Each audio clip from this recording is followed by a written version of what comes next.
For Bob Bailey as Johnny Dollar. Mr. Dollar, this is Father Taggart. I'm calling you from Ossining. I'm one of the chaplains here at Sing Sing. Oh, yes, sir. What can I do for you, Father? Well, nothing for me, Mr. Dollar, but possibly for someone else. Michael Kairen, one of our inmates, asked me to contact you. Michael Kairen? Mm-hmm. You remember him? He wasn't sure you would.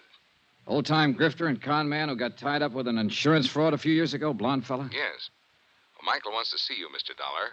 Could you possibly find the time to come up here? Oh, I don't know, Father. Is this something important?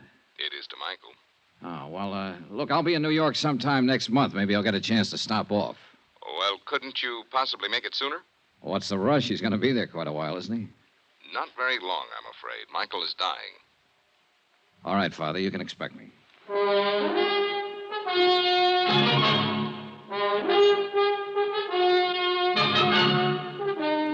Welcome to Johnny Dollar. Beginning tonight and every weekday night, Bob Bailey in the transcribed adventures of the man with the action-packed expense account. America's fabulous freelance insurance investigator. Yours truly, Johnny Dollar.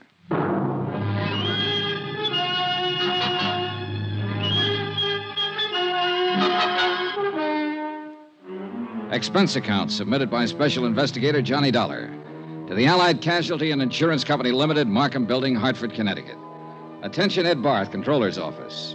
This is an accounting of expenditures during my investigation of the McCormick matter. Though you didn't authorize the investigation, Ed, I'm sure that once the facts are out, you will honor the following. Expense account, item 1, $7.95. Train fare and incidentals, Hartford to Ossining, New York. I was admitted inside the prison and greeted by Father Taggart. He's a tall, mild-looking man, a Jesuit, I believe. He had a pass all ready for me, and he led me straight to the prison infirmary. Just in here. Michael will certainly appreciate your coming, Mr. Dollar. I hope it satisfies whatever's on his mind. I can't imagine what it would be. You know it was my investigation and testimony that put him in here, Father. He told me all about that, and I'm sure it has nothing to do with why he wants to see you. See, his lungs started to go about 2 years ago, and there's just been no way to arrest the condition. Does he know how close he is? So he is, and he's not afraid to die. Here we are, Mr. Dollar. Oh. What? Hardly the same man I remember, Father. He's had it bad lately. Lost a great deal of weight. Yeah. Asleep? Yes. Michael. Michael. Oh. Hi, Father. I brought someone to see you. What'd he say? Hiya, Mike. Oh, thanks for coming. Thanks, Johnny. Thank Father Taggart here. He's an all right guy, Johnny. He's just like you. I always said you were the best insurance cop. Here, what's all this? I'm kicking out, Johnny. Didn't you tell him, Father? He told me, Mike. Guess I didn't live right. I'll be back in a little while. Thanks, Father. You take it easy, Mike. A lousy place to die, prison. But I ain't got my choice, thanks to you. Well, it's just that you picked to do a couple of things that the law and some insurance companies didn't agree with, Mike. I don't hold none of that against you. The guy does what he does. I don't know how to tell you this. Maybe I better get the doctor. You shouldn't be talking so much. No, wait. Johnny, look, you know I'm no crybaby. When the doctor gave me the news, I got to thinking. I ain't scared to blow out, you understand? I know, Mike, I know. It's just that I had a wife once, a long time ago when I started out. Oh? Yeah, then I just kind of drifted out of her picture one day. Ain't got a cough drop, have you? Yeah, I guess it wouldn't cure what I got. Anyhow, I got to do something for her before I... Well, Johnny, I lay here and I get myself an idea. Yeah, Mike? Johnny, if there was some real easy money lying around, would you pick it up for me? Depends on how clean it is, Mike, and where it's lying. Sure. Well, it's clean, all right. You can find that out for yourself. All right. Now, listen. Till they moved me down here in the infirmary, I roomed upstairs with Jojo Penney. You know him? No, don't believe I do. A car thief from the Hay States. He got his sabbatical 3 weeks ago. Paroled. Uh-huh. Well, I've been in the camp with a lot of guys, but Jojo Penney takes a cake. He's got a little old 5-year trick to put in. This Jojo, he does it like a vacation. You know, a real picnic. Every time he gets a chance out in the yard, he's taking sun. So he don't get the color, see? Yeah. Well, when they push him in with me, I notice this. And I get to going over it in my head. Yeah. Why does a guy whistle in a cell block, Johnny? Why is he treating it like a rest home? Short term. He's got something outside waiting. That's it, baby. He's got something waiting for him outside. Something that he knows will keep safe. Money. Thought you said this was legitimate, Mike. It is. Now, wait. I didn't ask Jojo anything about this. No, I figured it out myself. Then a couple of times I hear him yelling in his sleep. McCormick, he yells. McCormick. Huh? Make sense now, Johnny? Not yet. The big heist, Johnny, the big heist. A few years ago, a rich guy named McCormick out on Long Island or someplace like that gets turned over for $100,000 worth of jewelry. You remember? Vaguely. Yeah, well, I'm thinking that Jojo Penney was in on it somewhere. Else why would he be singing and whistling and chilling himself around this flytrap for 5 years? Else why would he be talking about that when he's sleeping? McCormick. Yeah. Maybe you've got something, Mike. I know I got something, Johnny. And you got something, too. Oh, no, Mike, take it easy. Oh, I'm all right. Don't you see? The insurance company must have a reward out. They always do. A reward. Yeah, but Mike, look. I tell you, Jojo is the ginzo that done the job. Or he knows who did it. So, you look into it. Work on it. Maybe turn up the stuff and get the reward. Good clean coin. Yeah. Yeah. Send half of it to my old lady, will you? You keep the rest yourself. What do you say? Huh? Will you?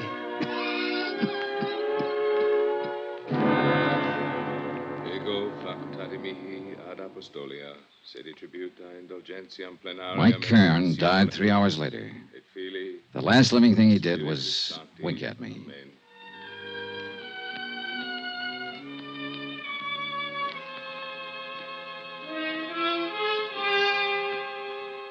Expense account item 2, $14.20. Train fare and incidentals, Ossining to New York.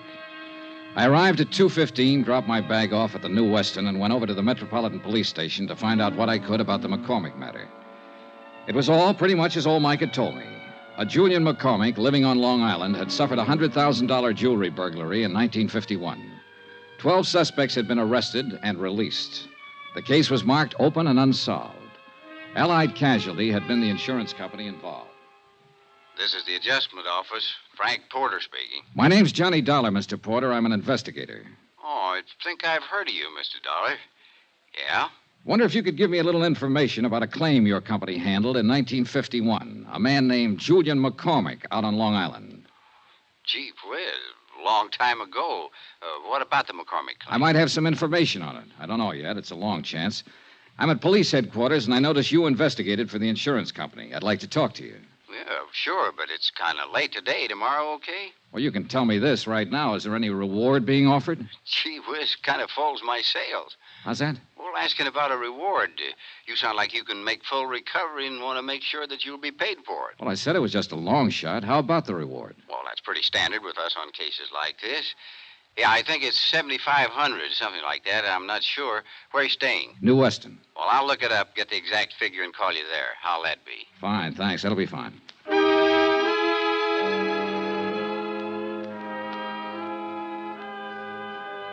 Before I left the police station, I turned out a mug on Jojo Penney.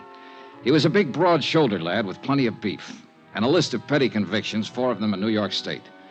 The last one was for carrying concealed weapons. His parole status was good, though, and the parole officer furnished me with his home address.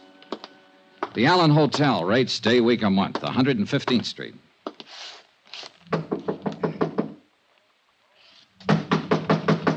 It's open. Come on in. Hiya. Looking for Joe Penney. Yes, sir. That's me. My name's Johnny Dollar. Yeah? I just came down from Ossining. I saw a friend of yours up there, Joe. Who was that? Mike Kairen. How's Mike? Not so good. He died today. It's too bad. He was a nice old coot. Kind of liked him. Said if I ever saw you to say hello. Uh-huh. He didn't give you my address. No, I got it from the parole office. You some kind of cop? No, I work for an insurance company. Oh. Buy you a drink? Sure. Why not?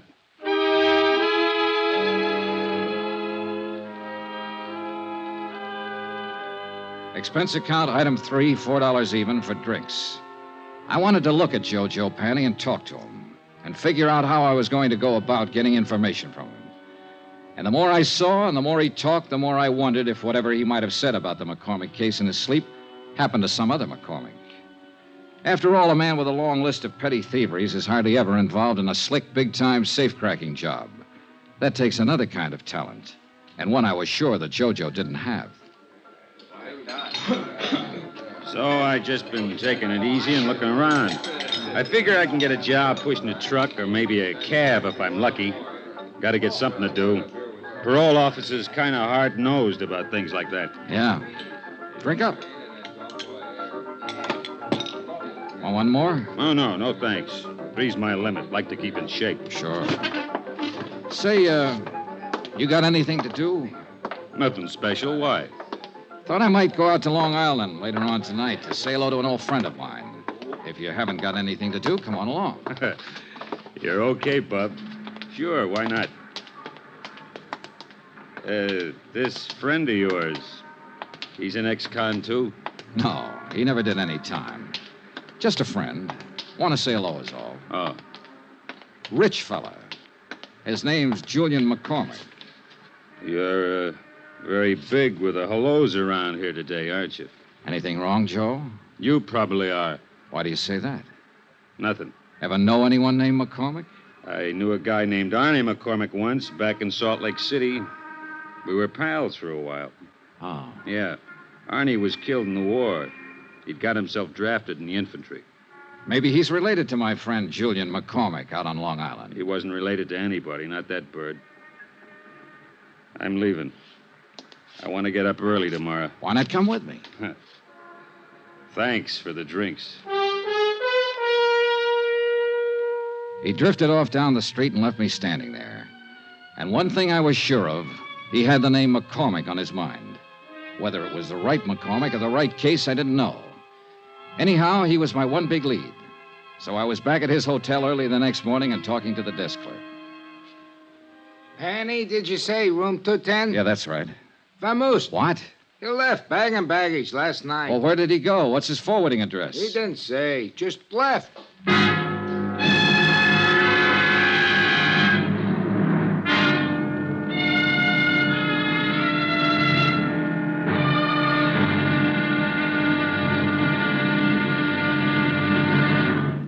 Now, here's our star, Bob Bailey, to tell you about tomorrow's episode. Thanks. Tomorrow, there's living proof that a pretty girl can be just as dangerous as a pretty girl.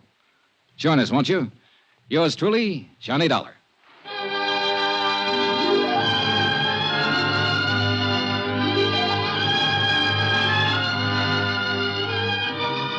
Yours truly, Johnny Dollar, is transcribed in Hollywood. Written by John Dawson, the entire production is under the direction of Jack Johnstone. Be sure to join us tomorrow night, same time and station, for the next exciting episode of Yours truly, Johnny Dollar. Roy Rowan speaking.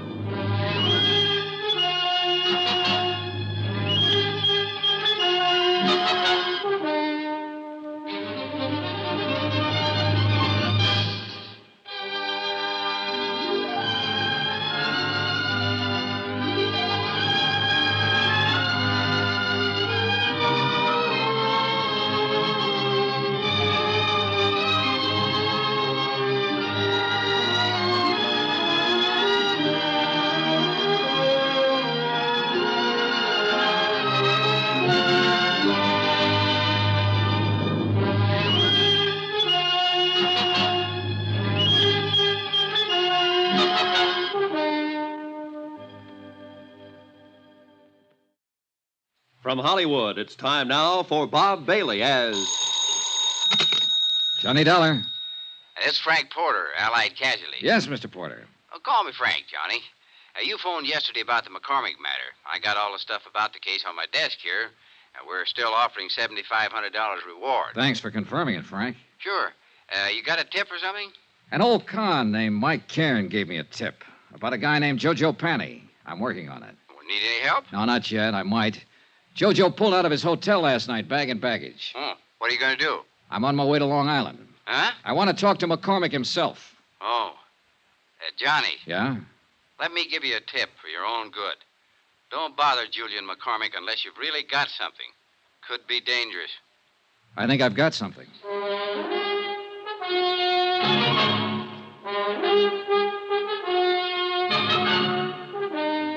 Tonight and every weekday night, Bob Bailey in the transcribed adventures of the man with the action-packed expense account. America's fabulous freelance insurance investigator. Yours truly, Johnny Dollar.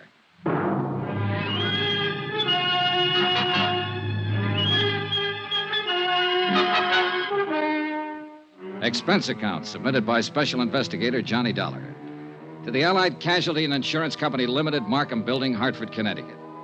The following is an accounting of expenditures during my investigation of the McCormick matter. Item 4, $10 deposit on the car I rented to drive out to Julian McCormick's home on Long Island. And judging by the looks of the place, a safe full of $100,000 worth of jewelry would feel right at home. It was a mansion, and the rugs on the floor were an inch thick. I'm sorry I've kept you waiting. Mrs. McCormick and I were packing for a little trip to Europe. Sit down, please. Thanks. Going to be gone long? Oh, we usually spend several months a year over there.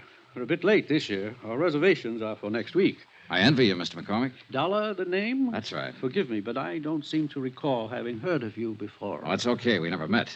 I'm an insurance investigator. Oh, really? Am I being investigated or something? No, nothing like that. It's just that I might have a lead on that jewelry that was taken from your home a few years ago. Well, that's wonderful. You must tell me about it. Can I make you a drink? No, thanks. You're from the insurance company. Allied Casualty? No, I'm not. I'm an independent investigator. Well, why should anyone feel it necessary to call in a... Oh, I see. There's a reward, of course. That's right. Yes, of course. But now, tell me, how can I help you? Well, I'm just checking a few things, Mr. McCormick. I haven't even gone over it with the man who handled the case for Allied. Possibly I have run into something that'll help. I don't know. I'd like you to tell me what happened. My safe was opened and my jewelry taken. I mean, how it happened. Well, it was right in this very room. That's the wall safe there. Uh-huh. Mrs. McCormick and I had just returned from our honeymoon. 5 years ago it was. Yeah? All I know is that when I stepped into the library here that morning, the safe was open and everything was gone. Whoever did it was extremely clever and quiet, I must say. Was the safe cracked? No. It was just opened. Someone figured the combination or something like that. Well, who knew the combination at the time? Only myself, Mr. Dollar. You're sure of that? Why, of course. I see. I reported it to the police right away here on Long Island. Then some men from New York City were here, too. And your insurance company? I reported it to my insurance company immediately. They had a man on the scene as soon as the police, Mr. Porter. Frank Porter? Yes. Do you know him? I've talked to him on the phone. I haven't met him. A very nice chap. He worked very hard trying to recover it. I'm sure he did. Did they have an adjuster? Yes? How much did you collect, if you don't mind? Not much. What do you mean? Well, it was unfortunate. By keeping that much jewelry in a small house safe, it seems I violated a clause in the contract. It should have been kept in a safety deposit box or some such. Consequently, the matter went into litigation. I'm afraid the court found me at fault. I collected only a part of the insured value, $20,000. So, you can see I'd certainly welcome a recovery. Sure. The jewelry was in the family a good many years. I had given it to my wife, and well, a man hates to lose things he loves. Yes, I understand. Was Mrs. McCormick here the morning it happened? Oh, yeah? I'd like to talk to her. She's terribly busy, but if you think it's sufficiently important, I'll call her. No, never mind. I'm curious, Mr. Dollar. This case has been closed a long time. At least, no one's contacted me or asked me for any information about it for at least 4 years. What opened it? A man named Mike Kairen. Huh? Who's he? An old convict up at Ossining who shared a cell for a while with a man named Joe Penney. Uh-huh. Kairen died yesterday. But before he died, he told me he thought Penney had something to do with it. He'd heard him mention your name. Well, It seems to me you should talk with this Joe Penney. I did, and I will some more, as soon as I locate him again. Right now, he's missing. Oh, I'm sorry. Well, thanks for the time, Mr. McCormick. You let me know if you learn anything? Sure. Do you honestly think you can recover that jewelry? With any luck at all. That would be wonderful, wonderful. You think so? Why, yes, of course. Mrs. McCormick might be glad to know about it, too. What? You said it was her jewelry. I don't know why I said that to him, just a sudden impulse. But he wasn't smiling when he walked me to the door, shook my hand, and patted me on the shoulder. I had a funny feeling that Mr. Julian McCormick was scared like a rabbit of me. I drove back to the city, had lunch at Walgreens, and dropped into Allied Casualty's New York office to pick up the folder on reward information. I met Frank Porter and liked him right away, a big, red-headed man in a tweed suit. Well, gee whiz, Johnny, it makes me feel older than ever doing this. How come? Well, I weighed 15 pounds less when this case started, June 1951. Here we are. These are pictures of the stuff. Uh-huh. Now, that one they call Tierra del Fuego. Huh? Some necklace, I can see why. Yeah, and this one was called Imperial, in the royal family of Russia at one time. And this is the other one, Placid. Beautiful stuff. Oh, you can say that again. That all of it? Well, that's about the size of it, Johnny. $100,000 gone. Yeah. Help any? Sure. It's nice to know what I'm trying to find. Well, I hope you have better luck than I did. Yeah. Say, who was the police officer on the case? Martin. Dools Martin. Out of Central? Yeah. We ran down every lead we could find, big and small. The file said you made 12 arrests. Yeah, something like that, but not one of them panned out. Had to let them all go. Martin requested pickups on every big-time jewelry man in the country. Now, I don't think one of them was overlooked. Well... No, Johnny, somebody just simply walked in that house, opened the safe as neat as you please, and walked right out with all of this. Very slick job. Had to be an experienced man. Well, it might have been a first job for someone just starting in. He got lucky. Yeah, we thought of that, and we didn't think much of it after a while. Frank, Gee whiz, Johnny, you know, nobody could be that lucky. Case the house, know exactly where the safe was, know what was in it, get in, open it up, and get out without anybody, servants, the McCormicks, or any of their friends even seeing it. Mm-hmm, yeah. Well, that wasn't even the hardest part, you see. Not one scrap of this stuff has ever turned up anywhere. Yeah, well... Anywhere. Now, what did whoever took it do with it? Did he break it down, sell it overseas? What? Not a trace of it. Imagine that. Imagine. You know what I think? I think the guy who swiped all this stuff still has it. I think he's sitting around waiting for it to cool off. Could be, yeah. But it's never going to cool off, Johnny. There isn't a city in this country or across the ocean that isn't on the lookout for these pieces. I suppose... Now, sooner or later, Hot Boy or Lucky Boy, well, whoever he is, will make a move. Meantime, we just wait. Unless, of course, you've got something for us to look into. Not yet, Frank. Yeah, well, when you have, we'll be right with you all the way. Good, good. How about a drink? Take a rain check. Okay. But remember, we got a whole floor full of lawyers upstairs. They can get up warrants, writs, seizure orders, anything you might want. Yeah. You just let me know when you get somewhere, and we'll go to work. I'll do that, Frank.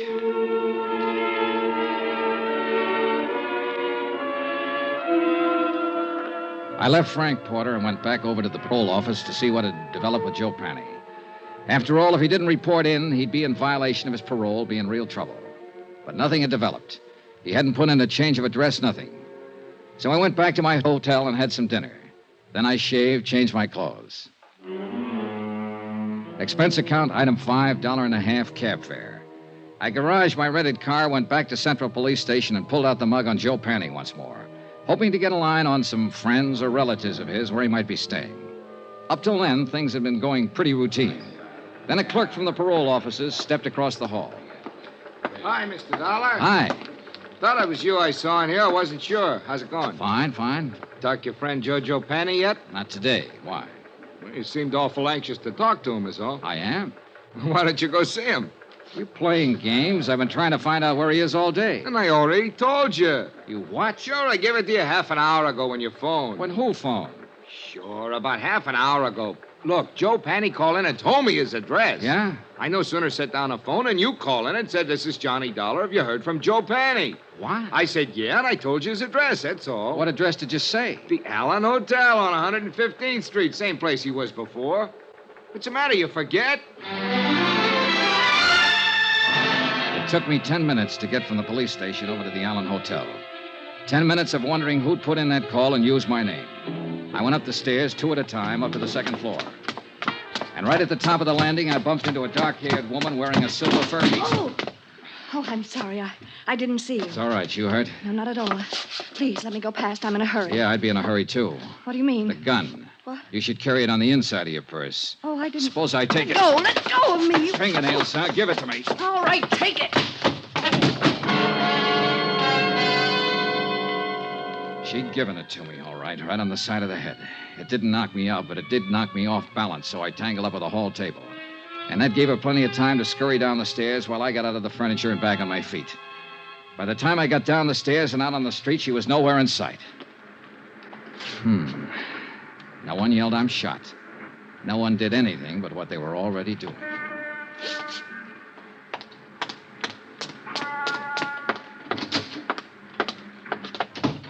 Hi. Where were you just now? You weren't here at the front desk. I was out back eating my dinner. Why? Oh, nothing.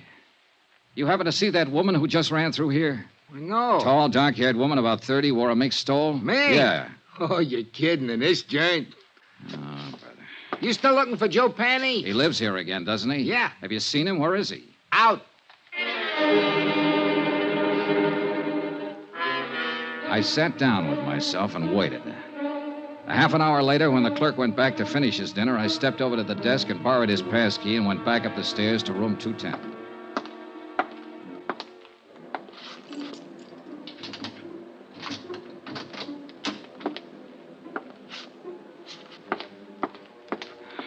Well, I didn't need the pass key, and I didn't need to doubt the clerk. Joe Penney wasn't there.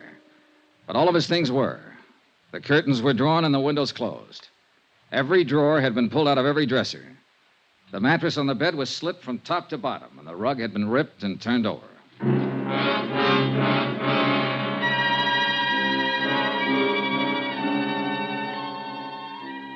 Expense account, item 6, $1, one drink. For me. I left Jojo's room, went to the nearest bar, sat down, and had a drink. A scared victim, a missing con, a dark-haired woman wearing a mink and a gun, and other things. Right then and there, I decided that Mike Cairns' tip had been pretty good at that.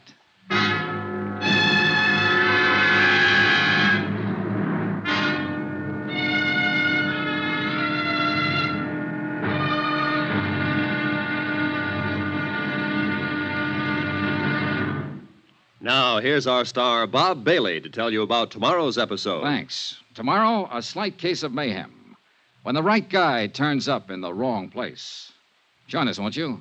Yours truly, Johnny Dollar.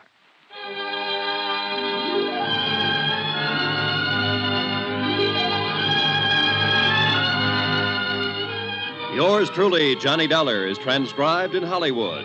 Written by John Dawson, the entire production is under the direction of Jack Johnstone. Be sure to join us tomorrow night, same time and station, for the next exciting episode of Yours truly, Johnny Dollar. Roy Rowan speaking.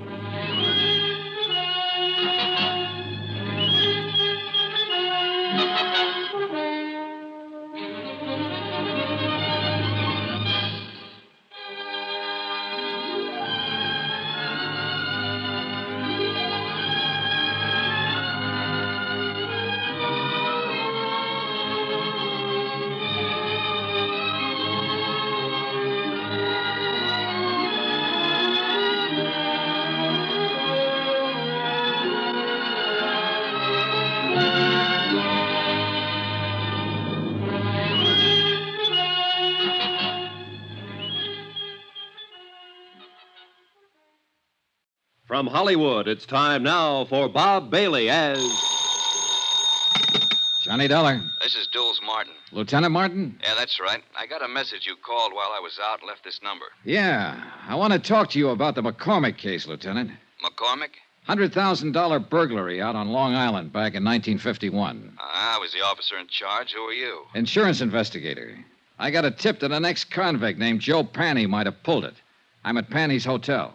Well, let me know how you make out. Say, listen, his room's been torn apart. Every inch of it's been searched. And when I came here tonight, I got socked by a woman with a gun. Give me that address.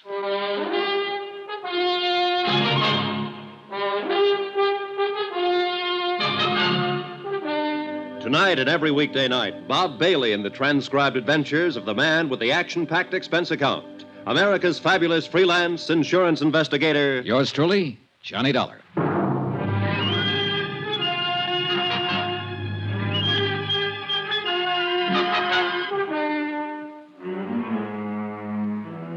Expense account submitted by Special Investigator Johnny Dollar to the Allied Casualty and Insurance Company Limited, Markham Building, Hartford, Connecticut. The following is an accounting of expenditures during my investigation of the McCormick matter. Expense account, item 7, $2, 2 drinks. For myself and Lieutenant Dools Martin, NYPD. A big, swarthy man who seemed to know what he was about. Martin looked over the damage done by the unknown ransacker of Joe Penney's room, questioned the clerk, who was unable to furnish any helpful information. Then, because Joe Penney was officially a parole violator, ordered a general pickup. Hey, should be able to get our hands on him pretty soon, Dollar. I hope it's that easy, Lieutenant. Any reason why it shouldn't be fairly routine? No, just a feeling, I guess. I don't know. This whole matter's been flimsy. The tip was weak, but it seems to be paying off. Nothing fits, though. I don't quite get all this, Dollar. How'd you come in on this? Old Mike Kairen died up at Sing Sing 2 days ago. Before he went, he told me he believed Joe Penney might have pulled the McCormick burglary. It didn't seem likely then, Penney being a small-time auto thief and whatnot. But now it does, in view of what's been happening lately. Somebody sure wants something Penney might have, judging from that room. I never saw one taken apart better. An expert search job. Yeah. Hey, Lieutenant, when you picked Joe Penney up, I'd like to be in on it. He's my only lead in this case, and I want to talk to him again. And that's not asking too much.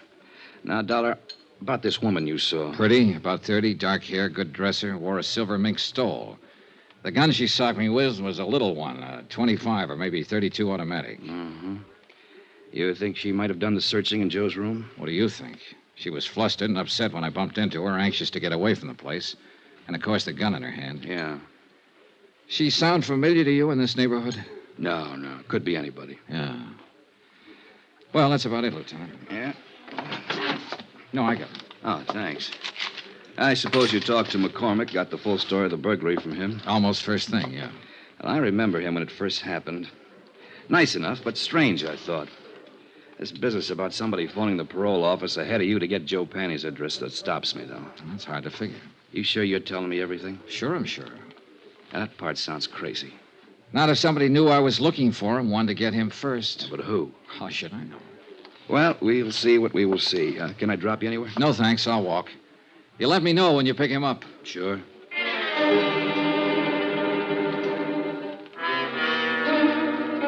2 days passed, and I didn't hear from Lieutenant Martin. I finally phoned in, and a supplementary had turned up, no leads. Martin had men watching Joe's hotel. His former friends and acquaintances were being checked. Meanwhile, I decided to try and find out who the dark woman in the first stole had been. It seemed pretty obvious that she had just come from Joe's room, that she knew him or was connected with him in some way.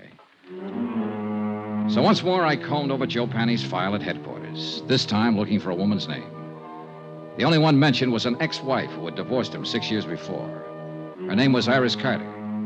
At the Bureau of Vital Statistics, the marriage certificate and record of divorce proceedings gave me a composite picture of an unhappy and turbulent 3-year marriage. It also gave me a general description of Iris Carter that could very well fit the woman I'd seen briefly in the hallway outside Joe Penney's hotel room. There was a 6-year-old address to start on. Eunice? Is that you, Eunice? I said, is that you, Eunice? No, ma'am, I'm not Eunice. Oh, no, you sure ain't.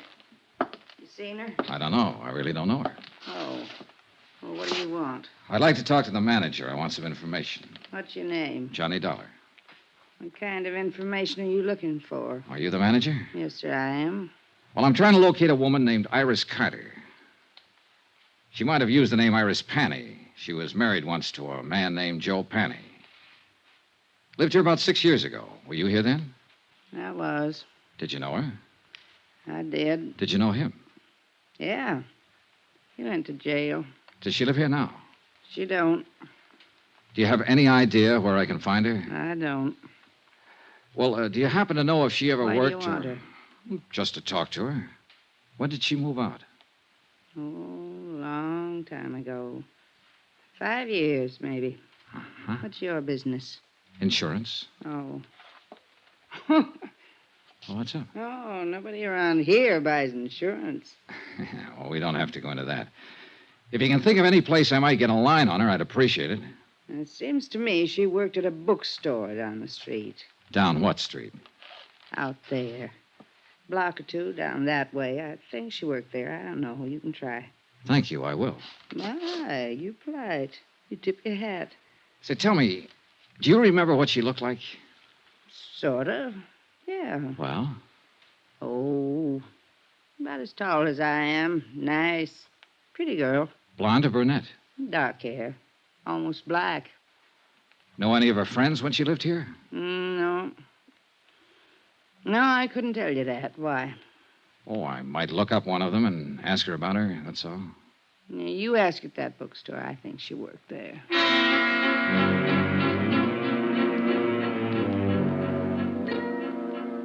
The bookstore Iris Carter Penney had worked in was as dismal as the neighborhood. The proprietor, a Mrs. Oles, yielded a little more helpful information than Iris Carter's former landlady. Yes, Iris had worked there for about 6 months. She'd quit almost 5 years before. No, she didn't know where to find her.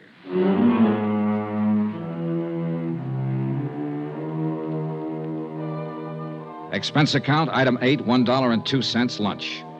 I had it in a neighborhood diner called the Showboat, a place where Mrs. Oles said Iris Carter had frequently eaten. The restaurant manager remembered Iris vaguely. She also remembered Iris's boyfriend. I asked for a description. She did better than that. She gave me his name, occupation, and address. An old rehearsal hall 2 blocks away.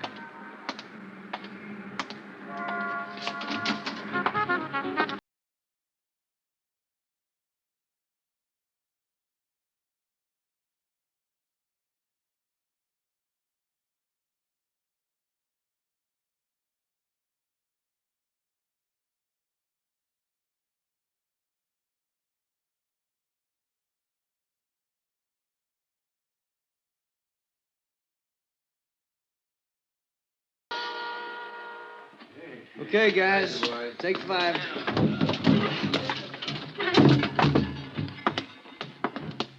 I'm looking for Jack Lang. You found him. I'm Johnny Dollar. Could we talk a minute? That's about all I got, Mr. Dollar. Want to smoke? No, thanks. Oh, man. Gets real tired out about this time of day. Yeah, imagine it does. The way you put it out. Well, everybody to his own racket. What's yours? Insurance investigator. Okay. Now what? Well, I've been asking around the neighborhood, and they tell me you once knew a girl named Iris Carter or Iris Penney. Iris Carter. Go on. I'd like to find her and talk to her, and I thought you might be able to help me. Go on. I want to talk to her ex-husband most of all. I thought somehow she might know where to find him these days. He's in the can. He was released 3 weeks ago. No? Any ideas? No. I thought finding her might be a shortcut to him. I wouldn't think so. They were all washed up when I knew her. When was that? 5 years ago. She hadn't seen him for over a year then. Uh-huh. She didn't have much use for him. I don't blame her. How long did you know her? No, we went together for a while she worked at some crummy bookstore. Then she moved away, and I didn't see her after that. I think she said something about going back to Ohio. You think? I don't remember offhand. Well, let me put it this way. As far as I know, she's in no trouble. The one we want is her ex-husband. You'd be helping a lot if you could tell me where to find her. I don't know. I honestly don't know, and I sure wish I did. I'd like to find her myself. Why? Well, when she went with me, wasn't any good. I think she just walked out because she was tired of losers. Sick up to here, you know what I mean? Can't blame her. He gave her a pretty bad time. I didn't do much better. But now I got something. It's this little 5-piece outfit. Not much, but something. I'd like to show it to her and say, Iris, this is mine. You kind of had it bad, huh? Bad as a guy like me can get it. I know I'll probably never see her again as long as I live, but... boy, if another one like her ever shows up, I'm gonna be ready, Dad. Ever see her? No, she must have been something. Here. Take a look. Nice, huh? Yeah. I take it back. What back? About seeing her. I've seen her. When? Where? 2 nights ago in the hallway outside Joe Penney's room. You sure? I'm sure. She hit me with a gun before she left. The picture he had flipped out of his wallet was old and well thumbed. It showed a sultry kind of face that could have been 20 or 30 or 40. A wide, frank, smiling, happy mouth. Not the kind of girl I would imagine could ever be married to a Joe Penney. But there was no doubt about it. She had been married to him, and I had seen her. On my way back to the hotel, I dropped in to check with Lieutenant Martin. Hi. Hi. Doing any good? Any lead on Joe Penney? Nothing so far. This may take longer than I thought at first. Well, I've been out looking for his ex-wife. I didn't find her, but I found a few people who knew her. She was the one at his hotel the other night. Name's Iris Carter. You sure? Positive. I saw her picture. We better try to pick her up, too. I'll put it out right away. Fine. Well, I'll keep in touch. Oh, wait a minute. Don't go. Huh? We had some action here today. Sit down. Thanks. Julian McCormick called up, reported you. He said you came out there bothering him a couple days ago. He said he doesn't want to be bothered. Well, I only talked to him to get his story on the burglary. And I told him as long as you didn't break the law, there was nothing we could do to stop you from investigating. But he didn't like it. He seemed perfectly willing to cooperate with me when I talked to him before. Yeah, well, sometime these rich... Excuse me. Martin here. That's right.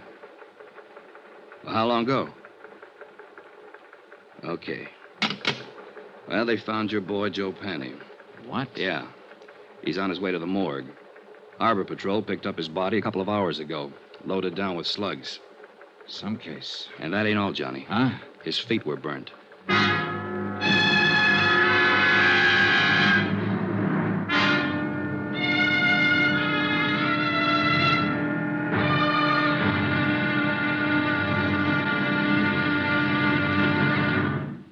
Now, here's our star, Bob Bailey, to tell you about tomorrow's episode. Thanks. Tomorrow, a phase of this case that ought to be called the Talking Corpse. For believe me, this one said plenty. Join us, won't you? Yours truly, Johnny Dollar.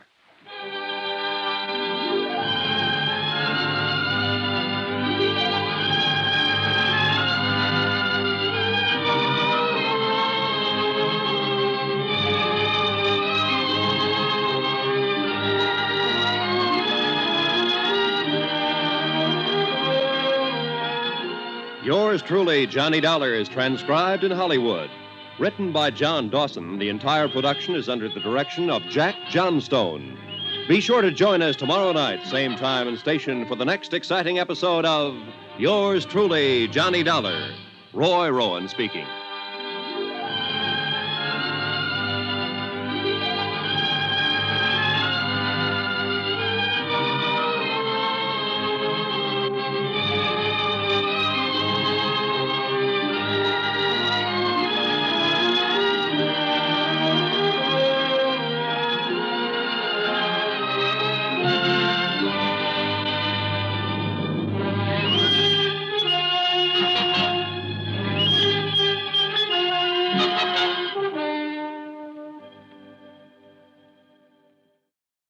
From Hollywood, it's time now for Bob Bailey as... Johnny Dollar. Frank Porter at Allied Casualty.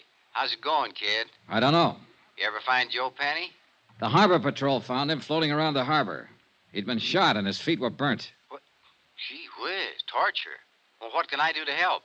Find a girl who was once married to him? Joe Penney had a wife? Yeah, she wears a mink stole these days and carries a gun. She's tied up with it somewhere. Her name's Iris Carter. Iris Carter. You've met her? Just long enough to get slugged with her gun. Well, wait a minute. I'd like to get it all straight. Can I come over? I'll be here.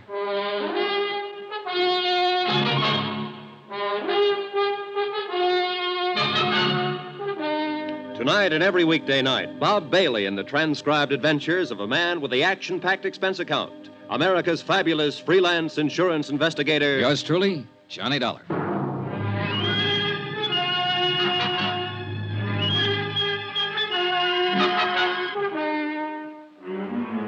Expense account submitted by Special Investigator Johnny Dollar. To the Allied Casualty and Insurance Company Limited, Markham Building, Hartford, Connecticut. The following is an accounting of expenditures during my investigation of the McCormick matter. Expense account, item 9, $14 even, secretarial services. I dictated a detailed report of the $100,000 McCormick case. I did it for two reasons. One, to make certain that Allied and the New York police were thoroughly informed of my part in the matter. And two, to review the case for my own benefit. One of the key figures, Joe Penney, was a murder victim. Attached is a copy of that report. I tried to cover as closely as possible my conversation with Mike Kairen at Sing Sing when he tipped me off that Joe Penney had something to do with the McCormick burglary of 5 years ago. Also, one conversation with Joe Penney, his subsequent disappearance, and murder. I had a copy for Frank Porter when he showed up at my room. He read it from top to bottom. Gee whiz, Johnny, if this isn't something. You come here for Joe Penney. It looks like he did the McCormick job. Now he's dead. You're stopped. What can you do? Find his wife, maybe? You're doing this at your own expense, aren't you? Oh, I think your company will pay for it in time. You have to recover the stuff. I know. You think you will? I think so, yeah. Well, your key man's dead. You'll have to start all over again. Maybe not. I don't really know whether Joe Penney was my key man or not. I still can't see a small-time auto thief working a big, slick safe burglary. Every indication is that he was the one. I know. I'd like to find that girl, Iris Carter, and talk to her about it. She's connected with it. Now, from what you say on the paper, yeah, very much. Oh, gee whiz, I feel like a fifth wheel. I'm not helping you a bit. You know, I handled this case for the company when it first broke. I worked with Lieutenant Martin for 6 months on it, and we didn't turn up a thing. You're on it 3 or 4 days, and you have all kinds of action. Well, I must have stepped in at the right time. Yeah. Johnny, Mm-hmm. somebody gunned Joe Penney down. Now, I know you like to work alone and do things your own way, but be careful if you stay on this. I get worried when somebody starts shooting. Oh, sure.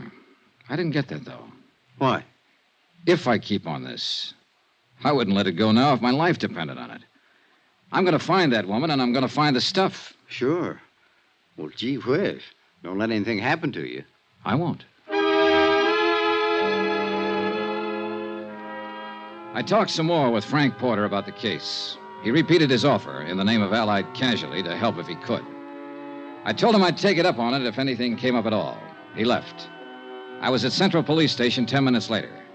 And 5 minutes after that, Lieutenant Dools Martin was calling for the medical examiner's report on Joe Penney's death. A uniformed man brought it in. Martin shoved it across the desk at me. The ME says Joe Penney's been dead about 48 hours or longer. 225 slugs right through the chest, penetrated both lungs, one through the neck. It's very neat shooting at that range. What range? Oh, at least 20 feet, maybe longer. Not many people shoot 25s that well. It's a little gun. A woman's gun. Yeah. Yeah, that's what I'm thinking. Now, let's talk about that woman you saw around there that night. Now, you say it was Penney's ex. Yeah. Iris Carter. I don't know whether her gun was a 25 or 32. Well, think about it. I have. Now, look, don't get sore with me. It's just that she looks like better than ever for opening this case up. I put her on all points. Sorry I got riled. That's all right. Now, the ME thinks that Penney was killed before he was dumped in the water, possibly ambushed by someone he didn't know or didn't trust. If he's right about the range, that'd fit in. Someone who knew him would do it close up. Yeah. Hey, wait. You said his feet were burnt. Yeah, I got the pictures here to prove it. Yeah, take a look. And these are the glossies. Uh-huh. Now, these are the burns here, Dollar. Right here. Here and here. Yeah. Then he wasn't ambushed exactly. Look, I don't know what he was. But this is the crazy part. He was already dead when this happened. No rope marks on his legs or wrists. You don't sit still for burning, no matter how tough you are. It's fascinating, huh? Someone shot him down, then tried to make it look like he was tortured for information first. Cover up. He's supposed to look like he knew something or had something. And maybe he didn't know or have anything at all. Oh, how do you feel? Lousy. If the burning was cover up, then maybe the big search of his room was cover up, too, to throw us off. To throw you off. Not me. I wasn't in on it then. Yeah. Well, one thing that's genuine. What's that? The corpse.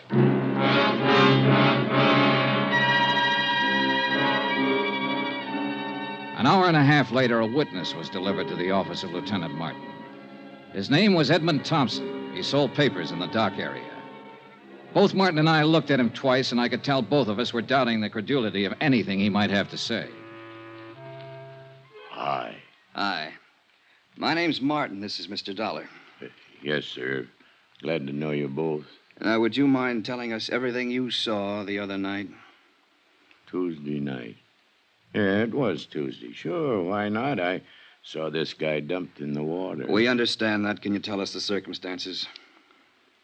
It's against the will of God. Yes, it certainly is. Against the laws of nature, too. What did you see, Mr. Thompson?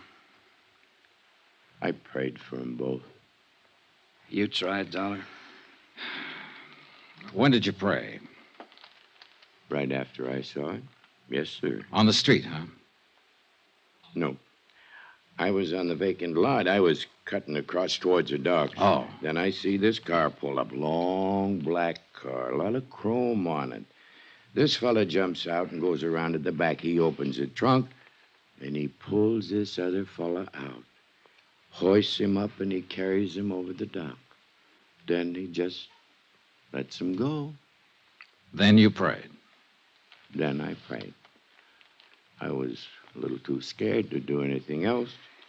This car the man had. Long black one. A lot of chrome. Sedan or coupe? What's the difference? 2 seats or 1 seat? 1 seat. Happen to get the license number? Uh. All right. Let that go. How about the man? Can you describe him? He stood there and looked down at the water and started himself a cigarette. Well, what kind of a face did he have? Dark, light, a mustache, what? A devil's face. Oh, swell. Now, what does that mean? A devil? Mr. Thompson, do you understand that we want to apprehend this man, that he's responsible for one man's death, and that he might harm someone else? I'll pray for him. Pray for them all. Well, how was he dressed? Didn't notice. Hat? Don't know. Coat? Don't know. But he had a long black coupe. Do you know the make? Nope. Would you know him if you saw him again? Nope. Look, when you saw him dump a body into the water, why didn't you notify the police? Why should I? It's police business. Let them take care of their business. I'll take care of mine. Any of you fellas got a cigarette on you? I left Lieutenant Martin brooding over his witness and went out for a bite of dinner. When I called him later, he hadn't learned anything more, so I decided to call it a night and went back to my hotel. I found a note waiting for me from Jack Lang, the band leader friend of Iris Carter. Said he'd got a tip. She'd worked at one time at the Elmar Theater in the Bronx. If I learned anything, please let him know. He was still in love with her. Elmar Theater. I decided my night was far from over.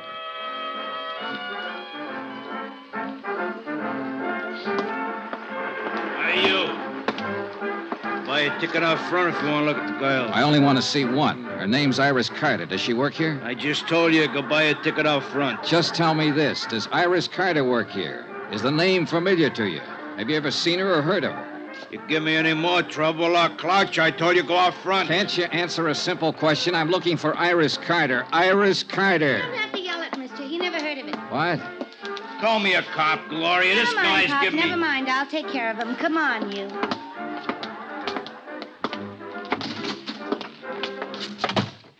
Iris Carter, is that what you said? Yeah. I gotta change. I gotta get back on in 5 minutes. Then I'll talk to you later. You haven't got much to say. Stick around.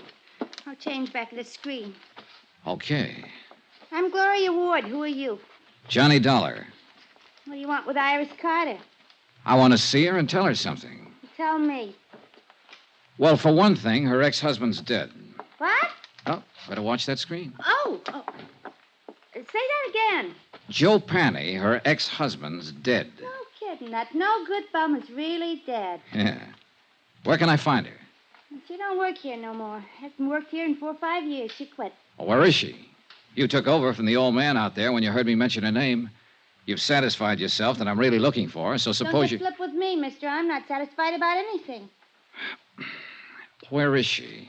She got herself married to a nice guy. Good for her. Is she in town? You sure you just want to see her and tell her Joe's dead? That's about it. I thought maybe she might be able to help me and the police find out who killed him. He was killed? 2 days ago. They found his body today. How do you know about that? Are you a cop? I'm an insurance investigator. And you have to see her? You want it put in writing? Don't get in a huff. What I'm getting at is this. Quick change, huh?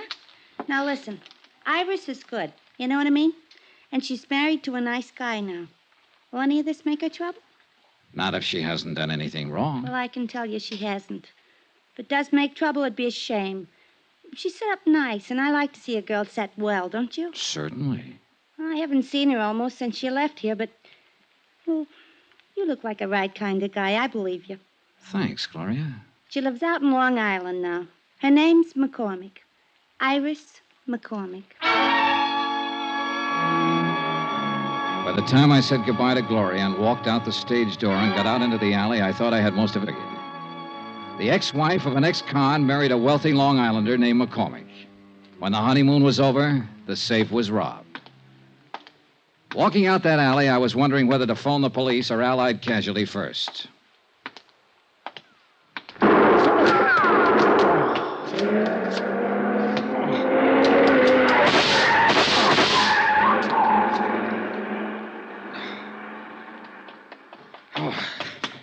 Shooting. You've been hit. Oh, it isn't bad. Did you see him? I didn't see nobody. The car. See the car, the one that just gunned out. Oh, the car. Oh, yeah, the long black coupe, a lot of chrome. A fella didn't have his lights on. Hey, that's against the law. Hey, you need help, mister. No. No, I'm all right.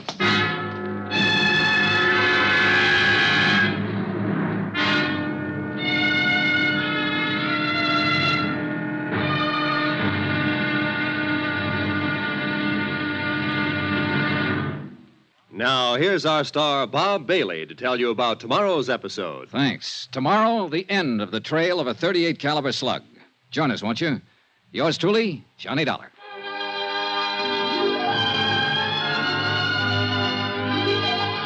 Yours truly, Johnny Dollar, is transcribed in Hollywood. Written by John Dawson, the entire production is under the direction of Jack Johnstone. Be sure to join us tomorrow night, same time and station, for the next exciting episode of Yours truly, Johnny Dollar. Roy Rowan speaking.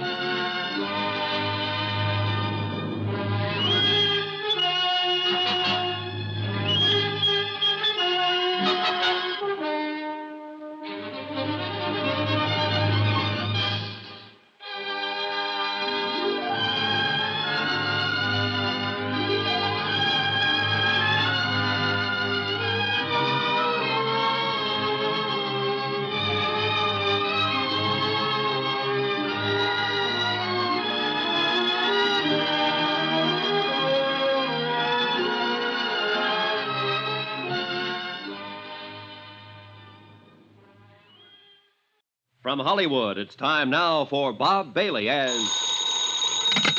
Johnny Dollar. Ready with your party in Hartford, Connecticut, Mr. Dollar. Go ahead, please. Hello, Mr. Barth. Yes? This is Johnny Dollar.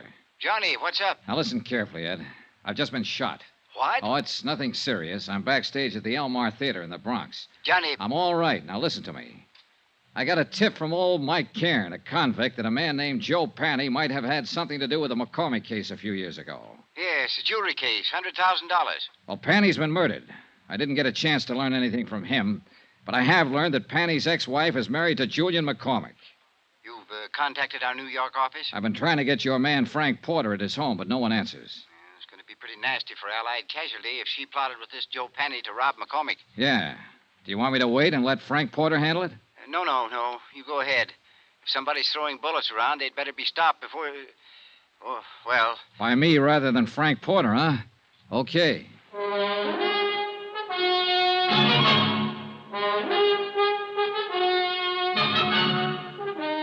Tonight and every weekday night, Bob Bailey in the transcribed adventures of the man with the action-packed expense account, America's fabulous freelance insurance investigator... Yours truly, Johnny Dollar.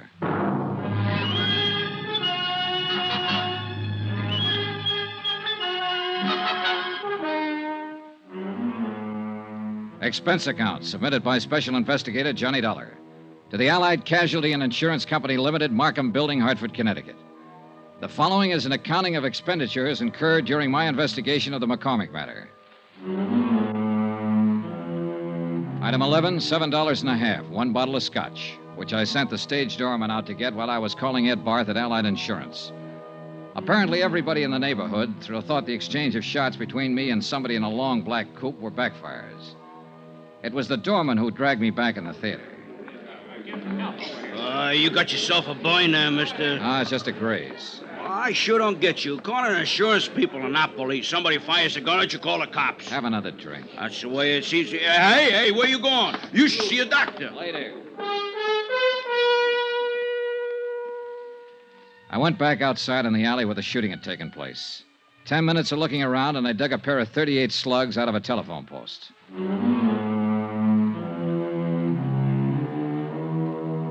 Expense account, item 12, $4.35, cab fare, Elmar Theater to Long Island. It was 12 o'clock straight up when I got to the McCormick home. There were no lights burning, and apparently everyone had retired for the night. I checked the garage first. A 55 Cadillac convertible and a 4-year-old Jag. No warm motors, no black coupes. I went to the house.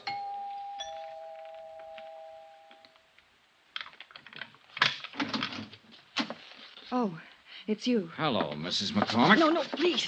Please don't come in here. My husband. Oh, please. I don't know who you are, but I remember meeting you at the hotel the other day. I'm Johnny Dollar, an insurance investigator. Insurance? Oh, well, there must be some way we can fix this up. Talk to me tomorrow. I'll meet you somewhere. How can you fix up murder? Murder? What are you talking about? Joe Penney's dead. Your ex-husband. He was shot with a .25. Just like the one you swung at me at the hotel. Oh, no. Oh. You want to tell me about that? All right, I'll tell you. Joe was your husband once. You helped him rob this house 5 years ago. He couldn't have done it alone. He wasn't that slick. He wasn't that good. He could steal a car, but a safe lock's different from ignition. Well? Yes. Yes, I helped him do it. He made me. He promised me if I helped him, I'd never hear from him again. I opened the safe for him. But you were down to see him at his hotel the other night. You searched his room. Searched his room? Yeah. Well, I don't know anything about that. He called me, said he wanted money. I didn't know where he'd been for these last few years. Up the river. Oh, well, he wanted money. Only he wasn't there when I went there. And I was. Yes. And the gun? I went down there to kill him. But I didn't see him. Not then. Later somewhere. I haven't seen him at all, I tell you. Just talked to him on the phone. I don't suppose it'd make any difference if I told you I had a good reason. If I told you I love my husband very much. Not likely, in view of the fact you helped your ex-husband rob him of $100,000 worth of jewelry 5 years ago. Oh, I can explain that. Joe came around when we got back from our honeymoon. It's an old story. My past isn't all it... Well, anyhow, Joe threatened to tell my husband about it, unless I gave him money. I didn't have any, so I opened the safe for him that night. It was all I could think to do. Yeah. Then you split with him later on. I told you I haven't seen him. Why would I want to do that? I have everything I want in life right here. Mostly my husband. Well, it's still a police matter, Mrs. McCormick. I spent a long time looking for you. Maybe you better get your coat. Iris, you'll remain exactly where you are. Julian. And so will you, Mr. Dollar. Julian, you heard what I said. Don't worry about it, my dear. Mr. Dollar, I'm a gentleman. But this is a gun. I noticed. A .38. I got a couple of slugs in my pocket that came from it. Stand over there. Now, this is pretty silly. You can put that thing away and we can settle this the only way it can be settled. My wife has settled. told you the absolute truth, Mr. Dollar. She's innocent of any wrongdoing so far as I'm concerned. Is that clear? It's pretty glib, McCormick. She's accessory to a $100,000 heist and she hasn't done anything wrong. If she wanted to give them away... To an ex-husband. To anybody. That was her affair. I would not press charges. Well, that takes care of you. How are you going to square it with Allied casualty in the state of New York? And you also forget a little matter of a dead man. But I haven't forgotten you, Mr. Dollar. Julian, please don't. I've caused enough trouble, please. Calm yourself, my dear. This is the least I can do for you after what you've done for me. Just being my wife. Mr. Dollar, will you accept money? Not enough for murder. 50, 100,000... I'd hate to kill you, Mr. Dollar. You tried once tonight. You've referred to that before. But you weren't very good, and now you're even worse. You forgot to take the safety off that gun. The Give me safety? that. Oh, no! Oh, you've killed him. You've killed him. Ah, he's all right. Get out of the way and let me see that gun.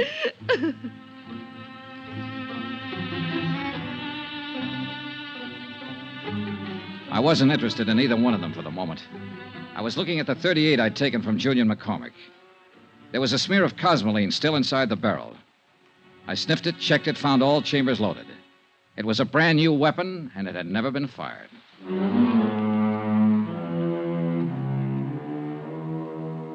Expense account item 13, $5.50, cab fare again, this time from Long Island to an apartment in Queens. The man I wanted to see was Allied Casualties man Frank Porter. He lived in a very polite neighborhood. That's apartment 203, but Mr. Porter is not in, sir.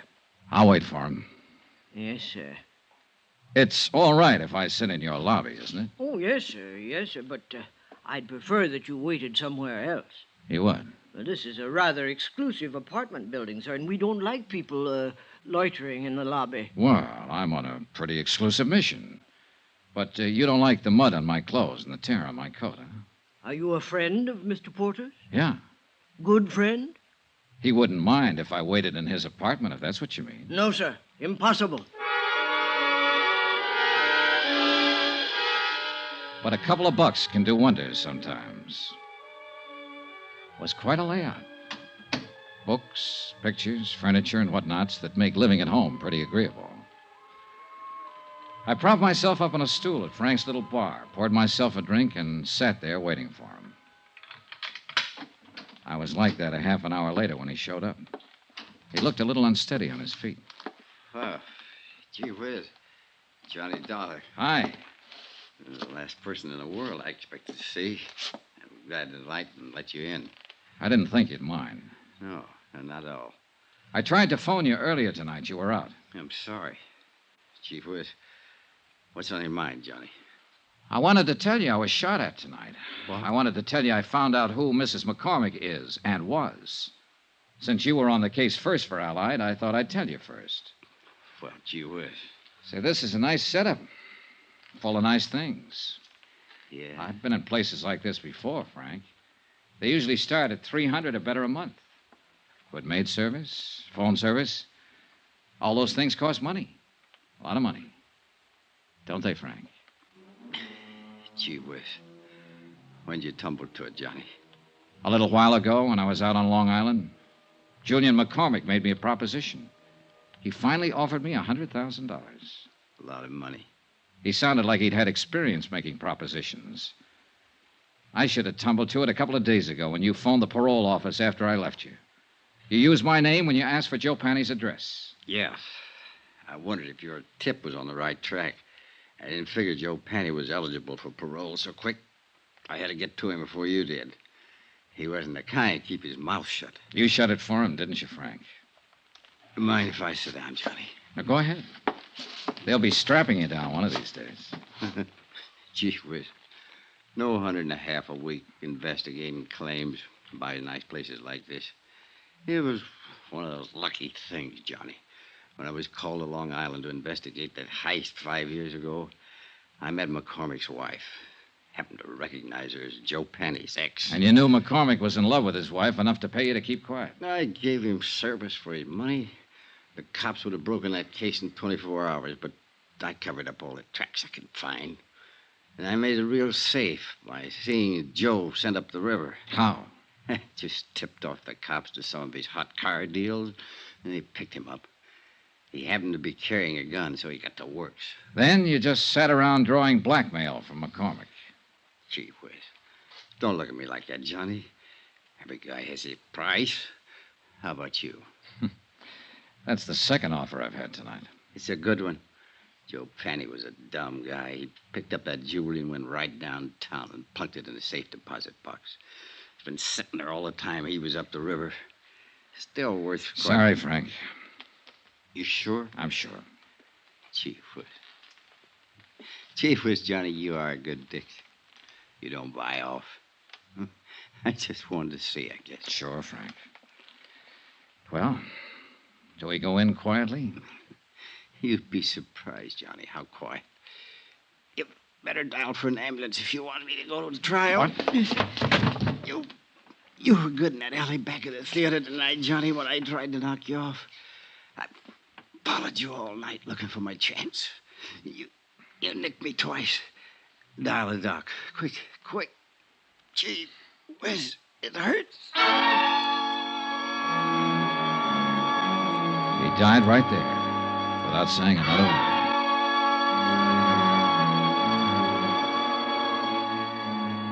The disposition of the case and what to do about Frank Porter, an insurance adjuster who goes bad, is a matter I don't have to handle. And I'm glad. Expense account, item 14, hotel and board in New York City, $79.30.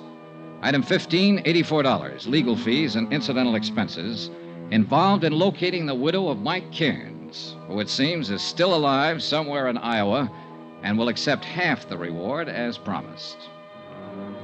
Item 16, $14 even, transportation back to Hartford. Expense account total, $265.91. Remarks?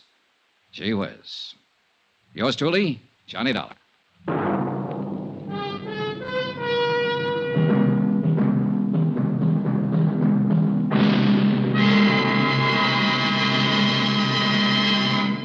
Now, here's our star, Bob Bailey, to tell you about next week's story. Thanks. Next week, the story of a ship, the Molly K. Destination, Davy Jones' locker. Join us, won't you? Yours truly, Johnny Dollar. Yours truly, Johnny Dollar, is transcribed in Hollywood. Written by John Dawson, the entire production is under the direction of Jack Johnstone. Heard in this week's cast were Mary Jane Croft, Virginia Gregg, Marvin Miller, Forrest Lewis, Frank Gerstle, Herb Butterfield, Herb Ellis, Tony Barrett, Ken Christie, Jack Crucian, and Junius Matthews. Be sure to join us on Monday night, same time and station, for another exciting story of yours truly, Johnny Dollar. Roy Rowan speaking.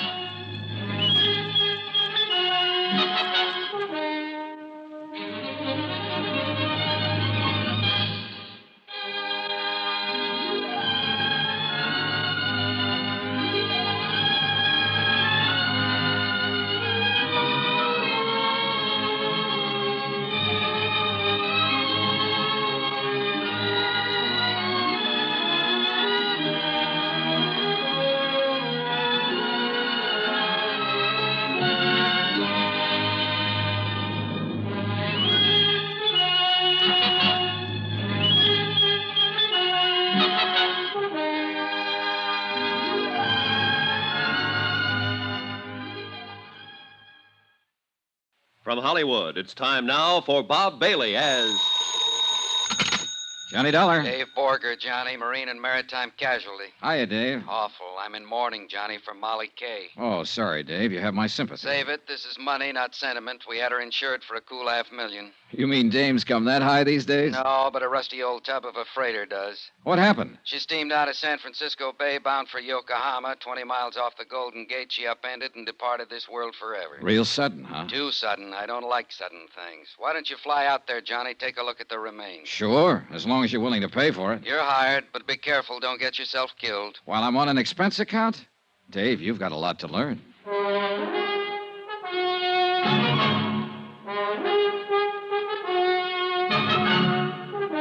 Tonight and every weekday night, Bob Bailey in the transcribed adventures of the man with the action-packed expense account, America's fabulous freelance insurance investigator. Yours truly, Johnny Dollar.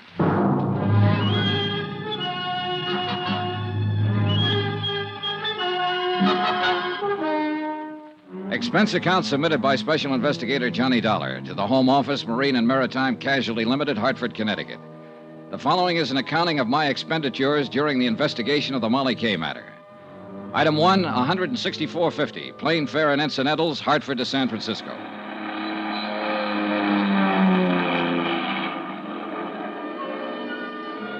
It was mid-morning when I landed, and the city on the Seven Hills glittered under the bright sun like a fabulous hoard of jewels. A cool, crisp breeze was driving the usual night's bank of fog out toward the open sea, and the clear waters of the bay danced and sparkled from the touch of the wind. It was a day and a place that felt lusty with life and the joy of living. And yet 36 hours before, the freighter Molly K, with a crew of 43 men, had steamed out across this same bay, passed under the high arch of the Golden Gate Bridge, and disappeared into the gray oblivion of the Pacific. gone down to her death. Item 2, $1.55, local transportation. Limousine to my hotel, where I barely had time to check in. Then a taxi down to the foot of Market Street, where Harbor Master Tim O'Rourke, a grizzled old veteran of the port, was about to preside at a preliminary board of inquiry in the ferry building. All right, boys, all right. Let's have it quiet. Now, all of us know what we're here for, but just to make it official, I have to announce that this is the preliminary hearing of a board of inquiry investigating the loss by sinking of the vessel Molly Kay. Needless to say, for you that know me, the proceedings are going to be pretty informal. Yeah, you can be sure of that. All right. Now, the bare facts seem to go something like this. The Molly Kay cleared her berth at Pier 29 at 10:12 p.m. night before last. Destination, Yokohama. Primary cargo, grain. The Molly Kay was a steel-hulled Class C freighter, oil-fueled, with a steam turbine drive. She was under the command of her owner, Captain Edgar Brawley of San Francisco. Now, is Captain Brawley present? I am, but if you're expecting me to testify... Later, Captain, later. All right. At 10:38, the Molly Kay dropped her pilot and proceeded on out to sea. Fog conditions were reported at the time as medium to dense. Then at 12:49 a.m., the radio operator on duty at the Point Bonita Coast Guard station picked up the first distress signal. Now I'll call the first witness, the officer in charge of the rescue operation, Lieutenant Commander Barton Fields of the United States Coast Guard. Will you take the witness chair, Commander? Now raise your right hand, Commander. Do you swear the testimony The you're about inquiry to moved give is along, the whole truth but not and much nothing came but the out that truth, wasn't so help already known. The Coast Guard commander testified that 5 minutes after the first distress call, the Molly Kay had sent a second SOS, stating she was sinking rapidly by the bow. According to the message, the vessel had struck a submerged derelict. The captain and crew had taken to the lifeboats, and 2 of these were picked up immediately. A third boat, missed in the heavy fog, made shore and beached under its own efforts. Now, according to this report, 2 men, William Mack, machinist, and Benny Wong, steward, are still missing. Now, further search has now been abandoned, and these men are presumed to be dead. I think that's all, Commander. Thank you. Now, will radio operator G.A. Beck take the witness chair? While the testimony went on, I studied the teletypes from the home office that I'd picked up at the hotel. Again, nothing much that wasn't already known, with a few exceptions. A stray fact or two, a couple of odd details, nothing else. But the seeds of suspicion are pretty small, and if they're kept well watered, sometimes they grow up into nice, tall, blooming hunch plants. Then Chairman O'Rourke called the witness I was most interested in. Will Captain Edgar Brawley please take the chair? The man who stood to collect $500,000 if the sinking was legitimate. But I was pretty sure it wasn't. Raise your right hand, Captain. Do you swear that the testimony you are about to give is the whole truth and nothing but the truth? I do. You can sit down. He was a man about 50, maybe older, but he had the body of a young bull. Hard, stubborn, belligerent. He figured to be a tough lad to tangle with in court or on the deck of a ship. Now, Captain, will you tell us what happened in your own words? Starting where? From the time you dropped the pilot. Unless something happened earlier that might have some bearing on this case. There wasn't nothing happened earlier or later that got any bearing on it.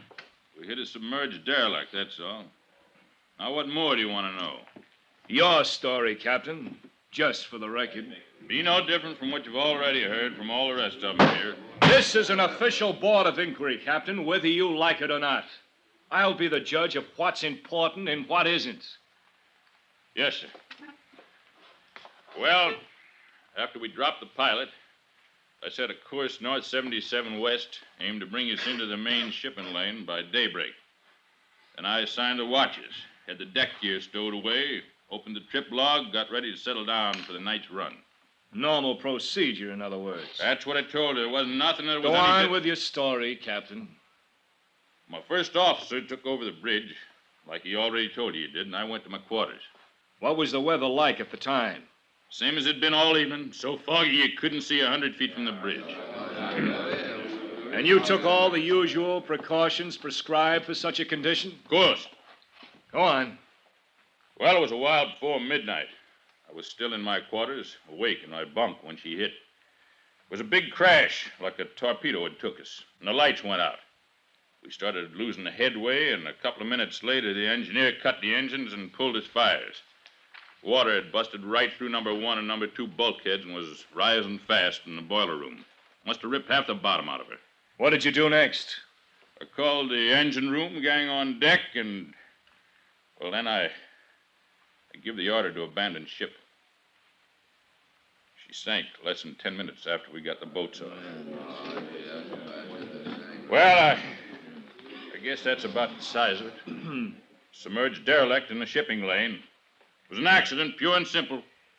All right, Captain. I guess there's nothing Mr. more Chairman. we can...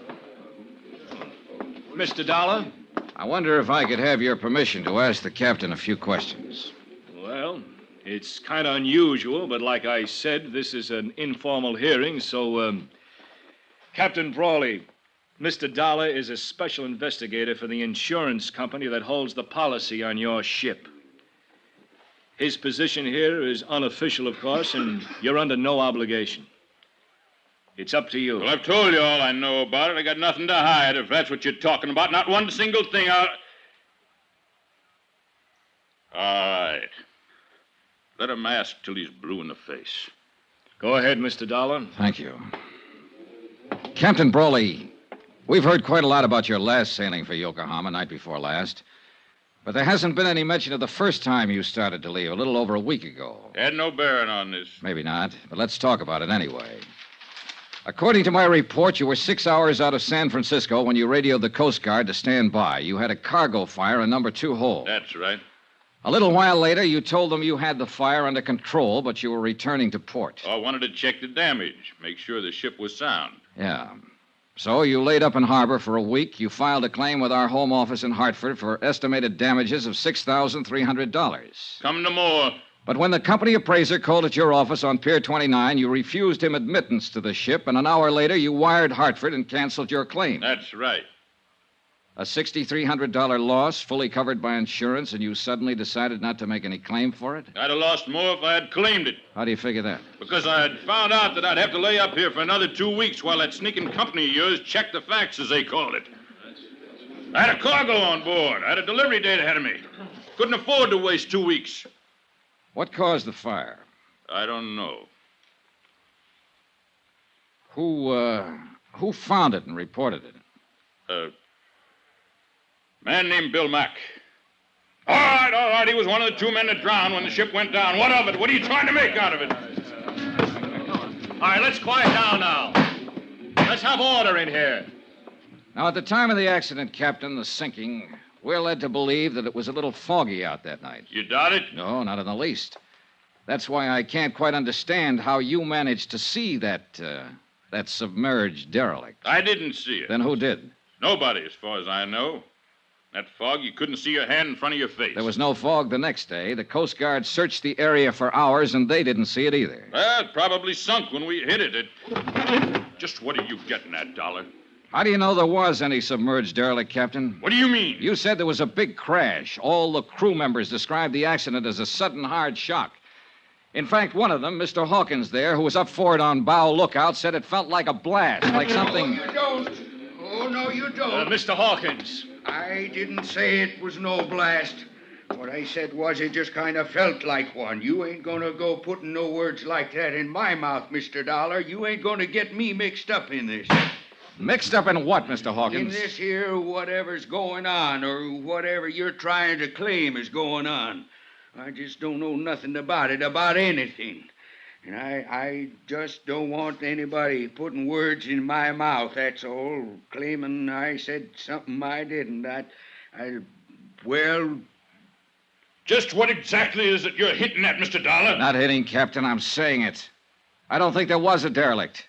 I think the Molly K was sunk by an explosive charge placed in a hold. Are you accusing me of that? I'm not accusing anybody, not yet. All right, now let's settle down. Are you afraid I'd sink my own ship just to collect a few lousy bucks worth of insurance? I don't know who did it, Captain Brawley, but I'm going to find out. And whoever it was, they're in it up to their neck. 2 men died when the Molly K went down, so this thing's a whole lot worse than just a crooked insurance racket. It's a case of cold-blooded murder.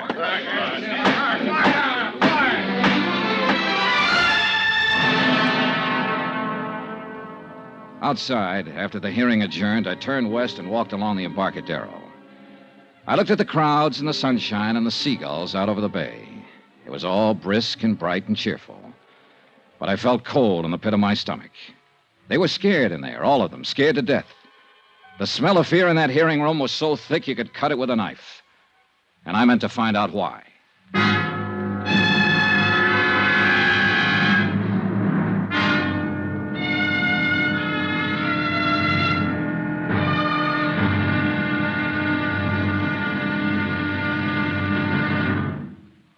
Now, here's our star, Bob Bailey, to tell you about tomorrow's episode of this story. Thanks. Tomorrow night, a strange girl and a strange threat. And a promise that's stranger than both. Join us, won't you? Yours truly, Johnny Dollar.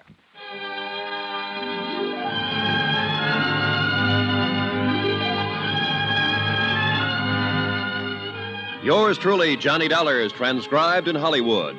Written by Les Crutchfield, the entire production is under the direction of Jack Johnstone. Be sure to join us tomorrow night, same time and station, for the next exciting episode of Yours truly, Johnny Dollar. Roy Rowan speaking.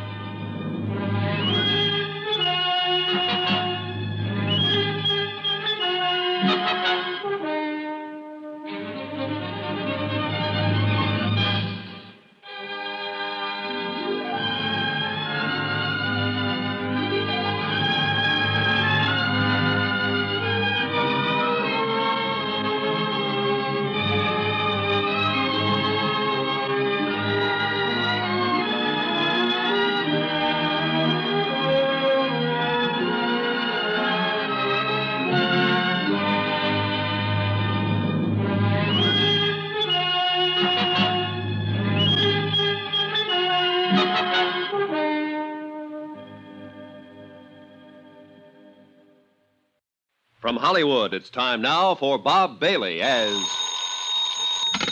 Johnny Dollar. You don't know me, Mr. Dollar, but you're going to. Well, I can hardly wait. You won't have to wait. I want you to meet me tonight. Where? On the waterfront. 9:00. Yes? It's dark down there at 9. It might be dangerous. Are you scared? Strange women always scare me. Where on the waterfront? Pier 29. That's where the Molly K was birthed before she sank. Molly K was my mother. Meet me at 9? I don't know. Blind dates never work out for me. I'm always sorry afterwards. You won't be sorry this time. Is that a promise? That's a promise.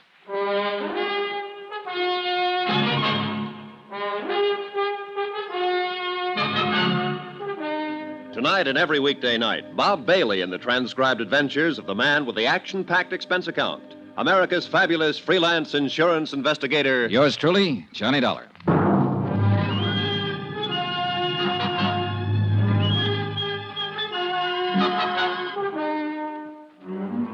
From Special Investigator Johnny Dollar, present location San Francisco, to the Home Office, Marine and Maritime Casualty Limited, Hartford, Connecticut.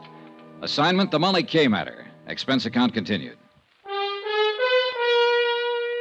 Item 3, $4.65. Food. I needed it. It had been a rough day, rough from the standpoint of legwork.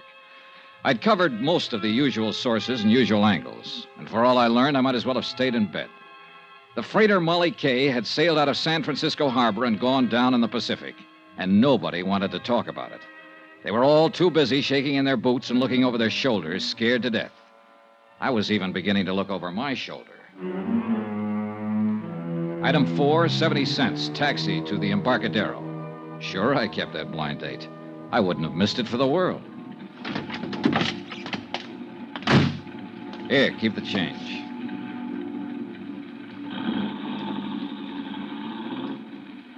It was dark and lonely along the waterfront. The fog was down, drifting in off the bay, dimming the scattered streetlights with a damp haze and muffling the sounds of the city. Alcatraz, lost and hidden somewhere behind the murky, wet blanket, kept sounding its mournful warning across the water. And the night gulls seemed to cry out in answer to it. I crossed the siding tracks and headed toward Pier 29 and toward whatever was waiting for me there. Or whoever. The office and warehouse of the Brawley Shipping Company, owner of the Molly K, was about halfway out the pier. I'd been there earlier in the day and found it closed and locked. But there was a dim light burning there now. I headed toward it. Just about then, as I passed under the last wharf light and turned toward the office door, I started to get that old feeling. I'd had it before in other places. Once in the heart of an Orinoco jungle, in an alleyway in the Casbah of Algiers, one time in London Soho, and again in Suez. Somewhere close by, hidden by the fog and shadows, there was somebody watching me. I stood listening, straining to hear some telltale sound in the darkness. Nothing. But there were a dozen hiding places within a radius of 50 feet, and I wasn't fool enough to start searching them, not knowing what I'd find. I turned to open the door to the Brawley office. Get your hands up, Mac. He'd been standing behind a post right beside the door. Okay. Now, what are you prowling around here for? I was restless, couldn't sleep, and I loved that foghorn. Wanted to get close to it. Knock it sort off, wise guy. This is a gun in your back, not a peppermint stick. Oh, don't say things like that. I faint easy. One more smart crack at... Wait a minute. Turn around toward the light. Sure. I'm always glad to oblige. Just sucker. Oh. All right, come on, let go of it. Stop it. You Let go of that gun. You're gonna break my... All right. Come on, get up, get up. Come on your feet.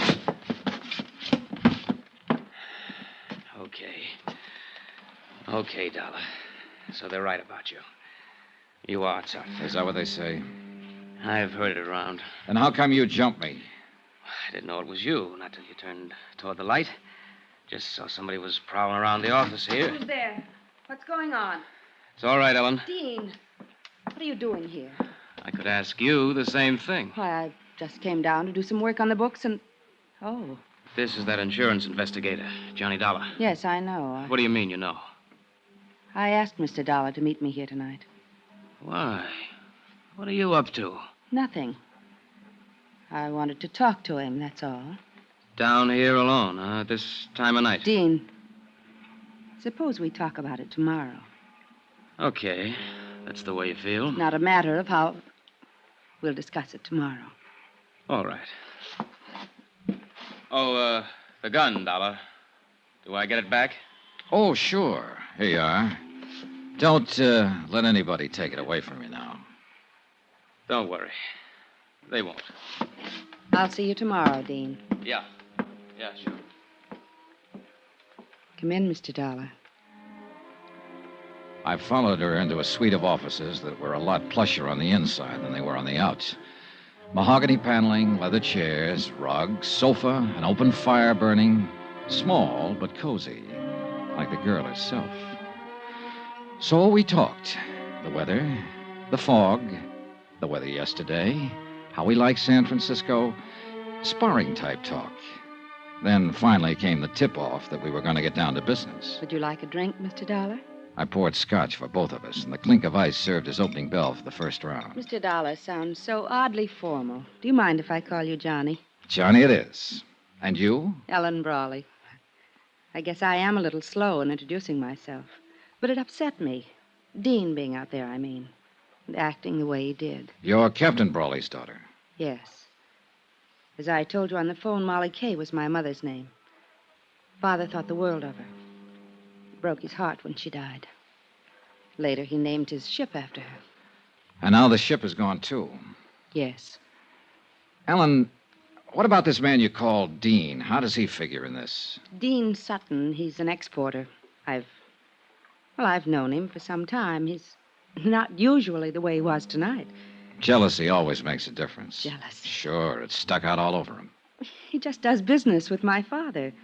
It was his cargo that sank with the Molly Kay. Grain, bound for Japan. Oh, I see. I've gone out with him quite a lot, but he takes far too much for granted.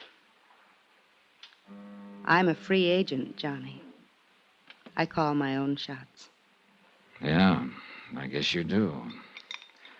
So tonight you call me. I heard about the hearing. How you questioned my father. Accused him of sinking his own ship to collect the insurance. I didn't accuse him. It amounted to that, didn't it? I said I was sure somebody had done it. He put the shoe on his own foot before I even had it out of the box. What makes you so sure? Oh, a lot of little things that don't add up. What little things don't add up, Johnny? Oh, this and that. Did you know your father put a heavy mortgage on the Molly K 7 months ago? How did you find out? Bureau of Records, Maritime Division. Know when the mortgage comes due? Next month. He had to install new boilers. That's why he did it. And he'd have been able to pay it off after this last voyage. He'd also be able to pay it off after he collected the insurance and have a lot left over. You're wrong. You don't know my father. No, I don't. Do you know who holds that mortgage? A woman named Lu Tang. That's right. Better known as Shanghai Lu. She owns a nightclub up in Chinatown. Quite a girl. You know her? Very well. All right, Ellen, let's quit circling around and get to the point. What's on your mind? I don't know. Nothing, really, I guess. I just wanted to tell you that you're wrong. About my father, I mean. If the Molly K was sunk deliberately, he had no part in it. I'll make a note of that, even though your opinion may be a little bit prejudiced. Well... Are you leaving? Might be a good idea, don't you think? Wait. Johnny. Yeah? I was sort of hoping we'd be friends, maybe. Oh, I feel very friendly toward you. Do you, Johnny? As much as this. That much, Johnny? That's pretty friendly. I told you. I call my own shots. I know. But you didn't tell me you're engaged to Dean Sutton. I found that out from a newspaper file. It was all a mistake. It was his idea. I thought you always called your own shots. Don't go, Johnny. I promised you on the phone that if you came, you wouldn't be sorry. I'm not. Good night, Ellen. Outside on the pier, the fog was thicker than ever. The wharf lights were dim glows in the swirl of mist, and sounds, even close ones, were muffled and hollow. I couldn't figure Ellen Brawley, at least not completely, where she stood in this and the reason for the pitch she'd made. I left the pier and turned west along the Embarcadero. Mr. Dollar? Huh? Over here. Get out of the light. Evening, sir. You're out late, Mr. Hawkins. Well, I was waiting around. I kind of wanted to talk to you. I saw you come in the taxicab earlier. All right, let's talk. I hope you don't hold it against me, jumping up in the hearing room that way, but I was scared. Scared of what, Mr. Hawkins? I don't rightly know. That's the trouble. But there's something strange going on, Mr. Dollar. And it ain't safe for a man to let on he notices. The whole crew feels the same way. That's why they ain't talking about it. About what? Things that's happened. Things that ain't been brought out yet. And I wouldn't be talking neither if Bill Mack hadn't been a mighty good friend of mine. Bill Mack. He was one of the two men who went down with the ship. That he did. May he rest in peace. But you're wrong, Mr. Dollar. There wasn't two men. Bill was the only one. What? That Chinese steward, Benny Wong, he didn't drown. He was in that lifeboat that got to shore. Then the men in the boat knew it. Why didn't they say so? Well, they was scared to. He disappeared later, and they was all scared to say anything. I don't know what's happened to him since... Here, back of this wall. Keep your head down. I crouched behind the concrete tide wall, my gun drawn, and peered into the darkness, trying to catch some sign of movement behind the blanket of fog, listening for some faint sound that might be the giveaway. Nothing. And to go hunting in those shadows against somebody who knew the waterfront would be about as healthy as stepping out in front of a truck. I gotta get out of here, Mr. Dollar. I gotta get away from here. Hawkins, wait. I ain't doing any more talking. And it won't do you no good to ask. They know every move a man makes. I got nothing more to say. All I want is to stay alive. So that was that. Fear again. He was scared to death. And I couldn't very well blame him. That shot had come close. But there was one thing Hawkins hadn't thought of. I had. And I didn't like the thought. That bullet might not have been meant for him. It could have been aimed at me.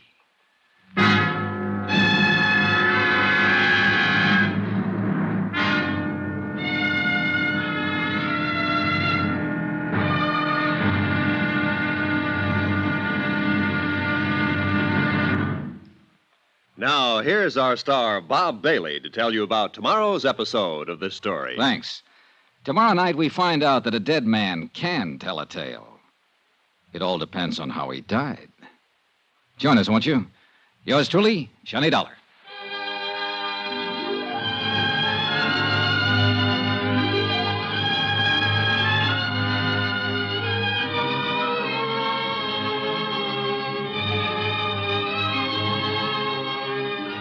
Yours truly, Johnny Dollar, is transcribed in Hollywood. Written by Les Crutchfield, the entire production is under the direction of Jack Johnstone. Be sure to join us tomorrow night, same time and station, for the next exciting episode of Yours truly, Johnny Dollar. Roy Rowan speaking.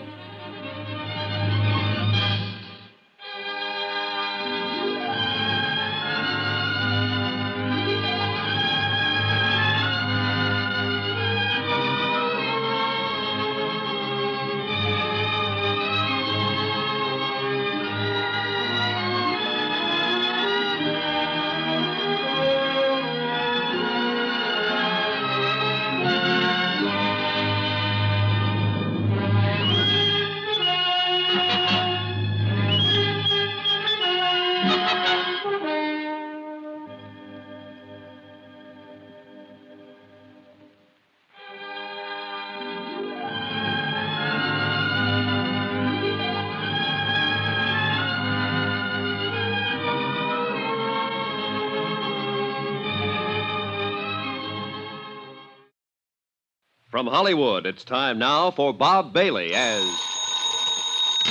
Johnny Dollar. Guess who, Johnny? Lou Tang. When they told me you had called, my heart jumped and beat faster. It has been a long time. Too long. Hey, look, I want to see you, Lou. Where are you? They only gave me a phone number. It's a waterfront bar, foot of Drum Street. Sailors hang out. Then I'll call a taxi. No, wait there. I've got a drunk on my hands. Well, get rid of him.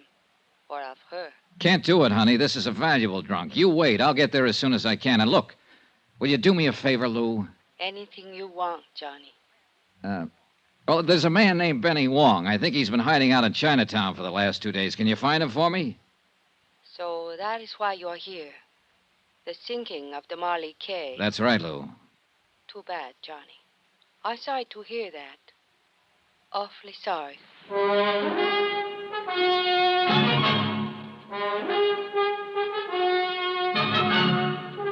Tonight and every weekday night, Bob Bailey in the transcribed adventures of the man with the action-packed expense account, America's fabulous freelance insurance investigator. Yours truly, Johnny Dollar.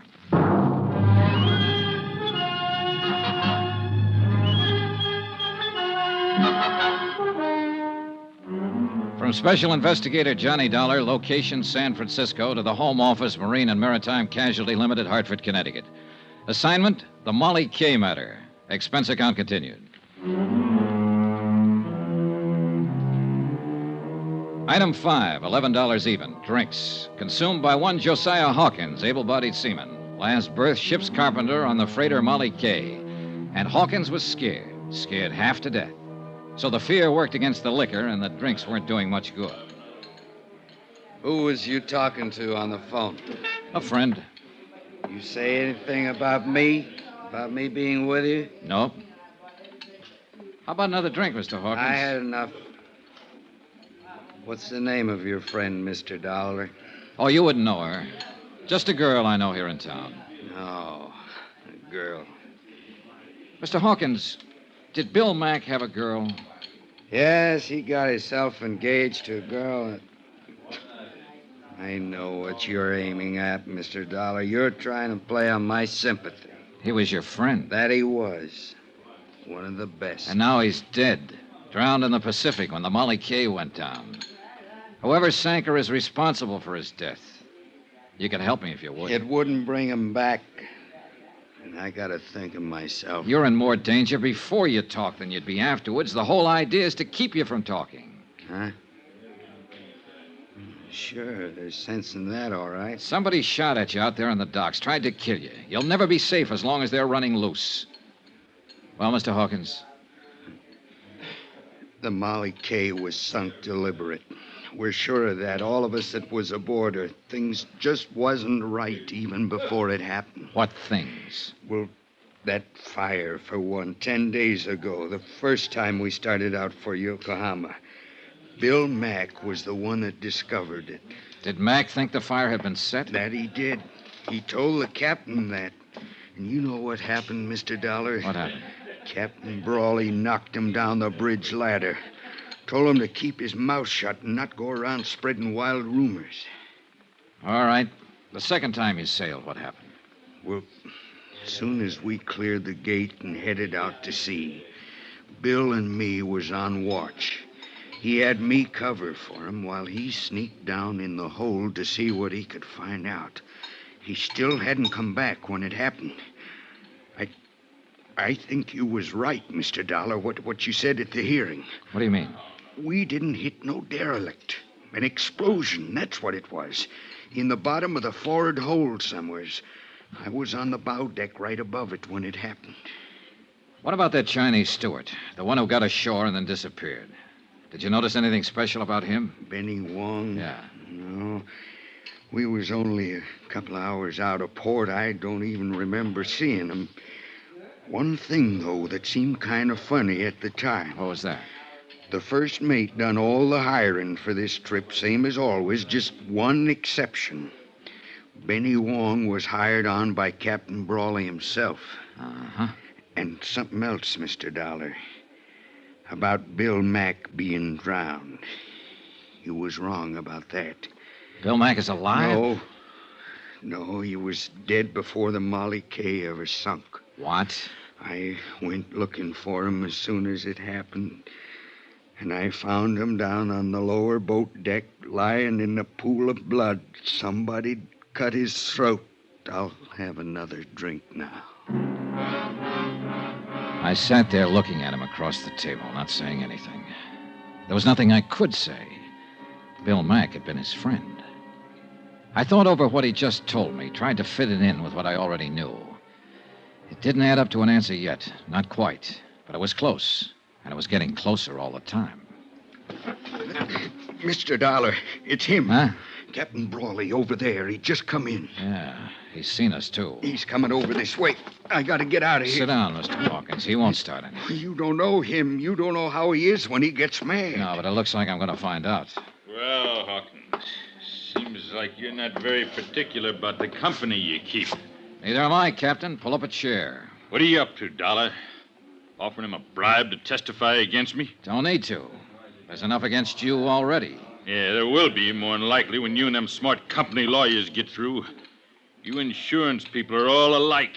You're right there to collect when it's due you, but you squirm when it comes to paying off. Well, now, that depends on the circumstances, Captain, and in this case, well, I wouldn't go spending that money yet if I were you. That's what you've been telling them, huh? When I've got anything to tell, I'll tell it to the court. Yeah, along with anybody else you can turn against me. Like my own daughter, for instance. She even sneaked around and tried to turn her against me. Not that that took much doing. And Dean Sutton, owner of the cargo. But there's a limit to what a man will take, Dollar. And I took enough already. Now, you better quit pushing me. I'm warning you. Are you? Well, take your warning and stick it where it'll do the most good. You've been trying to block every attempt I've made to get to the bottom of this thing. You've dragged your feet every step of the way deliberately. Dollar, nobody talks to me like that. Then it's time somebody did. I think you're in this thing right up to your big fat neck. And if you are, I'm going to pin it on you. Not just for swindling. If you were behind the sinking of the Molly K, I'm going to see to it that you stand trial for murder, too. I warned you once. Look out, Mr. Dollar. Oh, no. All right, Captain. Learn it the hard way. Watch out, he's grabbing the bottle. Come and get it, Dollar! Sorry, the party's over right now.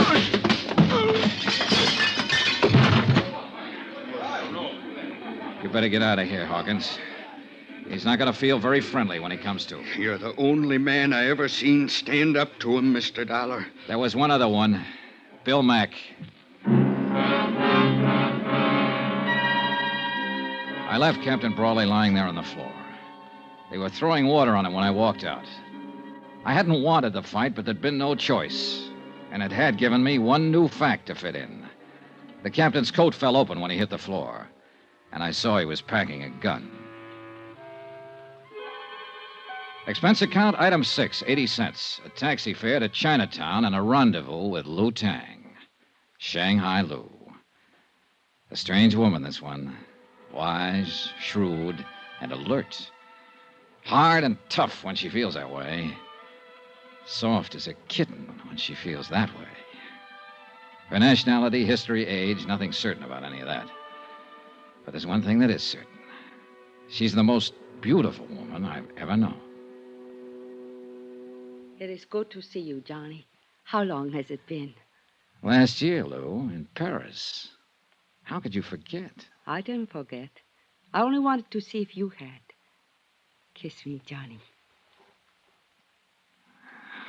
Oh.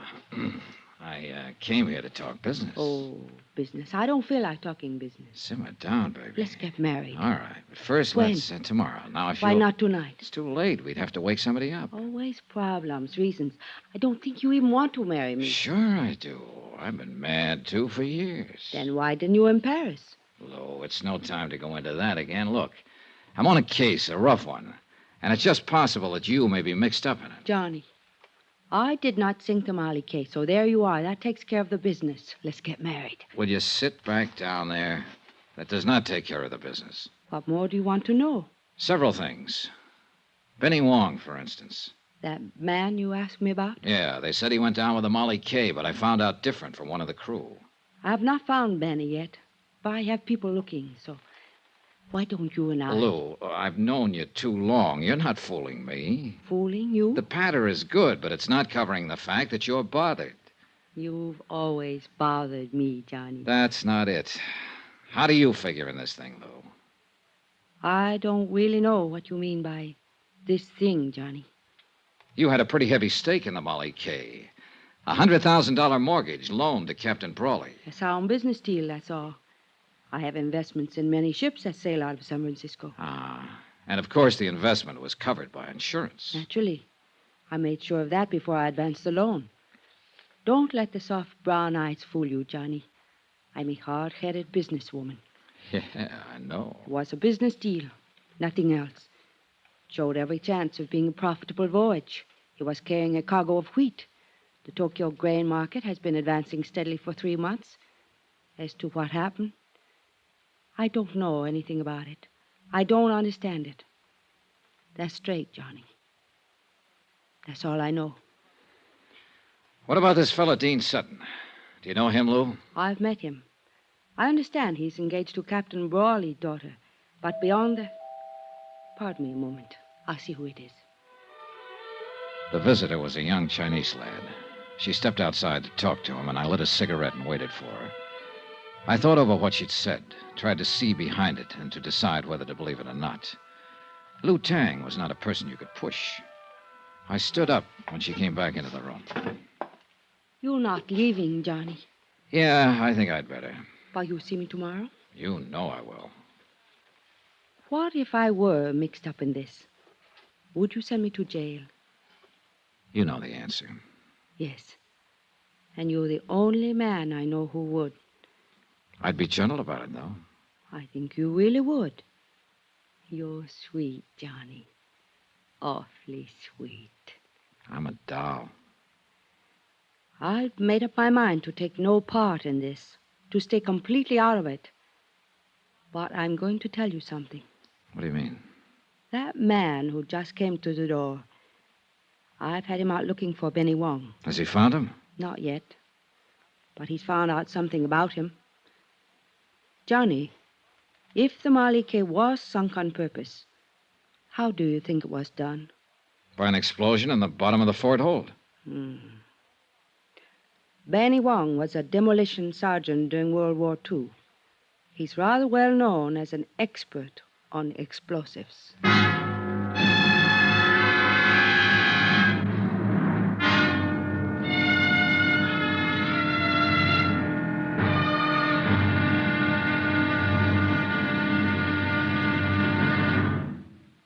Now, here's our star, Bob Bailey, to tell you about tomorrow's episode of this story. Thanks. Tomorrow night, a double cross, a double play, and a lovely girl forces the jealous sea to give up its dead. Join us, won't you? Yours truly, Johnny Dollar.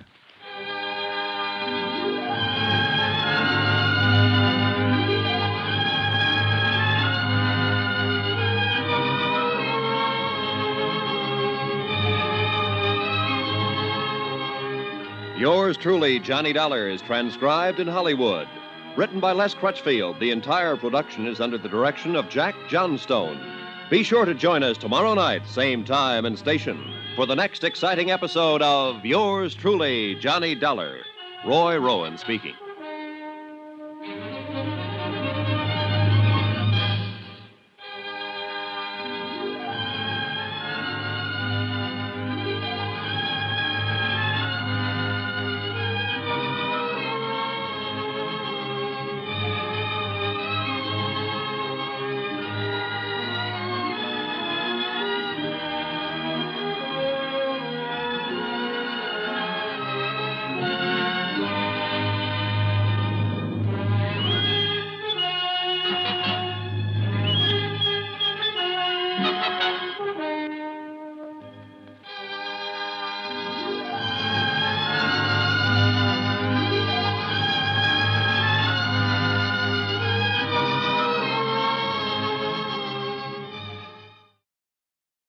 From Hollywood, it's time now for Bob Bailey as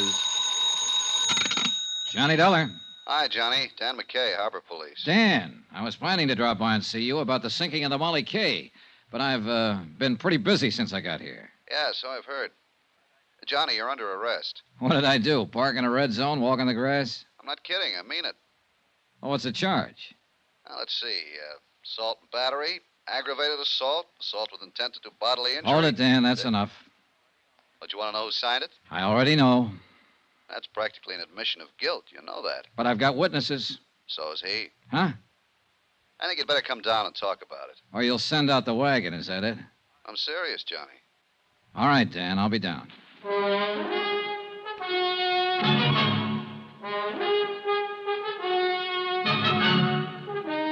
Tonight and every weekday night, Bob Bailey in the transcribed adventures of the man with the action-packed expense account. America's fabulous freelance insurance investigator. Yours truly, Johnny Dollar.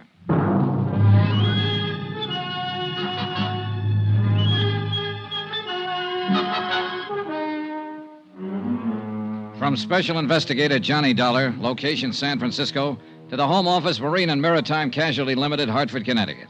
Assignment, the Molly K matter. Expense account continued. Item 7, a mere 60 cents. Taxi from my hotel to the foot of Market Street and headquarters of Inspector Dan McKay in charge of Harbor Police. I'd known Dan for years, well enough to realize that knowing him wouldn't make any difference. Not when he had a warrant to serve. I knew the charge wouldn't stick, of course, but it could slow me down. And I figured that was exactly why it had been filed. You may be right, Johnny. Maybe Captain Brawley did file charges just for nuisance value. Keep you out of his way for a day or two. That's exactly what he did. Nevertheless, the charge was filed, and a warrant has been issued. So what are you going to do about it?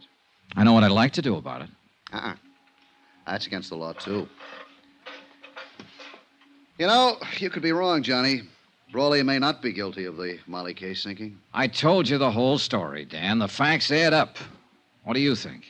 I think you've got an awful strong case, but it's still based on circumstantial evidence. Well, what else is there to base it on? The rest of the evidence is out past the harbor there, out beyond the Golden Gate, a mile below the surface of the Pacific. Yeah, I know. Most of the cases we handle here in the Harbor Division are like that. Well, then you can see the problem I'm up against. Yeah, I can see it all right.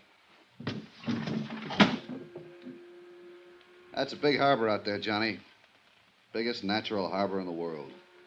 A lot of square miles of water. A lot of miles of shoreline. And a lot of ways of covering up a crime.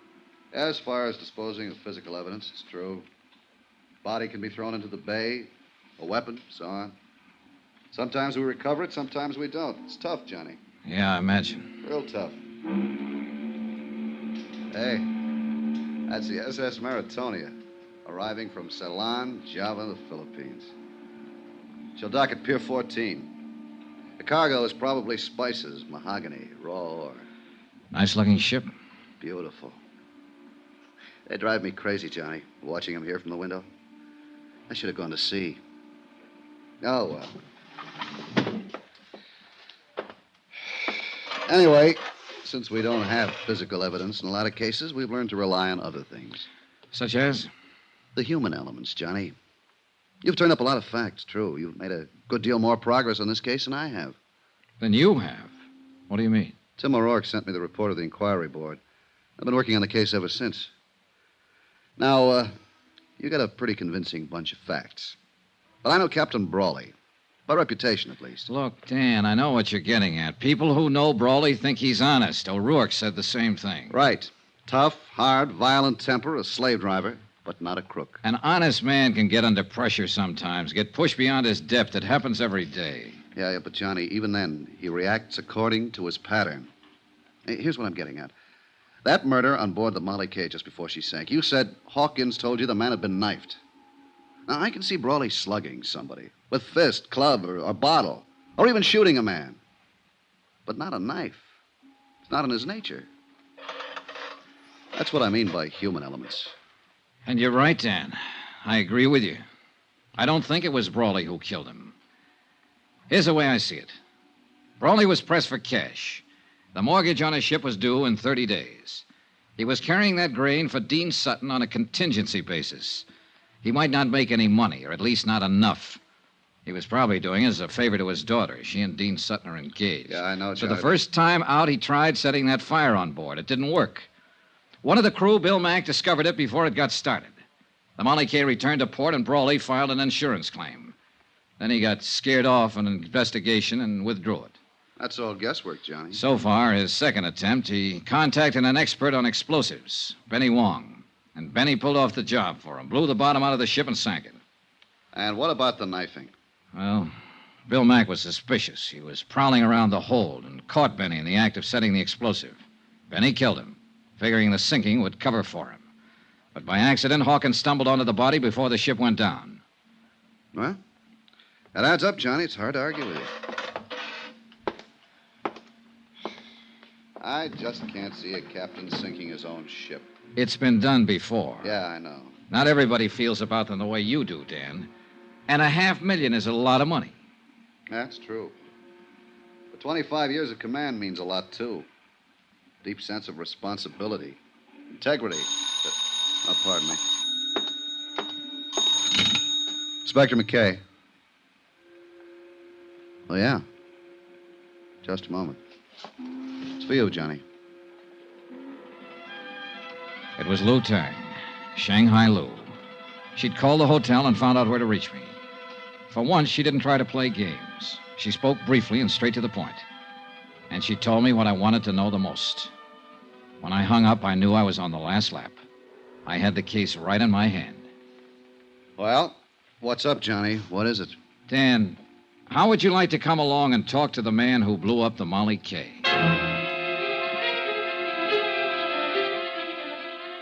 Item 8, 80 cents. Another taxi. A short run from the foot of Market to Fisherman's Wharf. Lou Tang's spies had told her Benny Wong was holed up in a back room of the Fa Song Fish Company out on the docks. And they said he was scared, armed, and dangerous. There's the Fa Song layout, Johnny. Right there, the warehouse on the end. Yeah. Well, let's go around the gangway. Lou Tang said the room is on the back corner. Say, Johnny, why don't you wait here? Let me take him. This kind of thing is part of my job. But he's my pigeon, Dan. I found him first. There's a door at the back. That must be it. Yeah, only one it could be. Besides, I'm under arrest. If you left me alone, I might escape. Yeah, sure. You got a gun, Johnny? Yeah. All right. Let's go. We moved quietly up to the blank wooden door opening onto the gangway over the water. There were no windows in the back wall, so we were certain we weren't being watched from inside. We stopped at the door, and McKay reached for the knob and tried it gently. It's unlocked. Good. You ready? Yeah, go ahead. Hey, what? Hold it, police officers. Drop that gun. Drop it fast.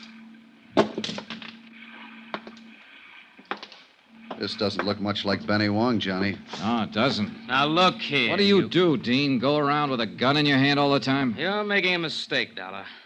I don't know any more about this than you do. Any more about what? What are you doing here, Never Dean? mind, Johnny. Here's what he means. Huh? Oh. Well. So we don't talk to Benny. Shot 3 times. Yeah. Any one of the bullets would have done the job. You weren't taking any chances, were you, Dean? I didn't shoot him. I just got here. How did you know where he was hiding? I didn't. I didn't know anything about him. I got a phone call. Somebody said to meet them here. Said they gave me the lowdown on the sinking of the Molly K. What somebody? Who was it? I don't know. Man or woman? Man, I think.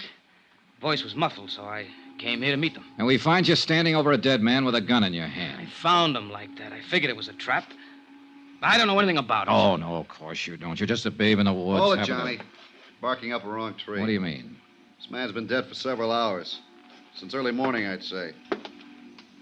And he was shot with a .45. This gun of Sutton's is a .32. So that's that. Johnny, what was the caliber of the gun you saw Captain Brawley wearing? A .45, Dan. I'll put out a bulletin and we'll pick him up. Wind up. The bets were all in. There was nothing more ahead but the showdown. Dan tore up the warrant on me, of course, and I went back to my hotel room to wait it out. That seemed the safest place to be. Brawley would be desperate now, half out of his mind. And of all the people he hated most, I was number one. So I lay back on my bed and waited. I reached my gun from the lamp table, moved quietly over to the door, and took hold of the key. Who is it? Let me in, Johnny. Ellen. Just a second. Come on in. Has he been here, Johnny? Has who been here? My father. The last time I saw the captain, he was lying unconscious on a barroom floor. I just put him there. That was last night. Yes, I know. Well, what made you think he'd be here? I don't know. Guess I thought. I don't know what I thought. Oh, easy now, honey. I'm scared, Johnny. Hold me, please. I'm so lonely and scared. It's all right, Ellen. Easy now. He came home last night after he fought with you. He was furious. Then he left again, and I haven't seen him since. Does he have his gun with him? I guess so. I don't know. I don't know anything. Help me, Johnny, won't you? Of course I will. Hold me tight. Kiss me. Ellen, Last honey, night look. when you kissed me, I wasn't scared then. I wasn't lonely. Look, honey, would you... Hold me, Johnny. Wait a second. Johnny Dollar. Dan McKay, Johnny. Yeah, Dan. We picked up Brawley on the waterfront a half an hour ago. Thought you'd want to know. What's he say? Denies everything. Says he was home asleep all night. Says his daughter will back him up. I happen to know different on that. Yeah, I figured he was lying. We'd already been out to his house. Found his gun. It's been fired 3 times, Johnny. And the bullets match. When Ellen Brawley left my room a while later, I still hadn't told her about her father's arrest. I didn't have the heart. She'd tried her best to protect him, cover for him. She'd have done anything to save him. And yet, the irony was that every move she'd made helped tighten the case against him. The scent of her perfume still hung in the air after she'd gone. It was a strange scent, subtle, disturbing. I began to feel uncomfortable, on edge. There was something familiar about that scent. And finally, I tagged it. I'd noticed that same perfume in the room on the wharf, where Benny Wong lay murdered.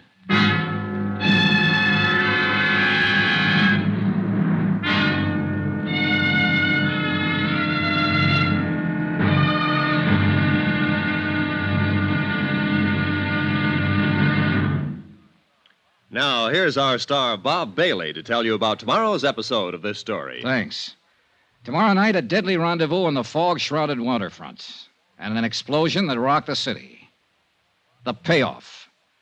Join us, won't you? Yours truly, Johnny Dollar.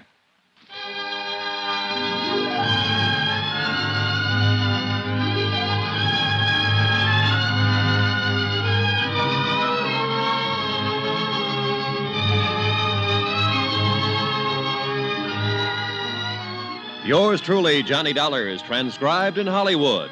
Written by Les Crutchfield, the entire production is under the direction of Jack Johnstone. Be sure to join us tomorrow night, same time and station, for the next exciting episode of Yours truly, Johnny Dollar. Roy Rowan speaking.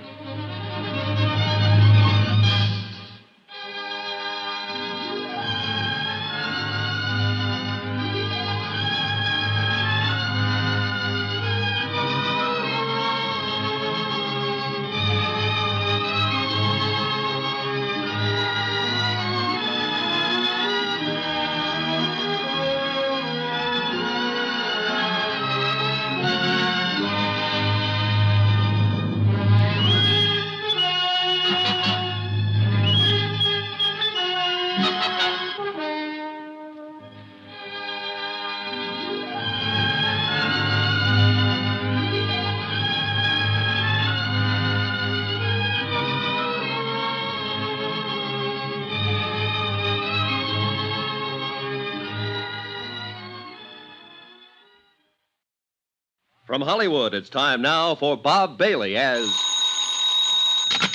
Johnny Dollar. Johnny, I've got it for you. Blue Tang. Good. What did you find out? That prices on the Tokyo grain market did break suddenly, about 3 weeks ago. 3 weeks. Uh-huh. Reason, oversupply. The price has been holding since, at about 60% of the peak. A 40% drop, big enough to cause the damage. What damage? The sinking of the Molly K, a double cross, a frame-up, murder. It's as clear as crystal, Lou. Come see me later tonight. Tell me all about it. All right. Or at any rate, come on, tell me about something. About a certain night in Paris, maybe? I think I'd like that very much, Johnny. Wait for me, Lou. I'll be there later. You can count on it.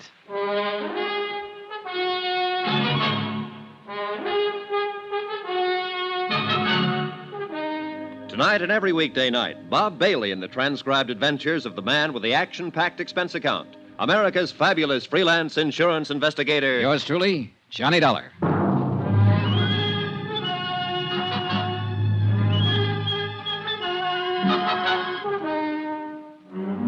From Special Investigator Johnny Dollar, location San Francisco, to the Home Office, Marine and Maritime Casualty Limited, Hartford, Connecticut. Assignment, the Molly K matter. Expense account, final page. Item 9, 770, long-distance calls to Hartford and New York. I was pretty sure before I called, but I had to check on it. It checked.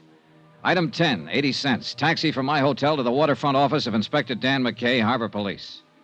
It's a funny deal, Johnny. I can't figure. Captain Brawley is clammed up tight. Won't answer any more questions. Doesn't want a lawyer. Won't even talk. It's a funny deal. Not when you consider the fact that he's innocent. What? What you said? I know. I argued the opposite. I was wrong, Dan. What is it, Johnny? Just plain stubbornness? No, but that's what it is with Captain Brawley. Maybe that's the tip-off, his stubborn bullheadedness. The human elements you mentioned. How you figuring it? If Brawley were in a money jam, he'd never scheme and connive at planning a thing like that of sinking his own ship. He's too stubborn. And besides, he wasn't in a jam, I'm sure of it. Well, no, wait a minute.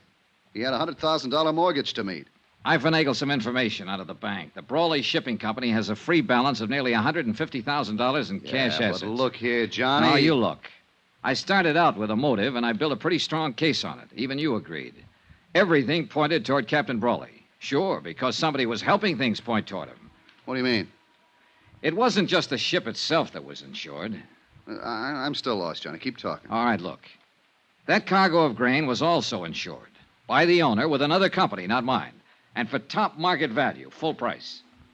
Yeah, well, keep talking. All right.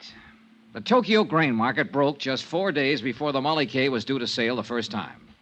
The shipper stood to lose nearly half his investment if the grain reached Yokohama at that time. Well, it didn't reach there. It's lying out there on the bottom of the Pacific. Net result, instead of taking a loss because of price, the shipper gets full price from the insurance company. It adds up, Dan. Yeah, it sure does. The shipper. I think Captain Brawley suspected him, too. That's what kept the old captain on the prod. His ship gone, under suspicion for the sinking, yet not wanting to hurt his daughter. He was caught right in the middle. But keep on holding him to make it look like we still think he's the guilty party. Well, it's that girl of his I feel sorry for, Ellen. She's the one caught in the middle. Yeah, I know. And it's going to be rough on her when she finds out. Engaged to a killer who's been using her to smash her own father. Great setup. Yeah. Well, I'll get a bulletin out. We'll pick up this Dean Sutton and bring him in. Yeah, but you know something? It's going to be awful hard to pin it on him. Need evidence, something definite. Look, why don't you let me have a go at him first? Oh, it's out of the question, Johnny. Of course, if you should happen to find him before we do, well... Yeah, I might just do that, Dan. In fact, I've kind of got a hunch I will. It was a hunch, but it might be a good one. I left Dan's office and walked east along the waterfront, following the long curve of the Embarcadero with its miles of docks and wharves. The night had settled down over the bay and the city, and with it a dark, damp blanket of fog, even heavier than the night before. And because of that and other reasons, I felt cold and lonesome and alone.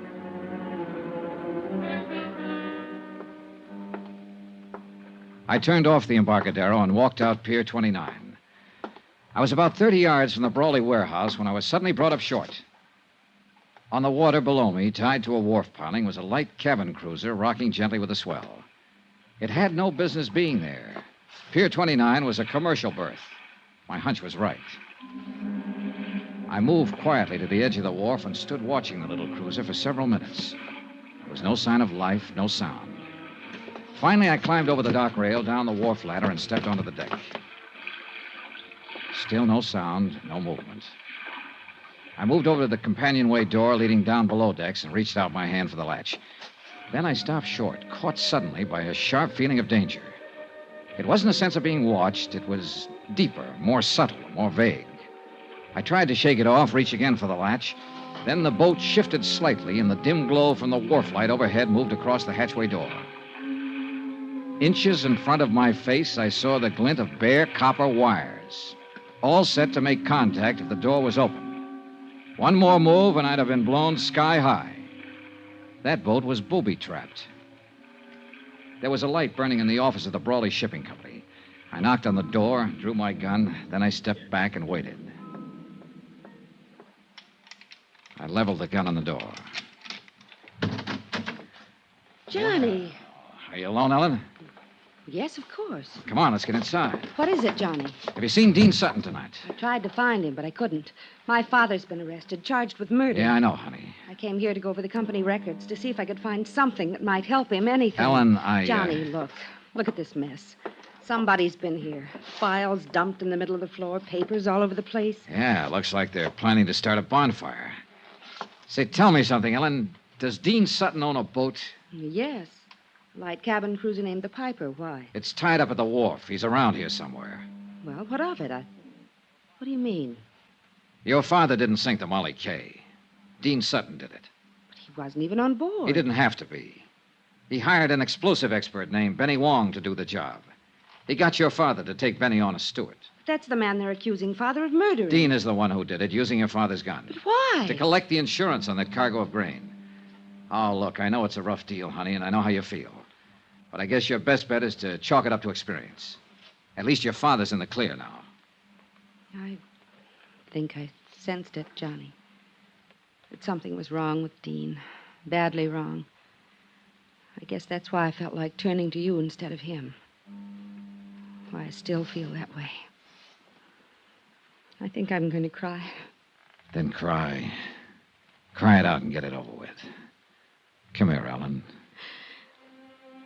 I held her close and tried to comfort her. She pressed her face against my chest and whimpered like a hurt kid. I kept stroking her hair, breathing in the scent of her perfume.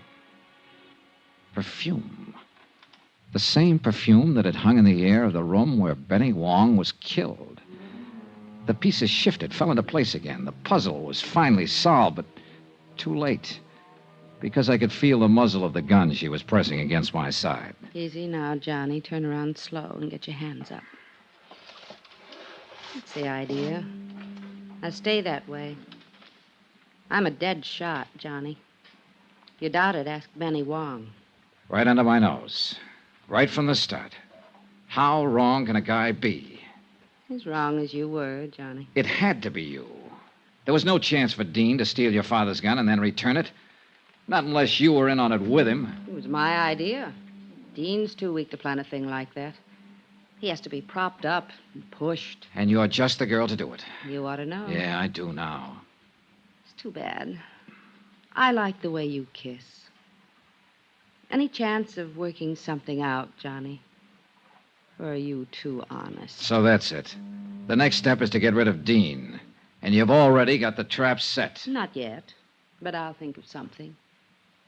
I'm clever, Johnny. Don't you think so?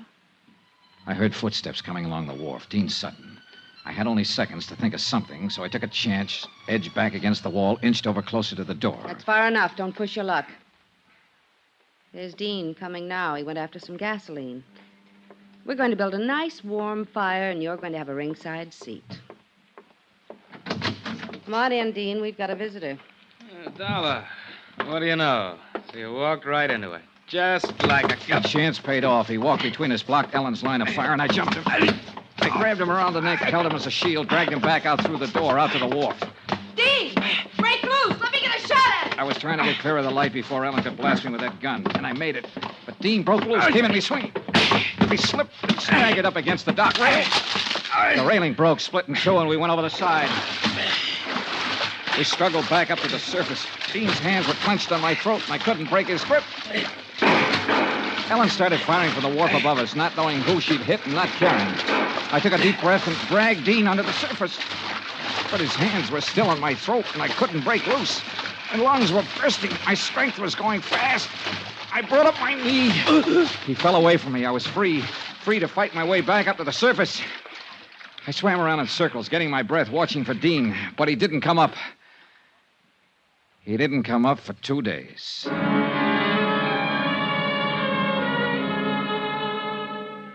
When I climbed up the ladder onto the wharf, Ellen was nowhere in sight. I heard somebody running toward me, saw the flashing red light back at the land end of the pier, and I knew why she'd left. Dan McKay and his boys. Johnny! Johnny! Hey, over here, Dan. Are you all right, Johnny? Yeah, I'm all right. Do you see Ellen Brawley? Well, some girl ran up the wharf there toward that cruiser. That boat's got a booby trap on it. Come on, Dan. All right. What's she doing here? She was in on it, too. Dean's in the water, drowned, I guess. Look, there she is, climbing down off the wharf. Ellen, stop. She's on the cruiser. No. Ellen! She's gonna try... Look out! Get down! Flat on your face. If she opens that hatch...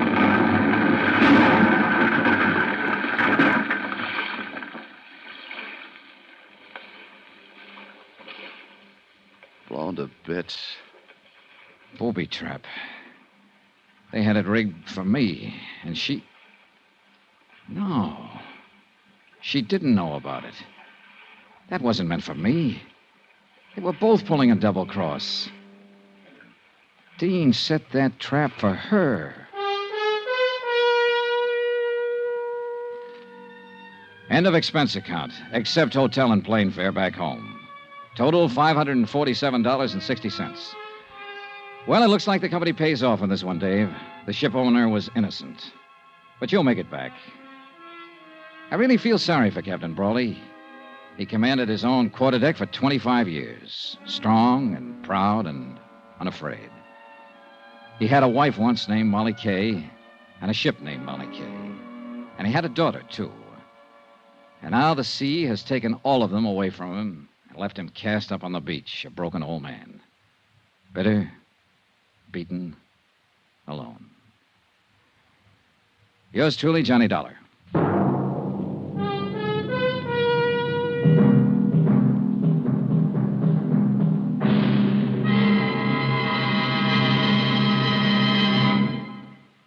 Now, here's our star, Bob Bailey, to tell you about next week's story. Thanks. Next week, the case of a man who didn't exist, except for one thing. He suddenly showed up. Join us, won't you? Yours truly, Johnny Dollar.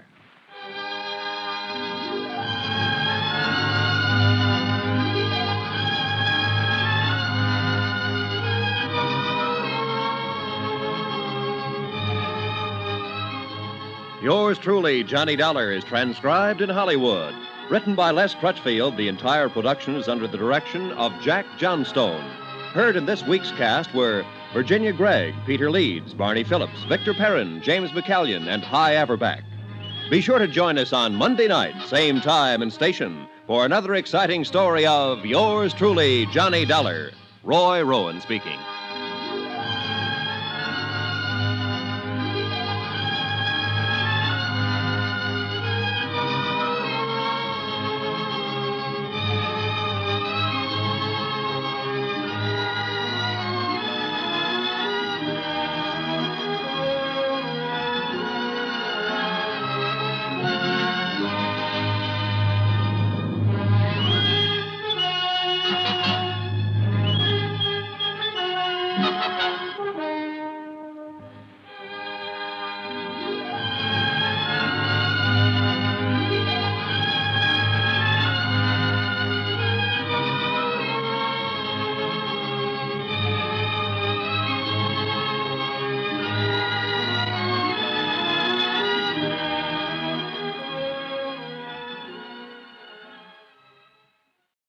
From Hollywood, it's time now for Bob Bailey as Johnny Dollar. Hi.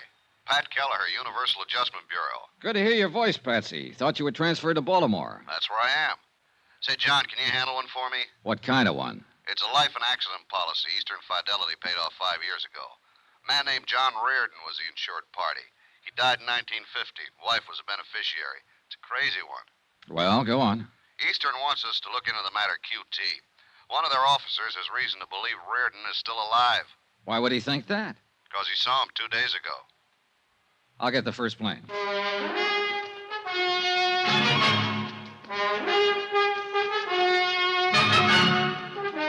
Tonight and every weekday night, Bob Bailey in the transcribed adventures of the man with the action-packed expense account. America's fabulous freelance insurance investigator. Yours truly, Johnny Dollar.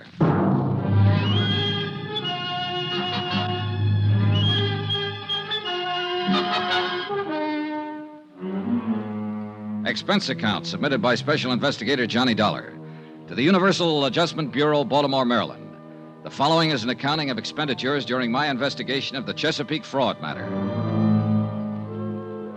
Expense account item 1, $22.75. Plane fare and incidentals, Hartford to Baltimore. I arrived at 3:15 in the afternoon at Friendship International Airport. It was a cold, gray day. I took a cab directly to Pat Kelleher's office. Good to see you, John. He was 10 pounds heavier. Outside of that, he looked swell. We'll have to have dinner once a week, my wife. Where are your bags? You didn't go to a hotel. I checked my stuff at the airport, Patsy. I didn't know how long I'd be here. Over the Alleghenies on the plane, I got to thinking about the number of alive but dead reports I've investigated at one time or another. They happen all the time, but they never pan out. Yeah, well, this one isn't like that, John. Sit down. Thanks. No, when a man like Paul Coombs, chairman of the board for Eastern Fidelity, not to mention vice president of 2 oil companies and 1 construction company, when he romps in here and says somebody's still alive, it's supposed to be dead, we got to listen to him. Sure you do, Pat. It's your job. Your job now. Coombs claims he not only saw Reardon, but talked to him. I'll go into that later. Policy was issued in 1944. Mm-hmm. My wife's a beneficiary. Yeah. Elizabeth Jane Reardon, $10,000. 20, John. Double indemnity on the accident clause. Oh. Well, look, I'll look at this stuff later. Maybe you better tell me about that first. Okay. John Reardon was lost in a boat accident out on Chesapeake Bay. When? August 13th, 1950. There were 4 people in the party. They went out for the afternoon on a power cruiser, and the thing exploded in the middle of the bay. Oh, yeah, I may have read about it. Was there a man named Sharpston involved? Yeah. Sharpston owned the boat. He and his wife were aboard, and another man named Blaine. Did all of them go down? That's right. They recovered Mr. and Mrs. Sharpston's body and Blaine's. They never found John Reardon. What caused the explosion? No explainable reason. It was never determined. Oh, there's always a reason. Yeah, well, that probably blew up with the boat, too. As it happened, we conducted the investigation for Atlantic States Limited. They held the insurance on the Sharpstons and the boat. These are our findings in the matter. We found no reason for Atlantic not to honor the claim made by Sharpston's estate. Mm-hmm. How about the other man who was killed, Blaine? His case was adjusted by another company. So that leaves us John Reardon. Yeah. About a month after the accident, his wife filed claim for payment. Our investigation was ended by then. We notified the insurance commission of the circumstances of his death and requested a judgment. Routine. Did it go through all right? Yeah. The appellate court declared John Reardon legally dead after the required 3-year waiting period. Pretty standard when there's no body. Sure. Eastern honored the claim and paid Mrs. Reardon $20,000. So, that's about it. Except that now somebody thinks he's alive. Not just somebody. Paul Coombs. Yeah. And if that's so, Eastern's been swindled for $20,000. Tell me about the beneficiary. Miss Reardon? Mm-hmm. Nice woman. Met her a couple of times. She didn't need money, I can tell you that much. Oh? Yeah, worth over $200,000. Never married again. You say she didn't file her claim until a month after the accident. That's right.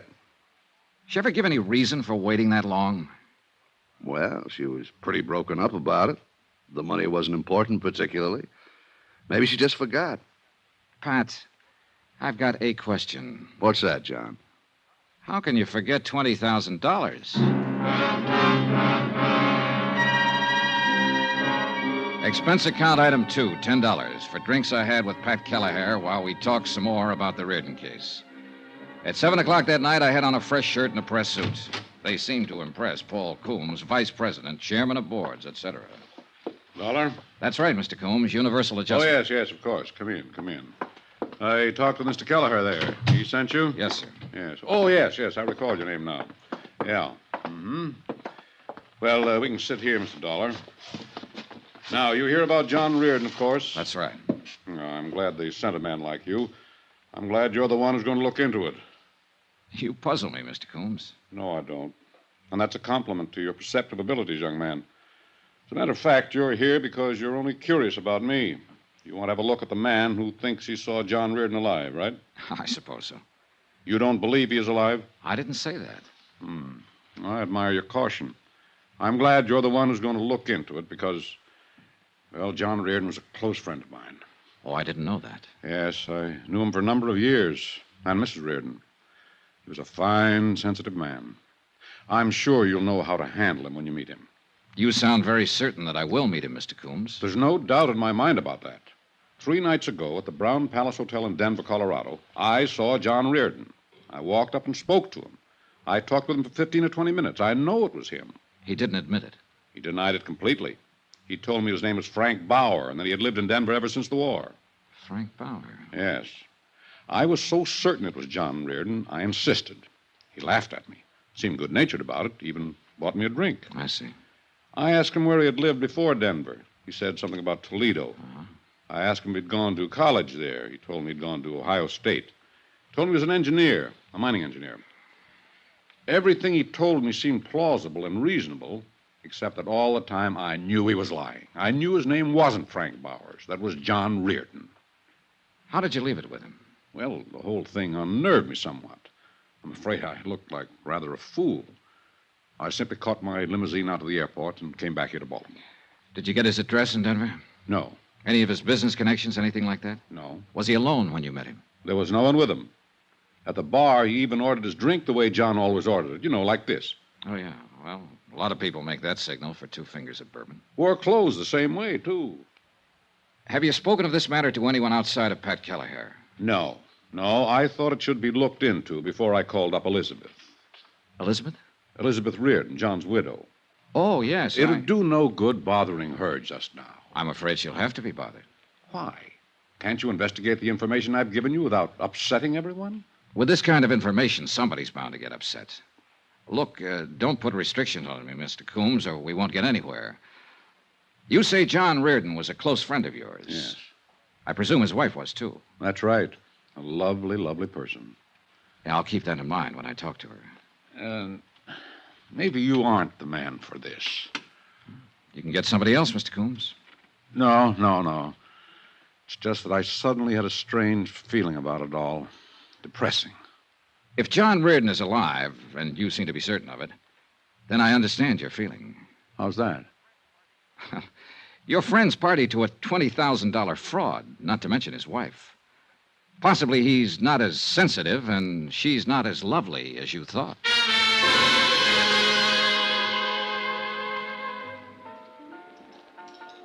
I spent the rest of the evening with Pat Kelleher and his wife, hoping to see the bright lights and listen to some laughter. We picked a couple of fancy bistros and started the rounds to watch champagne flow and eavesdrop on the happy stories of success, promotion, and love. But it didn't work. Like the place, John? It's swell. You're as low as a cricket's ankle. Well, today a man kept telling me a friend of his was alive who's supposed to be dead. He told me what a fine fella this friend is, or was. Yeah. 99 times out of 100, I tell him to go jump in the lake, but Paul Coombs comes under the title reliable witness in anybody's book. Give me a match. Here. How you fix for plans? Start somebody looking into Frank, whatever his name is, in Denver, who's supposed to be Reardon. I'll start with the beneficiary, Pat. Miss Reardon? Yeah. I'll march out and say, let me look at some pictures of your husband. What kind of a guy was he? Did you enjoy each other or try to kill each other? Did you ever, Why didn't Coombs look into it himself? Why didn't he go out to the widow and tell her about his meeting the guy in Denver? Because he came to us, John. Yeah, I know, Patsy. I'm sorry.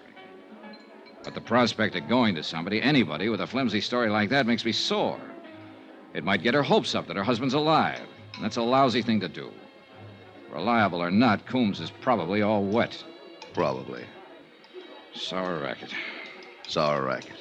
You being a parrot? Just being agreeable, John. If you want to be sad, I'll be sad with you. We both know situations like this are part of the trade. Oh, I should have been a...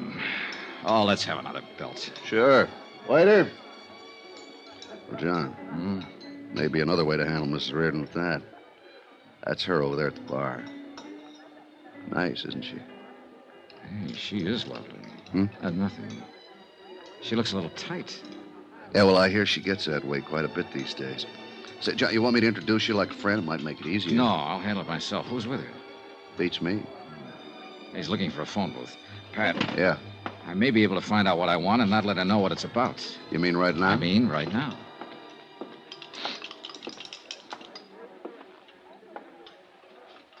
Hello. You're Elizabeth Reardon, aren't you?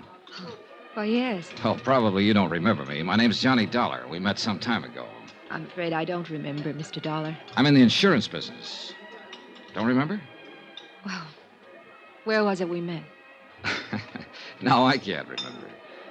May I sit down? Well, I'm expecting someone who'll be back in a minute.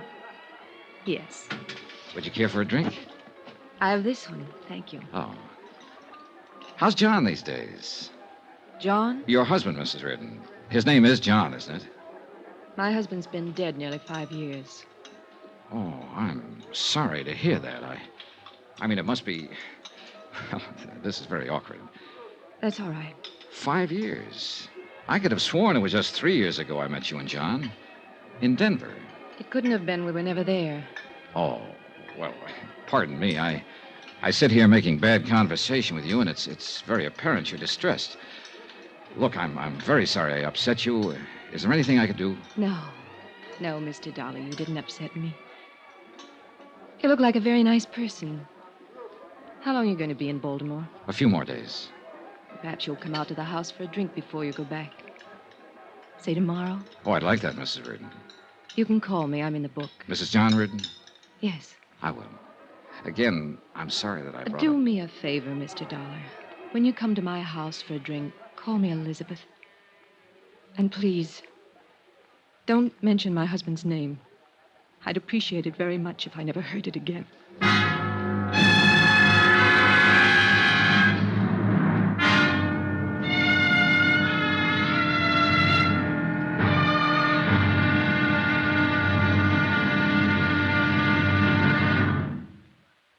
There'll be another exciting episode in our story of the Chesapeake fraud matter tomorrow. Tomorrow, a little talk to a widow who might not be a widow at all. And a strong feeling that a smile can sometimes be more dangerous than a gun. Join us, won't you? Yours truly, Johnny Dollar.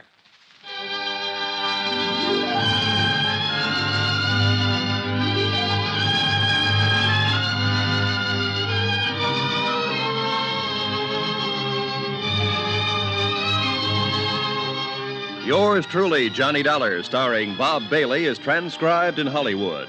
Written by John Dawson, it is produced and directed by Jack Johnstone. Be sure to join us tomorrow night, same time and station, for the next exciting episode of Yours truly, Johnny Dollar. Roy Rowan speaking.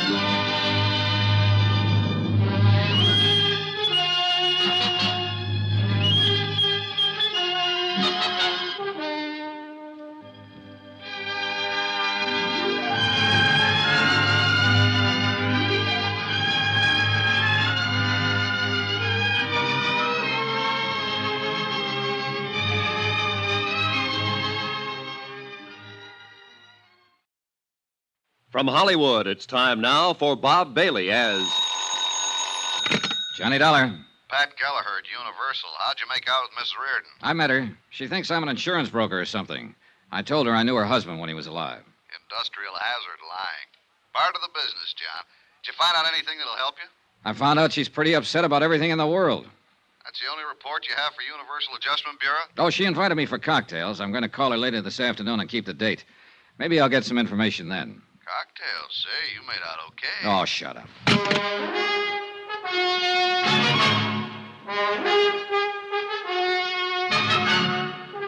Tonight and every weekday night, Bob Bailey in the transcribed adventures of the man with the action-packed expense account, America's fabulous freelance insurance investigator. Yours truly, Johnny Dollar.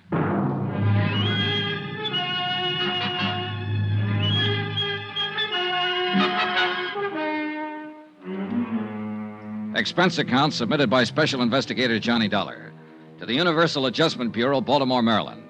The following is an accounting of expenditures during my investigation of the Chesapeake fraud matter. Expense account item 3, $23.60, long-distance telephone call to George Hanley in Denver, Colorado. George is an old friend of mine in the private detective business. I told him about the report that John Reardon was still alive and living in Denver under the name of Frank Bowers.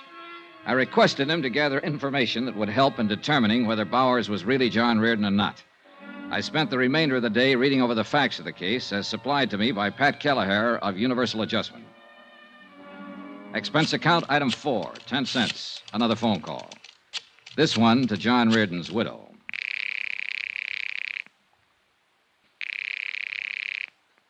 Hello? Mrs. Reardon? Yes. This is Johnny Dollar. Oh, yes, Mr. Dollar. You're the man who used to know John? Yes. I asked you over for a drink. I hope you're coming. What time? 7 would be fine.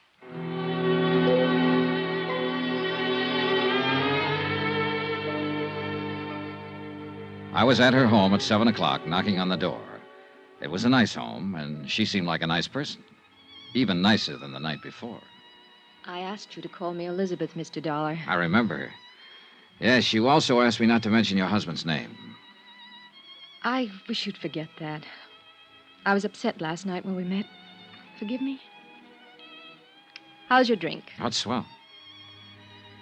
I don't know why, but I feel I should explain myself a little more about saying what I did about John.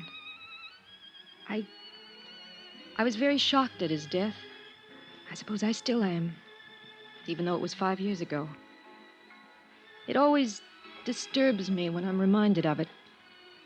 Yet it's good to be reminded, I suppose. To know that he really is dead. That he won't come through that door anymore. That he won't telephone me from the office or make any plans with me. Does that make sense? I suppose so. Oh, we can drink another one. Sometimes things make more sense with a few drinks. Sometimes they don't make any sense at all, Elizabeth. That's right, too, Johnny. You know, I like you. I like you. Tell me about your business. You said insurance? Yes. You're a broker? Well, not exactly. A salesman? No. I'm an investigator. That must be terribly interesting work. I suppose you travel everywhere. Have you ever been to... She had a nice mouth. Soft, frank, wide-open eyes. A couple of times I was on the verge of telling her exactly what I was working on and why I was talking to her. But I didn't. Somehow I felt comfortable in the house. Over the drinks and music, we eventually got around to John Reardon. She told me of their 4 years' marriage that ended with his sudden death. Gave me everything I could possibly want to have. Why do I tell you all this? I never talked to anybody about it. Oh, I don't know. Possibly because you just want to talk to somebody about it. You're easy to talk to, Johnny. I was 19 when I was married. I'd never known another man. It was wonderful at first. Wonderful all the time, I suppose. I just wasn't grown up enough to realize it. Can I ask you a question? Surely. Did you really love him? Yes. I'm not convinced. Why? Oh, just a feeling. Well, I did. I'm not so sure he loved me. That's an awful thing to say. No, I don't think so. It's probably been on your mind a long time. You don't know me from a load of coal, but we've sat here and talked an hour. I think I know you. I think so, too. You still seem very despondent about his death. Yet you aren't sure he loved you. I loved him. Oh. Here I am explaining things again, I suppose because they sound so foolish. Once, we both loved each other. Very much. But we kicked it away. We just didn't get along. He was out spending his money on other people, and I was taking up this pastime.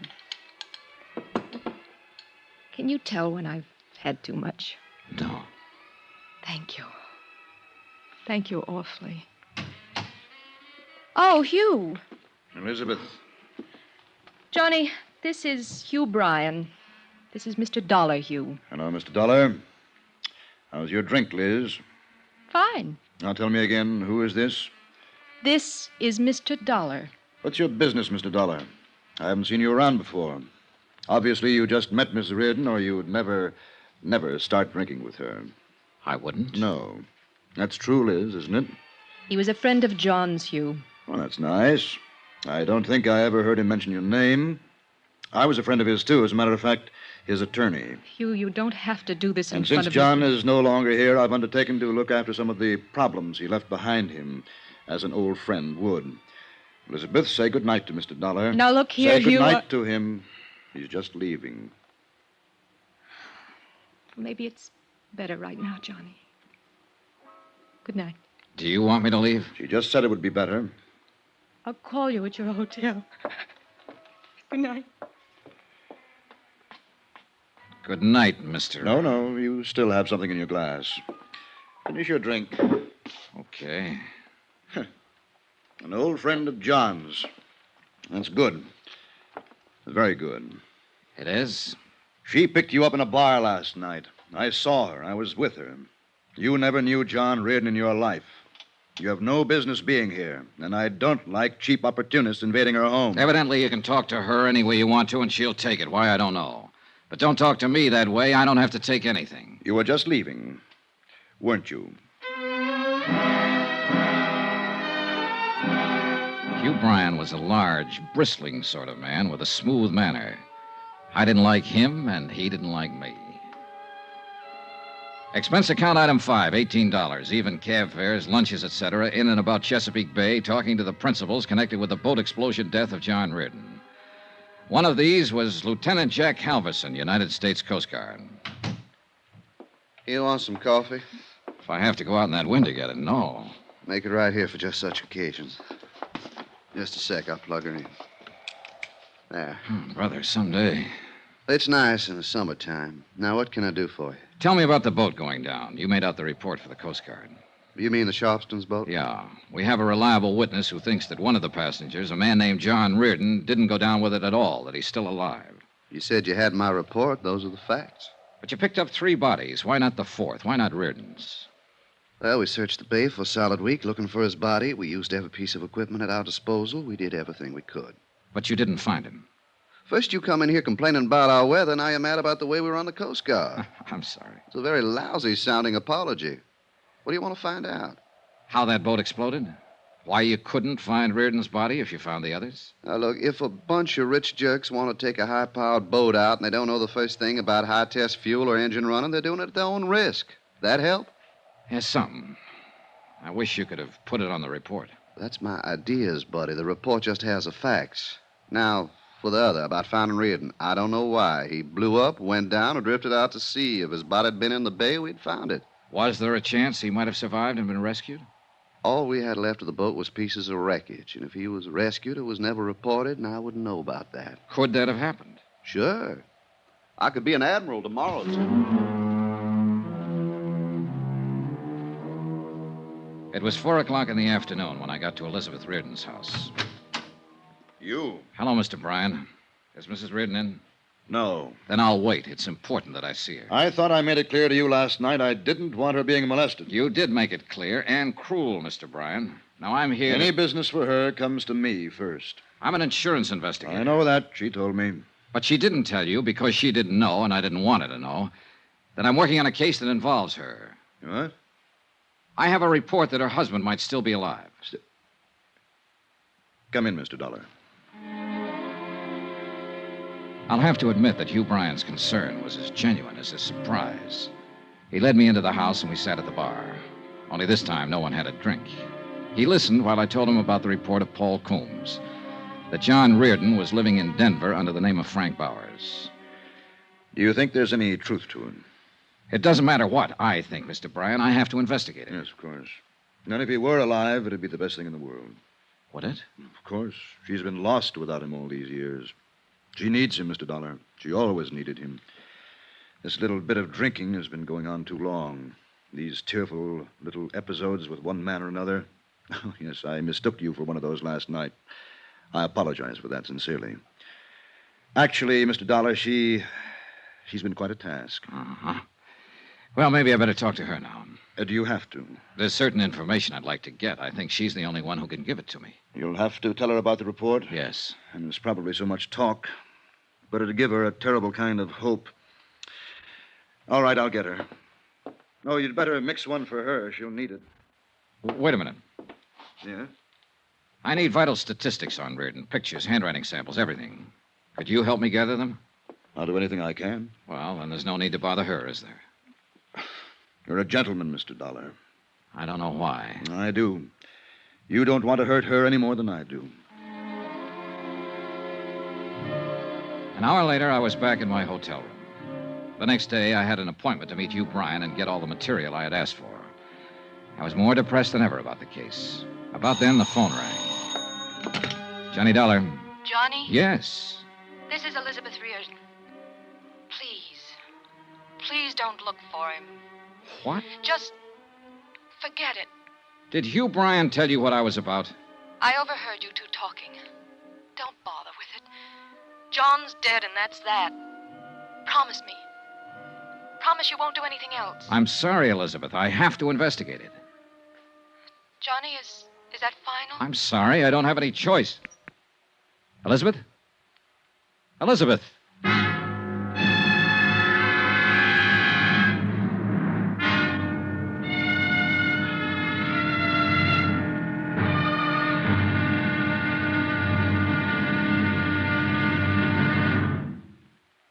There'll be another exciting episode in our story of the Chesapeake fraud matter tomorrow. Tomorrow, a trip to Denver and a look at a man whose gun makes it pretty emphatic that he doesn't want to be looked at.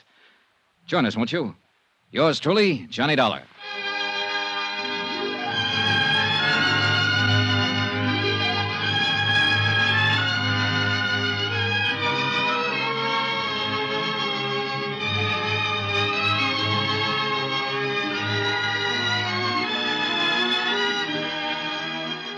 Yours truly, Johnny Dollar, starring Bob Bailey, is transcribed in Hollywood.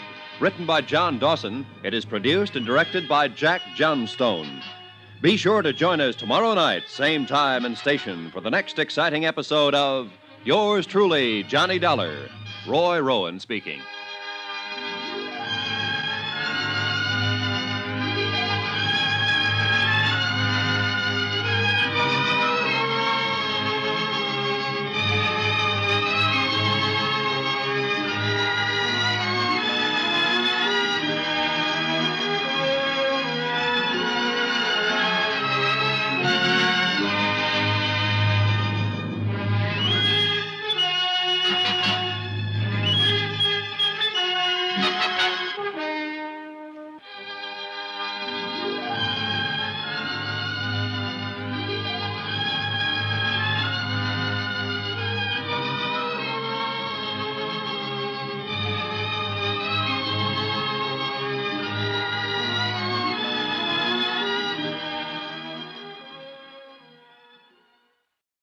From Hollywood, it's time now for Bob Bailey as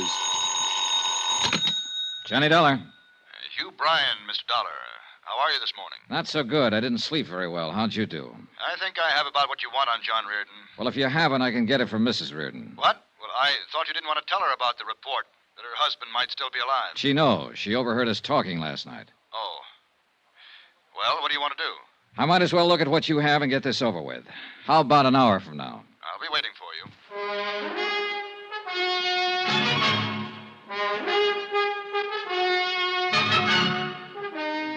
Tonight and every weekday night, Bob Bailey in the transcribed adventures of the man with the action-packed expense account, America's fabulous freelance insurance investigator. Yours truly, Johnny Dollar.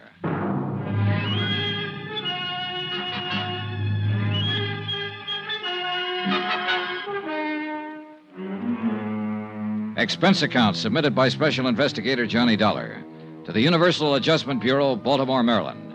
The following is an accounting of expenditures during my investigation of the Chesapeake fraud matter. Expense account item 6, $1.50. One collect telegram from Denver, Colorado. I've located Frank Bowers as per your request. Cursory investigation discloses little evidence that would lead me to believe he might be the John Reardon of Baltimore. Looks like a ham bone to me, Johnny. What do I do now? Signed, George Hanley, George Hanley Investigations Incorporated, Denver, Colorado. Item 7, $2. Same thing. Telegram from me. Things are about the same way here. Sit tight. I'll see you in a day or two. Love, Johnny. Once the telegrams were out of the way, I walked 3 blocks from my hotel to the office building of Hugh Bryan. It was an impressive place full of lawyers and doctors. Hugh Bryan looked a little haggard when I saw him. It took me a while to get all this together. Half the night. There wasn't that big a rush. Oh, get it out of the way. The sooner you have what you need, the sooner you can make sure, and the sooner I won't worry about it anymore.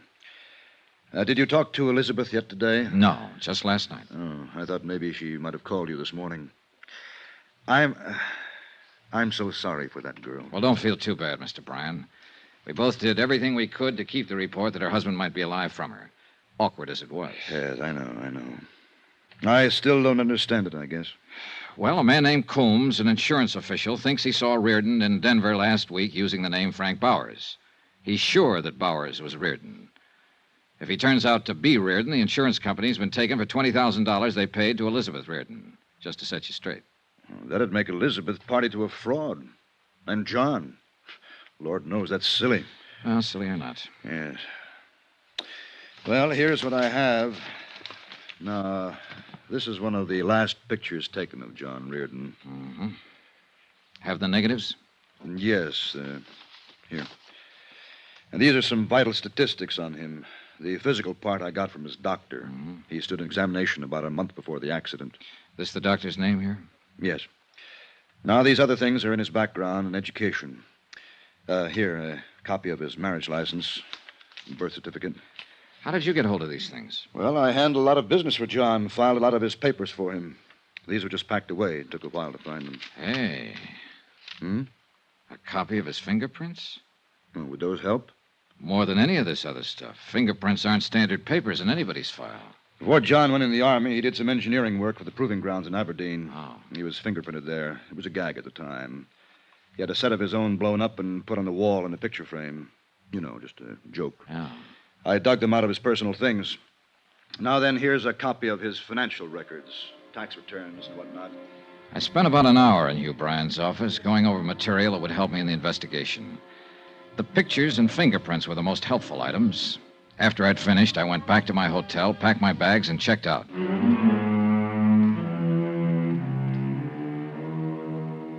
Expense account item 8, $398. My hotel and incidentals in Baltimore and plane fare to Denver. I got there at 9 in the morning. The air crisp, thin, and full of sunshine.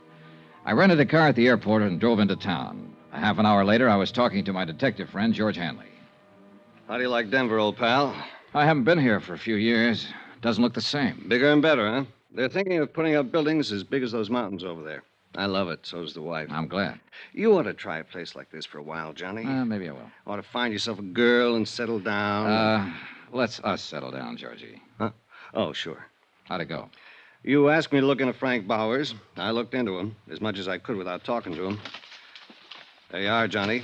His bank account, his friends, his troubles, his enemies, everything. Mm-hmm. How about his police record? One traffic violation 2 years ago. Never been in any kind of trouble around here. Gets along fine with everybody. Well, tell me about everybody, Georgie. His laundryman, the milkman, the guy who tends bar in his neighborhood, the man he buys gas from. I talked to all of them. How about the people he works with? Well, he don't do much of that as far as I can see. He's got an office downtown, calls himself a consulting engineer. Goes there once or twice a week to pick up his mail. Well, now, that's a very nice way to be able to live. Is he starving to death, Georgie? No, he's got a good bank account. Makes regular deposits. Money comes from a New York bonding firm. He owns a little two-bedroom house out beyond Park Hill. Paid $38,000 for it. Wow.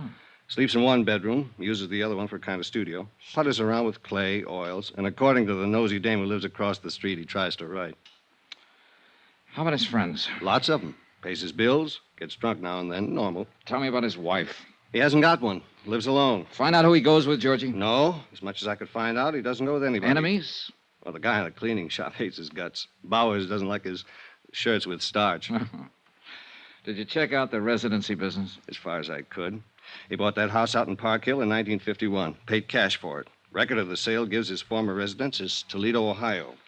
Well, how long has he been a resident here? As near as I can figure, and this is just rough, 4 or 5 years ago, the first financial transaction was the house he bought. The next was a car. He could have been here a long time before that, though. Well, the time element would fit for Reardon. What do you think, Georgie? I think you're probably wasting a lot of money investigating this guy. He doesn't seem like the kind of man who's hiding out from anybody. Here, look at this photo. Is this Frank Bowers? Yeah, I'd say so. 5'11", 170, olive complexion, no scars, no glasses, brown hair, about 35. Could be him from that, yes. This is a picture of John Reardon, and the description is Reardon's. What do you want to do now? Keep on it.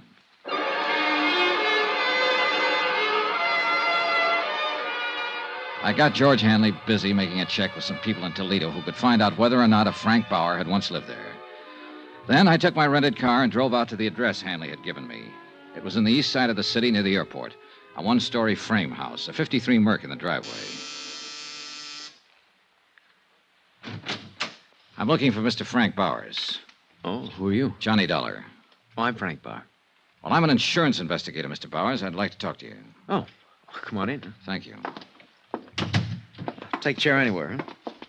What's on your mind? Just making a routine check, Mr. Bowers. Thought perhaps you could help me.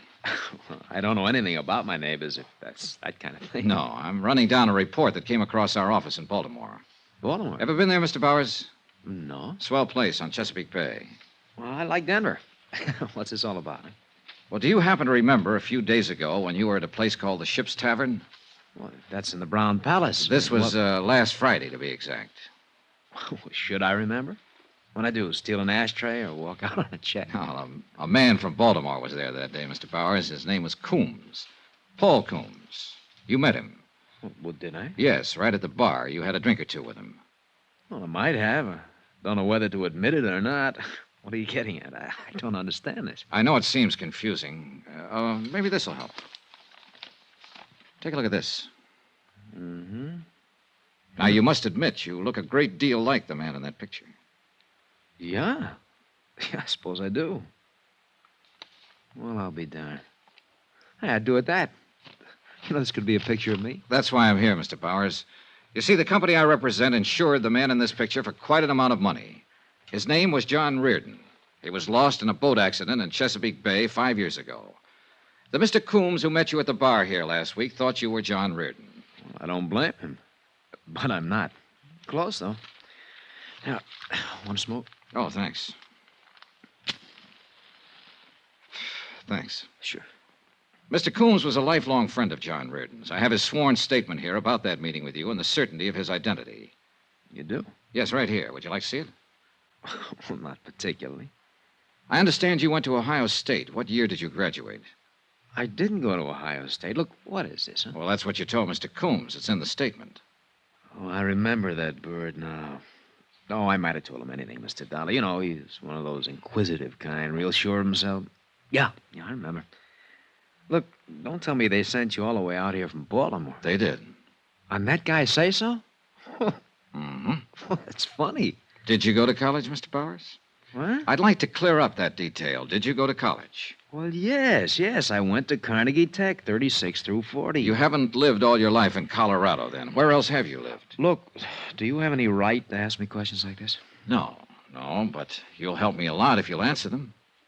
Well, why not? Okay, I've lived in New York, Pittsburgh, Kansas City, Toledo, around the country. Came here a few years ago. My health seemed good for my asthma. Ever been married? Once in 1942. It didn't last long. Oh, what else you want to know? Well, look, you in a hurry? I can come back later. No, it's not that. Well, look, you seem like a nice guy, Dollar, but it just makes me uncomfortable answering these questions of yours. I appreciate the time you've given me already, Mr. Bauer. Please understand, it's a matter of establishing identity. But you know who I am. I just told you. That's true. I don't like this business much. Is there any way you can eliminate it?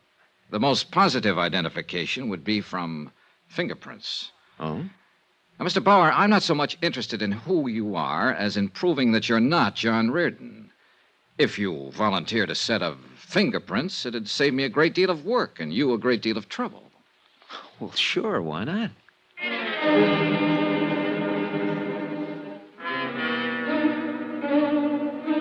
We drove downtown together to George Hanley's office and used the portable fingerprint kit. I took a complete set of Frank Bauer's prints he attached. I thanked him for his time and trouble, and he left. If he was trying to cover something, it certainly wasn't apparent from his conversation or reactions. There had been a moment when I was sure he wasn't Frank Bauer. On the other hand, I was sure that he wasn't John Reardon. That cuts it, Johnny. Right thumb and index prints don't match at all. Oh, not even close, George. And I thought I was getting somewhere. I found out he was never in Toledo, or at least never registered or licensed as an engineer. Well, these prints do it. When you going home, Johnny? Oh, I don't know. There's no reason to stick around any longer. This is crazy. You proved your case with the prints. He was too anxious to help me prove it, Georgie. You ask any ordinary man on the street 2 personal questions about himself, and he'll tell you to go jump in the lake. You ask him for his fingerprints, and he's liable to smash you. So? Get on him. Stay with him 24 hours a day. Get a couple of other men. It'll cost you money. Get busy. Expense account item 9, $200, detective service. I didn't believe Frank Bowers. I didn't believe his background. And most of all, I didn't believe his fingerprints.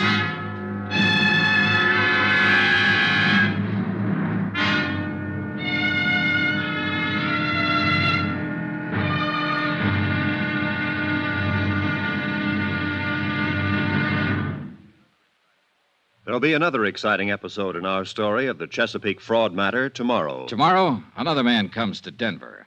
He doesn't check in a hotel or carry luggage. At least not much luggage. Just a .38 Colt. Join us, won't you? Yours truly, Johnny Dollar.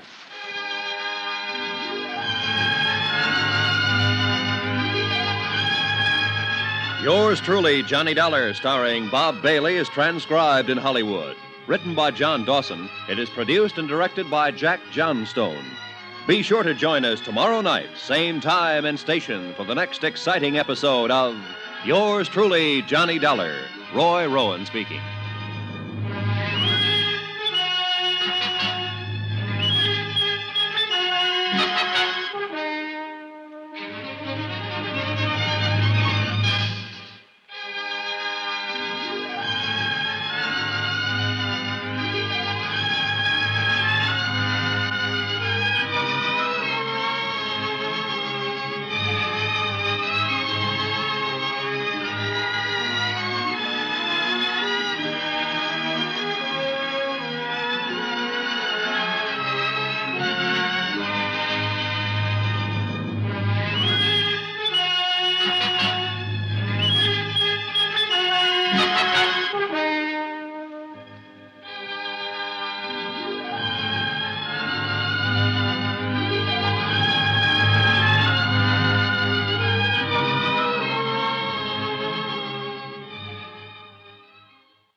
From Hollywood, it's time now for Bob Bailey as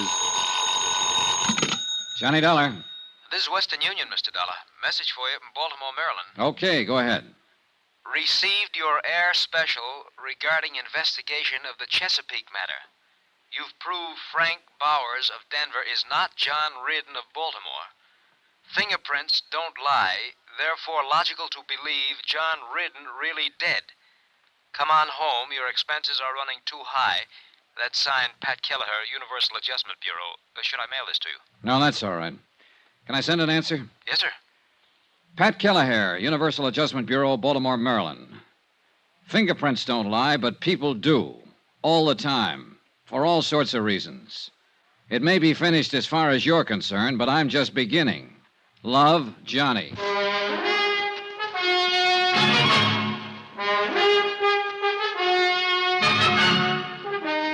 Tonight and every weekday night, Bob Bailey in the transcribed adventures of the man with the action-packed expense account, America's fabulous freelance insurance investigator. Yours truly, Johnny Dollar.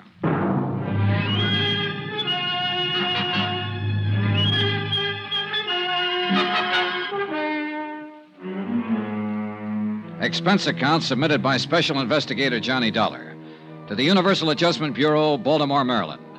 The following is an accounting of expenditures during my investigation of the Chesapeake fraud matter.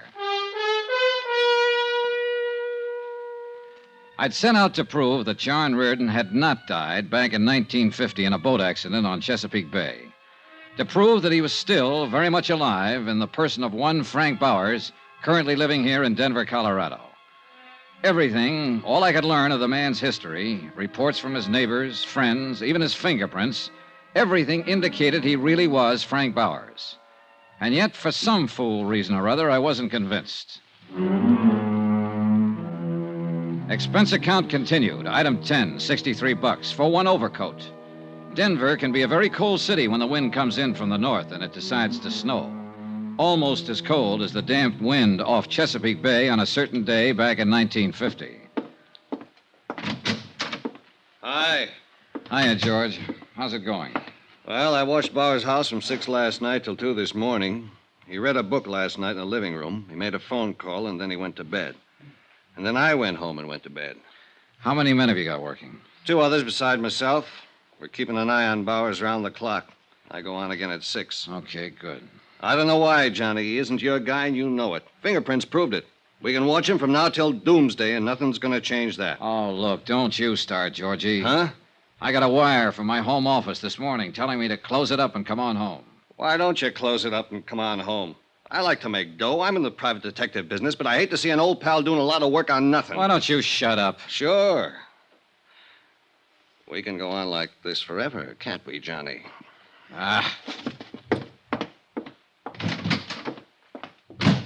Goodbye, Johnny.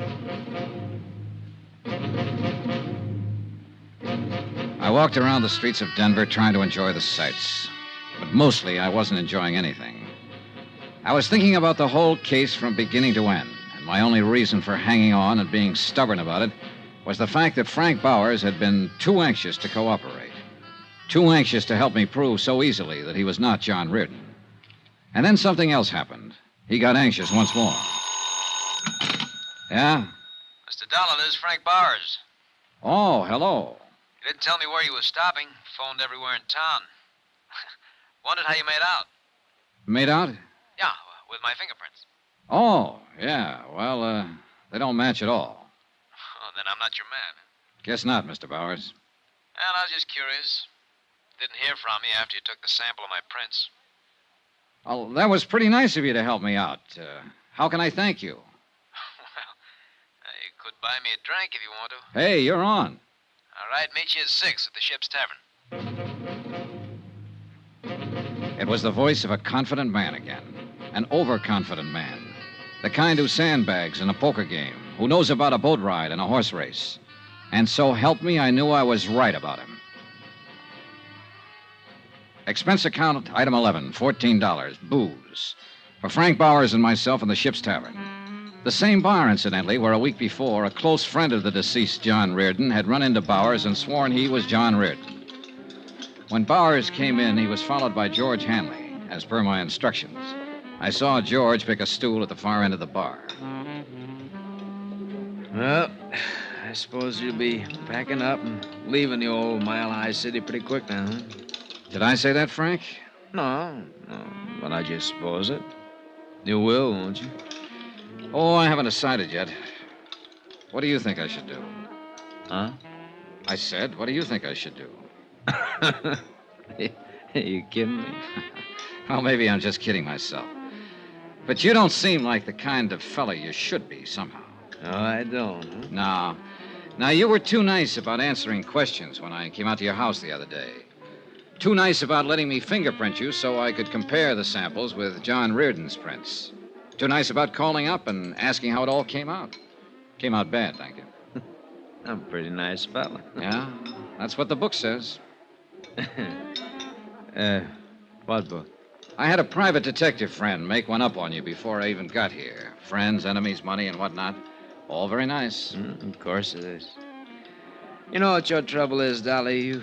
You don't trust anybody. I'm a nice fella, and you don't trust me. You don't believe what you see. I believe the fingerprints don't match, if that's what you mean. You're the bird I don't believe. Hey, should I get sore?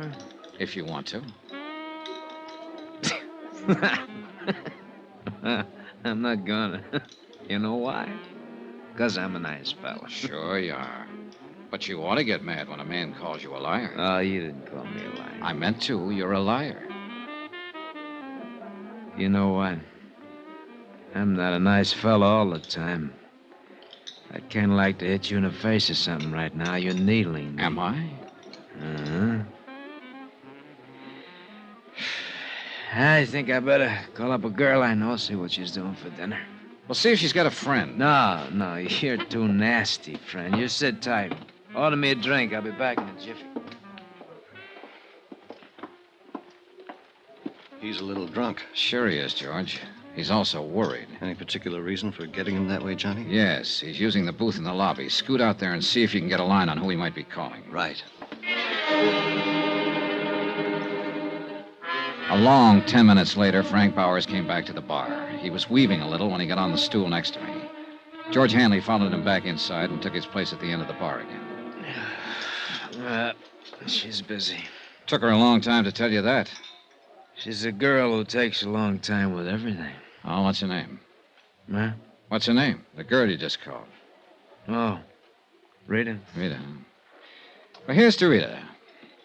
Come on, drink up. You might have to eat with me. I don't want to drink to Rita, and I don't want to have dinner with you. What do you think of that? Huh? I thought you were a nice fella. Remember? God of blazes. Hold on. Hey! Johnny, you may have something with this bird at that. How come, George? That call he just made, long distance to Baltimore. I got that much. He said he'd never been there, didn't know anyone there. Keep an eye on us, Georgie. You betcha, pal.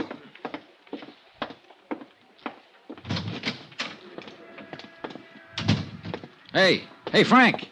Hey, look, what's the matter, friend? I just left you, I thought, for good. Oh, come on, I'll buy you dinner. You buy me nothing, Dollar.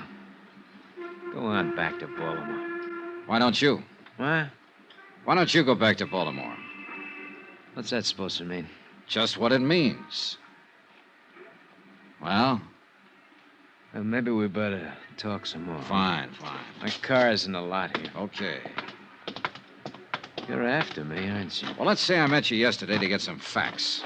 Let's say I drank with you tonight to find out what kind of a guy you are. I've done most of the talking up to date. Now it's your turn. Uh-huh. Well? I don't know whether I got anything to say to you. Oh, make up your mind, will you? Look, suppose I were John Ridden. I'm not. But suppose I were. I can't tell you what a court would do about an insurance fraud. No, you're just a clumsy ox stumbling around for some answers and you haven't got any yet. Get out of my way. Wait a minute.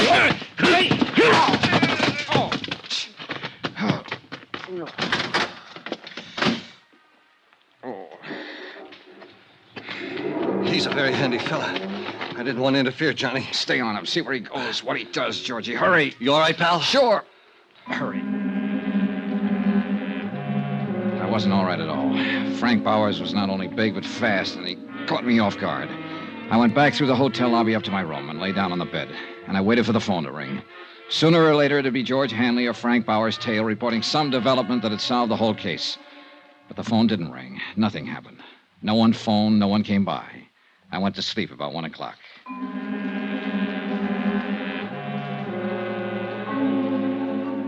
The next morning, George Hanley called and asked me how I was feeling after the punching session in the parking lot.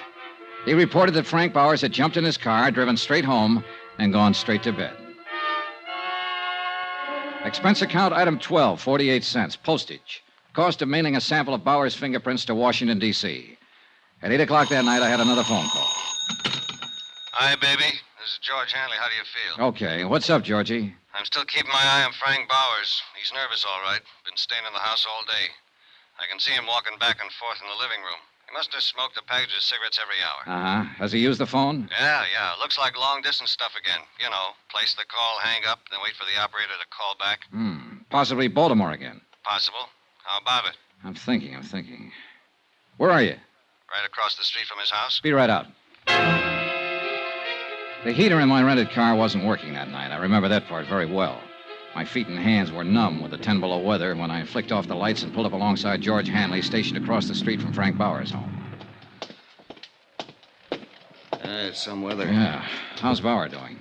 I think he's got a visitor with him now, Johnny. Must have showed up while I was calling you. Big guy wrapped in an overcoat. I've seen him move around the room a couple of times. George, let's go in and shake him up. I'm tired of all this. You think he's reared? I don't know, but I want to wind it up one way or the other. Okay. Want to wait for his friend to leave? Nope. No, it's a nutty thing. You're the one who's nutty. You already proved he isn't John Reardon. That's all you wanted. I know. Now I want to prove I'm getting old and crotchety and don't believe what I see and hear. Bear with me, Georgie. Sure, pal. You're crazy, but I love you. Hey. Huh? Visitor's leaving. Make him? No. An overcoat and a hat aren't much to go on. He's... Georgie, come on! Hey, Johnny, look out! Before I went down, the gun of the man in the overcoat had gone off a couple more times. The nearest bullet came 6 inches from my head. Without my gun, all I could do was hug the ground for cover and try to stay out of his line of fire. The shots deafened me for a moment. When my hearing came back, I heard someone very close to me. It was Georgie. He was dying.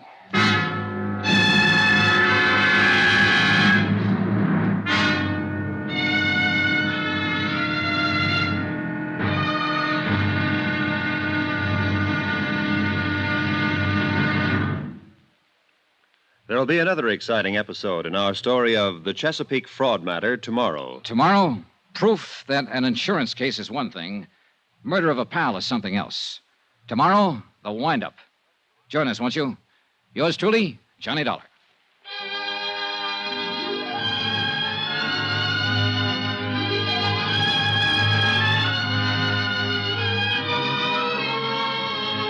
Yours truly, Johnny Dollar, starring Bob Bailey, is transcribed in Hollywood. Written by John Dawson, it is produced and directed by Jack Johnstone. Be sure to join us tomorrow night, same time and station, for the next exciting episode of Yours truly, Johnny Dollar. Roy Rowan speaking.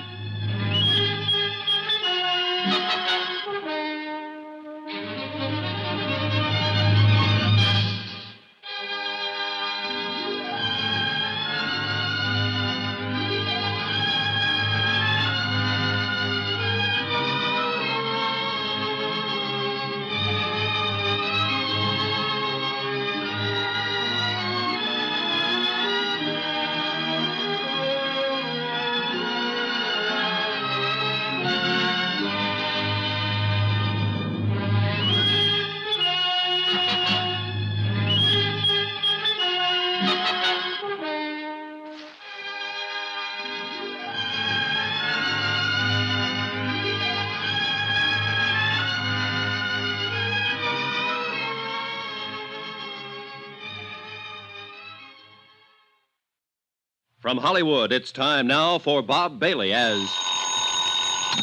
Johnny Dollar. This is the operator. Ready with your call to Mr. Pat Kelleher in Baltimore. Go ahead, please. Hello? Hello, Pat. I got your wire. What's all this? What happened? We're still trying to find out. The man calling himself Frank Bowers was killed an hour ago. George Hanley, one of the operatives I had watching him, was killed, too. We've got a vague description of the killer. Are you all right? Yeah, but I'm going to be tied up with the police here. Well, you need money for bail or anything like that, just draw a draft on the company. I'll confirm it. Thanks, Pat. Too bad about your friend. Yeah, he was a good guy. I want to find out who killed him.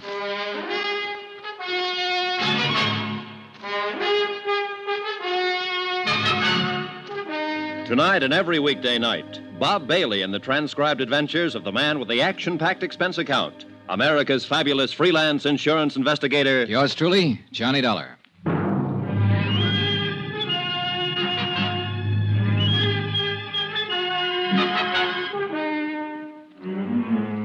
Expense account submitted by Special Investigator Johnny Dollar to Universal Adjustment Bureau, Baltimore, Maryland.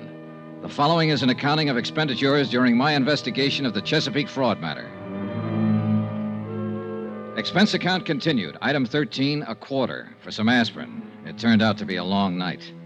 Several homicide officers arrived at the double murder scene within a matter of minutes and got right down to the business at hand. Frank Bowers had been shot to death. George Hanley had been shot to death. Lieutenant Tom O'Neill was in charge, a big blond man who seemed to know what he was about. Okay, let's see that ID again. Here you go. Insurance investigator, hmm? That's right.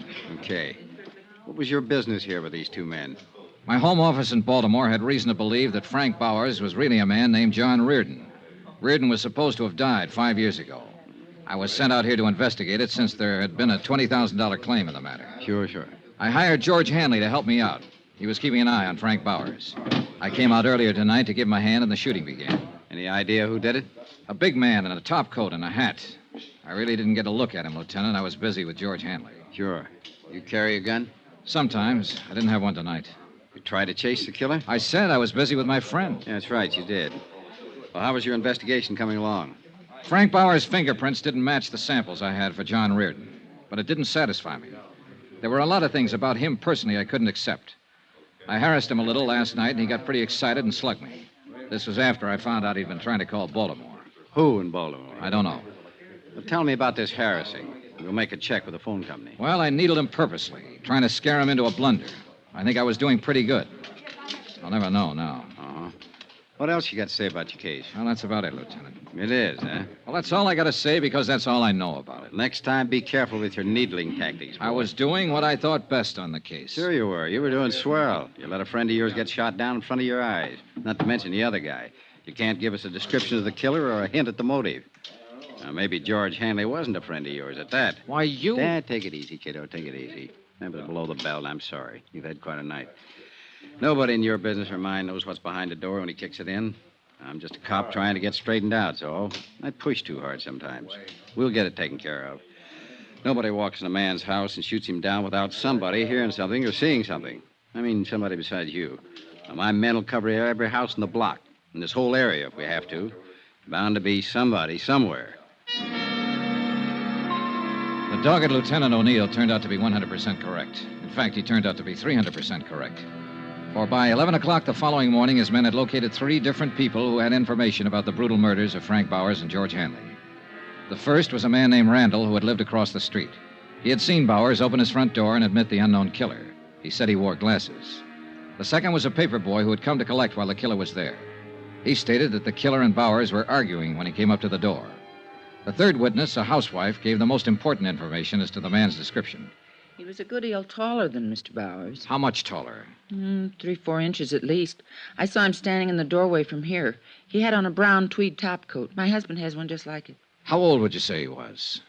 45. Have you ever seen him before? No. Would you know him if you saw him again? Yes, anywhere. You got that good look at him, huh? Yes, the porch light was on. Here's something, Dollar. Lieutenant O'Neill had issued an all-points bulletin based on the combined descriptions given by the witnesses. In the meantime, his men had checked the local cab companies and found out that one of the drivers had carried a fare to Frank Bowers' home at 8 o'clock in the evening. The cab driver verified the housewife's description of the suspect and added the important information that he'd picked up the man at the airport. When that was checked, it was found the man had come in on a plane from the east at 5:45 in the afternoon. He had used the name Orrin Williams. Expense account item 14, $8.95. Another long-distance phone call to Baltimore and Pat Kelleher. Well, I'll be darned. Do you have to stay there, John? Of course I have to stay here. I'm a material witness. Not to mention the fact that a pal of mine was shot down. Don't get on your high horse, John. It was just a question. Have any idea what it was all about? Well, at the moment, I'm just sure a guy named Orrin Williams flew in, shot up 2 people, and beat it. If we had Williams, I'd give you the whole thing on a silver platter. You're awfully touchy. Well, this thing has gotten out of hand. Well, I won't press you on it anymore, John. You do what you think is best. As far as the company's concerned, it's really not our business anymore, is it? It's our business until it's cleared up. Well, I mean Bowers. He wasn't John Reardon. Dollar? Hold it, Pat. Yeah? Answer from Washington on your wire. Yeah? Here. Let me see. Pat. Yeah? It is our business after all. Huh? The lieutenant here sent a hurry-up request to Washington on some of Bowers' fingerprints I mailed a couple of days ago. They check out. I don't get it. Bowers was John Reardon. Oh. Where'd you get the samples of Reardon's prints that didn't check out? From Hugh Bryan, Reardon's attorney. I better call him. Don't you dare. Don't open your mouth. I'll handle it when I get there. Tell me about this fella, Hugh Bryan. According to the phone company, that's the man Bowers was trying to call in Baltimore. I told him all I knew, and Lieutenant O'Neill listened thoughtfully. It became apparent from that point on, since Bowers' true identity had been established through Army records, that the bulk of the case could be concluded not in Denver, but in Baltimore. Expense account item 16, $216, plane fare and incidentals, Denver to Baltimore. I arrived at 10:15 in the evening, checked with the Baltimore police, who had been informed of the case by Tom O'Neill in Denver. At his request, they'd taken no action as yet. From the police station, I went directly to Hugh Bryan's residence. The house was English, conservative, and expensive. The fire in the living room looked cheerful when the door opened. Elizabeth Reardon did not look so cheerful.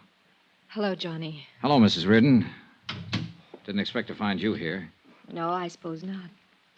I never expected to see you again. Elizabeth, I have something to tell you. Don't tell me now, Johnny. It's about your husband. All right. I want to tell Mr. Bryan, too. He's upstairs in his study. Wait. Look, I've done what I thought best about all this, and I'm trying to do what's best now. It doesn't make any difference, Johnny. I'm a married woman again. Huh? Yes. Hugh and I were married this morning. Excuse me. I walked in and watched John Reardon's widow, alias Frank Bowers' widow, now Hugh Bryan's bride, disappear up a column stairway. The news that she had married Hugh Bryan cleared up some of the small doubts in my mind. When Bryan came back down the stairs with her, he looked anything but the happy bridegroom. Hello, Dollar. You're a late caller. Yeah, I'm sorry about that. Congratulations. Thank you. How did you come out in Denver? Everything okay? No, everything's not okay. Well, what's the matter? Do I have to tell you? I'll run along upstairs, Hugh. It's getting terribly late. All right, dear. Good night, Mr. Dollar. Good night, Mrs. Bryan. There'll be some men out to see you pretty soon, Bryan. Policemen. Oh. Liz, Yes, dear. I think you'll be interested in what Mr. Dollar has to say. What? I don't understand, Hugh. I wasn't in Philadelphia yesterday, Liz. I was in Denver, Colorado. What? I flew there to see John. He's been alive and living there all this time. Hugh. I'm sorry. This is only for her benefit, Dollar. I'll tell it just once. When it gets into court, it'll be different. How did it happen, Bryan? John Reardon didn't die on that boat. No. He was picked up in the bay by a fishing boat on its way to Florida. They didn't have a radio on the fishing boat. The first port they came to was Charleston. John phoned me from there and told me all about it. Now, this was 10 days after we all thought he was dead. That part was all accident. Sure. The rest of it was a little different. Liz, it was his idea. You've got to believe that. What was his idea? Not showing up ever again. Letting everyone think he was really dead. Making you a widow. I don't believe it. He hated his life here. Yes, everything about it. He was in debt right up to his ears. Of course, there was your money, but I flew down to Charleston to talk to him. He was like a crazy man, kept saying there was a way out. I didn't know what he meant at first. Then he came right out and said it was his chance to get away from all the things he hated. He knew how I felt about you then, how I feel about you now. He said I could have you for a price. What was the price? Those checks he got every week from a New York bonding concern? Yes. What did they come to? $25,000 a year, regular weekly payments. I could afford it. I could afford anything for you, Liz. Did he come right out and tell you he hated me? He just said he wanted to get away from everything. And it went that way for 5 years. I believe I asked you to marry me every 6 months. Yes. But that didn't work out either. And then, one day, along came Johnny Dollar. How does it feel to be so efficient, Mr. Dollar? We don't have to go into that, do we? No. I'll admit you did everything to throw me off. And it threw me off. Especially the fingerprints you provided. Didn't John Reardon insist his name was Frank Bowers and do everything he could to make you believe that was true? He did too much to make me think it was true. Where is he now? Where's John? He's dead, Mrs. Bryan. Oh. Truly dead now. He was shot to death last night by Mr. Bryan. Mr. Bryan also shot a friend of mine, didn't you, Bryan? Yes. John got scared, called me, said he was going to tell everything to Dollar, blow the whole thing. Hugh. All I wanted out of this was you, Liz. He didn't want you. I did. Last week you decided to marry me. It took you 5 years to do that. And it took him one afternoon to decide he was going to come back to you.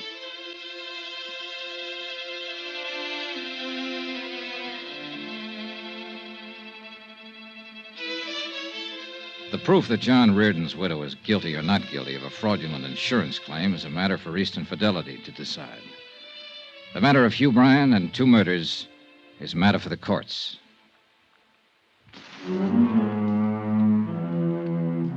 Expense account item 17, same as item 1, expenses from Baltimore to Hartford. Item 18, $89 even, car rentals, miscellaneous, etc. Expense account total, $1,124.98.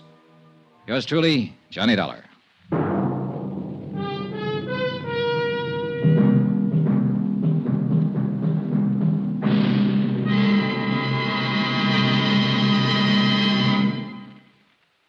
Remember, please, there'll be a new exciting story on Johnny Dollar beginning next Monday. Next week, a quiet, sleepy little town in Mexico and a beautiful senorita that, well, things didn't stay quiet and sleepy for long. Join us, won't you? Yours truly, Johnny Dollar.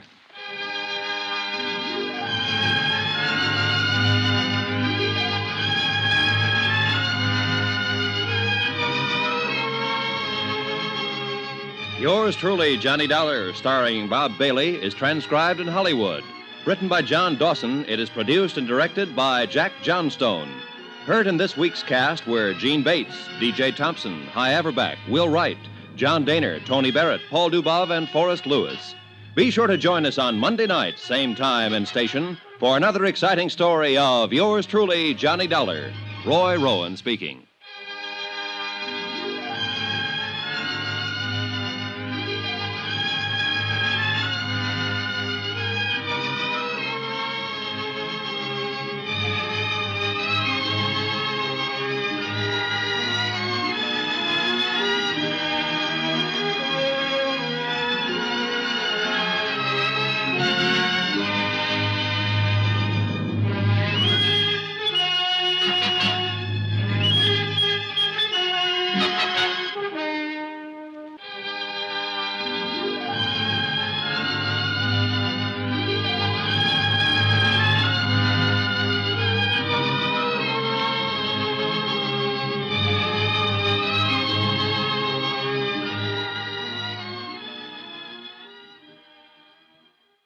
From Hollywood, it's time now for Bob Bailey as Johnny Dollar. Fred Wilkins at Northeastern Fidelity, Johnny. Oh, hi, Fred. I got a case for you. Remember the Alvin Summers embezzlement? Sure, he took off with $75,000 about 6 months ago. Right. We held the bond on him, so we're stuck with it. So? This morning, a guy called from a little town on the west coast of Mexico, Santo Tomas. It was a bad connection, but I gathered he had some information on Summers and wanted somebody to go down there and talk to him. I nominated you. Then he's expecting me, huh? What's his name? I don't know. Well, how do I contact him in Santo Tomas? I'm afraid I don't know that either. You mean I'm supposed to go looking for somebody whose name I don't even know? How come he's so coy? I don't think it's a case of being coy, Johnny. Before we could get very far into the conversation, the connection was broken off at his end. Okay, Fred, I'm on my way.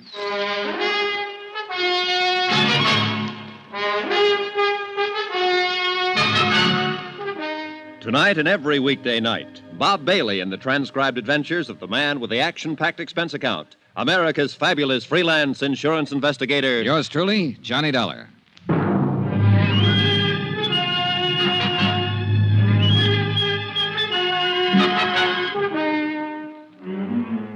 Expense account submitted by Special Investigator Johnny Dollar to the Home Office, Northeastern Fidelity and Bonding, Hartford, Connecticut.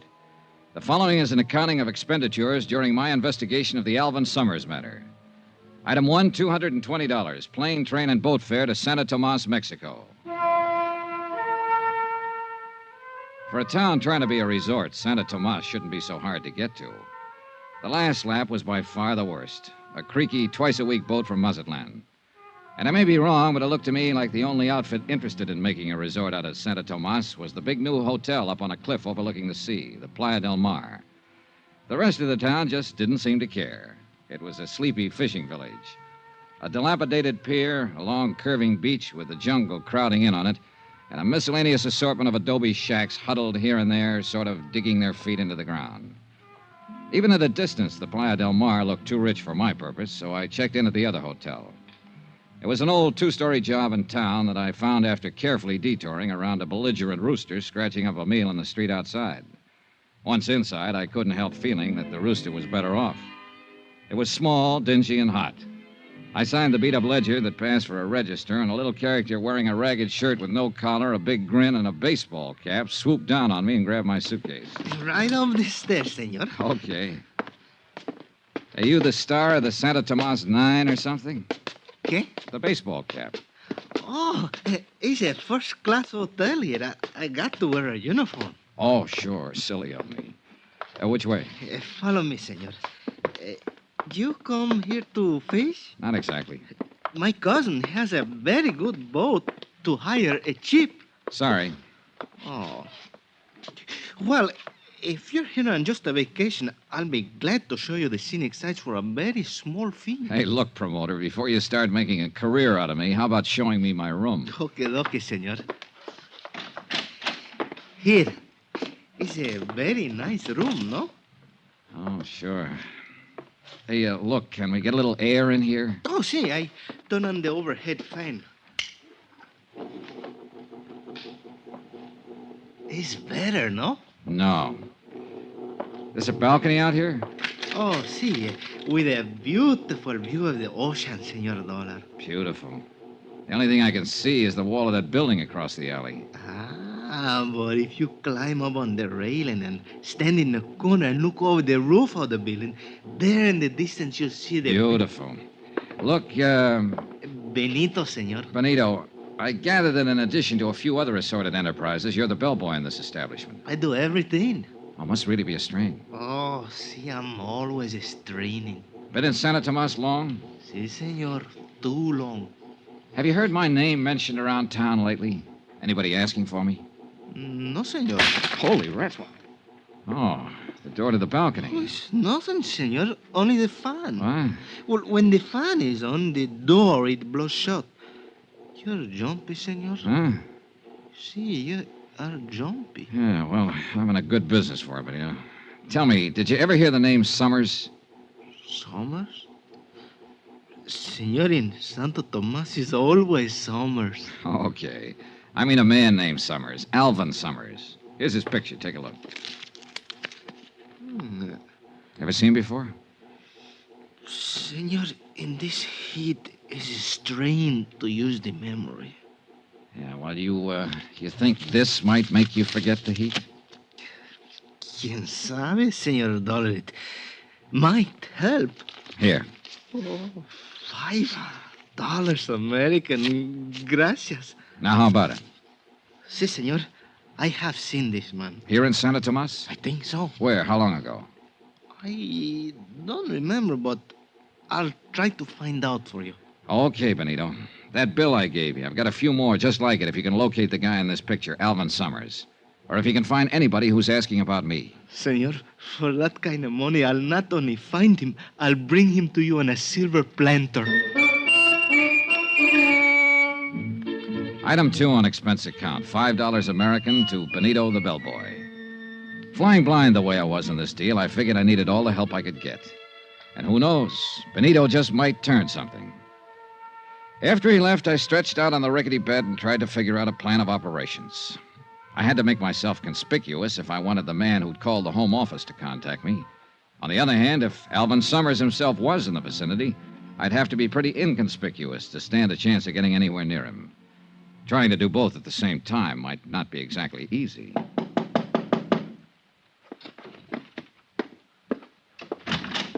Yeah? Dollar? Well, yeah. Who are you? Carson's the name, E.K. Carson, and I'm sure glad I found you, friend. Hey, you the guy who telephoned and wanted to see me? I sure am. Well, my luck seems to be holding up pretty well. Not too well, I hope. Huh? Yes, sir. As soon as I saw you check in, I phoned the desk clerk to ask who you were. I says to him, he looks like an American to me. See, I'm in room Wait a 10 minute. downstairs. Desk clerk? I thought you meant that long-distance call. Well, the reason I hope your luck's not too good, friend, I'm sure hoping to get you into a little cribbage game. Cribbage? You play, don't you? No, I'm strictly the gin rummy type. Oh, I could teach you, friend. Wouldn't take a jiffy. Sorry, I thought you were somebody else. Oh, I sure wish I could get you into a little game, friend. Gets mighty lonesome making the rounds of these small towns. Are you in business here? No, I'm a traveling man. Regional sales manager for Hold Tight Zippers. Zippers? Down here? Sure thing. All a matter of education. As I often say, business is where you find it. Why, half the world is just waiting to be zipped up. Great thought, ain't it? Terrifying. Look, Mr. Carson, if you'll excuse What me... about that cribbage game, friend? Sorry, as I told Now, you, I'll bet if you just learned to play the game, you'd find out it was a whale of a lot of fun. I'll wait. Well, then, why don't we have us a good talk about business? Look, if you don't mind, I've got a few things to do around here, so... Sure, I know. To tell you the truth, I guess I'm just plain lonely. Daytimes aren't so bad when I'm out on the road, but nights I don't seem to be able to find anyone to talk to. Now that you're here... well, maybe we can have a drink sometime. Say, I'd sure like that. Then maybe we can get up a little game later. Well, maybe. I ushered E.K. Carson, the cribbage king, politely but firmly out of the door. I'd figured him for the man who wanted to talk about Alvin Summers, but all he apparently had on his mind was cribbage and zippers. I ambled on downstairs into the cantina next door. I cut my way through the smoke to the bar and looked around. A few tired-looking characters at the tables, and over in one corner, a little fellow bent over a guitar, eyes closed, in a world all his own. Then I saw the girl, 3 stools down the bar from me. But when I looked up again after a drink, she was only 1 stool away. Hi. Hi. Welcome to Santa Tomas. Thanks. Really something, isn't he? That guitar player. I saw you watching him. Oh. You know, those guys give me the creeps. They start playing, and all of a sudden they're gone. Real far away. I don't think he even knows there's anybody else in here. Lucky man, huh? Yeah. It's funny. A cheap, run-down bar like this. Nobody listening to him. Except us. And he's playing like he's on a cloud. Yeah. There's a flamenco singer like that up at the hotel. At night out on the terrace when she starts those wailing songs of hers. She gives me the creeps, too. Up at the hotel, the Playa del Mar? Yeah. Oh, you must be down here to see how the other half lives. You mean to see if anybody lives in this town. I sure picked me a great spot for a vacation. Pretty dull, huh? Real. At least, it has been. Oh? Say, do you know that guy over there? The American at the corner table? Yeah, the muscle man. I sure don't. You, certain? Of course I am. Why? Well, he's been staring at us. Oh. Never saw him before, huh? Mm-mm. Of course, I've never been in here before. Maybe he's the bouncer. He sure looks like he could qualify. Well, Look, he's leaving. yeah, I guess we made him self-conscious. I guess I'd better leave, too. Where to, Gloria. Johnny? Johnny. I think I'll go back up to the hotel and change. Then what? I don't know. There's a moon tonight. Got a date? Mm-hmm. Me? Mm-hmm. When? On the terrace. Half an hour. She left, and I sat there a drink or two, thinking her over and wondering what her angle was. I was pretty sure she was interested in me for more than my manly charms. And it occurred to me that it might not be too unpleasant finding out what was on her mind. Especially if it could help me locate an embezzler named Alvin Summers. I went up to my room to change. When I got there, I found I had company. Close the door. Well, my friend from the bar downstairs. I said close the door. Okay. Why the gun? Turn around. Face the wall. Okay. Hands against the wall. Hey, look, what are you... Shut up. Well, if you're looking for my gun, it's under my left arm. Thanks. Now turn around. So what's this all about? That's just what you're going to tell me. What's your name? Johnny Dollar. I'll bet. Cross my heart. We'll try again. What's your name? I told you, Johnny Dollar. You can think of a better one than that. Wise up, Buster. It sounds so phony, it's got to be legitimate. And speaking of names, what's yours? I'm asking the questions. You're answering. Okay, we'll play it your way. What are you doing down here, Dollar? Look, I'll make a deal with you. You tell me why you want to know, and maybe I'll be... Don't play games with me, Dollar. Next time you get more than the barrel of the gun. Hey, look, I don't know what this is all about. Okay, we'll cut out the question and answer routine. I know why you're here. Oh? So forget it, Dollar. Drop the whole thing and beat it. Maybe I like it around here. But you won't like it around here anymore, Dollar. You'll learn to hate it. You and that gun put up a pretty convincing argument. I'll give it to you once more, Dollar. Slow and easy so you can get it this time. Go on away. Don't ever come back. If you don't go now, you won't ever go.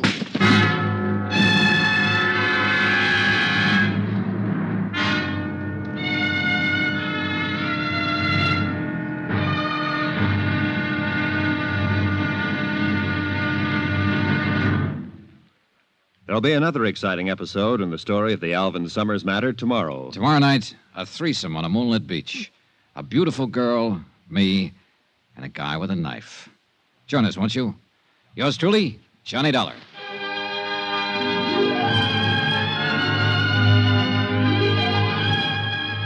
Yours truly, Johnny Dollar, starring Bob Bailey, is transcribed in Hollywood.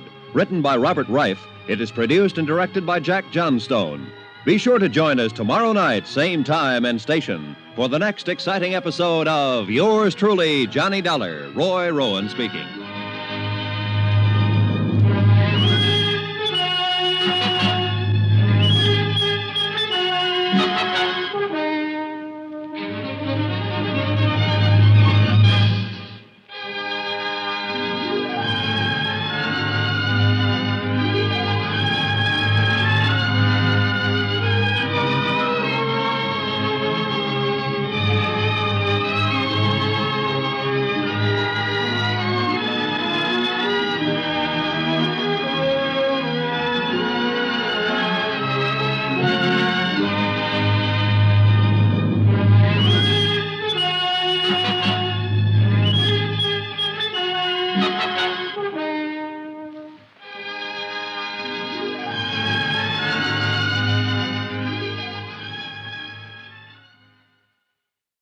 From Hollywood, it's time now for Bob Bailey as...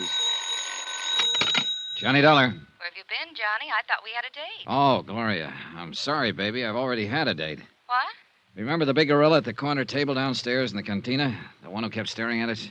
Sure. What about him? Well, he was waiting for me in my room just now. He didn't like the way I parted my hair, I guess, so he changed it with a gun barrel. Johnny, are you all right? Aside from a lump or two, sure.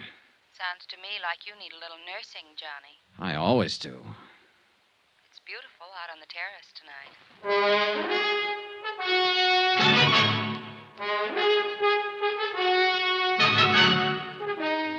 Tonight and every weekday night, Bob Bailey in the transcribed adventures of the man with the action-packed expense account, America's fabulous freelance insurance investigator. Yours truly, Johnny Dollar.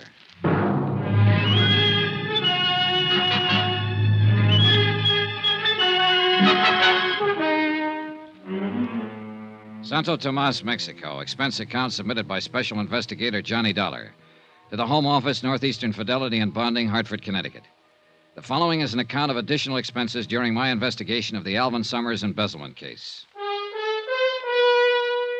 Item 4, $3 American to Eduardo Moreno, M.D., the doctor who dressed the assorted lumps and bruises I'd collected from the strong arm who seemed quite convinced that I should leave town.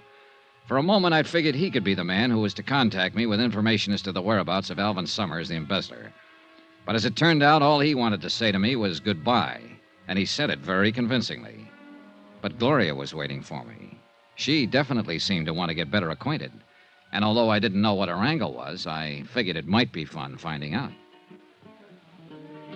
I left the joint where I was staying and went up to the Playa del Mar, the big expensive hotel overlooking the sea.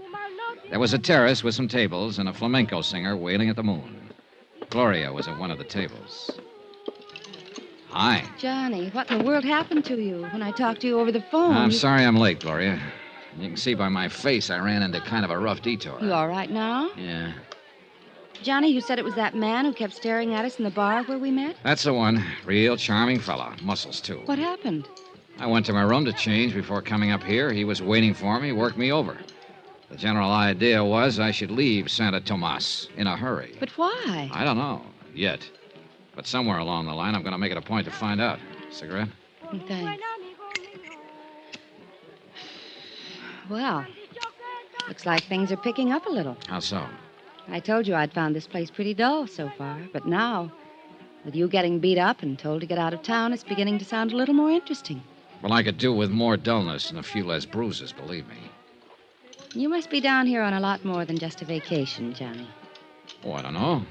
A lot of people apparently come down here to this town just for a vacation. That's why you told me you came here, remember? There's only one difference. What's that, Gloria? I really am on a vacation, and I don't think you are. Oh? You're not the Santa Tomas type. Why not? Mexico City, maybe. Havana, maybe. But not Santa Tomas. No, I think you came down here to meet somebody. Or to find somebody. Okay. Suppose I did. Who would I be looking for? If you don't know, how would I? Looking for, you, maybe? Oh, now that's the nicest thing that's been said to me all day. If you are, it's too bad I didn't know it sooner. Why? It would have made this town a little more bearable. Waiting. Or maybe you've been looking for me. Well, let's not be blunt here. I thought I was being so subtle. You have been looking for me? Well, I must admit I've been looking for someone who's alive in this town. Of course, what I should say is that I've always been looking for you, that I... Okay. I guess that leaves me right where I started from. Skip it. So, we're just two happy people on a vacation. Yeah. Okay, Johnny. Okay. Hey, that music. That the flamenco singer you were telling me about? Mm-hmm. Sounds pretty weird, doesn't she? But I like it. You know something? Sounds even weirder from down below on the beach. Oh? Like to see for yourself? Yeah, I think I'd like to. Well, give me a minute. What's the matter? Speaking of people staring at you. That guy again? Where is he? No, it's a little man this time. Over at the end of the terrace, see him? Oh, that's Benito. Who? The bellboy at my hotel. Excuse me, man. Be right back. Sure. Senor Dollar. Hiya, Benito. The desk clerk told me you'd come up here. What's on your mind? You told me you'd pay me money if I could get some information for you. That's right. I want to know if anybody's been trying to contact me. You turn up anything? Not about that, senor, but the picture you showed The me. one of Alvin Summers? See, I told you I thought I'd seen him here in Santo Tomas. Now I'm sure of it. Good boy. Tonight I talked to a friend of mine. I described Senor Summers to him. He told me he used to work for him as a houseboy. Good. Did he tell you where Summers is now? No, he could not tell me that. Couldn't or wouldn't? I do not know, senor, but he told me where the house is that Summers lived in. Where is it? You could not find it, senor. It's in from the beach in the jungle a little way. I would have to take you there. All right, let's go. Well, not now. I'm supposed to be on duty back at the hotel. I must get down there at once before the hotel clerk finds out I'm gone. When do you get off duty? At midnight. I'll come to your room then and take you to Senor Summers' house. Okay, midnight. Good boy, Benito. A real good boy, senor? Oh, yeah. Here. Oh, gracias, senor. But you should not have come here. Now, look, I've already had one guy tell me to leave town tonight. Don't you start. No, I mean you should not have come here to the Playa del Mar. Oh, why not? Because after you pay your check here, senor, you'll not have any more money left to pay me with. Well, don't worry about it, Benito. I'll bully it through somehow. See you later. Si, senor. Well, hello, Dollar. Oh, no. Carson, E.K. Carson, remember? Sure, the zipper salesman. What brings you up here? Oh, same thing as you, friend. Out doing a little stepping. I thought you told me down at the hotel that you figured half the world was just waiting to be zipped up. How can you afford to take the time off? All work and no play, friend. Haven't you heard? Yeah, well, I have a date. See you later, Carson. I'm still waiting to get you into a cribbage game, friend. Good. That's just what you do. You mean play cribbage? No, I mean keep waiting. When I got back to the table, Gloria was gone. I looked around, no sign of her. This I didn't get, and I didn't like. Why would she pull a disappearing act on me now? Johnny. Then I spotted her, just off the terrace on the path that led to the cabanas on the beach. I went over. She was carrying a scarf and wearing a one-piece bathing suit. The scarf looked bigger. Hi. Wow. I thought as long as we were going down to the beach, we might as well go for a swim. Why not? Be right with you. Item 5 on expense account. $7 for one pair of swimming trunks. $5 for the trunks and $2 to get the hotel shopkeeper out of bed to sell them to me. After all, I figured I ought to stay close to Gloria. That's the way she seemed to want it, and I wanted to know why. She could have some information on the whereabouts of Alvin Summers I could use. Well, she might.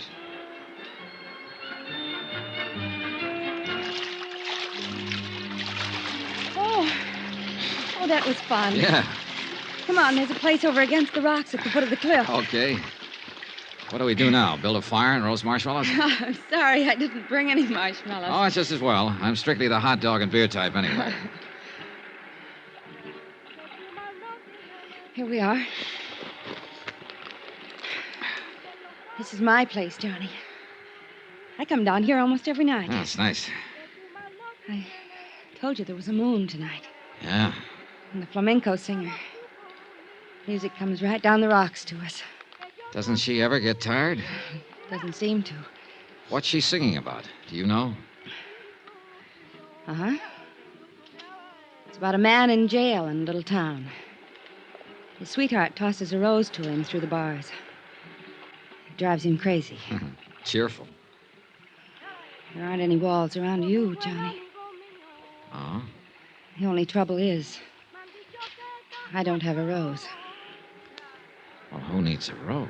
Johnny. Darling. Gloria, look, You were saying. You know something? I forgot what it was. Good. Let's keep it that way, darling. Hold it. So who's thinking of roses? Shh. What is it? They're in the moonlight coming along the beach. Two men. Yeah. Take a good look at the one in front. Johnny, Yeah. it's the... The one who worked me over in my hotel room tonight. And it looks like he brought along a stooge with a machete. They're looking for you? Look, get around behind the rock here, then back up the path to the hotel. No, Quiet, Johnny. get going. I'm not going Look, to leave would you you. please? Johnny, please. Don't go out there. Now stay out of sight. They can't see us here in the shadows. Gloria, sooner or later I got a little matter to settle with that big ape. It might as well be sooner. No, please. I don't want you to get hurt again, Johnny. I'm not going to leave you. Okay, come on. Let's shift around to the other side of this rock and keep it quiet. Can you see them? Keep your head down. Keep your eyes open. I saw him come down the path about half an hour ago. Maybe it's farther up the beach. Now, what's the water? That could be it. That was close. Too close. Yeah, Johnny, are you in some kind of trouble? not yet. You seem pretty concerned about me. I am. You sure that was why you didn't want me to tango with him? Of course. You don't know the guy, huh? I told you I didn't. Why? Oh, I was just wondering if maybe he was a friend of yours and didn't want me moving in on him. Johnny, you're talking crazy. I've never seen him in my life before today in the bar of your hotel. I told you I didn't want you to get hurt again. I mean it. Maybe this will prove it. Well, it's a pretty strong argument. Look, Gloria, I hate to, believe me, but I've got to leave. What? Must be almost midnight. So? So there's something I got to take care of. Oh, fine. I know, I'm sorry. Pretty strange vacation you're on, Johnny. Yeah. So, my timing was terrible. But I had to meet Benito, the bellboy, in my hotel room at midnight to find out more about Alvin Summers' whereabouts. I walked Gloria back up to her hotel and headed for mine. It was a couple of minutes after 12 when I got there. I walked into my room and started to reach for the light switch. Then I froze. The moonlight was streaming in through the louvered door to the balcony, and I could see a silhouette against it. Somebody was out on that balcony, crouching against the door. Slowly, carefully, I eased over to it, then suddenly jerked it open. Benito. And I knew I wasn't going to get any more information about Alvin Summers out of him. After all, you can't do much talking when your throat's been cut.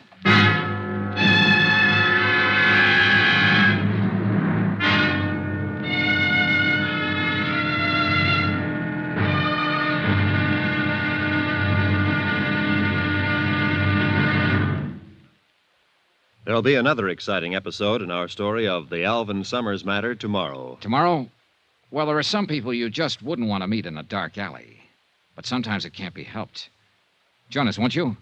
Yours truly, Johnny Dollar.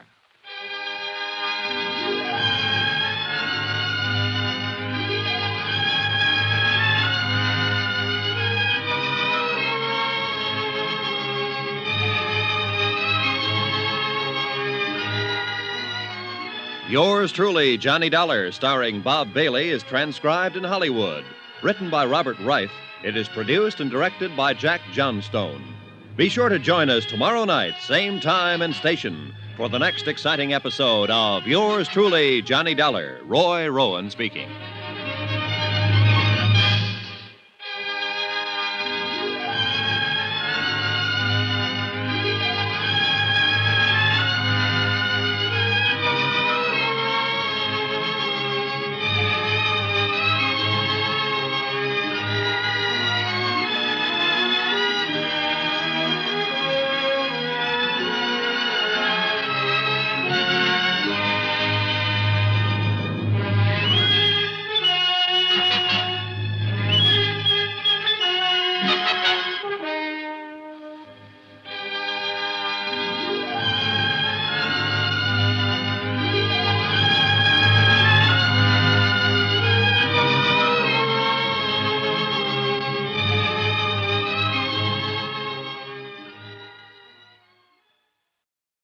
From Hollywood, it's time now for Bob Bailey as Johnny Dollar.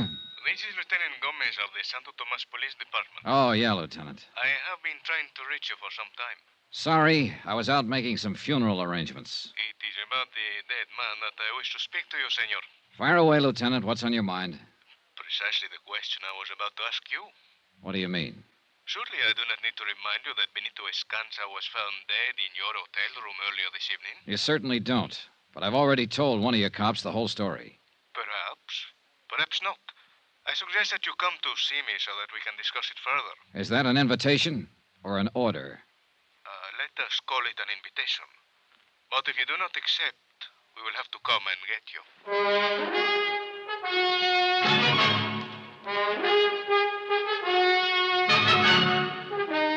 Tonight and every weekday night, Bob Bailey in the transcribed adventures of the man with the action-packed expense account, America's fabulous freelance insurance investigator. Yours truly, Johnny Dollar.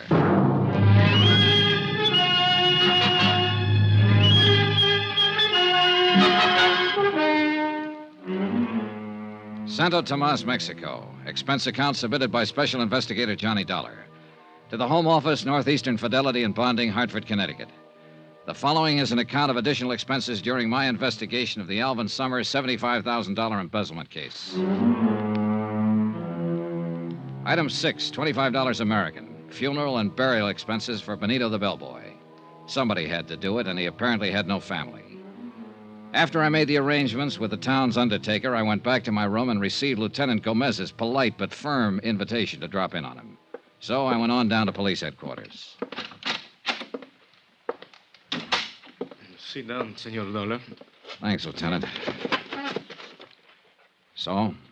So, the autopsy has confirmed the fact that Benito Escanza died from knife wounds. I didn't need an autopsy to tell me that. It was obvious. But what is not obvious is your part in all of this. Look, the story hasn't changed a bit since I told it to your Sergeant Romero. I went back to my room at midnight. I opened my balcony door and in rolled Benito. His throat had been cut. That is the story. As to what is behind the story, that may well be another matter. For instance? For instance, In a case such as this, everyone is a potential suspect. Everyone, including you. Isn't this being pretty ridiculous, Gomez? Is it? Then perhaps you would be kind enough to tell me if there was some legitimate reason Benito had his throat cut in your hotel room.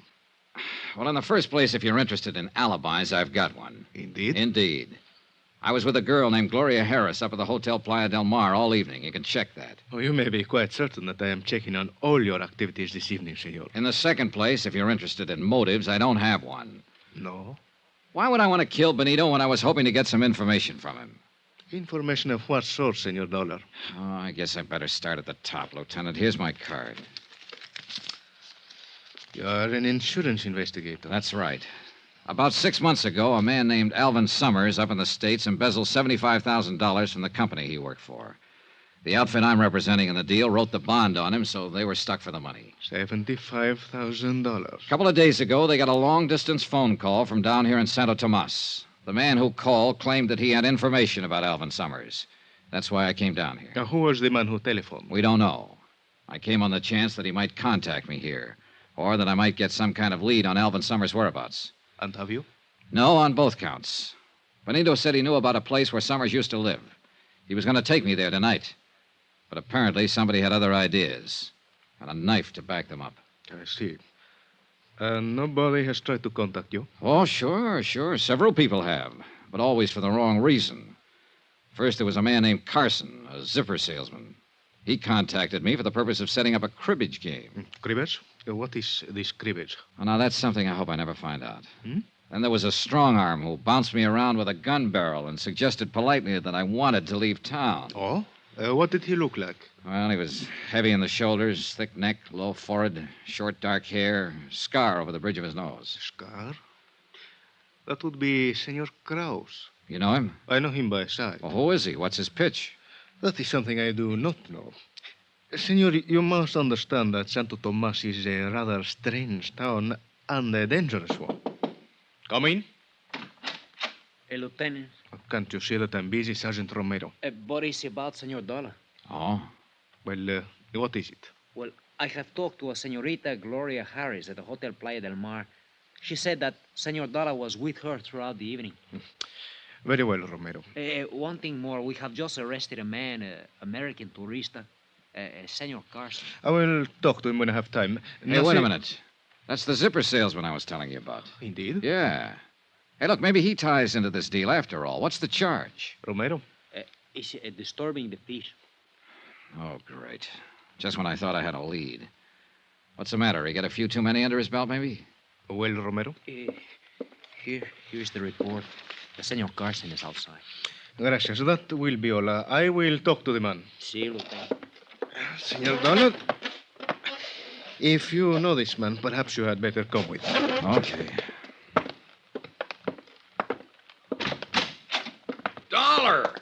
Say, I'm sure glad to see you. Hiya, Carson. What seems to be the trouble? Well, it wasn't as much as they made it, Dollar. A fella goes out stepping. Sometimes he, well, you know. Hey, he steps a little too far. Well, I was only having a little fun. Senor Carson, this report states that you are at the Hotel Playa del Mar this evening. That's right. But now, Lieutenant... It further states that you became increasingly noisy and that at one point, during a dance by an entertainer, you grabbed a serape from one of the musicians and attempted to join in the dance. Now, Lieutenant, maybe I was a little out of line, but honest, Further, that when the dancer refused to dance with you, you chased her around the patio several times.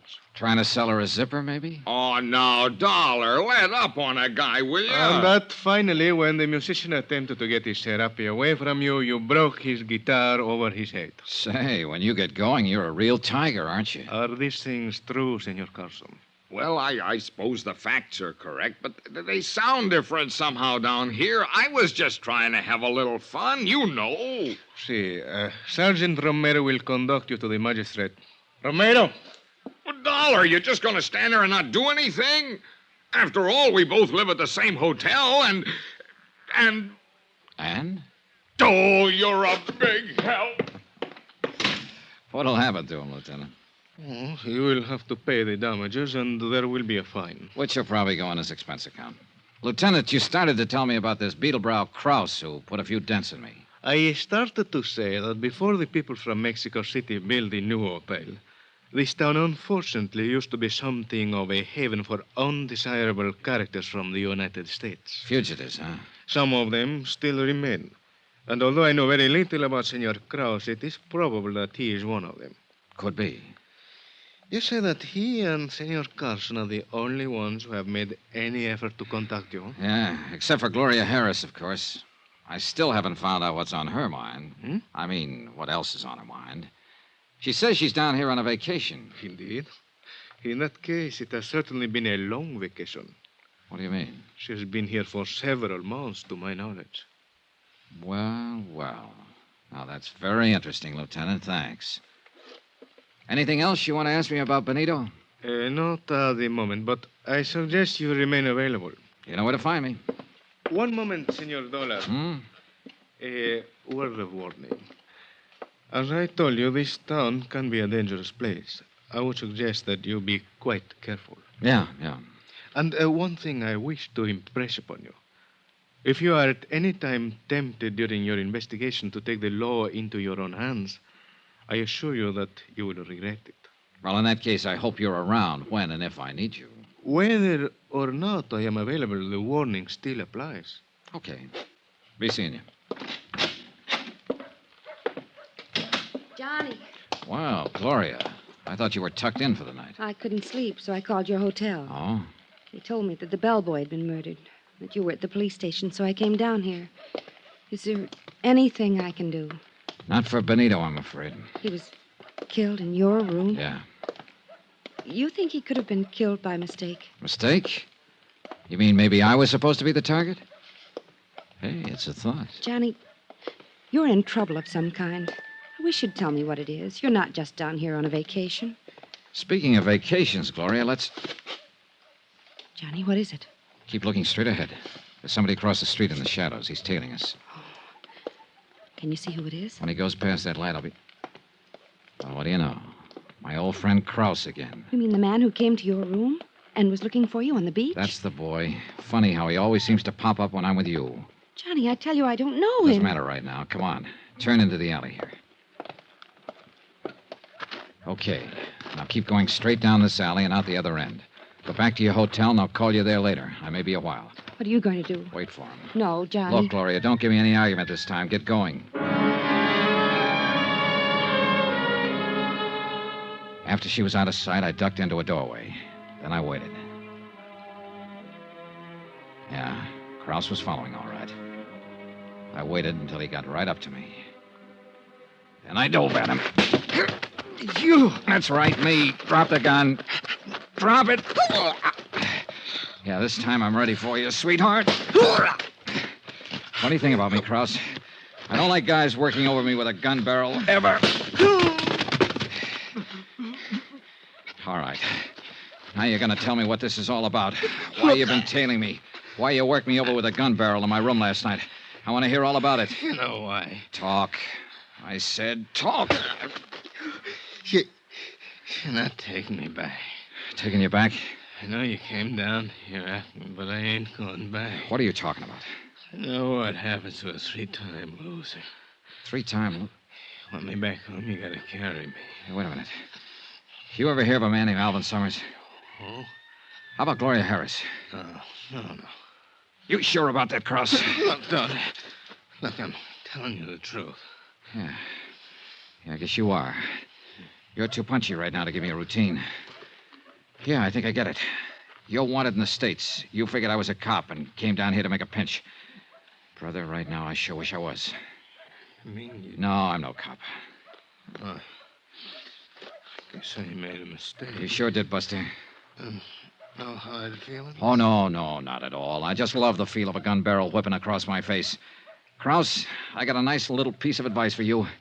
Next time, you better find out what the score is before you jump into the ball game.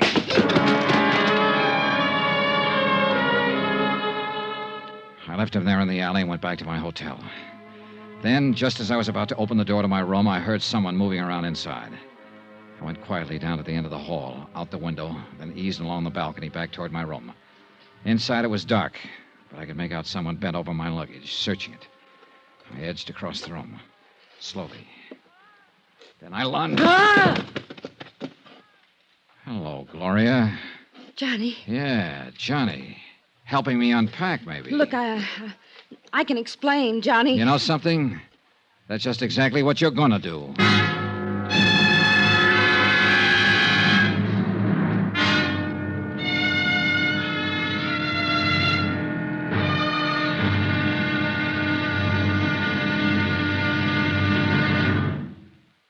There'll be another exciting episode in our story of the Alvin Summers matter tomorrow. Tomorrow night, how to fall into a trap in one easy lesson.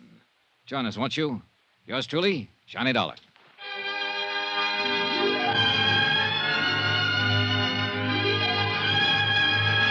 Yours truly, Johnny Dollar, starring Bob Bailey, is transcribed in Hollywood. Written by Robert Reif, it is produced and directed by Jack Johnstone. Be sure to join us tomorrow night, same time and station, for the next exciting episode of Yours truly, Johnny Dollar. Roy Rowan speaking.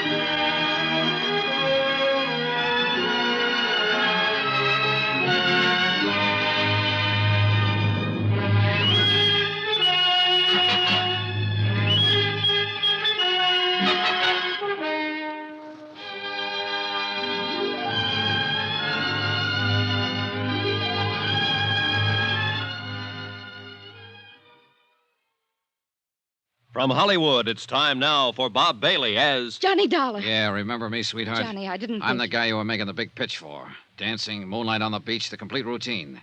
Oh, I gotta hand it to you, baby. That was real nice acting. No, it wasn't acting, Johnny. I meant it, all of it. Oh, sure, Gloria, sure. That's why I catch you here and searching my room. That's all part of the big romance, huh? I can explain. And that's just what you're gonna do. Hey, look, Gloria, one guy has already wound up dead on this deal. I've got a strong hunch I'm number 2 man on the list. And this baby I do not want.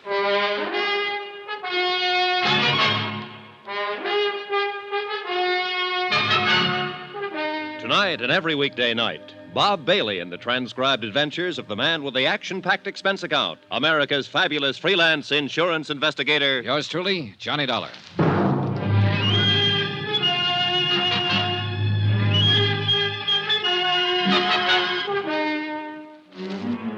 Santo Tomas, Mexico. Expense account submitted by Special Investigator Johnny Dollar. To the Home Office, Northeastern Fidelity and Bonding, Hartford, Connecticut. The following is an account of additional expenses during my investigation of the Alvin Summers embezzlement of $75,000. Item 9, $17.60, business entertainment for one Gloria Harris. Believe it or not, I wasn't going to put that item on the account because I figured it might just possibly be a private romance. But when I caught Gloria searching my hotel room, I knew she tied into the deal somehow. That she could give me information on Summers' whereabouts. Johnny, please. Oh, no, you're not leaving, Gloria, not yet. I'm not trying to get away. Oh, what's the use? You'd never believe me. Why should I? You lied to me. I lied to you once. Only once. When I told you I'm here on a vacation. I'm not. Surprise. The truth is, I'm stranded down here. Stranded? Oh, sure. That's why you're staying at the Playa del Mar, the most expensive hotel in town. I don't mean no money. I mean no passport. Oh. It's true. You got a cigarette, Johnny? Yeah, here. Thanks. Yeah. I've been stuck in this ratty town for 4 months now. Just hoping every day that I could figure out some way or find somebody to help me get back to the States. How come you picked this town? Assuming I believe you. Because I heard that fugitives from the States sometimes came here. I've been drifting around for a year, from place to place. I guess I thought my luck had changed here. Well, it hasn't. How'd you lose your passport in the first place? I'll tell you if you really want to know, Johnny. Personally, I'd rather skip it. It's a long story, not a very pretty one. And it's all in the past. Let's just say I made a mistake about a guy. Okay, Gloria, okay. But there's one little item you haven't told me. Why you were searching my room just now. Because I was trying to find out something about you, Johnny. The reason why you're down here. Why? So maybe I could make a deal with you. Deal? You help me get a passport, and I'll help you. How can you help me? You're looking for Alvin Summers, aren't you? Oh, am I? 6 months ago, he embezzled $75,000 up in the States and took off. Go on. You came down here to find him. You're an insurance investigator. Keep talking. That's all. That's it. Now maybe you wouldn't mind telling me how you know all of... Oh, sure. That report in my suitcase. And the picture. Alvin Summers, I know him. I can help you, Johnny. Where is he? First, I've got to know if you'll help me. The passport? The passport. Well, what do you expect me to do about that? In your business, Johnny, you must meet a lot of people, all kinds. Maybe one of them has an extra passport or two for a price, maybe. All right, I'll see what I can do. That the best you can say? That's the best. Take it or leave it. All right, I'll take it. I haven't any choice. Now, about Alvin Summers. I'll take you there, to Summers' place. Where is it? Down the beach, about a mile below town. Then into the jungle a little way. How come you know where it is? I met Alvin Summers a couple of months ago. Here in Santo Tomas? Yeah, I went there once for dinner. Okay, you take me there, Gloria. First, I'd better go up to the hotel and change. The country's pretty rough on clothes. Okay, I'll meet you at your hotel in half an hour. Johnny, I only lied to you about one thing. The reason I was down here. The rest of it I meant. Last night, on the terrace and on the beach. I meant all of it. Really, Johnny. And I mean this. You know, I'm kind of glad you told me that. See you in half an hour.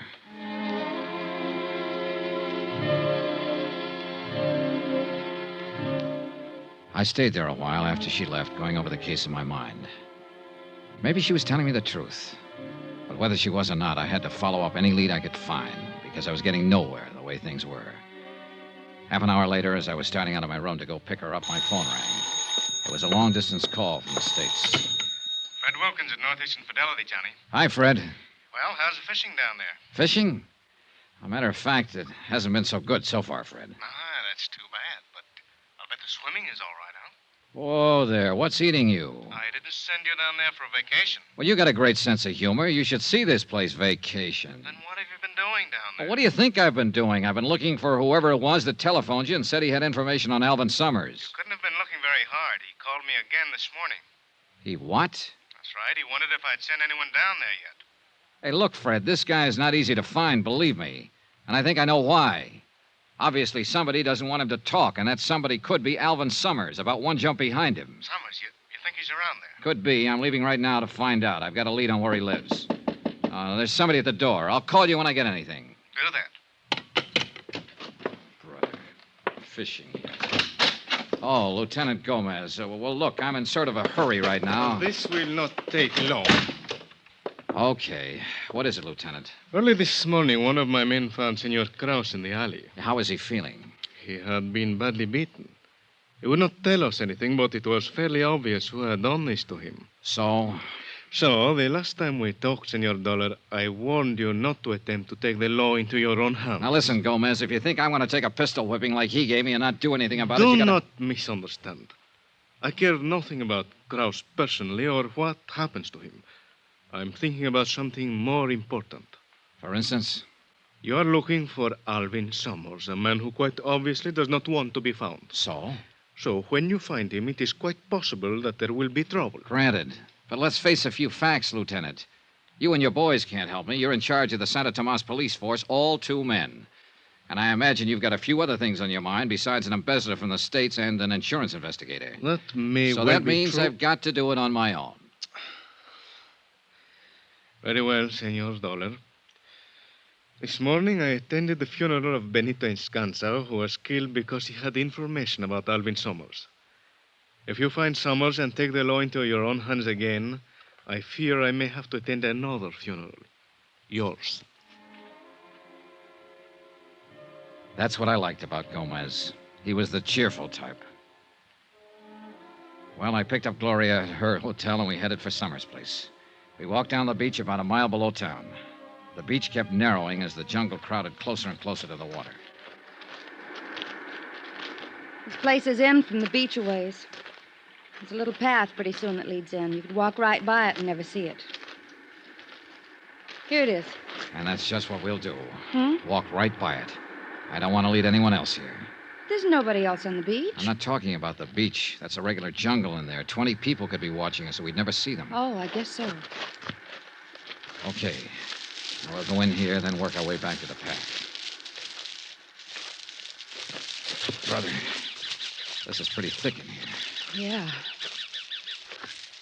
Oh, when you're walking through thick brush like this, you always feel like somebody's watching you. Imagination gets pretty strong sometimes. I think it's a little more than imagination.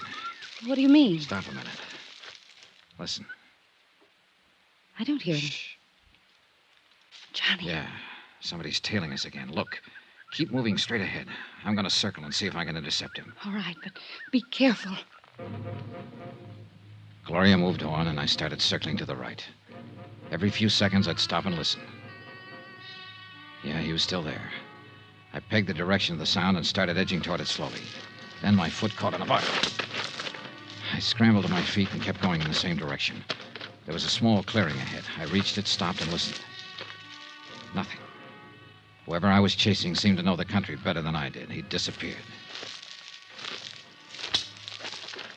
I caught up with Gloria a couple of 100 yards farther along the trail. Any luck, Johnny? No. Whoever it is pretty good at keeping out of sight. Are you sure it was a person? Might have been some kind of animal. Yeah, maybe. You can see a corner of Alvin Summers' hut from here. Past that big tree. Yeah, come on. And stay behind me. All right.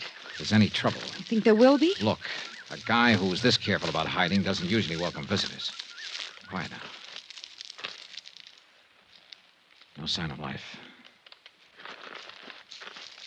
Keep back against the wall. I'm going to open the door.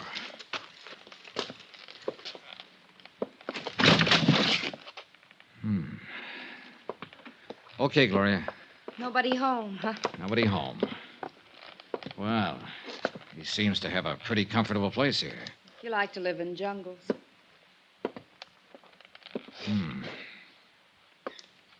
Yeah.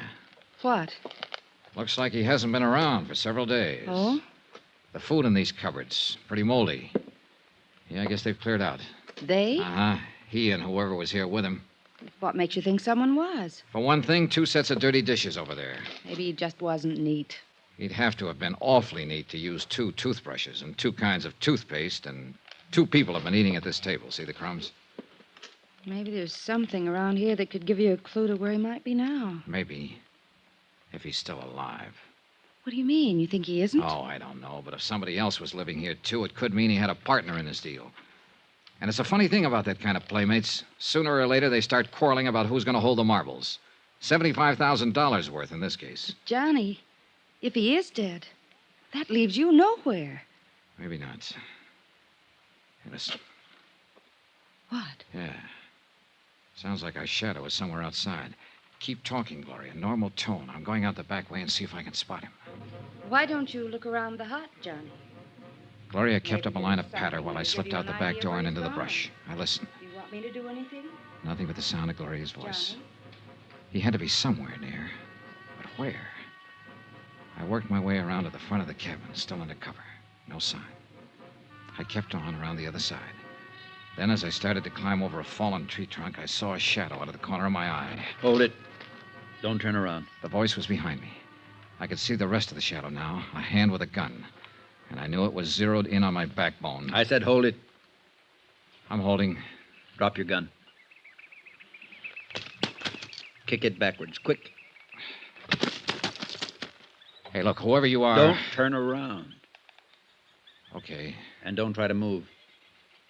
Mind telling me... Keep your eyes straight ahead. Any move at all, it'll be your last.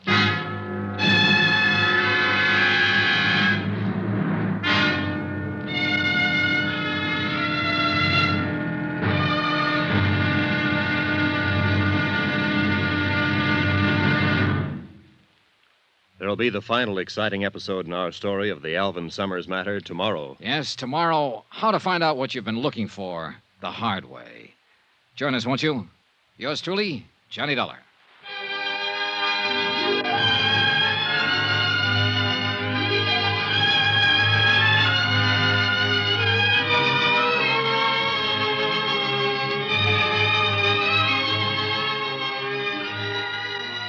Yours truly, Johnny Dollar, starring Bob Bailey, is transcribed in Hollywood. Written by Robert Reif, it is produced and directed by Jack Johnstone.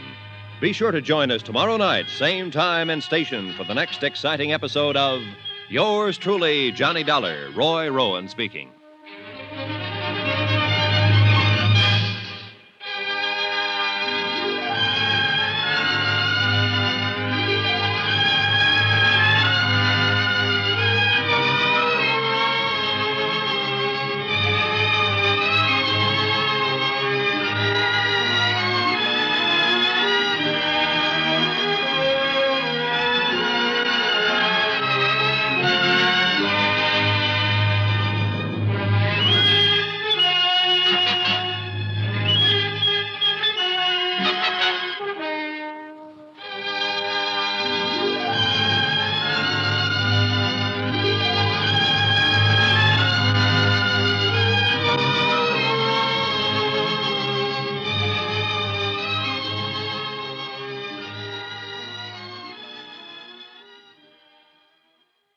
From Hollywood, it's time now for Bob Bailey as Johnny Dollar.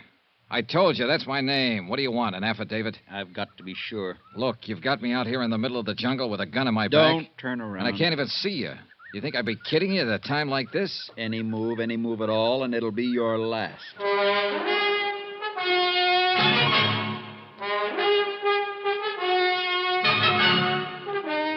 Tonight and every weekday night, Bob Bailey in the transcribed adventures of the man with the action-packed expense account, America's fabulous freelance insurance investigator. Yours truly, Johnny Dollar.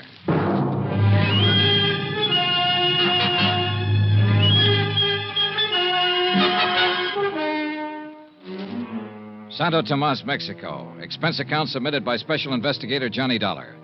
To the Home Office, Northeastern Fidelity and Bonding, Hartford, Connecticut. The following is an account of additional expenses during my investigation of the Alvin Summers embezzlement of $75,000. Item 12, 2 cents. Just what I figured my life was worth at the moment. Gloria Harris had taken me down the beach and into the jungle to show me the hut where Alvin Summers had been hiding out. There was no sign of him. But I heard a noise outside in the underbrush and went out to investigate. I didn't see a thing, but I felt something. A gun barrel pressing against the back of my neck. I want to talk to you, Dollar. Well, you've got a quaint way of arranging a conversation, believe me. I could do better if you'd take away that gun. Johnny! Don't answer. Who's answering? Johnny? Wait. Well? Be in your hotel room in exactly 1 hour. Look, what's this all about? You're looking for Alvin Summers, aren't you? Oh, am I? Johnny, where are you? I've got some information about him for you. Let's have it now. Not now. I've got to talk to you alone. Be in your hotel room in town in an hour, understand? Look. Do as I say and be sure you're alone. Alone. Okay. Now, just keep looking straight ahead. Don't turn around and don't tell anyone about this. Anyone. Understand? You make it pretty clear. I'll be watching you, Dollar. You won't see me, but I'll see you. I can believe it, mister. Johnny, please. Johnny, where... Oh, here you are. Yeah, here I am. Why didn't you answer me?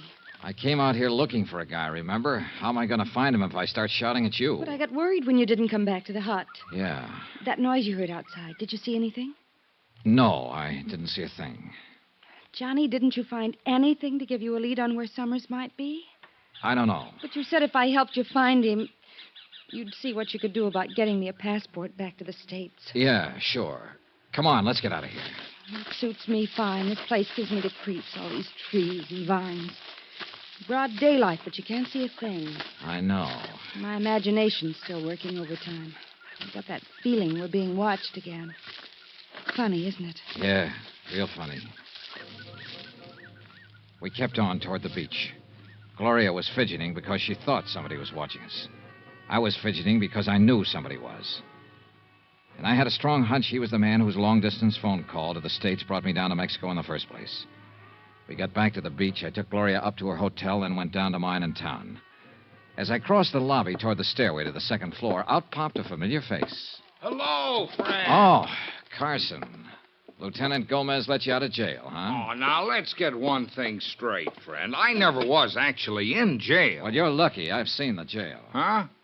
Oh, well, I just had to pay a fine, and that judge they got in this burg read me the riot act, but then they let me go. Well, good. So now it's back to selling zippers, huh? Sure is, and I'm behind schedule, too. Checking out right now, as a matter of fact. A lot of territory to cover. Like I always say, half the world's waiting to get zipped up. Yeah, you told me. Oh, I did? Say, Dollar, I'd like you to do me a favor. Oh?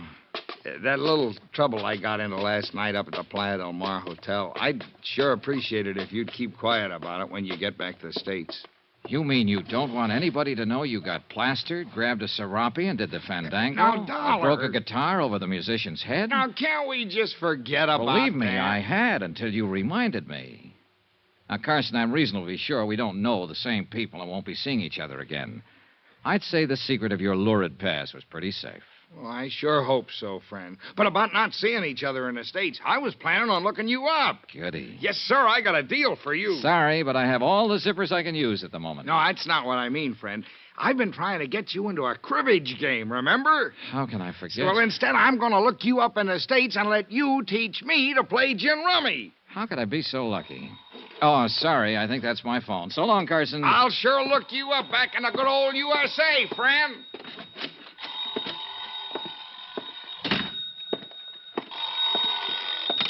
Hello?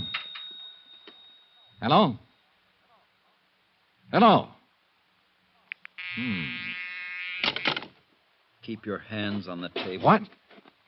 Oh, my shadow again. Anybody follow you? Not that I know of. You're early. I know.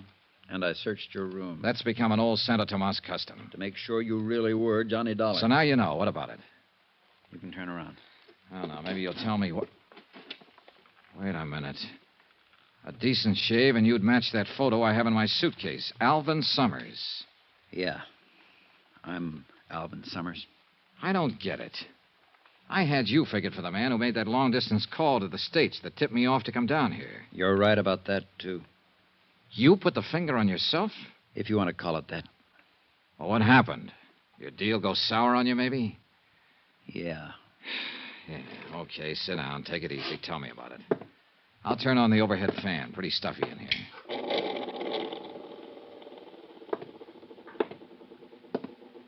Dollar, that phone call you got just now. Hung up. Clerk downstairs must have rung the wrong room. Or somebody was checking to see if you were here. Could be. Okay, suppose you start from the top. What was that? Relax. What are you... Just one of the charming features of this room. You turn on that big overhead fan, it slams the balcony door. Oh, well, turn it off, will you? I'm kind of edgy. Yeah, sure. You asked me if my deal had gone sour. It went very sour. Oh, I had it all figured out. I was planning it for a year. I was going to embezzle the $75,000 and really live big. Yeah. Instead of that, I spent all my time hiding. Mexico City, Cuernavaca, Tampico, you name it, I was there. Always undercover, always hiding. Did you ever spend much time hiding, Dollar? No, not much. Oh, it's a great life. Great. Every time somebody looks at you on the street, you're sure he's after you, tailing you. You wake up in the middle of the night, you see a shadow outside. Turns out to be just a bush, but you spend the rest of the night sweating. Finally, I just couldn't take it anymore. The rest of my life that way. You know, Summers, a lot of guys figure that out before it's too late. Too bad you didn't. Yeah. So, finally, I phoned the bonding company. Long distance, I knew they'd send an investigator. They sent you. I thought if I could talk to someone like you, see what could be done. There's only one thing can be done at this point, Summers. Come back with me to the States. Bring back what's left of the money. $60,000. That'll help. But you know there can't be any deal. Yeah, I guess I always knew that. Here, take the gun. Thanks. Now, what about the money? It's in a safe deposit box in Mexico City. Here. Here's the key. One thing I don't get, though, Summers. Yeah? You wanted me to contact, but you were sure playing hard to find. Well, I had to be careful. I got a look at you the first day you arrived. I wasn't sure you were the one, so I decided to come to your room that night, but then I saw somebody else coming here, so I gave up. Who was it? The bellboy. Benito? Hey, that'll be just before he got knifed. Oh, no. I wasn't the one who killed him, Dollar. I'm no killer. Just the fool who runs away with somebody else's money, remember? Anyway, I didn't have another chance to get to you till today. I had to keep undercover so they wouldn't find me. Wait a minute. Who's they? The man who arranged for me to come down here and the girl who was going to make it all worthwhile. The girl... Summers, don't... Me, Johnny. Gloria. Hello, baby. Here, let me... Leave the gun right where it is, Johnny. Put that safe deposit key on the table. I guess you're calling them. Thanks. And it all adds up. You found out Summers here was planning to turn himself in. You didn't want that money to slip through your fingers. But Summers disappeared from his hideout. You couldn't find him, so you figured you'd let me find him for you. That's right. And it worked.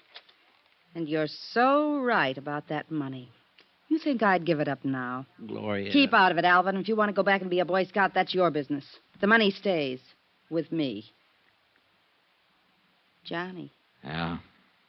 this doesn't have to be the end of it for us. Oh. So now we get the pitch about making beautiful music, huh? I'm not kidding, Johnny. 60,000's a lot of money. You know, you put on quite an act. Maybe I believed a little bit of it. But if I did, I quit the moment you walked through that door just now. Okay, Johnny, that's enough. I thought maybe you'd be smart, but if you won't, you leave me no choice. No, Gloria, don't. Gloria! The balcony. Out on the balcony. Hold it. Carson. Stay right where you are, friend. Oh, shut up. She's dead. She crossed me. You and she were working against each other. She wanted me to lead her to Summers. You wanted to find him yourself. That's right. And Summers, you took a lot of finding. That's why you killed Benito the bellboy, to shut his mouth. Then you went up to the big hotel and clowned around so you'd get arrested and that way set up an alibi for the evening. I was pretty proud of that little idea, Dollar. And it's all worked out just the way I wanted it. You see, right from the start, Carson was holding all the trumps. They were made out of lead, and I knew he was going to start dealing them any second. Then I remembered the overhead fan. The switch was right next to my elbow. The balcony door was open, and Carson had his back to it. What are you doing? Just turning on the fan. I need some air. Can you blame me? Yeah. You're sweating, aren't you, Dollar? What's the matter? You losing your nerve? Well, it really doesn't matter. What the... The door slammed. Carlson whirled, and I knocked the lamp off the table. By the time I hit the floor, my gun was out.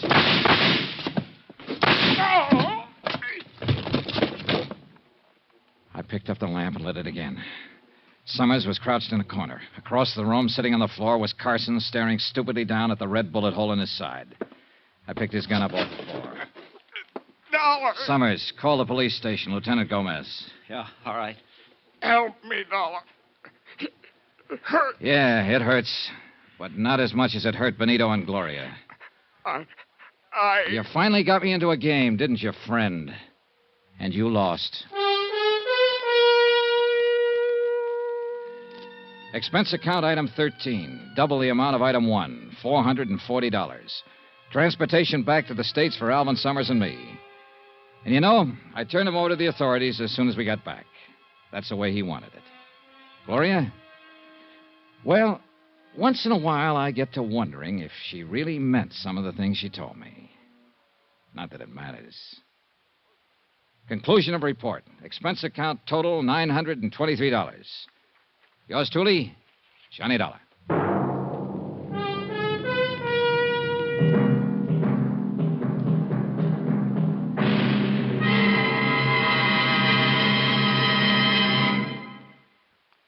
Remember, please, there'll be a new exciting story on Johnny Dollar beginning next Monday. Next week, the Valentine matter. And believe me, it's not the kind of Valentine you'd wish on even your worst enemy. Join us, won't you? Yours truly, Johnny Dollar.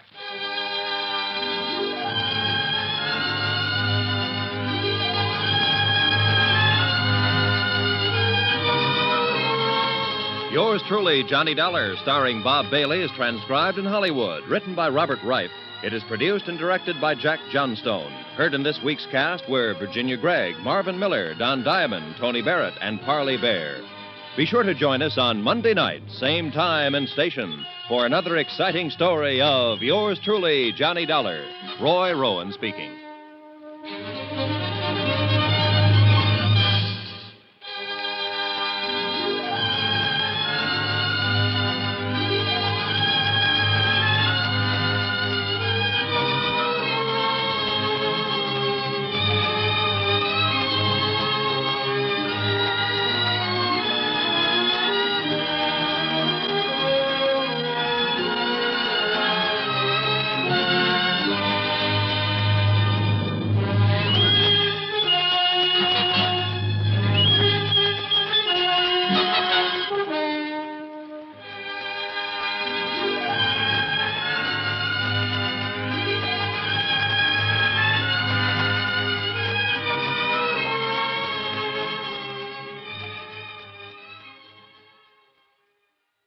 From Hollywood, it's time now for Johnny Dollar. Roy Vickers, New Britain Mutual, Johnny. Hi, Roy. How'd you like to try some Creole cooking? Okay, what's up? One of the bellhops at the St. Agnes Hotel in New Orleans had quite a time last night. He opened the safe and walked out with $7,500 in cash and a diamond necklace worth a cool $25,000. So help me, Roy. I didn't know bellhops had so much fun. That isn't all. He also stole a station wagon belonging to the hotel manager, not to mention the manager's wife. What do you want back? Mainly that necklace. It's the property of one of our clients. She was stopping at the St. Agnes and had it stowed in the hotel safe. Any line on the bellhop? Not a trace so far. The wife? Don't be funny. Can you hop a plane down there and see what's happened for us? Sure, Roy.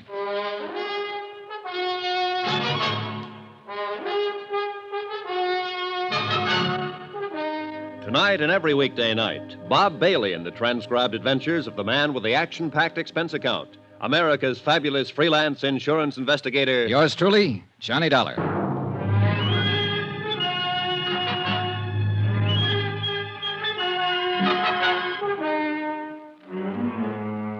Expense account submitted by Special Investigator Johnny Dollar to the New Britain Mutual Insurance Company, Hartford, Connecticut. The following is an accounting of expenditures during my investigation of the Valentine matter. Expense account item 1, $175 and no cents. Airfare and the incidental costs it takes to get from Hartford to New Orleans.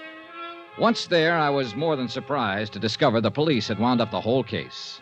The prodigal bellhop, along with the $7,500 in cash, the diamond necklace, the station wagon, even the manager's wife, had all been recovered.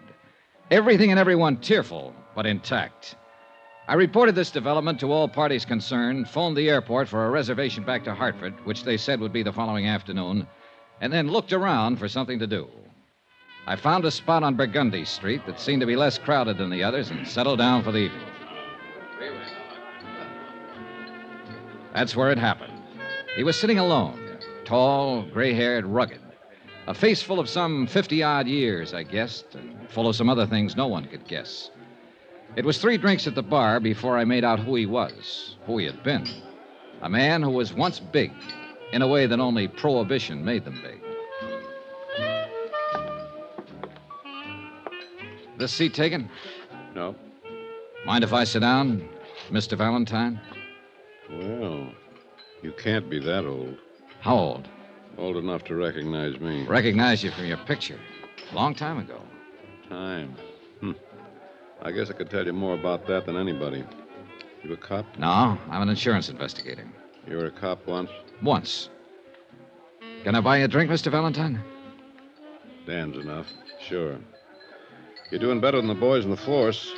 I've been living in New Orleans for 3 months now. Nobody's calling me. Any reason why they should? No. No, there isn't. But then no one's ever figured out a way to stop a policeman from making a visit when he wants to. That's true. Yeah, it's a funny thing. There's a lot of policemen I've liked in my day. Visiting policemen. That is, on certain days. You're too young to remember much about it, Dollar, but a long time ago, a bunch of old women made a law called the Volstead Act. Sure. Prohibition. Everybody heard about it. Including the old women who passed the law. You see, this law was supposed to be for the other guy, not for them. Anyhow, a lot of people started bottling up violations of this Balstead Act. You tired? No, not a bit, Dan. Well, it got me a lot of money and a lot of trouble. 13 years for income tax evasion, finally. Ended just 3 months ago, and I came here to live happily ever after. Funny. No. New Orleans is a nice, quiet place to live. Better still, no one's bothering you. That's the way I want to keep it. And they can pass 1,000 stupid laws, and I'm not going to fall for any of them. Everything the book says, everything in order. How's that sound? Pretty good. You believe it? Yes, I do. Then I've got my point over. I'm flattered that you recognize me, Dollar. I paid back 10 days for every one I took. Now, all I ask is that you don't ask the police to bother me. Okay. As far as I'm concerned, Dan, you didn't even have the dinner I'm about to buy for you. Dollar, it's nice to come out of prison and be recognized by a nice guy. Where'll we go, Jimmy Moran's? That's where we went, and it was a swell dinner. Only Dan Valentine didn't eat much of it. He tried to smile and crack wise, but there was a sadness about him that stood in the way. I wanted to ask him more questions about those days back when, but I didn't. We dropped into a couple of other places. The Absinthe House, Joe Glorioso's. We listened to some jazz and drank Sazeracs and walked along Canal Street. Finally, we shook hands and said goodnight. Expense account item 2, $26.26. Hotel, board, and miscellaneous. The next morning, I packed my bags, checked out of my hotel, and was about to take a limousine out to Mobile Airport. Oh, Mr. Dollar? Yeah. A message for you. Oh, thanks. It was from a police officer on the New Orleans force, an Inspector DeBaca. Could I drop by before I left town? I went right over and met DeBaca, a tall, lean, gray-haired man with 30 years' service who kind of puzzled me at first. Thanks for coming by, Dollar. Sure. Sit down. What's up? The bellhop take back his confession on that necklace theft? No. This is something else, Dollar. Dan Valentine. Oh. You met him about 6:30 last night. You had 2 drinks with him, and you went over to Moran's and had dinner. You went to 2 other places. You left him at 11:30. Yeah, I also brushed my teeth when I got back to the hotel, but I bet you can't tell me what color my pajamas Now, take it easy. Just take it easy. Maybe I'm saying this bad. He doesn't know it, but we've been keeping an eye on Danny ever since he showed up in New Orleans. Just so happened you were with him last night, and you did business with us here yesterday afternoon. So? We want to know if you had any business with Dan Valentine. Don't be funny, Inspector. Okay. Now, don't get huffy. Let me put it this way. Dan came to New Orleans 3 months ago, bought a house out in Jefferson Parish. He hired a housekeeper, bought himself a little car, took up fishing every afternoon or just walking. Nothing wrong with that? No, of course there isn't. We liked it fine. The boys in the car drive by now and then to look at him. Just look. No questions, no knocking on the door. When we see Danny in town, we turn the other way. Just look, you see? Sure. Now, he doesn't have any visitors. No old pals from Chicago or New York or Detroit come to see him. He lives alone. And he likes it. That's what he told me. You're his first visitor. Now, I just wondered. You wondered wrong, DeBaca. Okay. I had to ask about it. You know how it is. Yeah. Excuse me. Yeah? Okay. Right on cue. Your pal just stopped a couple of bullets. Huh? Danny Valentine. Come on. According to the uniformed officer who had put in the call, a newspaper boy had found Valentine lying on the sidewalk and roused the neighborhood. One of the residents had carried him inside. The ambulance crew stood by the bed as we came in. Valentine was lying on his back, the white chenille spread under him changing to a deep red. 2 bullets had ripped ragged holes in one shoulder through flesh and bone. But he was just as self-contained as ever. I got the idea you were going to stay out of trouble, Dan. I didn't know I was in any trouble. Hiya, Dollar. Okay. You went to the police after all? No. The inspector called me in. About you, Dan, but let's forget that for now. How'd this happen? This? Cleaning my gun. You're a loser, Dan. You're not supposed to have a gun. Oh, you know me and the law. We sometimes didn't hit it off. Odd, where is the gun? What gun? The gun you were cleaning when you were walking down the street and shot yourself. I swallowed it. Now, look. Somebody's taken a couple of shots at you, Dan. Nobody can tell us anything about it but you so far. We don't want you murdered. Well? Okay, boys. Get the ambulance back. Wait a minute. You're hurt. You're going to the police hospital. No. I've served my time and I'm clean. Being shot at even in this state doesn't make you a criminal. Dollar. Yeah, Dan. Do me a favor. Would you phone a private hospital and have me taken there? Go ahead, Johnny. Take it easy, Dan. I did as he asked. A crew from one of the large private hospitals was out there in a matter of minutes. And an hour and a half later, Dan Valentine was operated on and the bullet successfully removed from his shoulder. I waited around until he was taken to a private room, and Inspector DeBacca waited with me. Dollar? Yeah, Why don't you go back to Hartford? This isn't any of your business. I know. My plane takes off at 4. I'll be on it.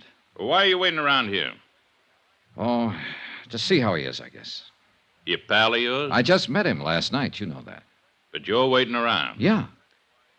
You want me to tell you why you're waiting around? You want to make sure he's okay. You met him last night, and outside of what you ever read or heard about him, you don't know him from a load of coal. But you want to make sure he's going to be all right. Well, so do I. Because in that room and on that bed lies quite a man. Well, that about summed it up. No matter what he had been or what he had done, Dan Valentine was quite a man. It was the same thing that had caused me to go over to him the night before and start a conversation. The same thing that caused me to believe his plans for living a quiet life in New Orleans. He came out of the anesthetic a half hour later, and he sent for me. Hi. Hi. They say it's going to be okay. Oh, sure. This is nothing. I just wanted to thank you for giving me a hand. DeBacca could probably help you more. All you have to do is tell him who shot you and why. I shot myself, and just for something to do.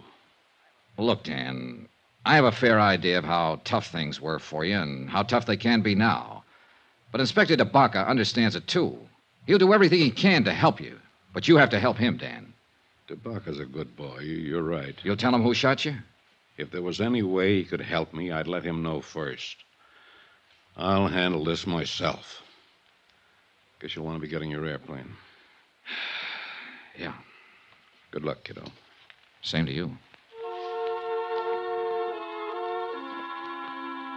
I went back to my hotel, picked up my bags, and took a cab to Mobilon Airport. My plane had developed engine trouble, and there was going to be a 5-hour delay. I killed time at the bar and in the restaurant and just standing around looking at the field at night. By that time, the newspapers carried the story of the attempt on Dan Valentine's life. It was as skimpy as the story Dan had told himself, and it troubled me. Mr. Dollar. Yeah? Long-distance call for you from Hartford. You can take it right in there. Oh, thanks.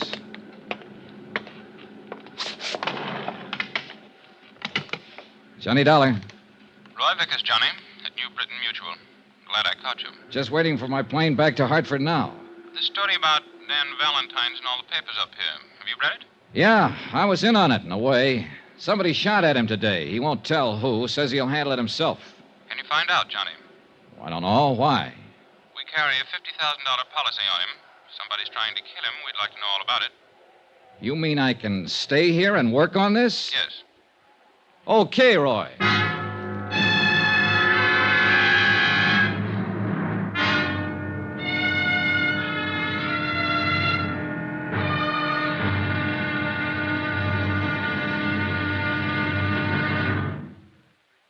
There'll be another intriguing episode in our story of the Valentine matter tomorrow. Tomorrow, all the King's men that could be the New Orleans police force try to keep one man alive. And they almost do it. Join us, won't you? Yours truly, Johnny Dollar.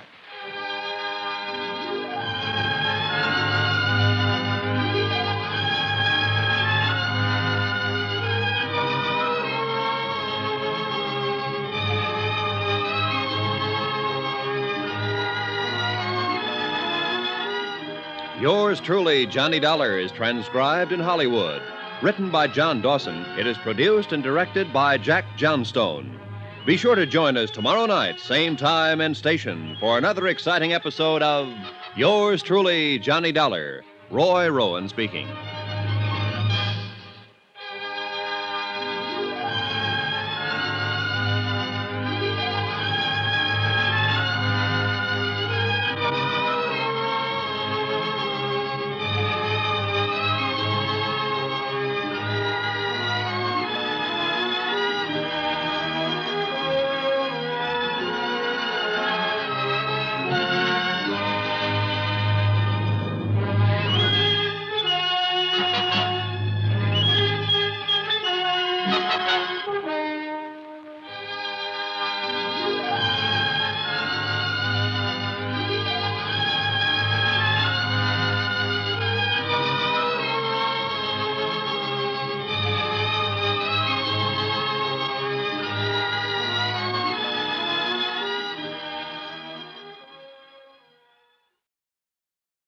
From Hollywood, it's time now for Johnny Dollar. This is Charlie DeBacca down at headquarters. You left a call for me? That's right, Inspector. Thought you went back to Hartford.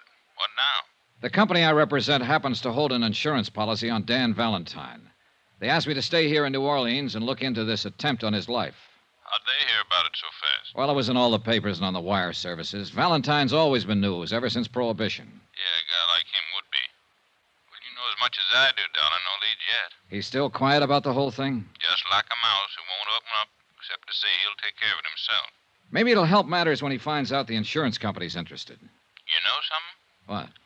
I don't think me, you, the whole force, the insurance company, or anybody else can keep that bird alive unless he helps us.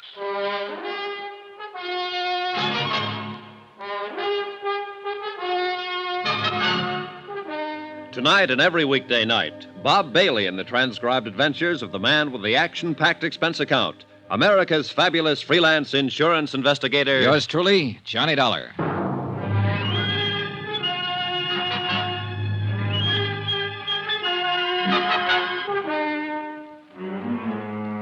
Expense account, submitted by Special Investigator Johnny Dollar to the New Britain Mutual Insurance Company, Hartford, Connecticut. The following is an accounting of expenditures during my investigation of the Valentine matter. Expense account continued. Item 3, $3.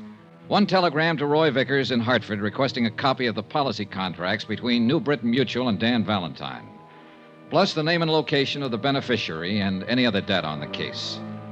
After that, I walked over to the police station and looked up Inspector DeBacca.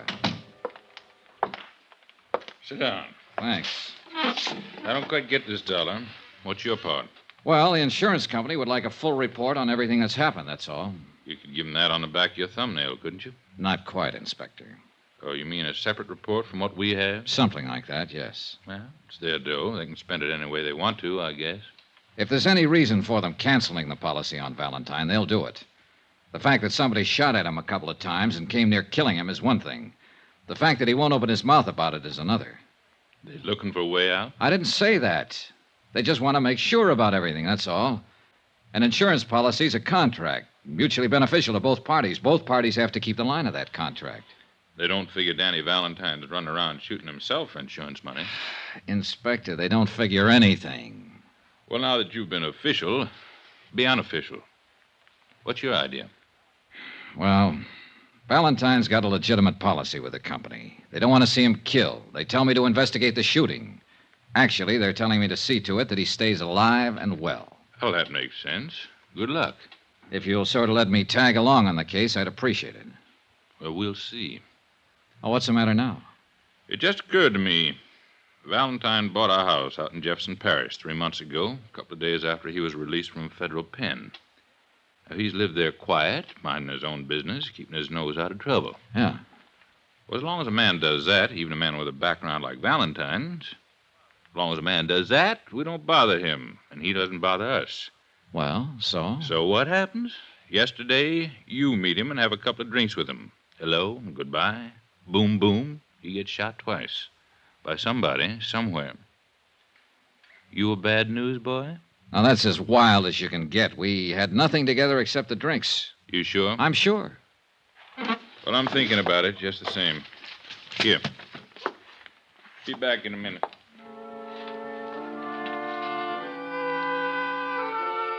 The bulky, thick folder Inspector DeBacca shoved across the desk at me was marked Valentine Daniel.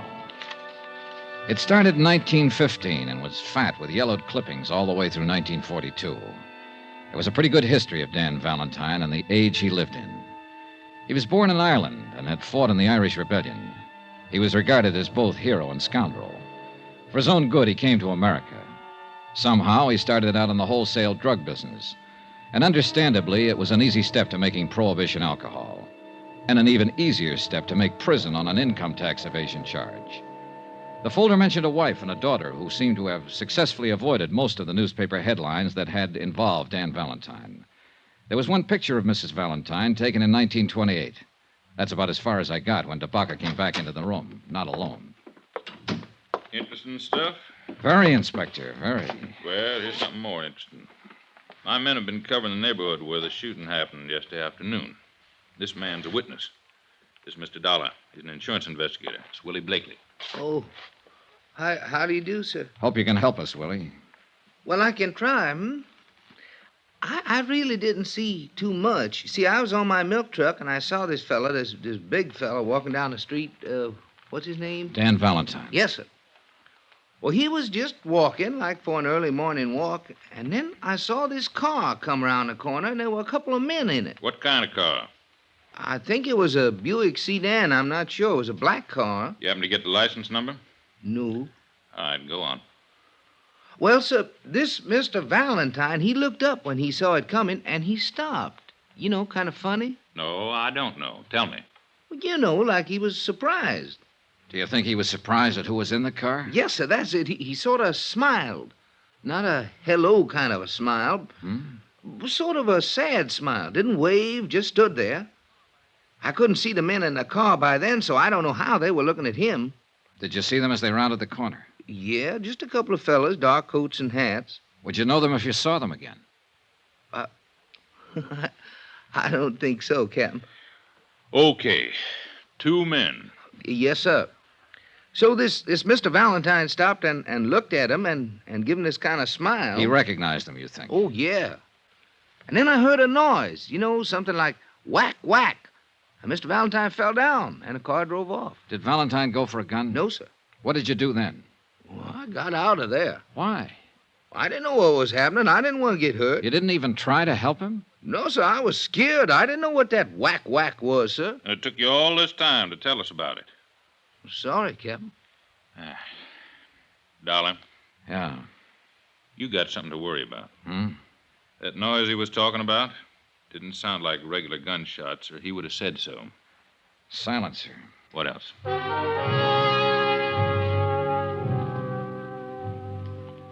Inspector DeBaca continued to question the witness, trying to ascertain more details about the shooting, the car, and the men inside the car. 4 hours later, when I left, he was still at it. Some more expenses. Item 4, $2.50. Cab fare from police station to hospital. I thought I'd drop in and take a chance on Dan Valentine coming across with some information. Sorry, no visitors. It's pretty important. I'm a friend of his. I'm sorry. Well, when can I see him? That's hard to say. Mr. Valentine's condition is not too good. What? Well, nothing to be alarmed about. He lost so much blood that he's in a weakened condition. The doctor's ordered a transfusion. Oh. You can phone in later if you like. Excuse me. Yes, ma'am? I should like to see Mr. Valentine, please. I'm sorry. I was just telling this gentleman. That's impossible. How is he? He needs rest. The doctor feels he'd be better off without visitors at the moment. Thank you. I had a feeling about the gray-haired, well-dressed woman, and I hurried after her down the long corridor outside the hospital. I was just in time to see her take a cab that had been waiting at the curb. I managed to hail one myself, and we tagged along Canal Street behind her until she paid off the driver in front of the Roosevelt Hotel. I was right behind her when she stopped in the lobby and got a key to room 1016. I gave her 5 minutes, then I knocked on her door.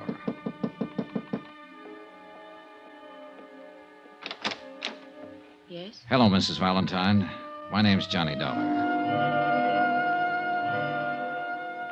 Ann Valentine looked at me for a long time. I had to hand it to her. There were no tears, no frowns or screams, just a wide, frank look from a woman who, by any man's standards, had once been beautiful. I haven't been called by that name for many years. You're a reporter, of course. No, I'm not. I'm an insurance investigator. In a policeman's office today, I saw one of the few pictures ever taken of you. At this hotel, I'm registered under the name of Ann Ward. Ward is good enough for me, Mrs. Valentine. May I come in? Yes. Now, what is it you want, Mr. Dollar? Possibly the same thing you want. To keep your husband alive. I believe that's up to the doctors, isn't it? Not quite.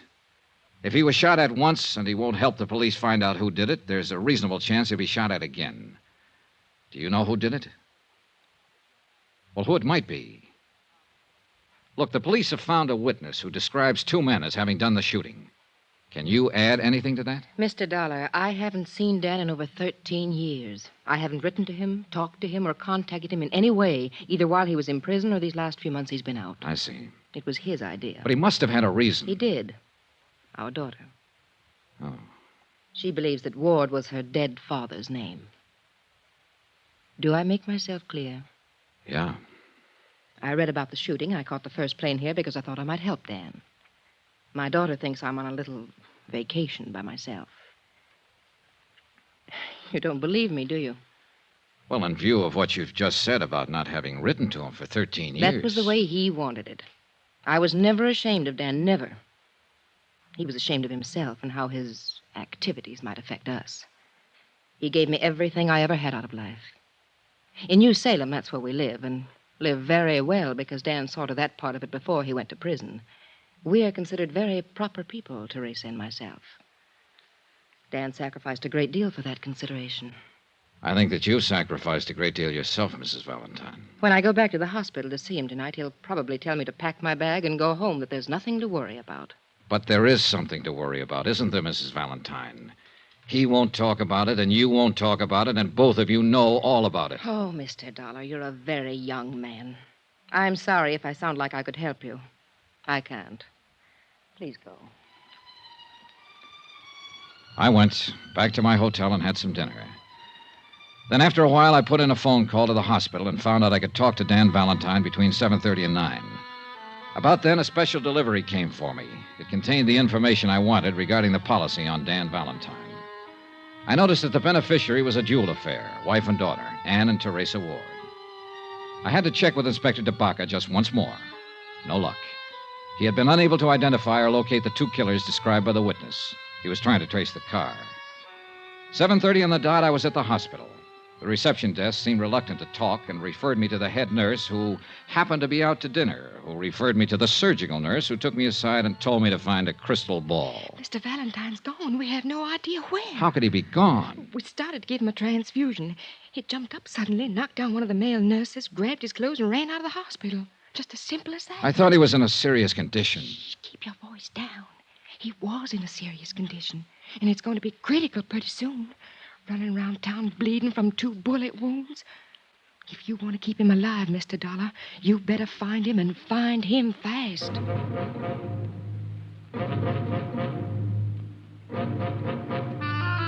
I thought over what Dan Valentine had told me in the hospital earlier about taking care of the matter himself. And the more I thought about it, the more I realized he was going to do just that, even if it killed him.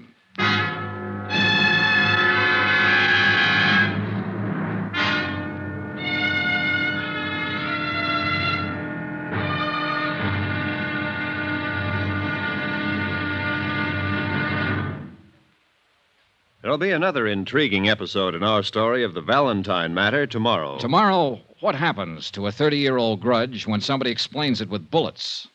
Join us, won't you? Yours truly, Johnny Dollar.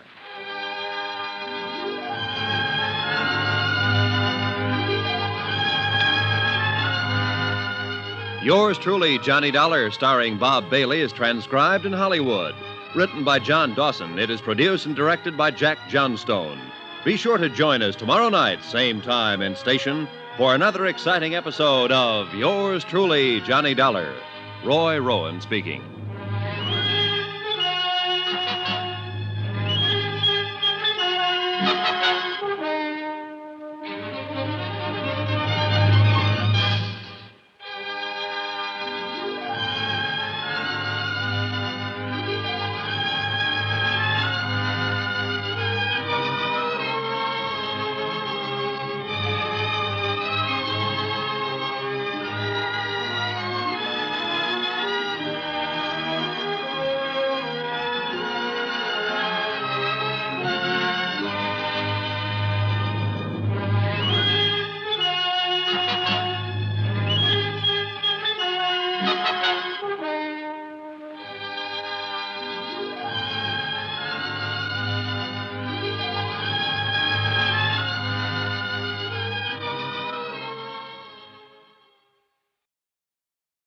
From Hollywood, it's time now for Johnny Dollar.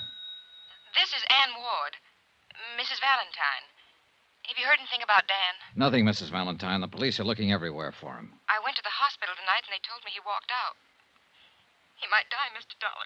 I know, Mrs. Valentine. Did you tell anyone I was here in New Orleans? If you mean, did I mention it to the police? No.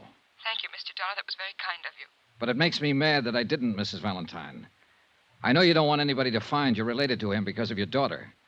But I also think you could help the police in this situation. You could help them find Dan and put him back in a hospital. Mr. Dollar, would you come over and talk to me, please? Please.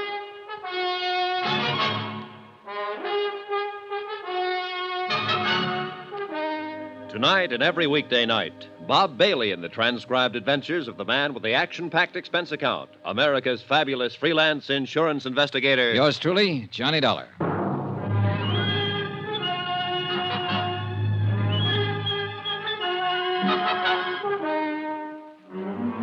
Expense account submitted by Special Investigator Johnny Dollar to the New Britain Mutual Insurance Company, Hartford, Connecticut. The following is an accounting of expenditures during my investigation of the Valentine matter. Some more expense. I believe this is item 5. Yeah, $4. 4 drinks for myself. When a next big shot of the roaring 20s like Dan Valentine carries a $50,000 life insurance policy and walks down the street one day and gets himself shot and refuses to disclose who fired the bullets, I have to do the worrying for the insurance company. When he decides to leave a hospital bed minus a pint or two of blood, I have to worry some more. I needed those drinks. You can just say I liked what I'd seen of the guy, and I didn't want him to walk around New Orleans bleeding to death.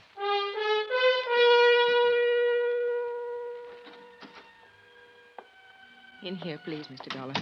The wife, who hadn't seen or heard from him for 13 years, looked pale and wan. It was obvious that the strain was beginning to tell on her, although she tried hard not to show it.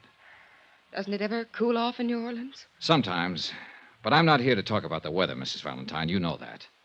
Yes, I know. Well, don't just stand there and give me the tears, then. If you've got anything to say, say it. If you know anything that'll help, let me know about it. You're perfectly right in being angry with me. Mr. Dollar, I honestly don't know where Dan is. Well, do you know why he'd get up out of a hospital bed and endanger his life? I have an idea he might have wanted to see somebody. Who? I don't know. The 2 men who shot at him? Perhaps. I just don't know. We aren't getting anywhere, Mrs. Valentine. Look, I'm going to talk to you frankly. Why did he come here to live in New Orleans? Well, You live in New England with your daughter, Teresa. Obviously, Dan thinks a great deal of you and her. He's given you everything, provided for you with all of his troubles. Spent 13 years in prison. I can imagine his thoughts about you and her while he was in there. And yet he comes out and lives 2,000 miles away from you. he didn't want to interfere with Teresa in any way. Sure. But it seems to me he'd want to look at you, at her, certainly. Even if it was a matter of living in Boston and taking a bus to New Salem and standing on a street corner one day to watch the two of you cross the street. That sound reasonable to you? If you put it that way. Well, look, there's some reason he picked New Orleans. Some reason he didn't give himself the little gratification of just looking at you and Teresa. Why? Why here? I'm sure I don't know. And why is he running around now? I can't answer that either. But it must have something to do with you and your daughter. Obviously, you're the only ones he ever cared about. Well? I honestly don't know. Well, and I can't help you, and I can't help myself or him. You mentioned his having a reason to be in New Orleans. Maybe What? there was a man named Webster, Conrad Webster. He was a member of the Illinois Bar once in those days. Did a great deal of work for Dan and friends of Dan. I think he lived here. Wait a minute. I've seen that name. Yeah, on copies of the insurance policy. A man named Webster had the power of attorney. He bought the insurance. There's a trust in there for your daughter. Yes, Conrad Webster was an old friend of Dan's. I don't even know whether he's alive now or not. He drank a great deal later on. I think he lived here. Was he the kind of friend Dan would go to if he needed help? Yes, I think so. All right. What are you going to do? It's just something to look into. I'll try and find Webster, and maybe I can find your husband. Thank you for coming by. I needed somebody to talk to. What? I hope he stays alive, Mrs. Valentine. Item 7, $16. The money it cost me to find out the location of Conrad Webster. I started at his last known address, followed a series of bars, and finally got information from a bartender that led me to the crummier half of a decaying duplex on Gentilly Street. Everything was quiet for Gentilly Street.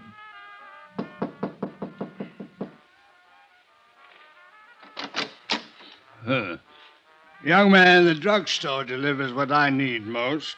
The telegraph office what I dread most. Obviously, you represent neither, and therefore you are no concern of mine. Wait a minute. Are you Mr. Webster? Conrad Webster? I am he, and I am drunk and disheveled, and it is 3 o'clock in the morning. I'd like to talk with you. May I come in? You may not. This isn't exactly the hour for making calls, but I did stop by and pick up something to take the edge off. Sid. Huh? It's bonded. Oh, inside. Now then, you were going to apologize. Here you are, Mr. Webster. Oh, well.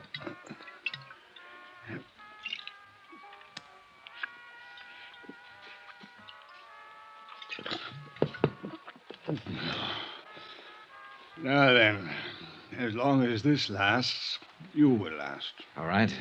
I'm looking for a man. The entire world is looking for a man. Just one man. A man they blindly presume will break off these shackles that bind us and lead us forth into eternal justice. Yeah, sure, but that's not An ironic anticipation. I'm talking about Dan Valentine. You are? Yes, I'm a friend of his. No, you don't come from that place. The pallet is not with you. You lie. I didn't say I was in jail with him. And where else would he have made friends these long years? He's out of prison now. He's been out for 3 months. And I'm aware of that. Did you know he was shot at yesterday? 3 hours ago, he left his hospital bed. I thought he might have come to you. Is he here? He is not. Do you know where he is? I do not. Mr. Webster, if Valentine isn't back in the hospital pretty soon, he'll die. Why is the phenomenon of death so persistently alarming? So he will die. They all die. Usually from a bullet. And that's what's going to happen to him. 2 bullets he stopped yesterday. Do you understand me? Acutely. You've impressed me with the urgency of his situation. But Dan Valentine is not here, nor has he been here, nor has he contacted me, nor do I know where to contact him. All right, Mr. Webster, all right. I guess I believe you. Your concern for him is a distressing irritation. Well, what is the reason for it? I'm an insurance investigator, and it's my job to keep him alive. More than that, I like him. I told you I was his friend. I think he deserves to live. You, his friend? No. You are too young to be his friend. His friends, for the most part, are gone. Like the long years, like Homburg hats and the Charleston and Lime Ricky. The ones who are left are broken and tired and faded, with old faces like mine, like his. And we should be gone, too. Another age is here. This is my sadness. As for yours, Dan Valentine should never have lived in that age or this age. He was meant to be an explorer, a pioneer who conquered a wilderness, not a racketeer who conquered a west side. Are you sure you're his friend, Mr. Webster? I once thought so. He once thought so. Now, I haven't strength enough to be anyone's friend. What's your name? Johnny Dollar. Good night, Mr. Dollar. The look in Conrad Webster's eyes held the same sort of sadness I had seen in Valentine's eyes. But they were different, too. They held a weakness. The strong, sad eyes were somewhere else in the city, walking alone, probably looking for 2 gunmen, and the lifeblood was slowly draining from the body that sparked them. I went back to my hotel and tried to sleep, but sleep wouldn't come. I was still rolling and tossing at 7:30 the next morning when orange juice coffee in the morning paper came up. A nationwide syndicate had picked up the new development in the Valentine shooting and gone to work on it. Among other names they mentioned in giving a resume of Valentine's career were his wife and daughter, living in New Salem under the name of Ward. Hello? This is Johnny Dollar. I just read the morning paper, Mrs. Valentine. Oh, yes. I'm sorry it broke for you this way. That's very kind of you to say so. Maybe it's for the better, anyhow. For years I've been wanting to tell Teresa who her father is, what he's like. I'm going to call her later today. Tell her where I am, explain why I'm here. I think she can take it. You're doing pretty well yourself. Thanks again. Any word yet? No, we still can't find him. Mr. Webster, did you find him? Yes, he wasn't much help. The New England paper said that Mrs. Ward was out of town. Sooner or later, they'll find out what town Mrs. Ward is in, I'm afraid. Well, maybe you'd better get another hotel. Use another name. Yes. All right, I'll wait to hear from you. Mr. Dollar. Yes? Thank you. I put in another call to Inspector DeBaca and asked him about developments. Valentine was still unlocated. They were covering drugstores and doctors' offices where he might seek assistance. The two unidentified men who had shot him were still unidentified. The police weren't able to dig up any more witnesses or get any line on the car. By 4 p.m, Mrs. Valentine had still not called me to report a new address. I got worried and went over to the Roosevelt to see what was what. I was surprised to see Inspector DeBaca in the lobby talking to the bell captain. All right, son. If you remember anything else, call me here. Yes, sir, I sure will. Hi. Hi, Dollar. Well, you want to talk first, or do you want me to? All right, I'll talk first. Mrs. Valentine's been staying here under the name of Ann Ward. You knew that. Yeah. Why didn't you say anything to me? She asked me not to. Doesn't make any difference now, anyhow.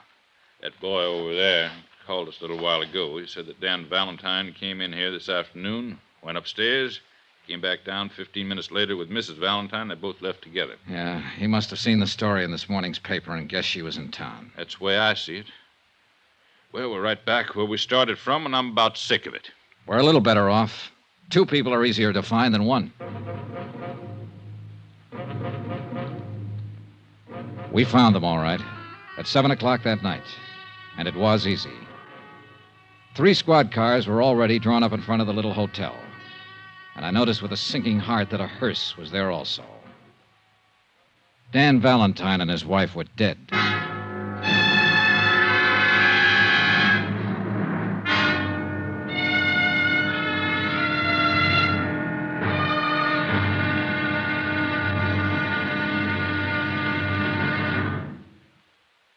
There'll be another intriguing episode in our story of the Valentine matter tomorrow. Tomorrow, proof that the murder of Dan Valentine and his wife aren't the only murders to be solved.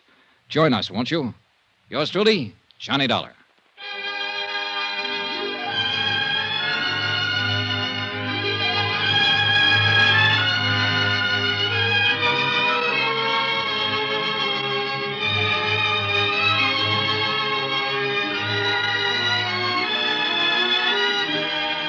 Yours truly, Johnny Dollar, starring Bob Bailey, is transcribed in Hollywood. Written by John Dawson, it is produced and directed by Jack Johnstone. Be sure to join us tomorrow night, same time and station, for another exciting episode of Yours truly, Johnny Dollar. Roy Rowan speaking.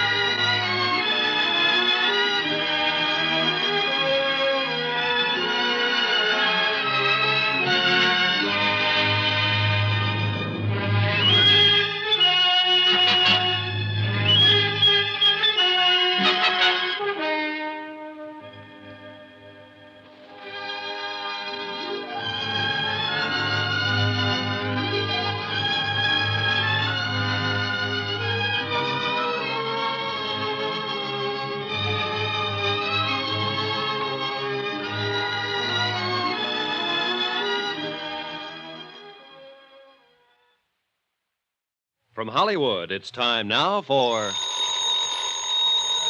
Johnny Dollar. What is all this, Johnny? Who's this? Roy Vickers, New Britain Mutual.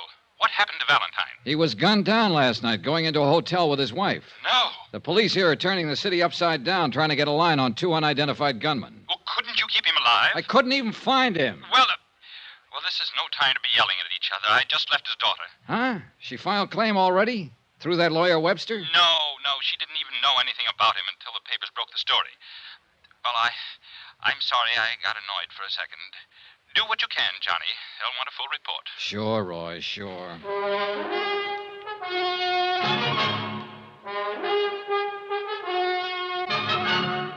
Tonight and every weekday night, Bob Bailey in the transcribed adventures of the man with the action-packed expense account, America's fabulous freelance insurance investigator. Yours truly, Johnny Dollar.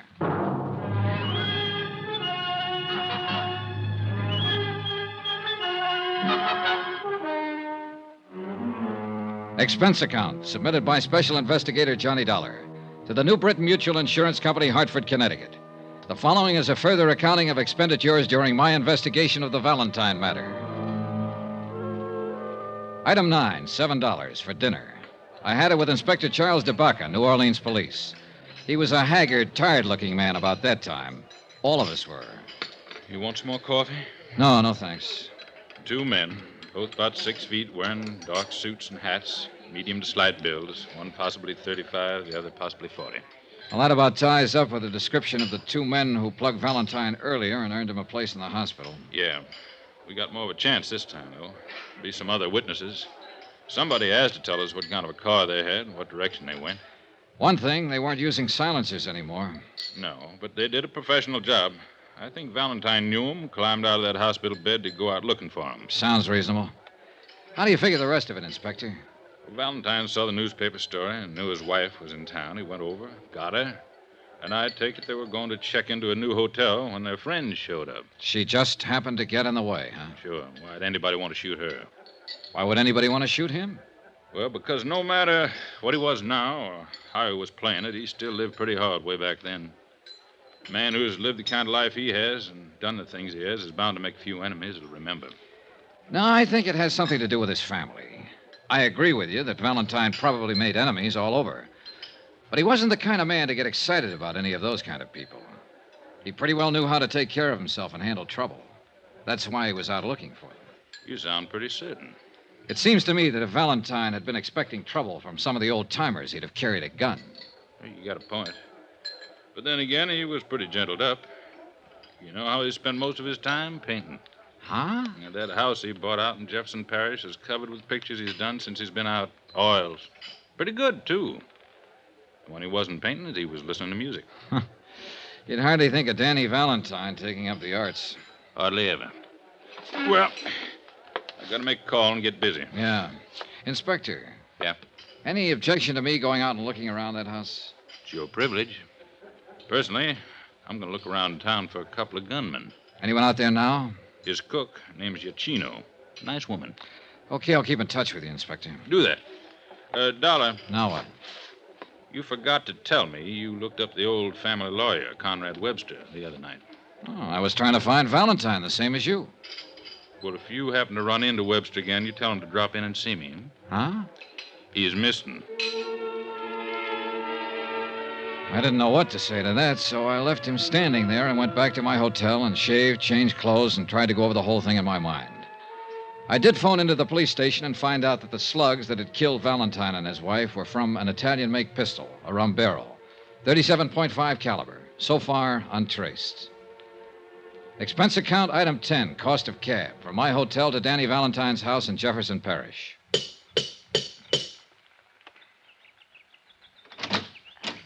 Yes, sir. How do you do? Are you Mrs. Giacchino? Yes, sir. Who are you, please? My name is Johnny Dollar, Mrs. Giacchino. I'm from New Britain Mutual Insurance Company. I'd like to talk to you, if I may. About Mr. Valentine? Yes. Not right now, Mr. Dollar. Some other time, huh? Well, if you prefer it that way, Mrs. Giacchino, but... It's been a hard day here. I mean, Mr. Valentine's death and his wife being killed with him. All of these policemen in and out of here, and now Miss Ward and all. Miss Ward? His daughter? Yes, she's here. Arrived 2 hours ago. Stay here. Could I see her? You come tomorrow, Mr. Dollar, please. Huh? Tomorrow. Mrs. Giacchino. Yes, Miss Ward. Who is it? Mr. Dollar. He's from the insurance company. Insurance company? Yes. I'd like to talk to him, Mrs. Giacchino. Teresa Ward stood at the base of the iron grill stairway, tall and dark-eyed. And I saw that, like her mother, she had a quiet intensity about her face that made it beautiful. At the same time, ageless. She smiled politely at me. I could only stand there without speaking for a long moment, looking at her. Then Mrs. Giacchino excused herself, and we were alone. I wanted to talk to someone who might be able to give me a little more information about all this. It's all quite new to me. I'll tell you what I can, Miss Ward. My name is Valentine, isn't it? Really, Valentine? Yes, it is. Well, suppose we correct that mistake right now. Sure. There's nothing wrong with Valentine. From what a Mr. Vickers from the insurance office in Hartford told me, I'm to be quite well off because of this man that was murdered. You mean Dan Valentine? Yes, Dan Valentine. They tell me he was my father. Who told you? Oh, reporters at home and your insurance company. Mother told me my name was Ward. Poor thing. Must have been difficult for her over the years keeping the secret from me. Yes, she told me she thought it was the best thing. She, well, the same as he did. Tell me about my father. Was he a bad man? Oh, as good or as bad as the Volstead Act made people. I only met him a couple of times. To awaken one morning and discover that you're the only daughter of a famous racketeer who's been murdered. Look, Miss Ward, if he had anything to do with the way you turned out, with what you seem to possess within yourself, I'd say offhand that whatever he was or did, he thought of you. Are you flattering me? I'm not trying to. You seem like a very nice person. And so do you, Mr. Dollar. Will you tell me all about this, please? Well, let's see. You're 21, isn't that right? Yes. Just about 15 years ago or so, your father was on trial for income tax evasion. Just before he was convicted, he set up a trust fund with my insurance company to provide for you. It's been paying money for your support and education ever since. According to the terms of the trust, all of the money becomes yours now that your mother and father are dead. It comes to well over $50,000. That's all there is to it? Mm-hmm. I suppose I'm grateful to him. I suppose I should be grateful. I can't say that I'm particularly sorry about his death any more than I would be if any other human being died violently somewhere. But about Mother's death, I miss her very much already, Mr. Dollar.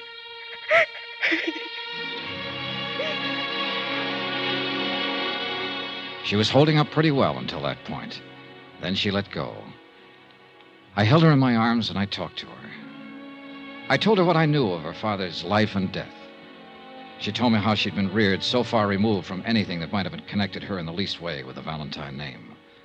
Altogether, it was a revealing conversation for both of us. Mrs. Iacchino brought us some food and wine.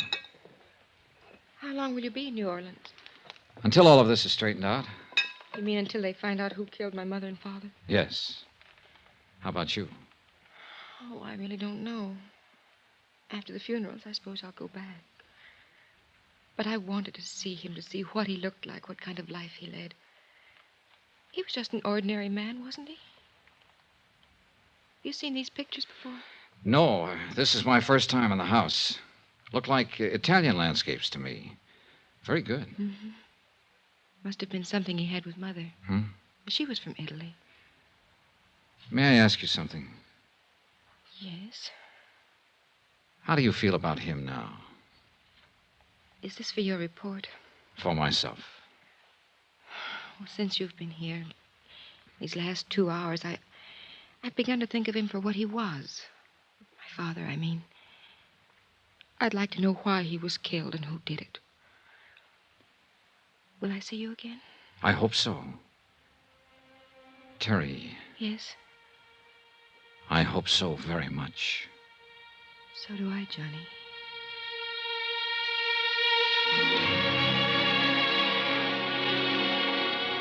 I left her at the door that night with a warm sensation inside of me. Something I certainly hadn't expected in the business at hand.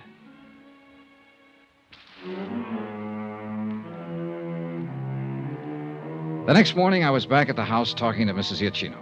She gave me all the information she could remember about Valentine's activities. All of it accurate, but lacking in any possible clue as to the identity of the two men who had killed him and his wife. I had breakfast with Terry there and helped her with funeral arrangements. Then I spent a solid 12 hours with Inspector DeBacca, who had still not located or identified the two mysterious men. However, there were other developments. This may be something, Johnny. Oh? Conrad Webster's been found. Huh? Up by Lake Punch train. Just identified him. He was shot to death with a 37.5. Italian gun? Yep. Just like the one that killed Dan Valentine and his wife.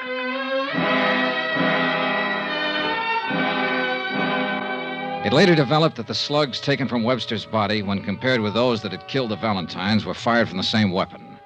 The case took on proportions. Every available bit of information regarding the two ex-big shots of the 20s was located, read, and reread. It meant activity in cities like St. Louis, Chicago, Detroit, and New York. But no new information as to the identity of the killers. I went back to the house. Johnny. Here. What is this? You're shaking. Hold me, please. Sure. I suppose I'm being a terrible fool about it all, Johnny, but they've been after me all day. Cheap little things. Newspaper syndicate wants me to write my exclusive story as the shadow daughter of Dan Valentine. Fairy princess of a racketeer. Take it easy. Even Hollywood called some producer. Oh, Johnny, I shouldn't have come here at all. Then what would I have done, Terry? And what would I have done? Make yourself a drink, Johnny. I'll go put on a new face.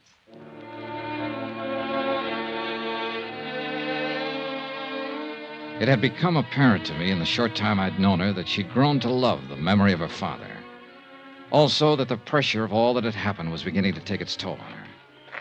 We were walking down the gravel path away from the house. She was quieted down. I suppose I was thinking how nice it would be to kiss her. I twisted, trying for the gun inside my pocket, but there was nobody to shoot at. The two men who had fired the guns were already out of sight.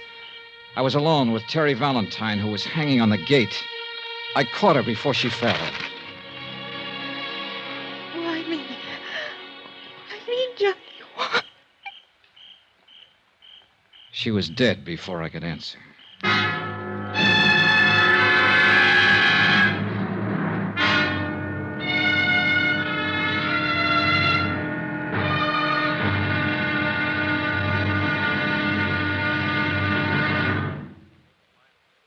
There'll be the final intriguing episode in our story of the Valentine matter tomorrow. Tomorrow, a sober lesson in how long, how far, and how deadly one man's hate can be. Join us, won't you? Yours truly, Johnny Dollar.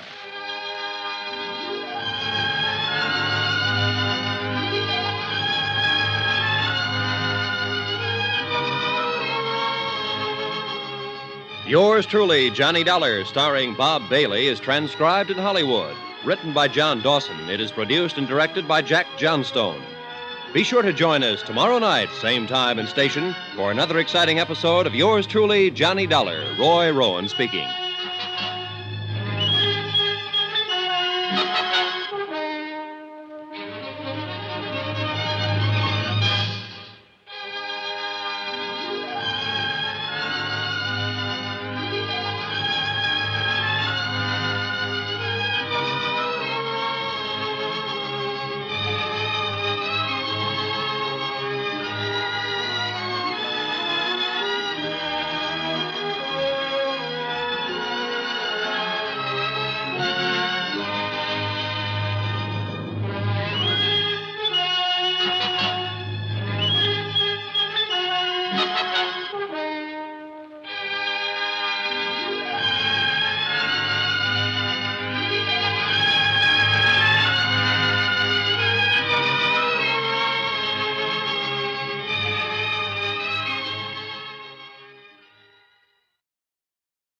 From Hollywood, it's time now for Johnny Dollar. Hey, what are you doing at the Valentine house? Get a car out here quick, Inspector. Terry Valentine's just been shot. Two guys Now, showed up. Slow down.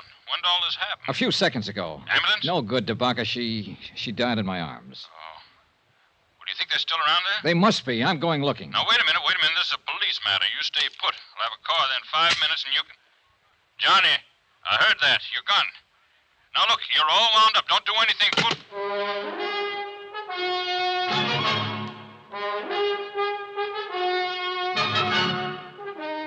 Tonight and every weekday night, Bob Bailey in the transcribed adventures of the man with the action-packed expense account, America's fabulous freelance insurance investigator. Yours truly, Johnny Dollar.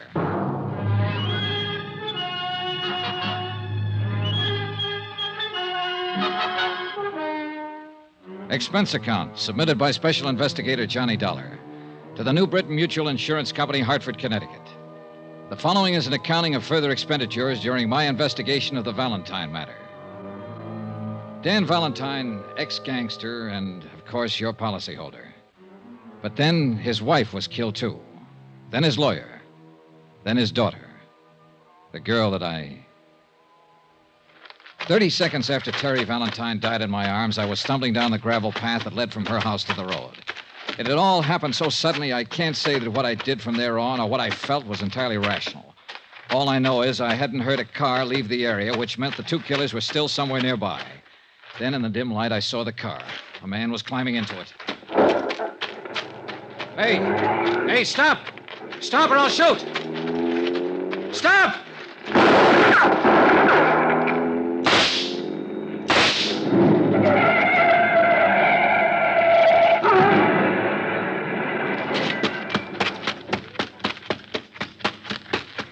Get out of there.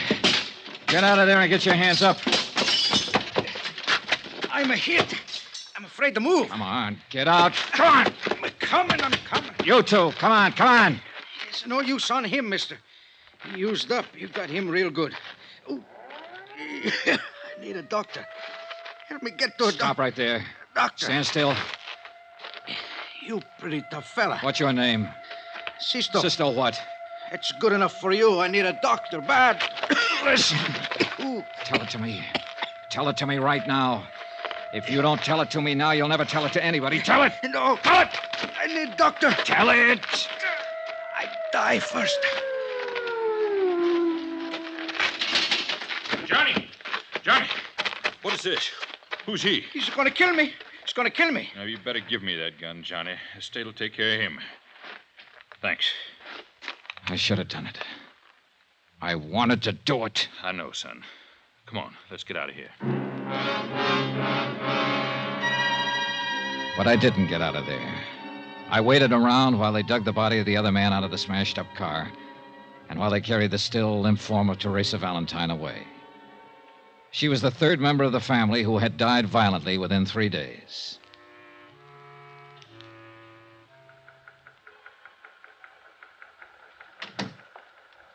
I'm sorry about it, Donna. Inspector, I was hoping I might have been wrong. That she wasn't dead. Oh, you weren't wrong. Which one shot her? Huh? The dead one or the one we still got in the hospital? Oh, I don't know. Both of them, I guess. You don't feel like talking to it. I'm just trying to pin it down. Well, what about him? Can't get much out of him so far. He's in pretty bad shape. Let me ask him some questions, Inspector. I'm no police officer. I don't have to obey any rules. Now, take it easy, kid. You were about to do that once, and we'd be holding you for murder if you'd have gone ahead. I know how you feel about Teresa Valentine. Has he said anything at all? Nothing. We found papers on him and the other one that makes them brothers, Sisto and Darby Chianti, from New York. So far, there doesn't seem to be any connection with the Valentines. But people like Valentine make a lot of enemies. But that girl doesn't figure. Yeah. I know you talked to her a lot these last couple of days, Johnny. What'd you say? Oh, nothing that had anything to do with this. You know yourself, she didn't even know her name was Valentine until her father got shot at. Yeah, that could have been an act. And you could have been 20 feet tall. Just trying. Try with that punk you got upstairs in the hospital. We will, Johnny. We will. Just... Pardon me.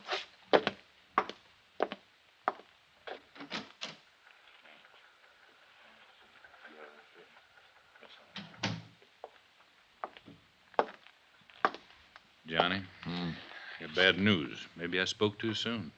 Why? Sisto Chianti died 5 minutes ago. Expense account, item 10, $10, car rental. I went out to the Valentine house once more. Oh, Mr. Dollar. Hello, Mrs. Giacchino. Please, come in. So many policemen, so many reporters. I've been trying to close the house. Sure. I know how you must feel.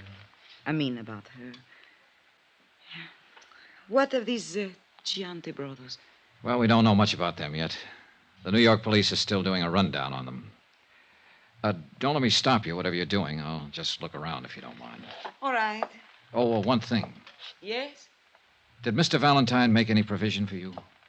Yes. He thought of me. $1,000.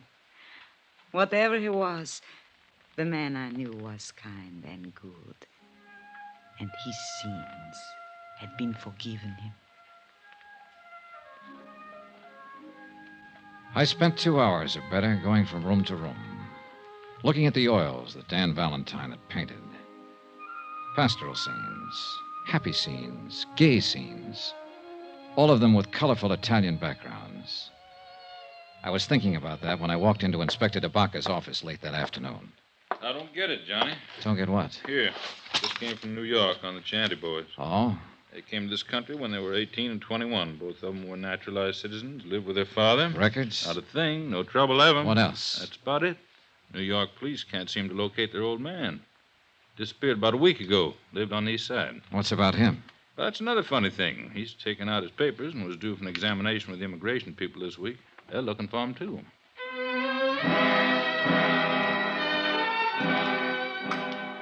We went out and had dinner together and talked about the case.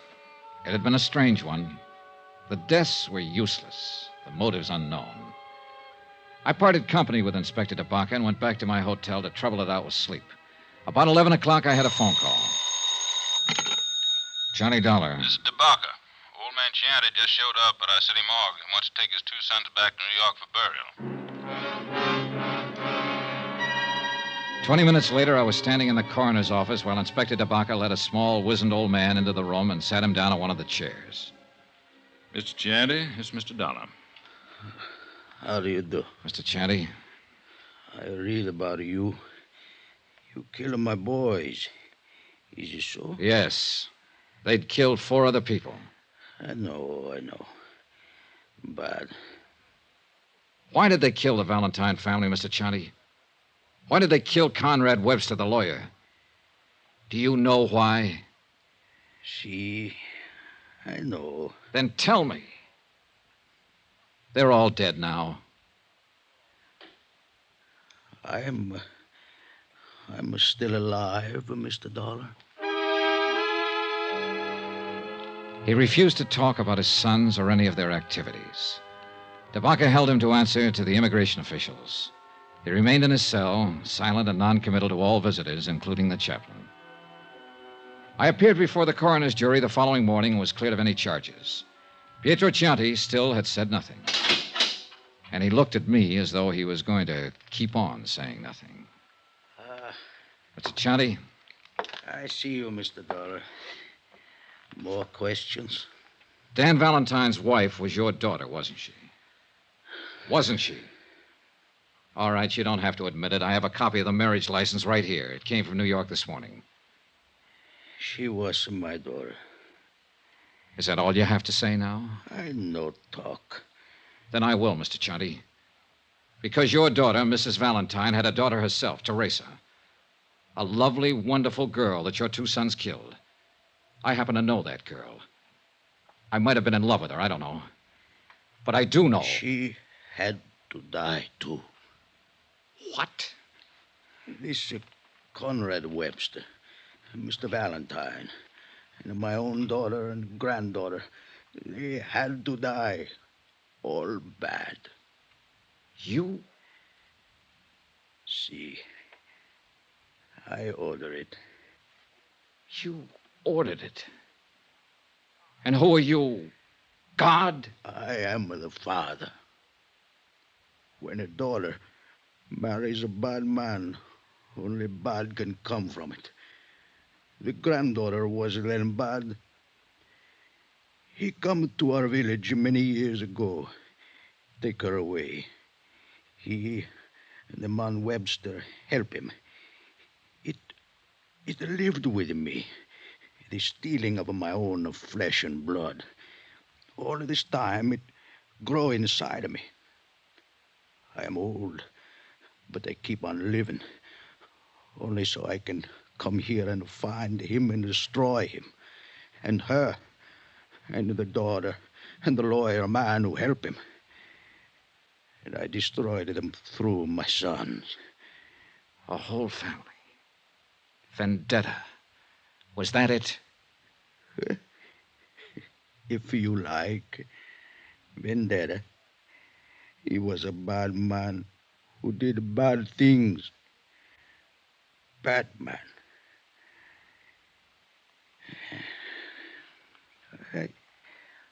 I smoke now. You have Cigarro, eh? The disposition of old Pietro Chianti is up to the immigration department. I didn't stay around New Orleans to learn the results of all the extensive examinations that would have to be completed to test his sanity. I'd had enough of the town. Expense account, item 11, $140.20, hotel and board. Item 12, $28, car rental miscellaneous. That includes flowers to the Valentine family. Item 13, same as item 1, $175. Transportation back home. Expense account total, $1,290.38. Remarks? Whenever I close my eyes, I can see a lovely girl standing at the bottom of a long, curving stairway, smiling, because I'm in the room. That's all. Yours truly, Johnny Dollar.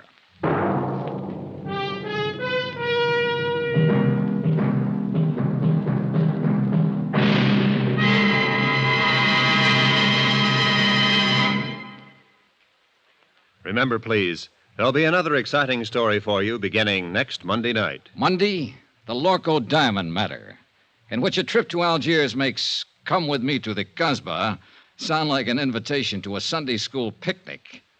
Join us, won't you? Yours truly, Johnny Dollar.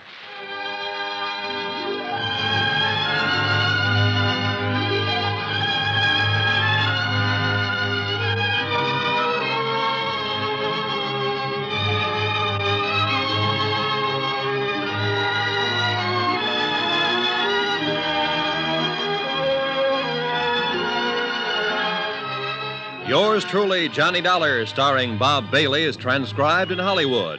Written by John Dawson, it is produced and directed by Jack Johnstone.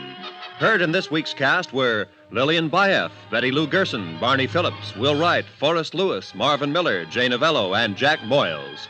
Be sure to join us on Monday night, same time and station, for another exciting story of Yours truly, Johnny Dollar. Roy Rowan speaking.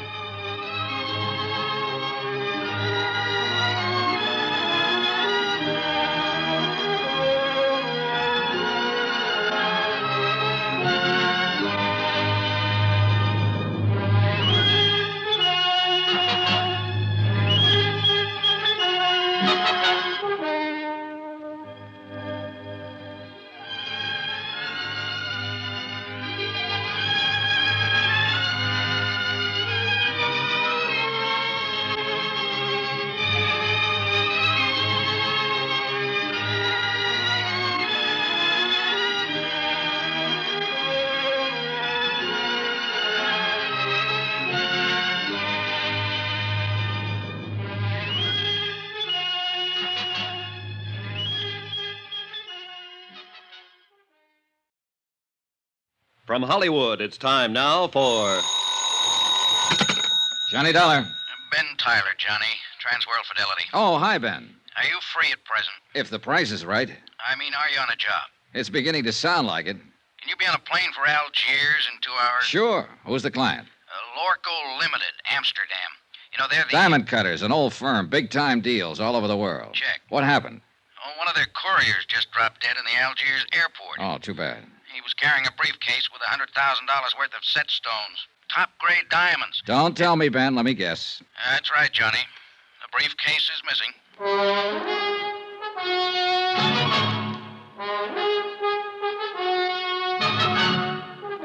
Tonight and every weekday night, Bob Bailey in the transcribed adventures of the man with the action-packed expense account, America's fabulous freelance insurance investigator. Yours truly, Johnny Dollar.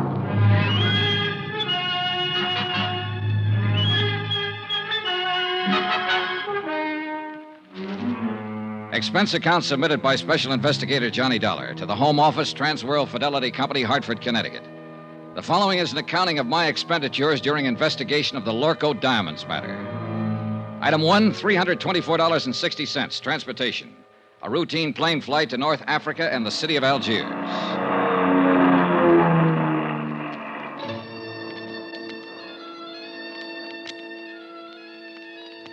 It was an easy trip, and I felt relaxed and comfortable. A feeling that was rudely terminated about 10 seconds after I got off the plane. You are Monsieur Dollar, are you not? Yeah, that's right. I am Inspector Marcus of the Algerian Customs Police. Oh, how are you, Inspector? Oh, quite well, monsieur, and vastly reassured now that you have arrived on the scene of the crime. Oh? You see, I have implicit faith in special investigators. I have encountered them in the past, so I have no doubt, but this little affair will prove most simple to you, monsieur. I see. I feel that in a mere matter of hours, voila, you will produce the guilty culprit like un lapin out of a chapeau. Inspector, I'm beginning to feel a cold wind from the north. That's odd for this time of year, isn't it? A mere passing breeze, monsieur. I shall now assume my official attitude. And that is? Extreme courtesy, complete cooperation, and the devoted service of my meager talents. On orders, you understand, from my superiors in Paris. And now, monsieur, if you will accompany me to my office. Delighted to. After you, Alphonse. My name is Pierre. Oh, sorry. Just a whimsy. Oh, yes, I know. I have heard the joke. Both jokes. Uh-huh. This way, monsieur. A man from the local diamond firm is waiting for us, a special representative, so he informs me. And so, since you yourself are a special investigator, I could perceive a certain advantage in letting him give you the facts, as I believe you say it in the States. Tie our tails together, sit back, and watch the fur fly. Is that it? Well, he is a trifle excitable, but your metaphor, however, escapes me. Oh, I doubt that, Inspector Marcus. In fact, I doubt if much of anything escapes you. You are too kind. Except, of course, $100,000 worth I of diamonds. spoke too hastily. Vanished, disappeared, right under your nose. Well, but there were extenuating circumstances. Oh, I'll bet there were. Tell me something confidentially. Did your superiors in Paris really blow their tops? Monsieur Dollar, if I may borrow one of your more colorful expressions, they said I had probably goofed.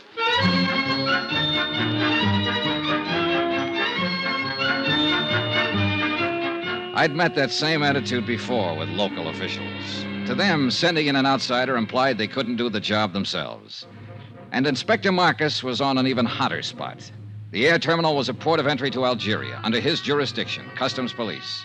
As he said, he'd goofed. Maybe. It is a matter which hath entire past all apprehension. But he was right on I one know that thing. in London Hans this thing is Zeindorf, not have happened. the local In representative, Paris, too, it was is not a have trifle happened. excitable. In Amsterdam, it is unthinkable such thing have happened like this. Even in your New York, mein Herr Dollar, it cannot have happened. But here, in Algiers... It have happened. Yeah, this beautiful diamond gone. All gone. It's like barbarians. This Africa is no place for diamond. Maybe you ought to tell him that in Kimberley. It's differently there. It's entire different. All right, Mr. Zeindorf. Suppose you tell me just what happened. Who can know, mein Herr? 15 years, this courier has worked for Lorco Company. We are think he is trustworthy. Entire trustworthy. Well, even a trustworthy man can die of heart failure. But he has never had this heart failing before. All right, but... Perhaps it would be better if I were to, with your permission, of course, Monsieur Zeindorf. Yeah, you tell. I am not talk this English much good. Precisely. These are the facts, Monsieur Dollar. The local courier, a man named Paul Gruber, arrived on the plane from Amsterdam yesterday morning. Yeah. Did you know he was arriving? I did not know, but the point is a very clever one. So, a short while before landing, Monsieur Gruber was taken suddenly ill. A doctor met the plane, and the stricken man was removed by stretcher and taken to the emergency clinic. In 20 minutes, monsieur, he was dead. Diagnosis, heart failure. Mais c'est la vie. Was there an autopsy, Inspector? Another excellent point, Monsieur Dollar. Thank you. Do not mention it. An autopsy is being performed this afternoon. Good. So the courier died. And then the briefcase? It was delivered along with his other personal effects, unopened, to the customs property agent here at the airport. And his name, the property agent? André Jourdain. He was very busy at the moment, left the briefcase lying on his desk, intending at the first opportunity to register and place it in the vault. But the opportunity didn't come, is that it? Precisely. Only a few minutes later, I heard a gunshot. Monsieur, he was lying on the floor in a pool of blood. He had been struck on the head. The briefcase was gone. All gone. This beautiful diamond gone entire. Yeah. When did you find out what was in the briefcase, Inspector? Almost 2 hours later. I radioed the local firm in Amsterdam, informing them of the death of their employee. They replied immediately and stated that the briefcase contained $100,000 worth of diamond set pieces. Works of art. Beautiful. One brooch, one necklace, two bracelets. Precisely. Yes. The jewelry was being flown here on approval for examination by a prospective buyer. Name of the buyer? The Countess Maria de Tolia. What do you know about her? Ah, Monsieur Dollar, if you had seen her, you would not ask. She is exquisite, lovely, chic, charming, spirited, full of the joie de vivre. And no doubt loaded with potatoes. With a woman like that, who would ever inquire? I would. Since it looks as though she might be the only person in Algiers who knew that $100,000 worth of jewelry was coming in on that plane. May we. But she could not have known that the courier was going to drop dead in the airport. A good point, Inspector. Merci, monsieur. What about that property agent, Andre Jardine? Any chance of talking to him? But of course, if he is yet able to talk. Then I guess I'll... Talking is not enough, mein Relax, Herr. Mr. Zeindorf. You're covered by insurance. Insurances is money. It's not my diamonds. Oh, well, if you don't want the money, you can always waive your claim. Waive mein Herr Dollar, are you think that I am crazily, that I am entire crazily? I talked to the plane crew who'd come in on the flight with the dying courier. I talked to Inspector Marcus's men, who'd been with him when he found the property agent lying on the floor of his office. I didn't expect much, and I got just that. But it didn't matter. I figured I may have had my man spotted already. The same old story. An ambitious and underpaid government agent opening a briefcase to register its contents and seeing the diamonds there for the taking. Hiding them quickly, then a fake slugging and firing a gun at a non-existent thief. Yeah, an old story. Expense account item 2, $3.40. Transportation into town and taxi fare to the Hospital of Our Lady of Sorrows. Inspector Marcus had phoned ahead to authorize my visit. One of the sisters led me down the corridor to the door of Andre Jardine's room. She motioned silently and then turned away. I stepped inside and closed the door. Here to la porte. Monsieur? You're Andre Jardine? Mais oui, but yes. What do you want? My name is Johnny Dollar. I'm an insurance investigator. My company is the underwriter on the Lorco diamonds. Why have you come here? Well, to ask a couple of questions. Of course, if you'd like to consult an attorney before I have nothing to conceal, monsieur. What do you wish to know? Just exactly what happened when that briefcase disappeared. I have told it already to Inspector Marcus. Yes, I know. So now would you mind telling it to me? But there is no... Bien. I was working at the files when someone entered my office. I turned around and saw a man standing there, pointing a gun at me. Ever seen him before? No, monsieur. What did he look like? Well, he was quite tall. Heavyset? No, very thin, tall and thin. European, I believe. All right. What did he do? He ordered me to turn around, stepped up behind me, struck me with the gun. I fell against my desk. He grabbed the briefcase and ran to the door.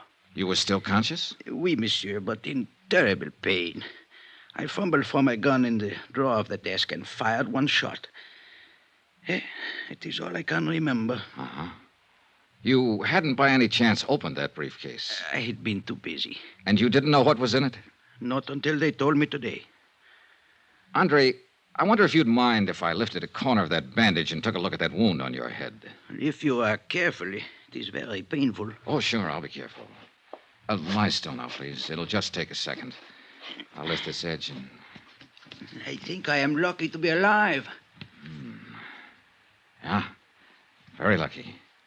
Okay, thanks. It is nothing. Andre, do you happen to know the Countess d'Atolia? The Countess? Oh, monsieur, she is unquestionably... Yeah, I know. She's lovely, exquisite, charming, chic. Well, thanks for your cooperation, Andre. A pleasure, Monsieur Dollar. Take care of that head. It's the only one you've got. You Americans are so whimsical. Oh, yeah, we're all crazily, entire crazily. My pet theory was starting to limp. That slugging wasn't phony. It had taken 14 stitches to close the cut in Andre's head. Whoever hit him hadn't been kidding. They meant it for keeps. I walked down the corridor and stood waiting for the elevator, thinking it over, trying to figure it out. But no go. I needed more facts. And a moment later, I got more facts. Monsieur Dollar, I thought I would find you here. A clever piece of deduction, Inspector. Merci bien, monsieur. Don't mention it. What's on your mind? There should be something. Well, there's got to be some reason for that smug grin. What happened? Did the thief confess? Au contraire. I was on the point of asking what progress you were making on the case. You will be happy to hear none at all. Oh, that is too bad. Inspector. Eh? Extreme courtesy, complete cooperation, the devoted services of your meager talents. Remember? Touché. Touché. Actually, I came to tell you that I now have the report of the autopsy. The courier who died of heart failure. Only he did not die of heart failure, monsieur. Except, of course, in a very literal sense. Well, what did he die of? Poison. Well, that was the end of a good theory. The courier had started to get sick on the plane, so the robbery and the murder had been planned well in advance of his arrival. By somebody who'd known he was bringing in diamonds. And so far, only one person fit the bill. As lovely, charming, and chic a suspect as you could ever hope to meet. The Countess d'Atolia.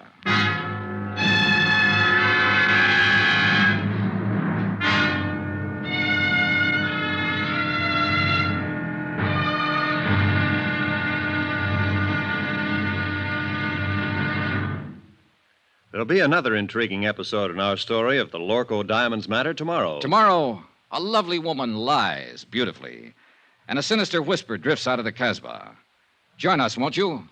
Yours truly, Johnny Dollar.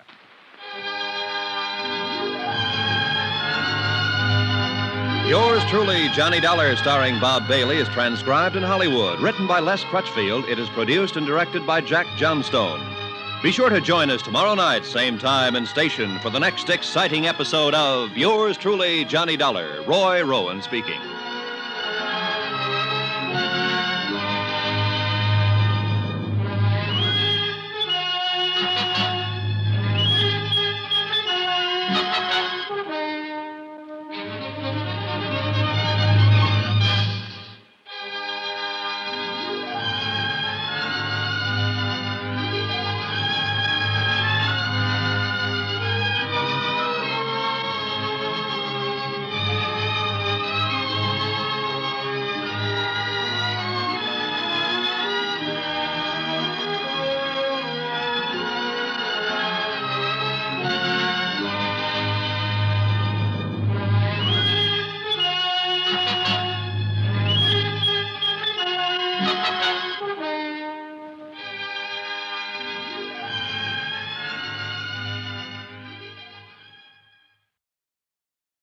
From Hollywood, it's time now for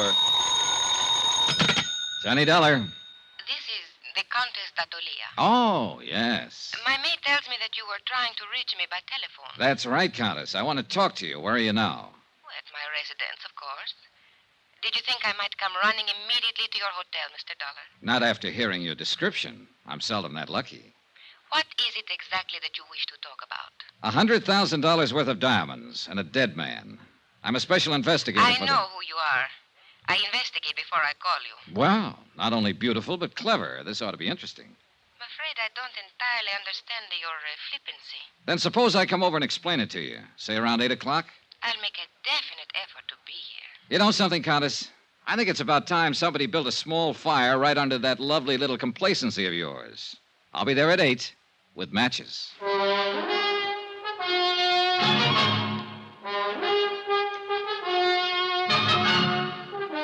Tonight and every weekday night, Bob Bailey in the transcribed adventures of the man with the action-packed expense account, America's fabulous freelance insurance investigator. Yours truly, Johnny Dollar.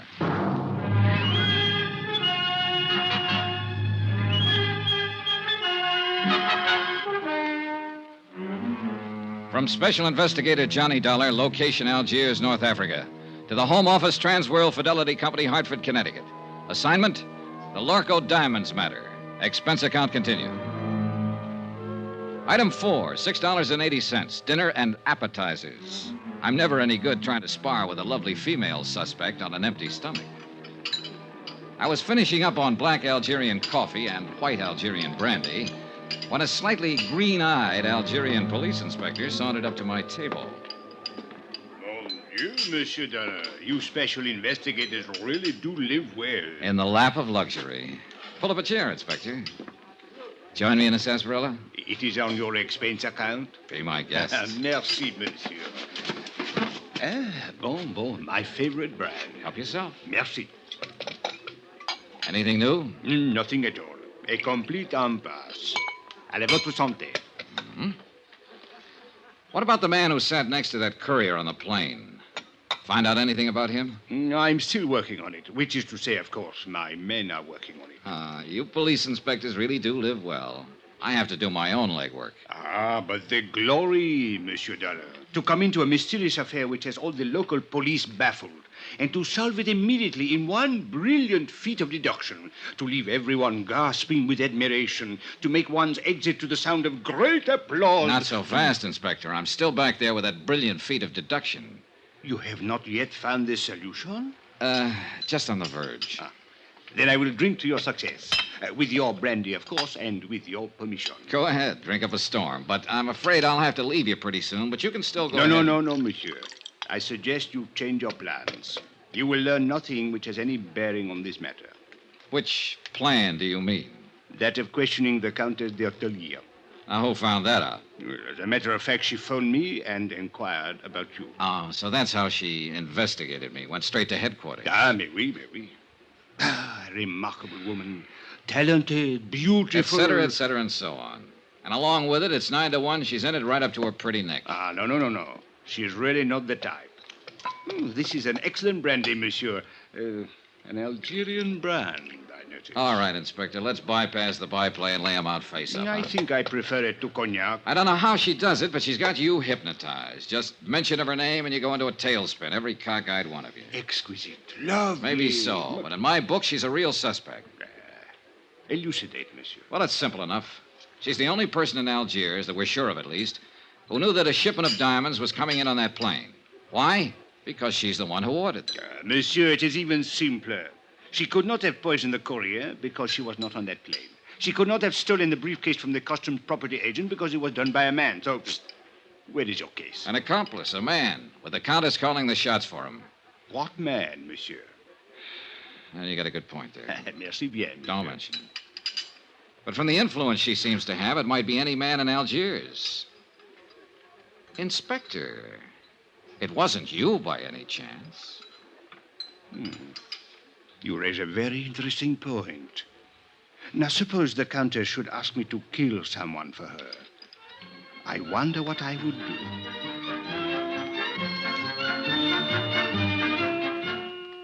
A page boy came into the dining room looking for me. I followed him out and took the phone call in the hotel lobby. It was the American consulate with some information I'd asked for them earlier. I hung up finally and looked at my watch. I was already late for my appointment with the Countess. So I walked out the door of the hotel and flagged a taxi to the apartment of the Countess d'Ortelier. She lived in the swank genteel Bois de Louet, a residential district favored by top government officials and wealthy French businessmen.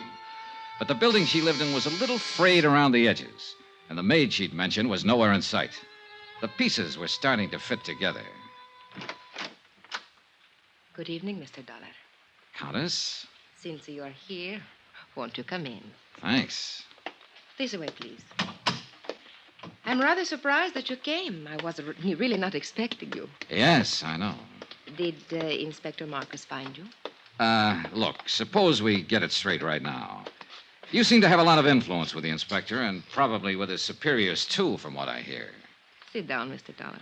Thanks. Well, do we play cat and mouse for a while, or do you want to give up right now, hand them over, and, as they say, throw yourself at the mercy of the court? I would like a cigarette. You could always claim that you fell in with evil companions, or that a man led you astray. They're in the box there by your elbow. A tall, thin man, for instance, with his collar turned up and his hat pulled down, carrying a gun when last seen after slugging a customs agent at the Algiers airport. Mr. Dollar, are you opposed to smoking on moral grounds? No, but I'm opposed to murder. Have a cigarette? Thank you. Light? Is there any other way of smoking, then? Mr. Dollar, I expected you to come here and be annoying, but I didn't know you were going to be insulting as well. That's just my mean personality. You seem to be under the ridiculous impression that I actually had something to do with this crime. I think you had plenty to do with it. A sort of arch criminal, perhaps? Or what is it you call them in the States? Big shot? Oh, Countess, you're a scream. I'll bet that courier died laughing. If you have a reason for these opinions, or believe you have a reason, I think you'd better tell me about it. Otherwise, good night. Oh, I have more than one reason. In the first place, I'm not certain that anyone besides you even knew the diamonds were being sent here. Except for the Lorco Company, of course, and they wouldn't be likely to advertise it. Mr. Dollar, all of my friends and most of my acquaintances have known for 3 weeks that I'd ordered that jewelry. Oh? Well, I have a copy here of a letter that was sent to you by registered airmail from the Lorco Company in Amsterdam a week ago today. According to post office records, you received it 2 days later. Remember it? Yes, I remember. It states the name, flight number, and time of arrival of that courier who was murdered. I said I remember. And it cautions you specifically not to give that information to anybody. So even if other people did know, you're the only one who knew the exact time the diamonds were coming in and exactly who was bringing them. All right. Perhaps I am at fault in a way. There was a cocktail party at the government club the same evening I got the letter. I forgot it for a moment and told someone about it. Who? Just a girl I happened to be talking to. What's her name? It doesn't matter. She was just stopping over on a world cruise. Anybody else hear you? I don't know. The place was packed. Government men, business people, Army, Navy officers. Anyone might have heard. Uh-huh. Was Inspector Marcus at the party by any chance? Yes, I spoke with him during the evening. Mr. Dollar, I'll admit I was wrong, but there is hardly grounds for... All right, let's get to point 3.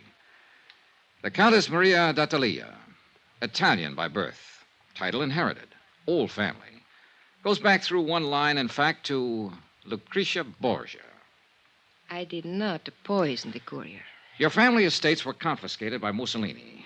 Family migrated to Bizerte, and then to Lisbon for 3 years. You left them there and went on to London. Since the war, you've lived in Paris, on the Riviera, back to London, Mallorca, and finally here. Have you been following me, Mr. Dollar? The consulate was pretty thorough. Anyway, you're well known in the international set, accepted everywhere, and apparently able to get along fine on your title and your looks. It is not very pleasant to be dissected while one is still alive. As a matter of fact, you're flat broke. You've been living on credit for the last 4 months. I think you have gone about far enough. And yet 3 weeks ago, you ordered $100,000 worth of jewelry sent to you on approval. How did you plan to pay for it? Get out. Or did you know you wouldn't have to pay for it because it was never going to be delivered? Get out of here. I don't have to listen to this. I don't have to answer your insulting questions. My private affairs are my own concern. So the ice finally melted, and now you're going to blow your top. Get out, or so help me, I'll kill you. You mean me, too? You... Oh, no, hey, put that down. Don't throw that. Why, you little devil. Stay back. Now, let go of me. Settle down, then. And stop throwing things. I will do as I please. It is my house. So sorry. Oh, good Lord. A woman who can even cry beautifully. Leave me alone. Oh, you're unbelievable, baby. The boys were right. You're everything they said you were. Oh, it's too bad. Go away. All right. But before I do... What are you going... No, don't.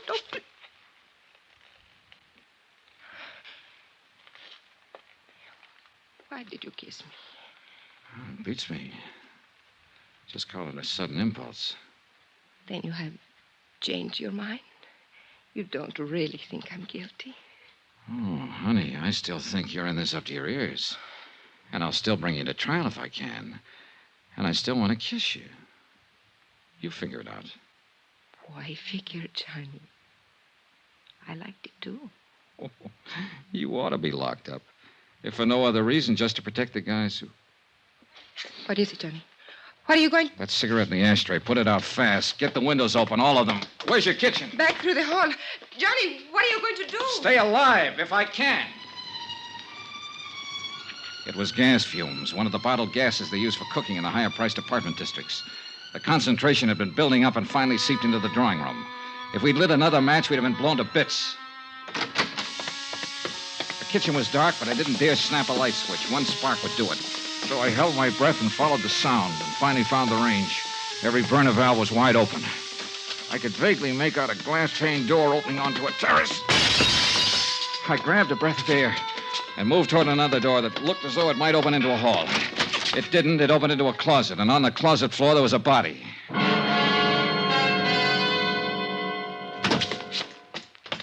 What happened, Johnny? Why did you go... Johnny, who's that? He's a man from the Lorco Company. Name is Zeindorf. Zeindorf? But where did you find him? Out there on the floor of a closet. Why? What was he doing here? You tell me. I don't understand it. He has no business here. What is wrong with him, Johnny? Well, right at the moment, he seems to be a little bit dead.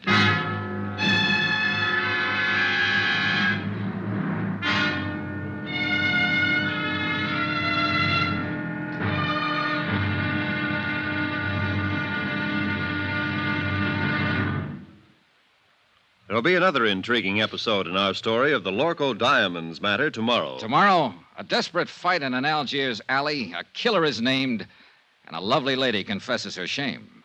Join us, won't you? Yours truly, Johnny Dollar.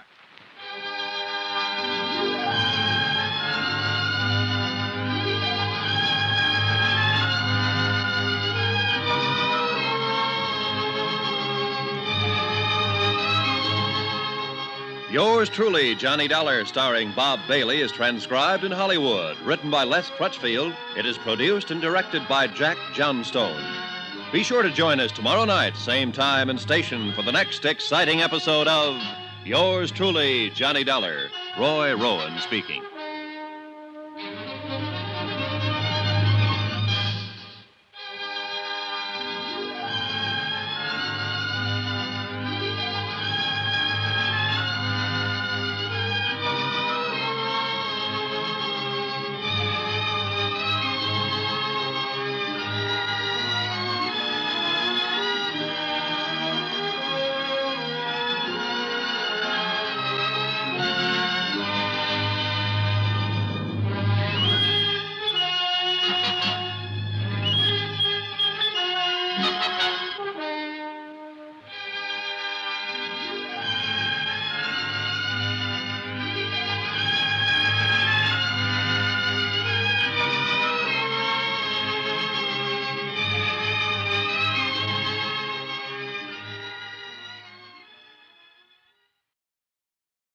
From Hollywood, it's time now for... Johnny Dollar. Hello? Who is it? Hello? Hello? Johnny, who is it? I don't know, Countess. Maybe they weren't expecting a man to answer, or at least not me. I would not know about that. What about this guy who was lying unconscious in your closet? Would you know anything about that? No, Johnny. I didn't think you would. I'll give him another shot of those smelling salts. I think he's coming too. Good. Maybe he'll know about some of these things. Yes, he will. Some of them. And of course he will tell you. I was hoping it would not be brought out. I did not want you to know. Murder is usually brought out sooner or later. Not murder, Johnny. It is not that simple.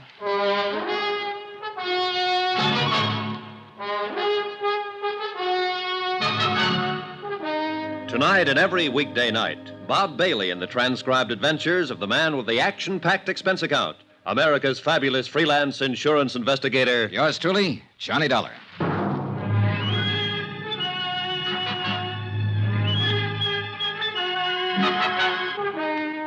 From Special Investigator Johnny Dollar, location Algiers, North Africa, to the Home Office Transworld Fidelity Company, Hartford, Connecticut. Assignment, the Lorco Diamonds matter. Expense account continued. Item 6, $9.30. Smelling salts and a bottle of scotch. The smelling salts were needed for a double-talking fellow named Zeindorf, who'd managed to get himself gassed half to death in a closet. A representative of your client who suffered the $100,000 loss, Lorco Diamonds of Amsterdam. The scotch was for me. Johnny, he doesn't like it. Should I go on holding them under his nose? Yeah, sure. Keep shoving him at him until he's strong enough to fight you off. That's how smelling salts work. A person has to come to in sheer self-defense. Nine, stop. It's more too plenty already. My nose is killed, dead. No more. Maybe even poking it into the wrong places. What were you doing in that closet, Mr. Zeindorf? It's nothing. I can tell you the entire thing in 2 words. Use more if you need them, but make it good. Nobody has found this beautiful diamond. Nobody has do anything. So I'm come looking for mine own self. In that closet? 9 is only for hiding. I am wait for everybody going away, going at sleep. Then I am going to looking. In my apartment. What made you think they would be here? You are pleased to forgiving me, Fräulein, but I am not taking the chance. I'm think to looking every place. Who turned on the gas out there? Do not ask it. I know nothing. I think I have sleeping some, maybe, and when I have waking, I am died almost. Yeah. Well, apparently somebody was out to get one of us at least. Hey, what about that maid of yours, Maria? Or is there one? Of course. She... You know, that is strange. She disappeared about the time you arrived, slipped out without a word. Does she live here? I think she lives up in the Casbah. I hire her through the agency. I see. Do you think she did it? Oh, the more I find out, the less I'm sure of. Maybe Mr. Zeindorf did it, trying to commit suicide over his missing trinkets. 9. Suicide is one thing I am not. And I desist to listen no more. I am to leave here immediate. Oh, by the way, Mr. Zeindorf. Yeah, what is it? As I understand it, you boys in the international jewelry business are ordinarily pretty cautious in your dealings. Yeah, the prudence, mynheer. Always the entire prudence. That's what I mean. You always investigate a new client thoroughly before you take any chances, is that right? Is entire correct? Johnny, no. Then why did you send $100,000 worth of diamonds here to Algiers at the request of a woman who doesn't have a cent to her name? Why, it is to me these things are always happen. Mynheer Dollar, I am the highest ethic of business. I cannot give you answering. Well, one of you better give me an answering. Oh, it is all right, Mr. Zeindorf. Please, you tell Contessa. All right. What he is trying to say, Johnny, is this. It did not matter about my financial standing because I was not actually a client. What do you mean? You ordered the stuff? Yes, several pieces on approval, so I could make a selection. Anything up to $20,000. Somebody else was paying for it. It was being given to me as a gift. By whom? A fellow countryman of yours, a man named Charles Barrett. He's been here 3 months, lives on his yacht. Mr. Zeindorf, how did you know this man Barrett would pay for the diamonds? By the letter, mynheer. What letter? When I wrote to the local firm, I took the liberty of enclosing a letter written to me by Mr. Barrett. His own authentical signings. We investigate immediately. What sort of a letter was it? He promised to pay for a gift of jewelry up to $20,000 of my own selection in return for certain considerations. What considerations? Romantic, mynheer. It is a little present of the engagement. Is that what it was, Maria? An engagement present? Yes. I see. I think I go now. It's too much has happened in this place. Is it all right to smoke now? Yeah, sure. The gas is cleared out. Here. Thank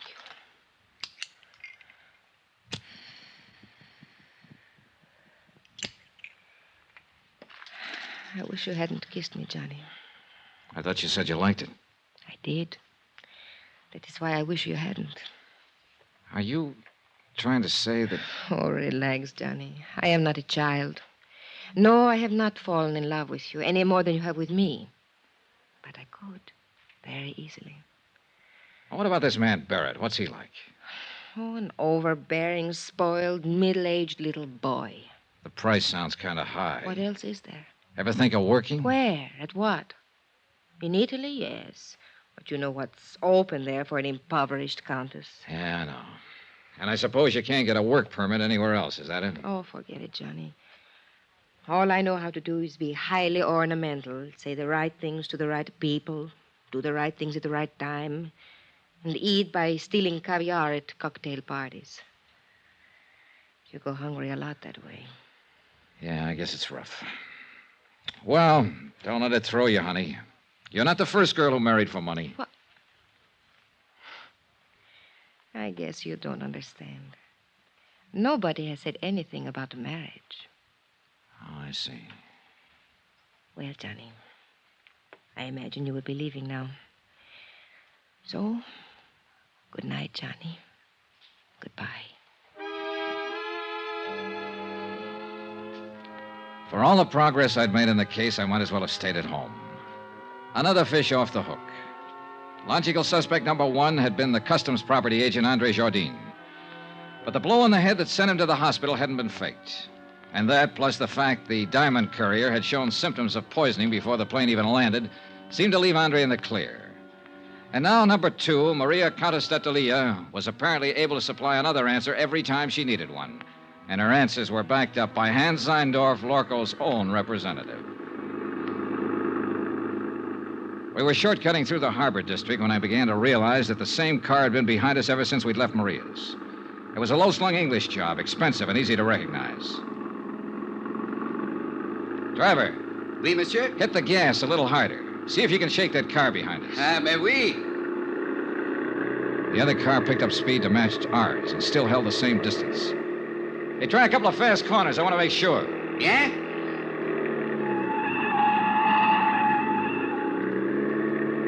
The next place where the street narrows down. Stop fast.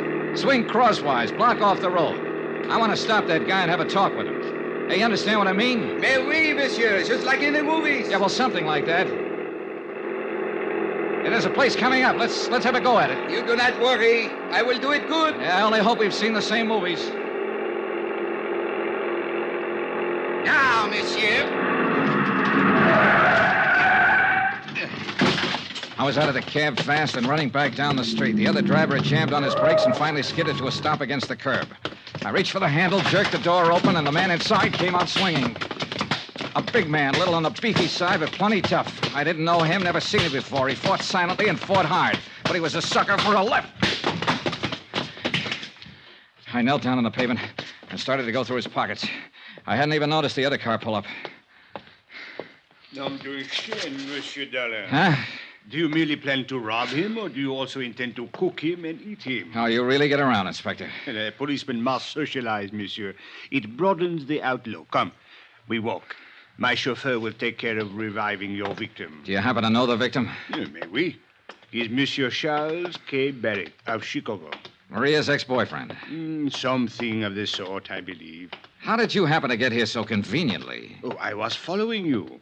Farther back, of course. Then why didn't you pitch in when the fight started? And spoil such a remarkable display of fisticuffs? Okay. It is true the footwork was mediocre, but the verve, the enthusiasm, the violence, superb, monsieur. I can't quite figure you, Inspector. Well, sometime we must talk about it. Monsieur, you will be most happy to know that we have identified the person who occupied the plane seat next to the diamond courier. Oh? They shared a bottle of wine during the flight. Undoubtedly, that is how the poison was administered. And who is the person? A man named Bobo. Bobo? Oui. He is well known in the Casbah. He is a thief, smuggler, dope peddler, and it is said he can be hired as a killer. Have you picked him up yet? Well, I have not tried to. Why not? Why not? Monsieur, in the Casbah, at the sight of a uniform, everyone vanishes, zzzt, like rabbits in their holes. The Casbah, huh? Another thing. The property agent who was struck on the head, Andre Jardine, he has disappeared from the hospital. Disappeared? How? His window was open. The room was upset. It was very odd. Yeah. Look, Inspector, I think I'll get on back to the hotel and get some sleep. As you wish. Yeah, I'll talk to you tomorrow. Oh, there is one more thing, Monsieur Dollar. Huh? I think perhaps I should warn you of something in the event you should call again on the Comtesse. Warn me of what? Well, 2 days ago, I installed a dictaphone in her apartment. You what? I must admit I found your conversation this evening most entertaining. Inspector, you are a rat. Oh, please do not concern yourself in the least. I am the soul of discretion. Maybe. Monsieur, I am a Frenchman.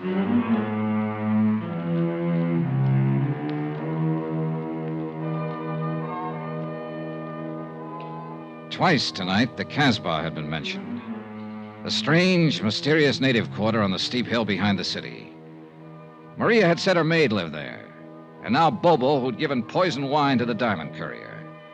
I had an angle, and I had some ideas. The picture was finally starting to make sense. But I needed some more answers.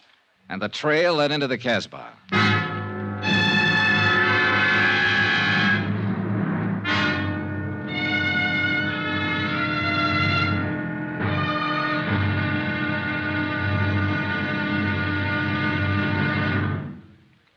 There'll be another intriguing episode in our story of the Lorco Diamonds matter tomorrow. Tomorrow, a bungling fool, a tightening net, and a violent death in a crooked alley of the Casbah. Join us, won't you? Yours truly, Johnny Dollar.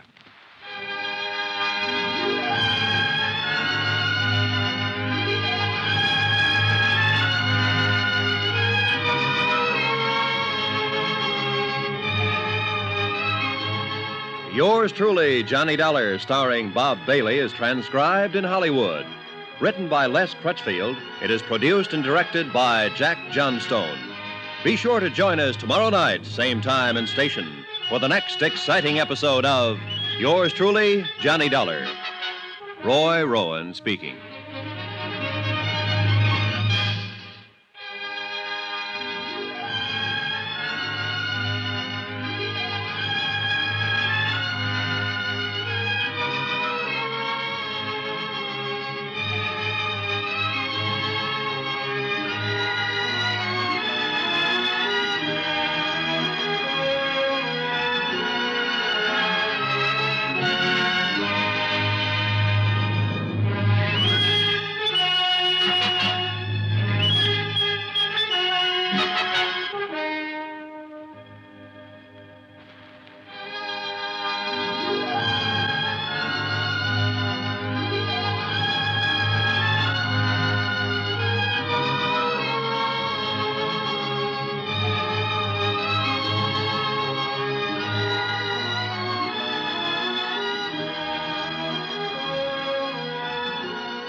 From Hollywood, it's time now for Johnny Dollar. This is Abdul. Abdul? You don't know me. So? I have the little business. Well, I'm so happy for you. Hope it's doing well. Not bad. Okay, you what? You don't know me, but you're looking for me. Now, look, Joe, Abdul. It is a business to get jobs for people, for servants. Oh, the employment agent. Ah. Have you got the address of that girl who worked for the Countess d'Attolia? Oh, sure. You're very lucky. She's very pretty. You've got the wrong idea, Abdul. I just want to talk to her. Sure. Where does she live? For $20, I will remember. I'll give you 10. No, she's worth more. Look, knock it off. I gotta find her and talk to her fast while I'm still alive. And while she is.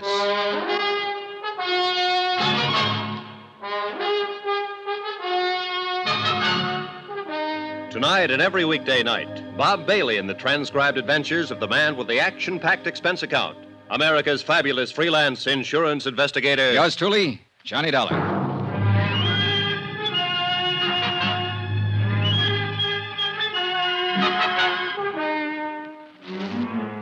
From Special Investigator Johnny Dollar, location Algiers, North Africa, to the Home Office Transworld Fidelity Company, Hartford, Connecticut. Assignment, the Lorco Diamonds matter. $100,000 worth missing. Expense account continued. Item 9, $15 even. Gratuity, tip, gift, bonus. Why kid about it? It was a bribe. To a man named Abdul for the address of a girl named Chada. An address up in the native quarter, the Casbah. But the idea wasn't romance, no matter what Abdul thought. 4 hours earlier, in the Countess d'Attolia's apartment, somebody had turned on the gas and tried to kill one or both of us.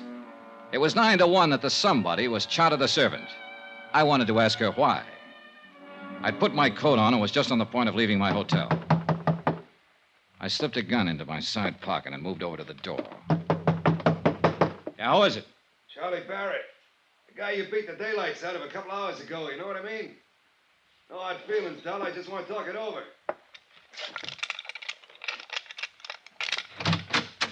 All right, Barrett. What's on your mind? You object if I come inside? It's kind of personal, you know what I mean? Probably. All right, come on in. Much obliged. Hey, I didn't know who you were, but when we got in that little fracas, that cop told me about it afterward. Man, you really got a wallop on you. You make a fella know he's had it, you know what I mean? Is that why you're here, a postmortem on the fight? No. That's done and over. You're with me, fair and square, as far as I'm concerned. Hey, Barrett, if you've got anything to say, let's have it fast. I'm in a hurry to get out of here. Oh, well, I sure don't want to take up no more of your time than necessary. I know how it is. Of course, I'm on vacation now, but back in Chicago, I'm in the meat business. Look, Barrett, will you At please... least in a way I am. I'm in byproducts, actually. You know what they say? Use everything but the squeal. Well, I'm the fella that cans a squeal, you get it? Oh, brother. What I come here for was maybe to get it straightened out about that dame. Do you mean the Countess d'Atelier? Countess, them titles are a dime a dozen. I can buy 'em, sell 'em like sausages. Well, what about her? Now, look, neighbor, I was figuring to come here and put it to you man to man. You know what I mean? I know what I'm beginning to think you mean. I figure when you seen my position, you'd want to do the square thing. Like anybody on the right side of the fence would. You with me, neighbor? You better drop that neighbor business. I've moved. Well, Dollar, the thing stacks up like this. Now, I already had my claim staked there before you even got in town. I got a lot of money invested in that dame. Barrett, so help me. I've been taking her around places, you know, feeding her, buying her, one thing and another. Why, I was even going to kick through for a 20-grand chunk of ice for her. Well, she and I had that fight last week. You what? That dame's got highfalutin ideas. What fight? What are you talking about? Well, I just put it to her, cold turkey. I told her she had to quit Jenny flipping around with all those other fellas. Or I just wasn't going to have nothing more to do with her. Well, that made her mad, you understand? She lit into me. Man, you ought to hear that dame talk when she's mad. You'd think Hey, that look, she... when was this fight? Was it before the diamonds were sent here? Why, sure. Sure, I said if that's the way she was going to act, she could forget about them diamonds. Well, I ain't seen her since or talked to her, but I just can't seem to get her off my mind. Now, look, Dolly, you was in her apartment there for 2 hours and 40 minutes tonight, and I don't like it. It bothers me. Strictly business, Barrett. And I got to get going. Now, wait a minute, Dollar. Just wait a minute. We still got something to settle here. Like I told you, I got money. Barrett, get out. You better hold your horses. I don't know if you know the name, C.K. Barrett, if that means anything to you. But I got influence back there in them United States. So it's the hard way, huh? Look, you just work for that company of yours. You're nothing but an employee. And if you think you can talk to me like you can to some of these foreigners, then here, now. Still a sucker for a left. Hello, room service. This is Johnny Dollar. Some drunk just wandered in here and passed out. Would you send up a couple of boys to drag it out in the hall?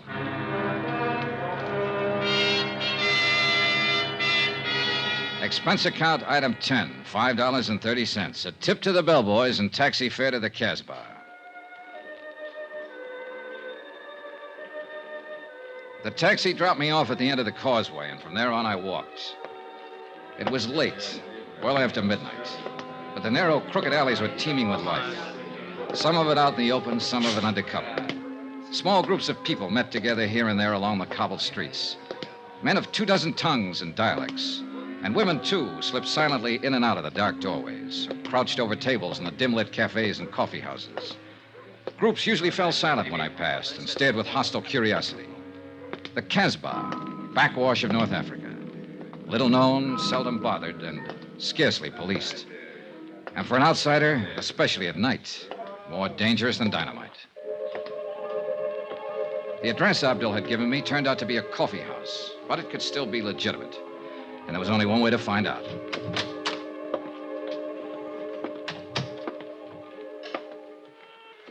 What do you want? I want to see Chata. What for? Private reasons.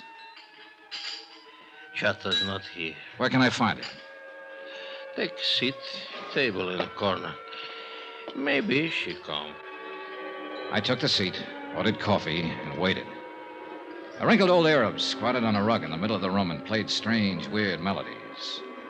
Gradually, the other patrons went back to their conversations, ignoring me completely. In fact, pointedly. 20 minutes passed. The girl didn't show. You will, of course, not object, monsieur, if I take the liberty of joining you? No, sit down. Merci. So, you wish to see Chat? Yeah, that's right. Do you know her? Oui. I know her very well. Know where to find her? But naturally, monsieur. I always know where to find her. She's my woman. Oh, so you're the man they call Bobo. Oui, monsieur. The man who poisoned the diamond courier. Oh, monsieur, it is true that I gave him some wine.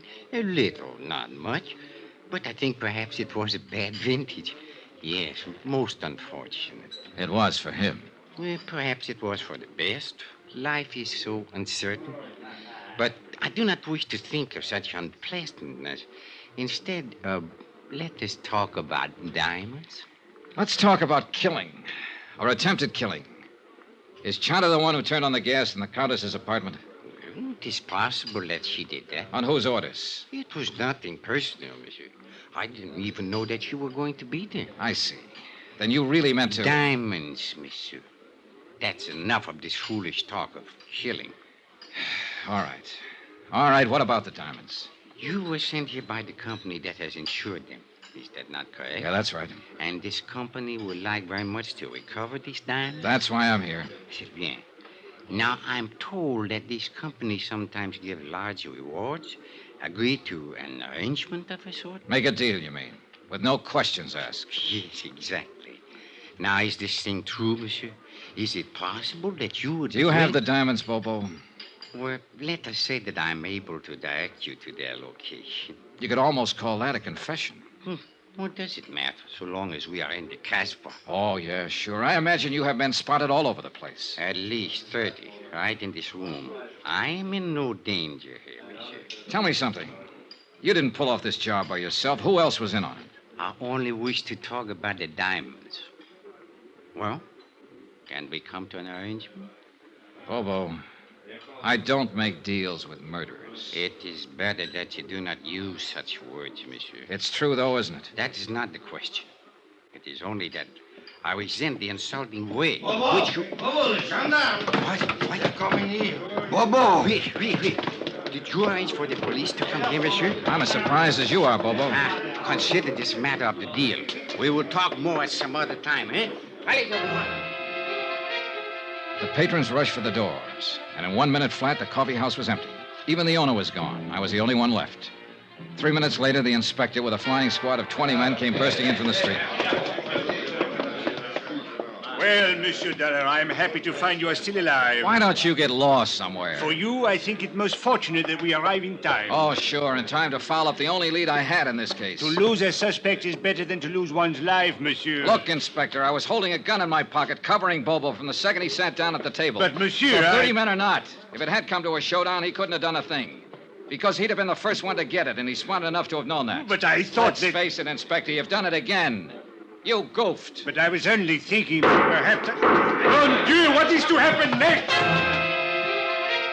The shooting was somewhere outside, but it hadn't been the police. All of the inspector's men were inside the coffee house. He gave them orders quickly, and they fanned out to search the area. The streets were empty now, dark and silent, not a soul in sight. We split up into pairs. I worked with Inspector Marcus for a while, then left him and searched alone along a narrow side passage. And that's where I found him. He'd been shot 3 times in the back, and he was dying. Monsieur Dollar. Yeah, Bobo.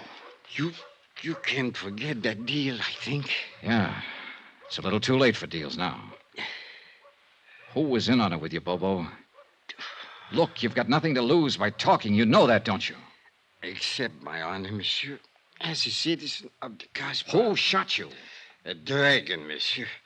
12 feet tall, with fiery eyes. All right, Bobo, all right. But just tell me this, just one thing.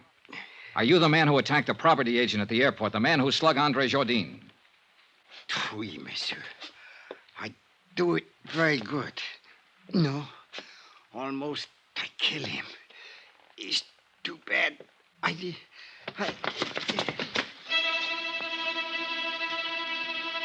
A minute or two later, Inspector Marcus came up, and we stood there looking down at the dead man lying on the stones of the alley. He was a short man, stockily built, with wide shoulders and a deep chest. It was the body of a man of action, of accomplishment. But he'd chosen to be a smuggler, dope peddler, thief, and killer. And now he had become the victim of another killer. Did he say anything, monsieur? Was he able to talk? Yeah, enough. Eh? What is it you mean, monsieur? Do you know who is guilty of this? Yeah, that's right, Inspector. I know the whole story now. The whole filthy, rotten story.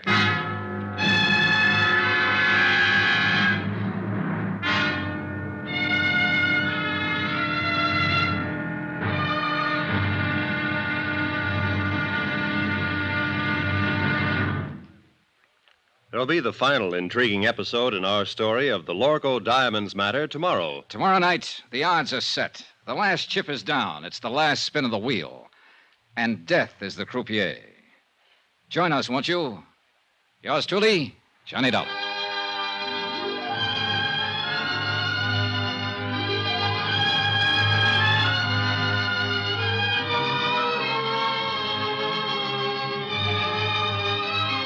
Yours truly, Johnny Dollar, starring Bob Bailey, is transcribed in Hollywood. Written by Les Crutchfield, it is produced and directed by Jack Johnstone. Be sure to join us tomorrow night, same time and station, for the next exciting episode of Yours truly, Johnny Dollar.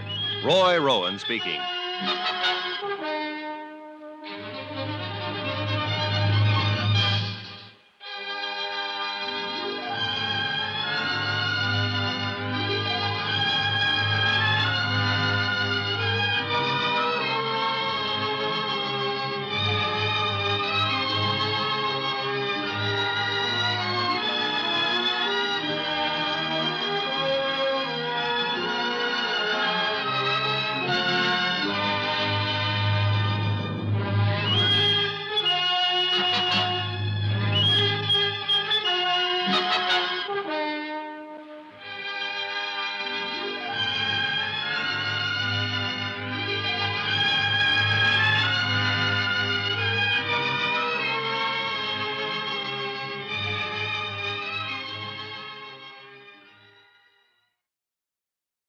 From Hollywood, it's time now for Johnny Dollar. Johnny, this is Maria. Maria? Well, isn't it kind of late at night to call? You've got to help me, Johnny. I'm being followed. Aren't you at home? No, it's a little cafe on the waterfront.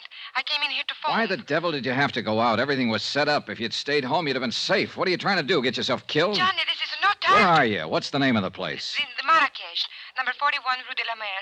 I'm afraid to go outside. No, whatever you do, don't go outside. Stay right where you are until I get there. But, Johnny, Take your choice, Maria. It's either that or wind up on a marble slab. What do you mean? You know what I mean. You know better than anybody. Now stay there.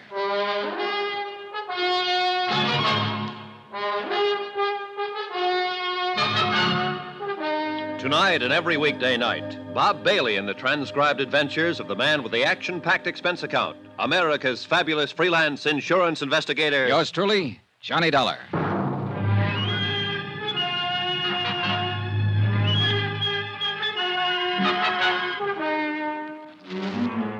From Special Investigator Johnny Dollar, location Algiers, North Africa, to the Home Office Transworld Fidelity Company, Hartford, Connecticut. Assignment, the Lorco Diamonds matter.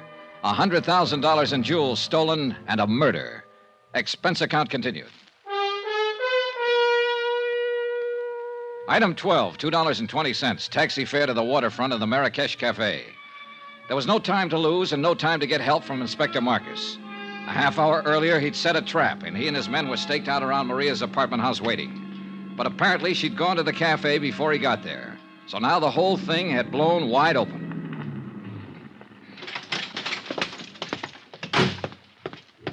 The Rue de la Mer was a dead-end street close to the water, deserted at this hour of night. A couple of dim street lights and a light over the door of the Marrakesh Cafe. Everything else was in darkness. There was no movement, no sign of life. Over here, Johnny. Oh, thank heaven you got here. No trouble so far. Huh? No. Except with that sailor over there. He finally passed out. Oh, you're probably used to that kind of trouble. Cigarette? Yes, thank you. Now, what were you doing down here at this time of night? I was visiting a friend. Is that the friend's car parked out at the curb? Yes. Charlie Barrett, huh? The meat packer from Chicago who was going to give you the Lorco diamonds. Well, I figured he'd got over his mad spell. How did you know about it? He told me just before I knocked him out for the second time tonight. He said you two had a fight over a week ago, and that he told you he wasn't buying any diamonds after all. Well, it was just... For a while, I thought I had you tagged again. I wondered why you hadn't canceled the order when you'd been told he wasn't going to pay for the stuff. Johnny, it was just a talk. I knew he would come around. Yeah, well, that's about the way I figured it. Another explanation. So I let you off the hook again. Why, Johnny? Why have you been trying so hard? Trying what? To find some way of involving me in this. Well, the facts just seemed to turn up. I wasn't trying to find them. It made a big difference, didn't it? Learning about Mr. Barrett. Learning what about him?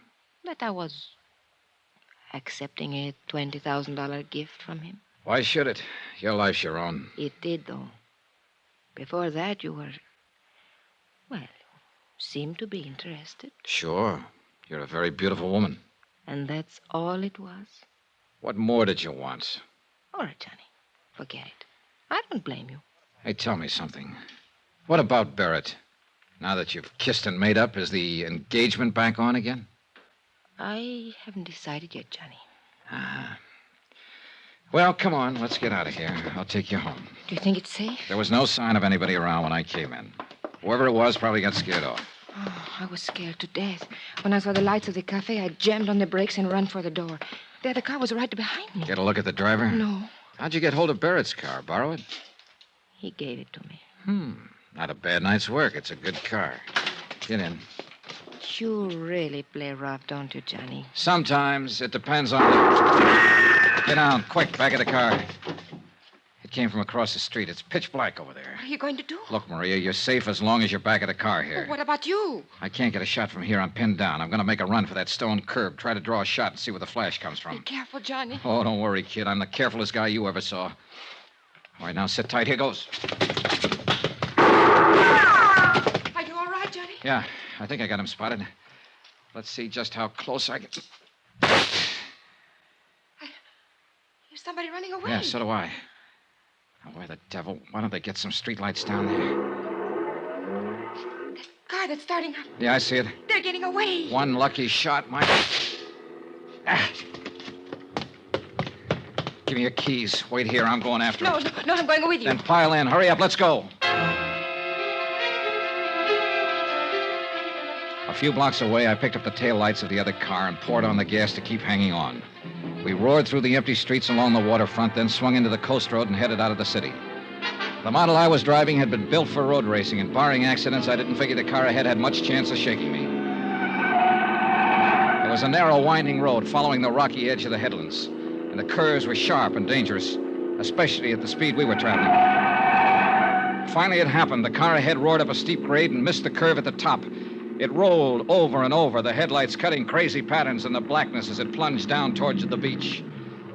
I finally braked to a stop about 30 yards from the wreck, jumped out and started toward it, and just then... the gas tank caught and burst, and the car exploded into a tower of flames. I caught a glimpse of the driver, pinned in the wreck. Then the fire took over and covered him. And I knew one thing was certain. He'd had it.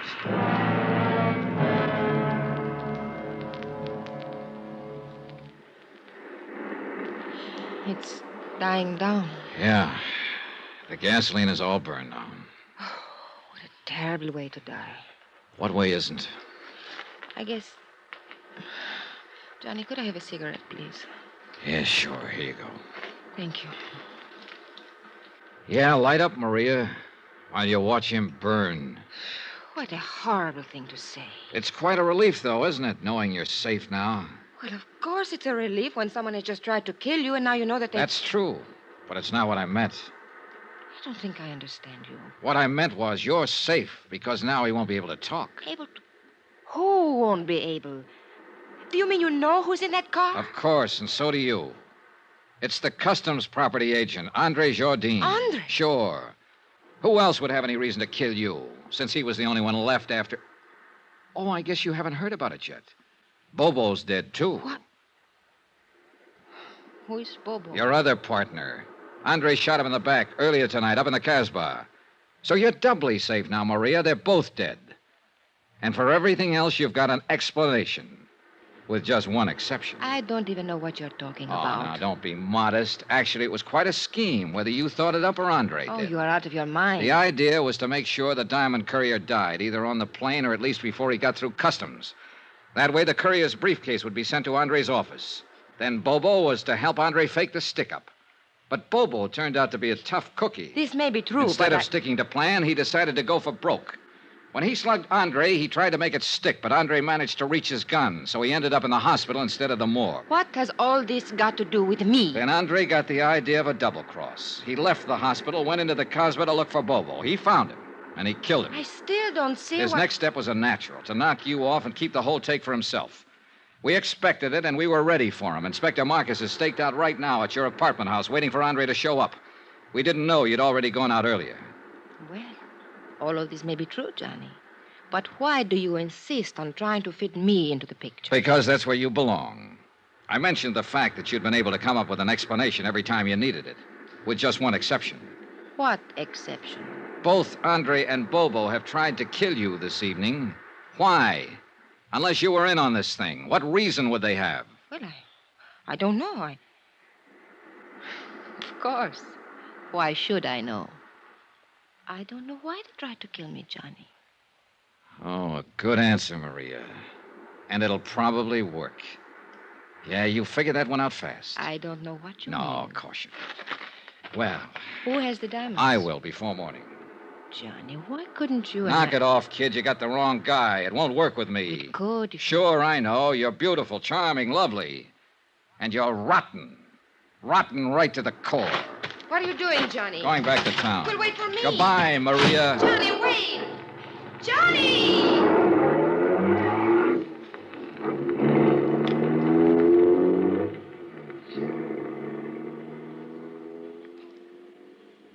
An hour later, I was out at the air terminal in the Customs Property Office watching Inspector Marcus open a vault. Mon Dieu, what a nuisance. Always they make these combinations so difficult. That's the general idea, Inspector. True, but still one would think... There we are. And now, if you are correct, Monsieur Dollar, we shall soon have our hands... There, that briefcase in the corner. Mais oui. It is the one. Good. Let's have a look at it. It will be necessary to force the lock. Here, pry it open with this. Looks like an easy one. It is merely a matter of... Voila. Ooh, beautiful, no? Yeah. Too beautiful. Tell me something, Monsieur Dollar. What made you know that Andre Jourdain was guilty? Something Bobo said just before he died. Hmm? Yeah. He confessed he was the man who had slugged Andre. But Andre had described his assailant as tall and thin. Bobo was short with a stocky build. Andre had lied. And all this time, the diamonds were right here in this vault to which Andre, as property agent, had access. Can you think of a safer place? Hey, Inspector, what about Maria Dattoria? Well, I am inclined to agree with you, Monsieur Dollar, but, well... Yeah, I know. Nothing but suspicion. Yeah, precisely. If I were to file charges and bring her to trial on such evidence as this, well, she would cry a little, perhaps, and look very beautiful. And, monsieur, the court would hang me, not her. Yeah, you're right. You could never make it stick. C'est la vie.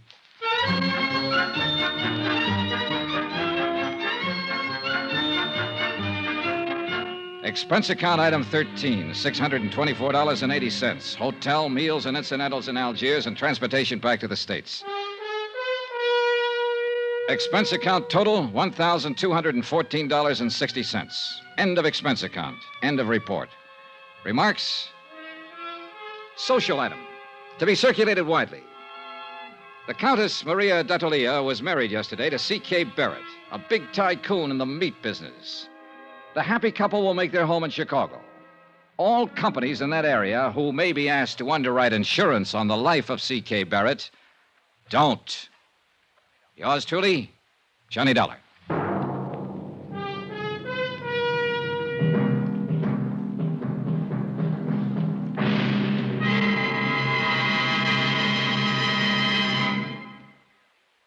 Remember, there'll be a new exciting story on Johnny Dollar beginning next Monday. Next week, the Broderick matter, an exciting chase after a charming, beautiful girl. After all, who wouldn't? Join us, won't you? Yours truly, Johnny Dollar.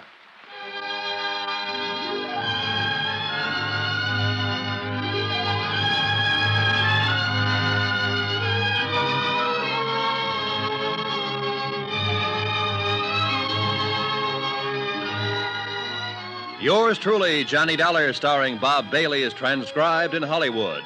Written by Les Crutchfield, it is produced and directed by Jack Johnstone. Heard in this week's cast were Lillian Bayef, Jack Moyles, Victor Perrin, C.K. Barrett, Lawrence Dobkin, Forrest Lewis, and Jay Novello. Musical supervision by Amerigo Marino. Be sure to join us on Monday night, same time and station, for another exciting story of Yours truly, Johnny Dollar. Roy Rowan speaking.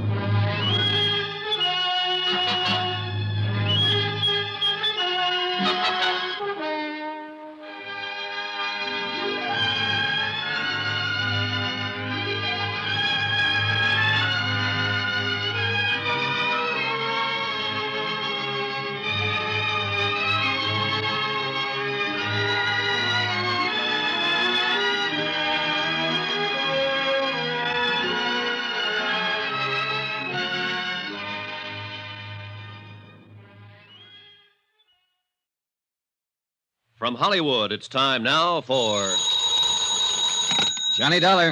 My name's Steele, Mr. Dollar. Claims Division, Eastern Trust Insurance Company. Steele? You don't know me, Mr. Dollar. People at Universal Adjustment suggested I contact you. Thought you might be interested in helping me pay off a claim. Okay, tell me about it, Mr. Steele. One of our policyholders passed away last month, and we can't seem to locate his beneficiary. She just doesn't seem to be around. Maybe she doesn't want the money. Everybody wants money, Mr. Dollar, especially insurance money. Be there in an hour.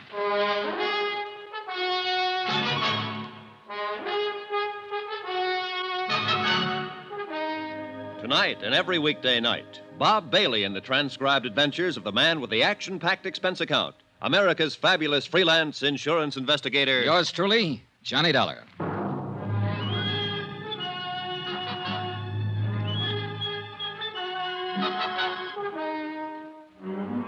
Expense account submitted by Special Investigator Johnny Dollar to the Eastern Trust Insurance Company Claims Division, Hartford, Connecticut. The following is an accounting of expenditures during my investigation of the Broderick matter. Expense account item 1, 25 cents bus fare. My apartment to the Eastern Trust Insurance Building in the office of Robert Steele. He was a big sandy-haired man in a tweed suit. We shook hands, looked each other over, and then got down to business. Now, Mr. Dollar, the deceased policyholder was named John Smith. John Adams Smith, age 67. Died in City Hospital, Charity Ward, 22nd of last month. Death certificate. Mm-hmm. Pneumonia. And other things. What other things? The intern who signed that certificate said Smith was pretty run down. Evidences of malnutrition, possible TB history. Not noted here, Mr. Steele. Doesn't make any difference. Smith was able to stand the exam for the policies when they were issued in 1943. You got him there? Yes. 1,500 total. Beneficiary, Lorraine Broderick. She the one you can't locate? She's the one. Any other possible heirs, family or anyone? No, Smith was all alone. No problems there. Any other material that might help to find Lorraine Broderick? No, this stuff here, it might help you. I don't know. I just don't know. Well, you sound discouraged, Mr. Steele. $1,500 isn't a lot of money, and the chances are Lorraine Broderick won't even remember John Adams Smith when you do find her. But I hope you do. I'm explaining this badly. Look here. You see? Mm-hmm. And here. And here. It's the same all through the book. Smith was absolutely religious about his payments. Never missed a one. Never let it slide one day. Now, I bet I've got the record of 20,000 policy buyers. But none of them reads like that. I'm impressed, Mr. Steele. Can you tell me why Smith died in a charity ward if he was this conscientious? He didn't have any money or friends or home. He made his living selling papers. Oh. We wouldn't have known about his death except for the fact that the coroner's office called us. What can you tell me about his beneficiary? Lorraine Broderick was just someone who stopped and talked to him one day while he was selling papers. She was 11 years old at the time. What? Yes. The agent who sold the policies used to buy his papers from the old boy. One day, Smith stopped him and said he wanted to do something nice for a nice little girl named Lorraine Broderick. So he began taking out the policies. The agent have any more background on that part of it? No. Lorraine Broderick met Smith that one afternoon and helped him sell his newspapers. Smith never saw her again after that. 1943. She must be 23 or so now. Well, I hope she grew up to be the kind of person he thought she was then. Oh, hardly any of us fill out the promise we have at 11 years, Mr. Steele. Then that isn't what I mean. I mean, if he met her that one day when she was a little girl and he made this gesture toward her, and it was tough for him to make those payments all those years, I hope she deserves it. The money doesn't mean anything, but that kind of endorsement from somebody, even an old bird who sells papers on a corner, is worth more than all the money in the world. Does that sound foolish, Mr. Dollar? Not a bit, Mr. Steele. Not a bit. Expense account item 2, $2. Cab fare to Lorraine Broderick's last known address. 1485 Cushing Street, a broken-down apartment house that had probably never seen better days or better neighbors. The owner and manager of the building recalled that Paul and Mary Broderick, parents of Lorraine, had been killed in an automobile accident in 1948. The manager did not know what had become of Lorraine. She had moved out of the apartment 2 days after the funeral. No forwarding address. Expense account item 3, 4 bits, more cab fare. This time 7 blocks away to Pulaski Street, and a dingy cluster of red brick buildings that were yielding slowly to time and wear. I arrived at 3 on the dot. I don't think high schools ever change much. At least this one was no different than the one I'd been in way back when. The persistent smell of pencil sharpeners, ink, discarded lunch wrappings.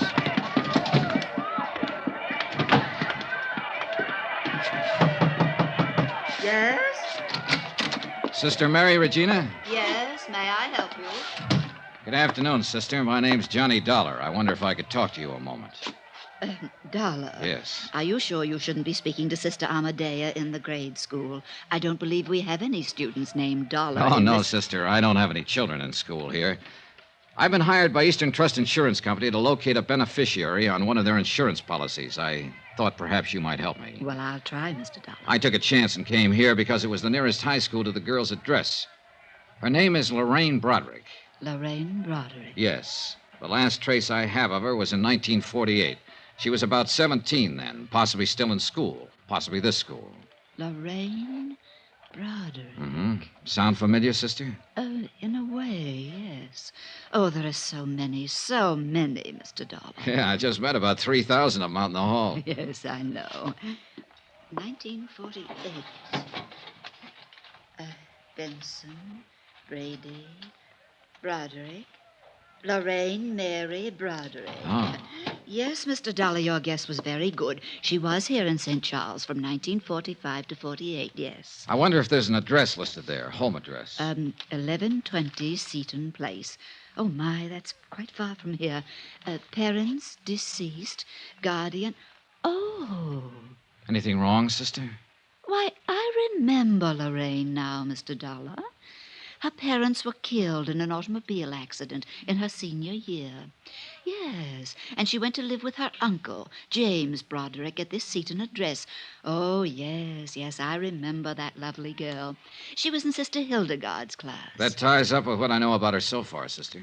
Oh, I remember her so clearly. I can even see her face.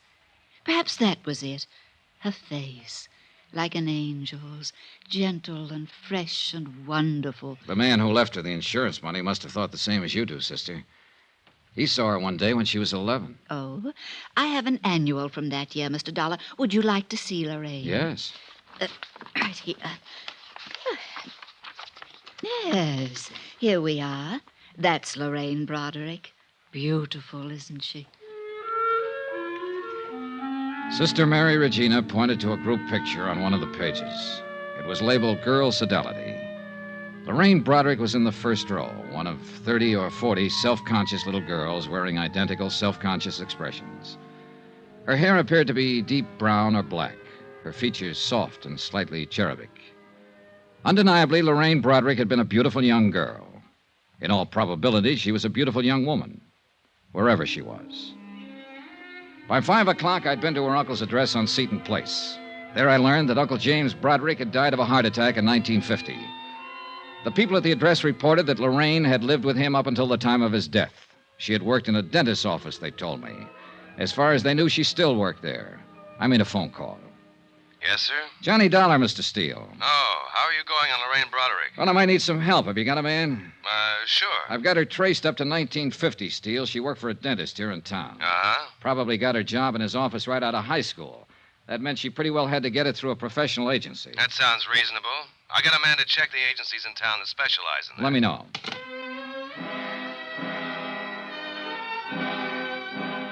The next day, I was back in St. Charles High School making up a list of names and addresses belonging to students who had been in Lorraine Broderick's graduation class. Out of the 10 names I chose at random, I was able to locate only 2.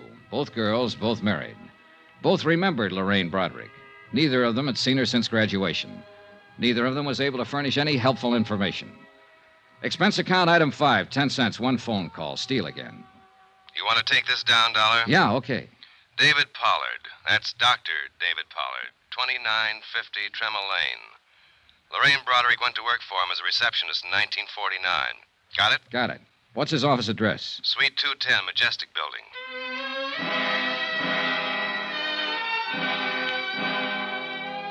I got there about 5:45. There was no receptionist on duty. As a matter of fact, no reception desk. A stern-looking nurse in a rumpled white uniform knew nothing of a Lorraine Broderick who might have worked for Doctor. Doctor was working with a patient. If I cared to wait for Doctor... Yes, what is it? My name's Dollar. I'm with the Eastern Trust Insurance Company. I don't need any today, Mr. Dollar. I'm not looking for a sale, Doctor. What? That's right. I'm trying to find a friend of yours. Who are you talking about? Lorraine Broderick. Oh. How is Lorraine these days? I don't know, Doctor. I'd like to meet her and find out. Well, you're looking in the wrong place. I can't help you. She hasn't been around here for a couple of years. Goodbye. Oh, wait. Well, what now? Well, you've got an awful big chip on your shoulder, Doctor. You won't even let me explain my business. I'm not interested in your business. I can tell you mine's been going on since 8 o'clock this morning, and I'm pretty tired. You finished now? Well, yes. Can I take you downstairs and buy you a drink? Sorry. What is it you want to know? Where I can get in touch with her. I don't know. She quit without notice a couple of years ago. Just didn't come back. Too bad, too. Do you have any idea where she might have gone? Just what is this for? To pay her some money we owe her. We can't locate her anywhere. Well, I'm sorry, but neither can I. Are you still trying? Not anymore. All I know is she just left one day about 2 years ago. She had a little apartment over on the west side. The manager told me she'd pulled out bag and baggage, and I haven't heard from her since. Were you on good terms with her, Doctor? Doctor? I'll take the drink.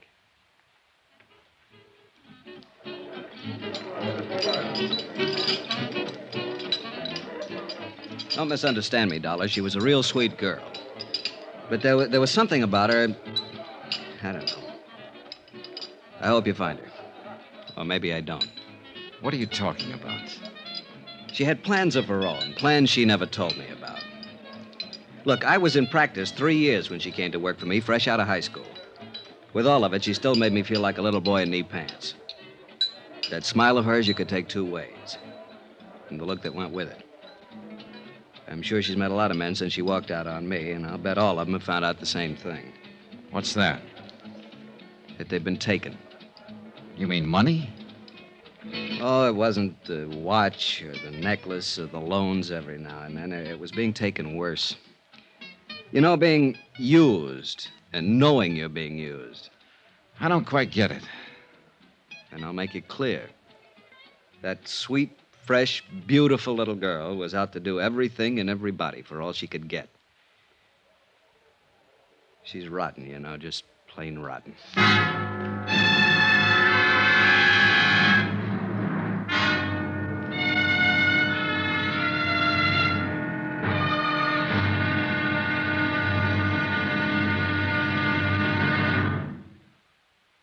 There'll be another intriguing episode of the Broderick matter tomorrow. Tomorrow, the expense goes way up.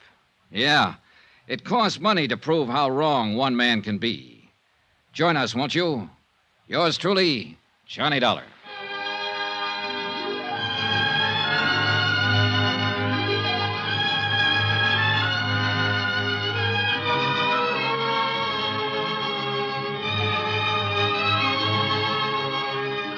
Yours truly, Johnny Dollar, starring Bob Bailey, is transcribed in Hollywood. Written by John Dawson. It is produced and directed by Jack Johnstone. Be sure to join us tomorrow night, same time and station, for the next exciting episode of Yours truly, Johnny Dollar. Roy Rowan speaking.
From Hollywood, it's time now for Johnny Dollar. This is Carl Walden. There's a message here for me to call you. Oh, yes, Mr. Walden. I'm with Eastern Trust Insurance Company. We're trying to locate an insurance beneficiary named Lorraine Broderick.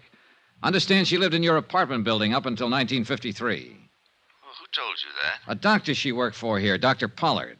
I don't know where she is, Mr. Dollar. I haven't seen her for 2 years. We're trying to pay off a claim, Mr. Walden. Didn't she leave a forwarding address or give you any idea of where she... No, not a thing.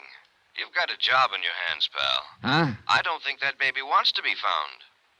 Got a couple of minutes? Yes. I'll be right over.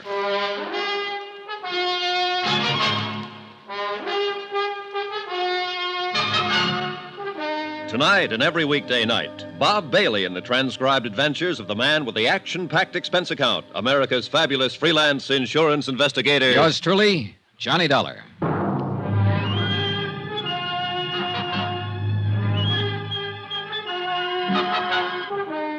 Expense account submitted by Special Investigator Johnny Dollar to Eastern Trust Insurance Company Claims Division, Hartford, Connecticut.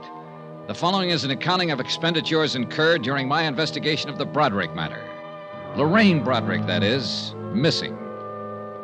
Expense account continued. Item 6, $14 even, photographs. The photographer who had taken the pictures of the 1948 graduating class at St. Charles High School still carried the proofs in his files.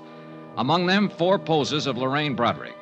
I'd stopped by to get them on my way out to see Carl Walden, apartment house manager. He hadn't changed his mind about anything since our phone conversation.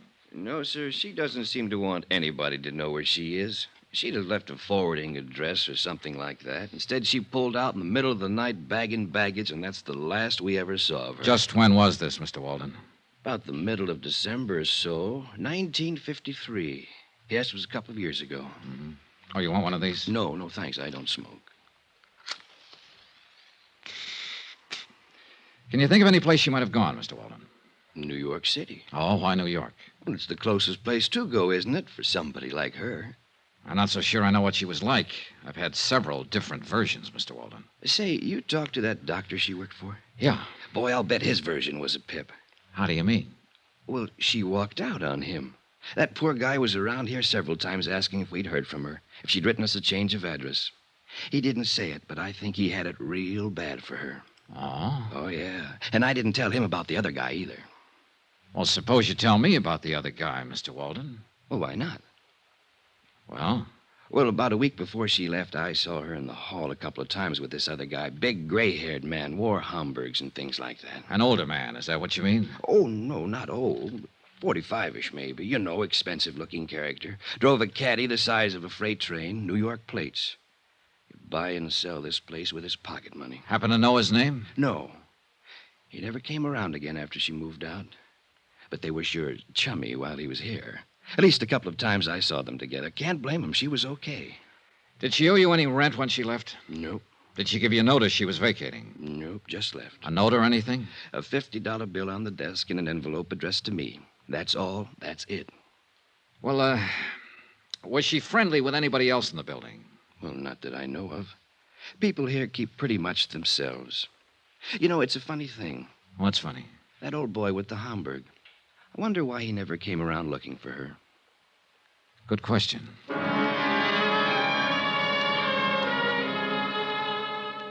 Expense account item 7, $22. Advertisements. I placed ads in the personal columns of every New York paper. Anyone knowing the present whereabouts of Lorraine Broderick, please contact. I spent the rest of the day interviewing the Cadillac dealers in town on the off chance that one of them might have serviced the Cadillac with a New York plate sometime in December of 1953. No one remembered the man Walden had described. I even tried the service records. Impossible to check. The case was stalemated that way for 5 days. Last Tuesday, things picked up. Johnny Dollar. Hello? Hello, who is this? Johnny Dollar? Yeah. Can you hear me very well? Johnny, I'm calling from New York. Hey, who is this? Why, it's Lorraine. Lorraine. Yes, I saw your advertisement in the papers, Johnny. I wondered what you wanted. Johnny. Yes, that's what I always called you, isn't it? You never met me before in your life. Hey, what is this? Why, just a moment. Go ahead, Mr. Dameron. Mr. Dollar? Yeah. Just what is your business with Lorraine Broderick? I want to find her to pay off an insurance claim. Now, who are you? I see. I'm sorry. I asked my secretary to say she was Lorraine. I've been listening on the extension. I'd like a little more explanation than that, Mr. Dameron, William Dameron, 424 East 47th Street. I know how all this must sound to you, Mr. Dollar, but I'm not trying to confuse you. Well, I am confused. Do you know Lorraine Broderick? Yes. Then let's take it from there, Mr. Dameron. Expense account item 8, $15. Transportation and incidentals, Hartford to New York, for the purpose of seeing Mr. William Dameron, whoever he might be, and trying to gather further information concerning Lorraine Broderick, wherever she might be. 424 East 47th was a 30-story job that housed, among other things, the Union Brokerage Company. This happened to be located on a ground-level suite. It also happened that Mr. William Dameron was president of same. He looked about the way I expected. Of course I knew Lorraine Broderick, Mr. Dollar. I apologize again for that awkward subterfuge on the telephone. You say you represent an insurance company? That's right. May I see your credentials? Well, sure. Here you are. Investigator. Thank you. We're trying to pay off on a policy, Mr. Dameron. A man named John Smith left Lorraine Broderick a small estate of $1,500. I see. Can you tell me where she is right now? I'm afraid I can't. Oh, sit down, Mr. Dollar. Sit down, please. Oh, thanks. I take it you knew her in Hartford. That's right, I did. She came here to New York with me. Oh? Let me assure you, there was nothing improper about it. I met Lorraine when she was working for a dentist there, Dr. Oh, whatever it was. I happened to have had a little dental trouble on a trip there. I found the dentist and I met her. When I suggested she drive to New York with me, I did it with the understanding that we were to be married here. Uh-huh. You couldn't have known her very long, Mr. Dameron. A week. No one could have been more surprised than myself at my own conduct. And still more surprised when, once we arrived here, Lorraine disappeared. Yeah, that seems to be a habit of hers. Tell me about it, Mr. Dameron. Look, you're talking to me, not the insurance company. Very well. It was Christmas Eve of 1952.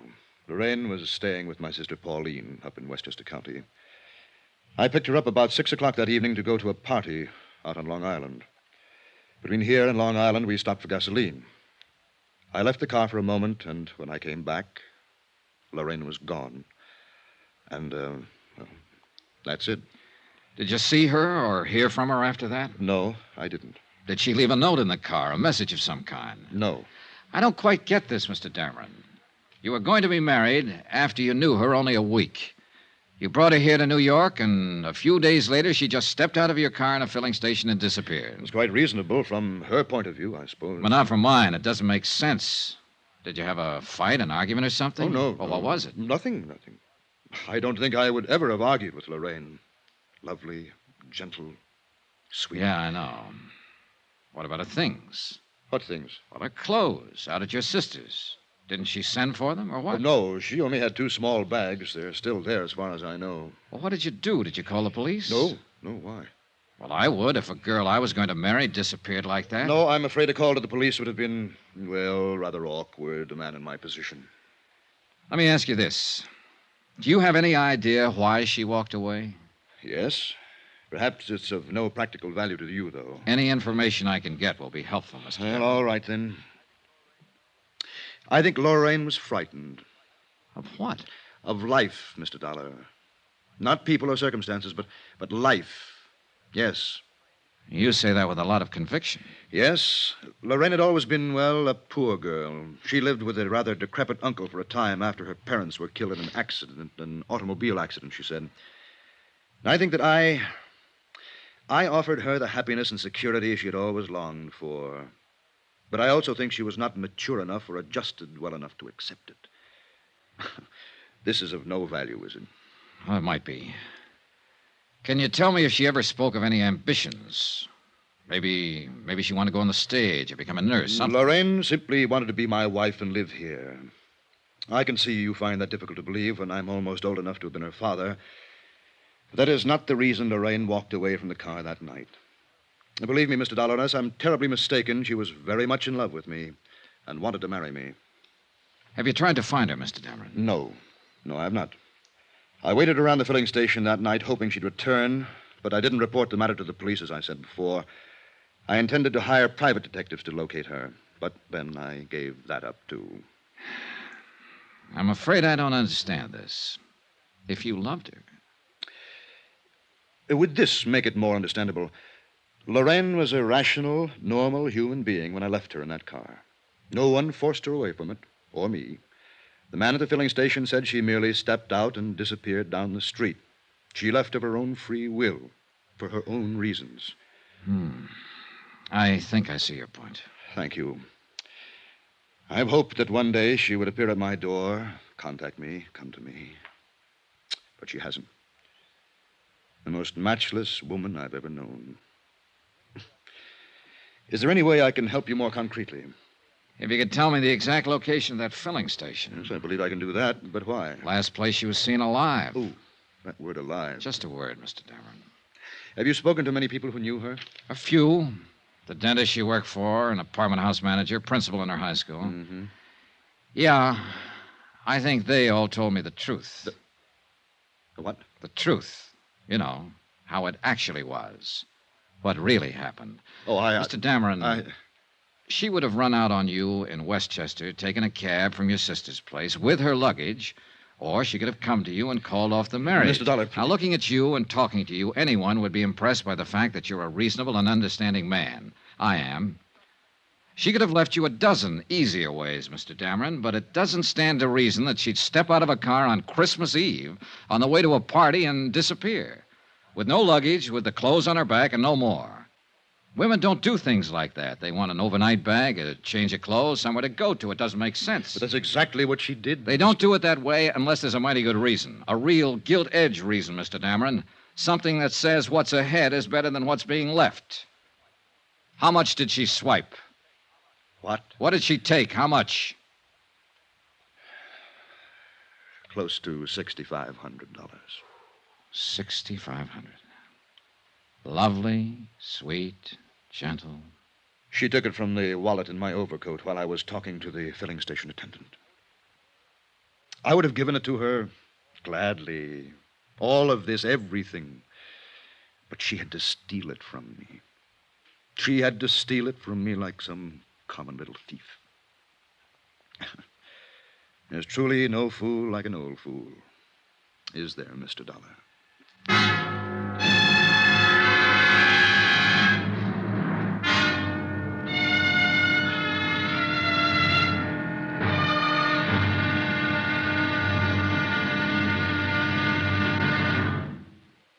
There'll be another intriguing episode of the Broderick matter tomorrow. Tomorrow, when the trail really gets hot and goes right down on a police blotter. Join us, won't you? Yours truly, Johnny Dollar.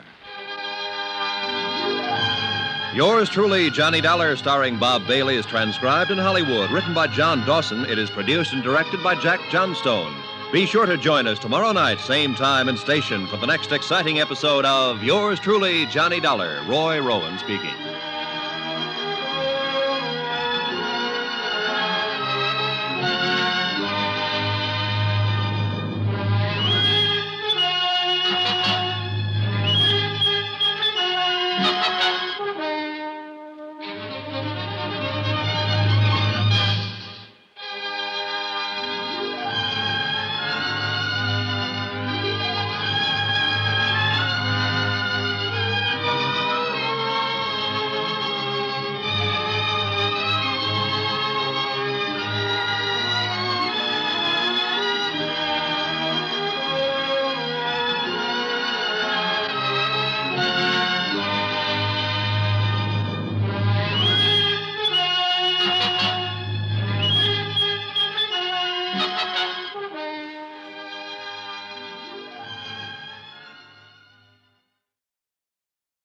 From Hollywood, it's time now for Johnny Dollar.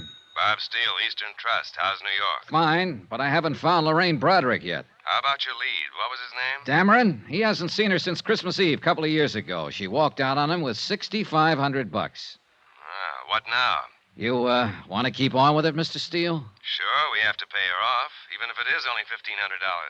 But you sound like this was all the farther you want to go. It might be at that. Oh, what did you say? Look, a sweet old man left a nice little girl $1,500.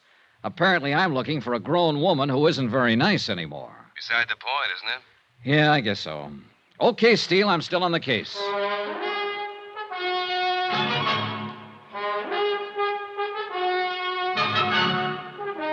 Tonight and every weekday night, Bob Bailey in the transcribed adventures of the man with the action-packed expense account, America's fabulous freelance insurance investigator. Yours truly, Johnny Dollar.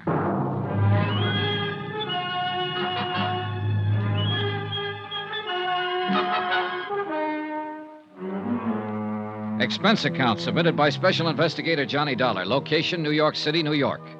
To the Eastern Trust Insurance Company, Claims Division, Hartford, Connecticut.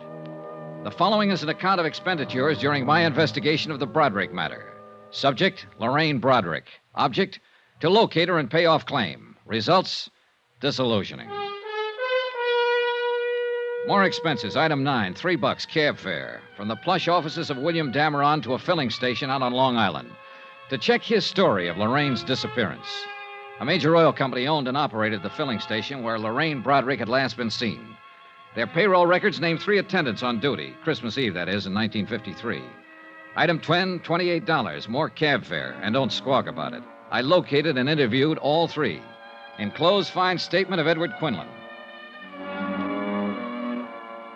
Sure, I remember that chick. Better looking than this picture, I'll tell you that. She drove in with this old guy, Dameron, you said? Yeah. Well, he hadn't been away from the car 20 seconds before she was out walking down the street as fast as she could, long dress and all. When he come back and asked what had happened to her, I told him. So he went and sat in his car for maybe a couple hours waiting for her to come back. I knew she was gone for good. He knew it too, must have. But he waited. I felt sorry for him. Poor old geezer, even if he did drive a kid. She shouldn't have run out on him like that, Christmas Eve and all.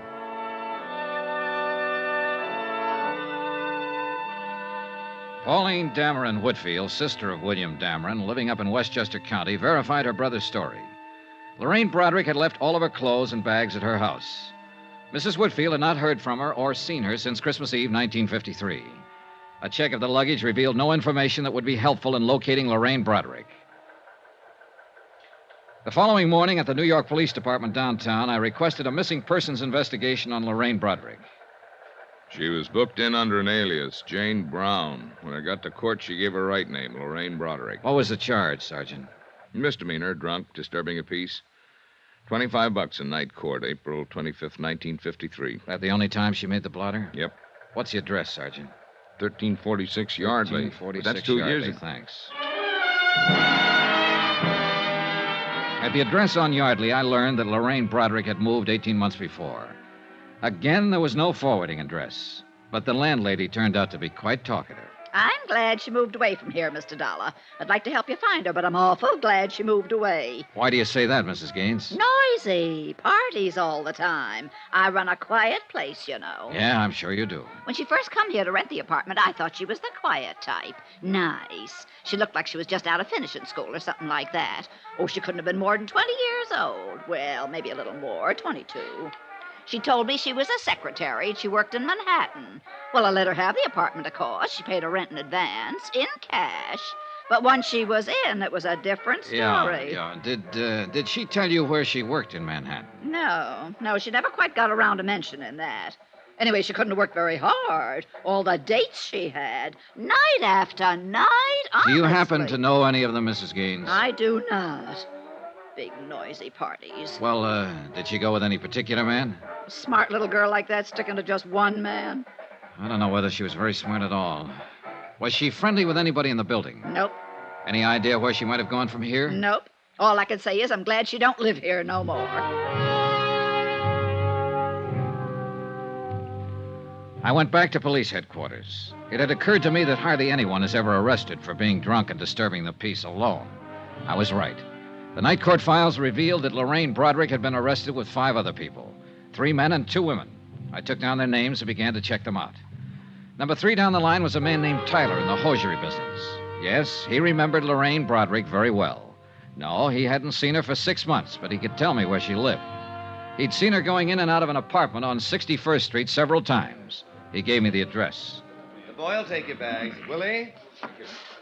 Yes, sir. May I help you? I'm looking for a Miss Lorraine Broderick. Broderick? Yes. I'm sorry, sir. We have no one by that name registered here. That's funny. I thought at first you were going to say Lorraine Bradley. We had a Mrs. Bradley here at one time. Oh. Did Mrs. Bradley look anything like this picture? Yes, that's Mrs. Bradley. Bradley, huh? How long ago did she move out? 4 months ago, anyhow. Do you have her forwarding address? No, sir, I don't. I wish I did. Huh? Mrs. Bradley wrote us a bad check for her rent. We've been trying to locate her. Did you report it to the police? Yes, sir. I understand she's been quite active along those lines. They're looking for her, too. For the 3rd time in one day, I was back at police headquarters, this time inquiring about a Lorraine Bradley. There were 5 wants on her for passing bad checks. Gave it up about 4 months ago here in New York, looks like. Then we got a buzzer from Chicago. She was there for a couple of weeks. Wrote about $600 in wallpaper. San Francisco people are looking for her, too. Here's something came in yesterday. Last job in Santa Barbara 3 days ago. Expense account item 11, $4.05. 1 long-distance phone call to Mr. Steele at Eastern Trust in Hartford. Using the name Bradley, huh? Yeah, it's probably just a phony. No record of a marriage in New York City to anyone that name. I looked. What's wrong with her, anyhow? I don't know. Well, you better get out to the coast and find out. Item 12, $38, hotel, board, and miscellaneous while in New York City. Item 13, $258.60, New York to Santa Barbara. A little town by the Pacific that impressed me as not caring one thing about the rest of the world. Sun, sea, a pleasantly crowded harbor, some sprawling hotels, 2 lush green golf courses, and acres of smug, expensive homes. At the police station, a Sergeant Martin was out, so I went over to the harbor inn to meet the latest victim of Lorraine Broderick's talents, a hotel operator named Harrington. Tall, gray-haired, slack sport shirt, suntan, and sandals. I suppose I'm avoiding this business and your questions because I still feel quite chagrined about this whole thing. Pretty understandable, Mr. Harrington. On the face of it, you'd think I'd been in the hotel business 30 seconds instead of 30 years, the way she took me. Well, if it's any comfort, she's done the same thing in several cities and as many hotels. No comfort, thank you. She was that good, huh? Brother, she was the best. She pranced in here as big as life, probably didn't have a nickel in the purse. What's more, for the whole 4 days she was here, she didn't break stride once. Only the best of everything. Uh-huh. Let's see, she gave you a check for $813, is that right? Painfully right. And I took it. No questions. Every night in the dining room, she'd order champagne, special dishes. That'd give you some idea of how she carried on. Yeah, I get the idea. I've seen my share of grifters and bad check artists, but she tops them all. Perfume, clothes, luggage, conversation. Can I ask you a question? I'm humiliated already. Go ahead. She checked in here alone, registered as Mrs. Lorraine Bradley, Beverly Hills, right? That's right. Well, now, didn't it strike you as odd that a woman would check in a place like this, a resort hotel, alone, stay 4 days, and meet no one, see no one? You're wrong. She didn't keep to herself. Became friends with at least half a dozen guests in the place. And the way she was throwing my money around, why not? She picked up all the tabs. She threw me off right from the start. Let's talk about that. Start at the top, please. Well, she showed up last Wednesday night in a cab loaded down with luggage. Probably wrote a bad check for that someplace. Probably. She came swinging into the lobby with the cabbie following her. Told the night clerk she wanted to see me. When I came down the stairs, she yelled, "Harry," ran up, kissed me, asked me how my wife was. You beat that. No. One of those tricks that your mind plays on you, I suppose. I actually thought I did remember her from somewhere. Pretty good.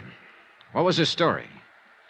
She said she was on her way back from Lake Tahoe, wanted to rest up. Something about just getting a divorce, being awarded $3,000 a month alimony. That impressed me. It would impress anyone, Mr. Harrington. Did she make up any kind of a story about where she'd met you before? No story. But I got the impression, and of course she saw to it, that she had stopped here before.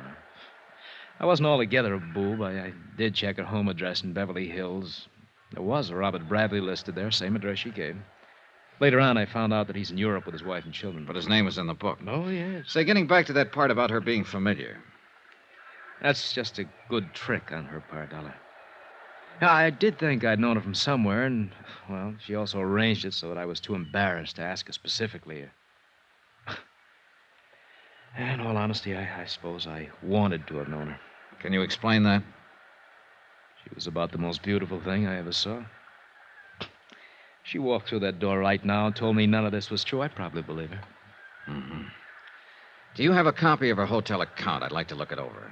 Why? Well, the phone calls mostly. Maybe she contacted someone we can trace. No phone calls. Here. This check was drawn on a bank in Beverly Hills. Was it personalized? No. Maybe I should have thought something of that. No, not particularly. Well, here's this much. I can't stand to look it over. It makes me kind of sick. $813.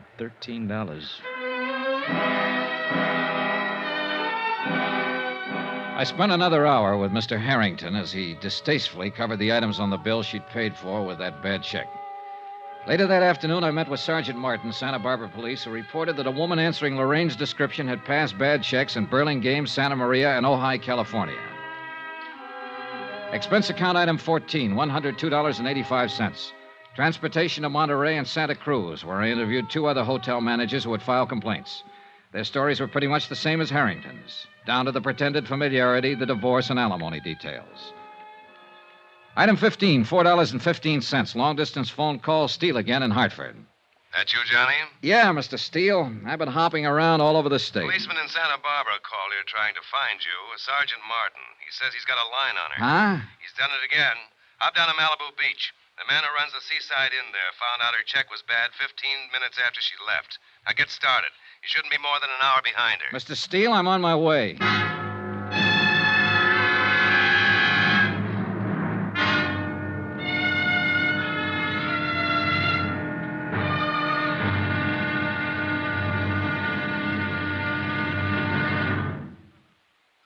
There'll be another intriguing episode of The Broderick Matter tomorrow. Tomorrow, a long look at what 7 years can do to a woman's life. Join us, won't you? Yours truly, Johnny Dollar.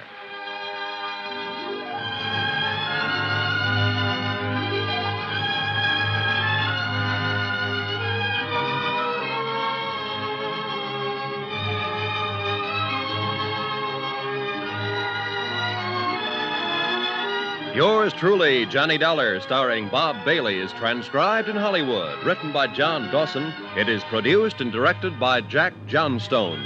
Be sure to join us tomorrow night, same time and station, for the next exciting episode of Yours truly, Johnny Dollar. Roy Rowan speaking.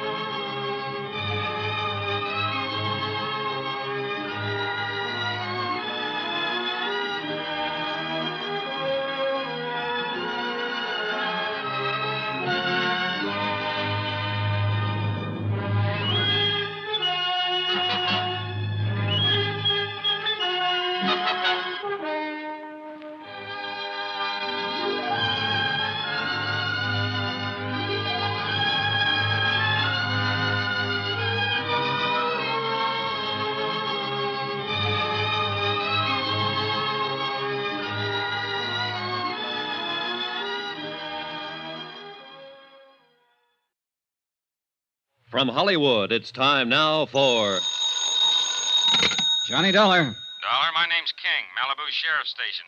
Did you leave a message here? Oh, yes, sir. I understand you're looking for Lorraine Broderick. Broderick or Bradley, whatever name she's using. We want her. I'm looking for her, too. Well, what's your connection? I'm an insurance investigator. We've been trying to find her all the way from Hartford. We have to pay off a claim that's due her. Claim? Yeah, that's right. An old man left her $1,500. She doesn't deserve it, not that one. I can't tell him that. He's dead. I'm expecting a little action on it pretty quick. Like to be in on it. Come on over.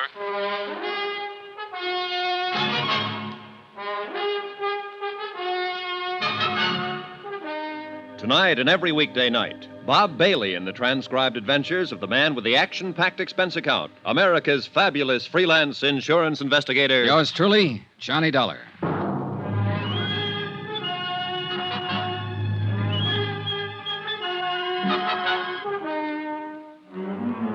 Expense account submitted by Special Investigator Johnny Dollar. Location, Malibu Beach, California.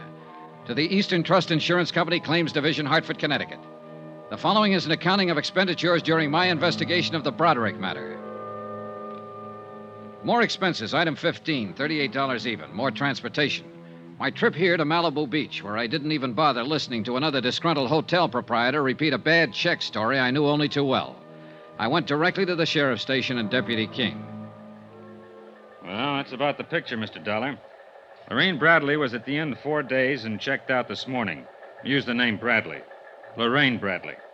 She can't be too far ahead of you now. I hope not. This has been a long, rough chase. While she was at the inn, she took up with one of our local residents, a man named Joe Tappan, who lives over in the beach colony. We know this much. He drove her into town this morning when she checked out of the inn. Have you talked to this man Tappan yet? He hasn't come back yet. When did she leave the inn? Oh, about 10 this morning. Uh-huh. After 2 now. It gives him just about time. He has a house over in the colony. We've got a man there. Colony? Down the road a piece.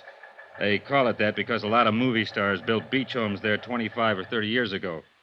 Movie colony, right in the beach. Oh, this Tappan, is he an actor?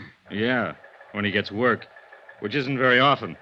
Mainly, he keeps suntan. Excuse me. Sure. Yeah, this King.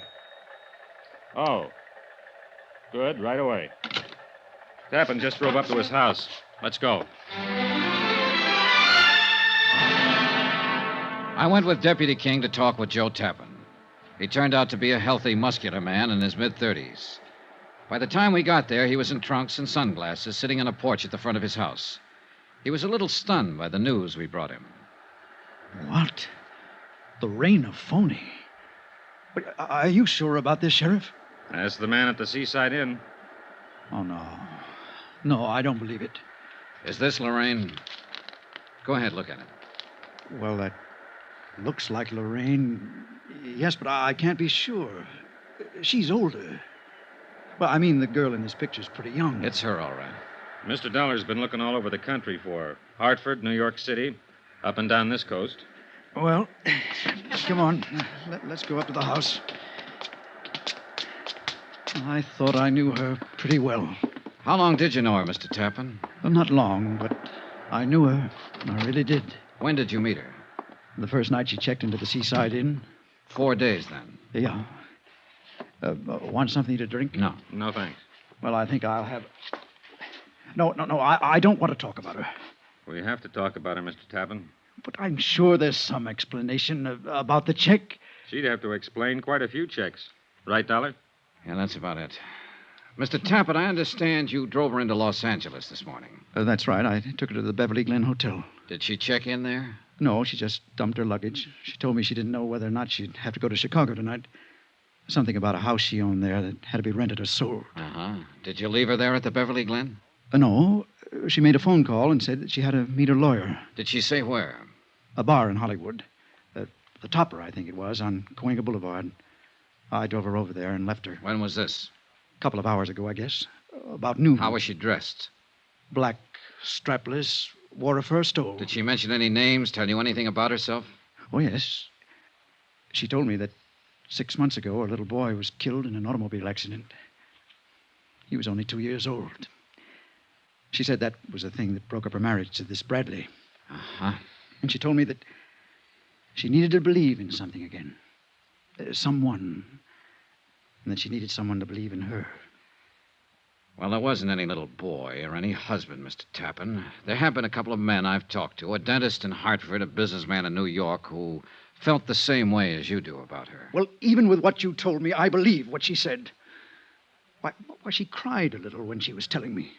Oh, I don't care how you look at me. I don't think that anyone could invent a story that tragic without some sort of basis. A good liar can see a story in a newspaper like that one and adapt it for his own needs. But I am an actor, sir, and I can tell when other people are acting. She wasn't. She... Well, go on, Mr. Tappan. Look, I've got a suggestion for you. What's your name? Dollar. I've got a suggestion for you. Try believing what people tell you sometime. It'll do something with that habit you have of bearing down with your eyes. Okay, the next time I have 2 weeks off. What? See you, Mr. Tappan. I drove into Hollywood with Deputy King. At the Beverly Glen Hotel, a worried clerk was still wondering what to do with the 14 pieces of luggage Lorraine Broderick had deposited there earlier. No, she was not registered at the hotel. No, she hadn't phoned in and given him any instructions. Deputy King made arrangements for a man to cover the lobby in case she showed up to claim her things, and we went into the topper. What'll it be, gentlemen? Police. I'd like to talk to the man who was on duty here at noon today. Oh, that's me, sir. Is anything wrong? Now, this is Mr. Dollar. We're trying to locate a woman who's been using the name Lorraine Bradley. We were told she was in here around noon today. Nope, I don't recognize that name, sir. About 5'5", dark brown hair, brown eyes, 24 years old, wore a black strapless summer dress and a stole. Yeah, it's 24. No. Nobody like that in all day. No, so noon is a pretty slow time, sir. I'd have noticed if anybody like that came in, I think. Have you been on duty all that time? I came on at 10. That's when we opened. Are you sure this is the right place, the topper? Now, this is the place. Well, I wish I could help you, sir, but I'm sorry. Excuse me, will you? Yes, sir. Well, we struck out. One thing. What's that? That luggage at the Beverly Glen. Yeah. We'll keep an eye on it.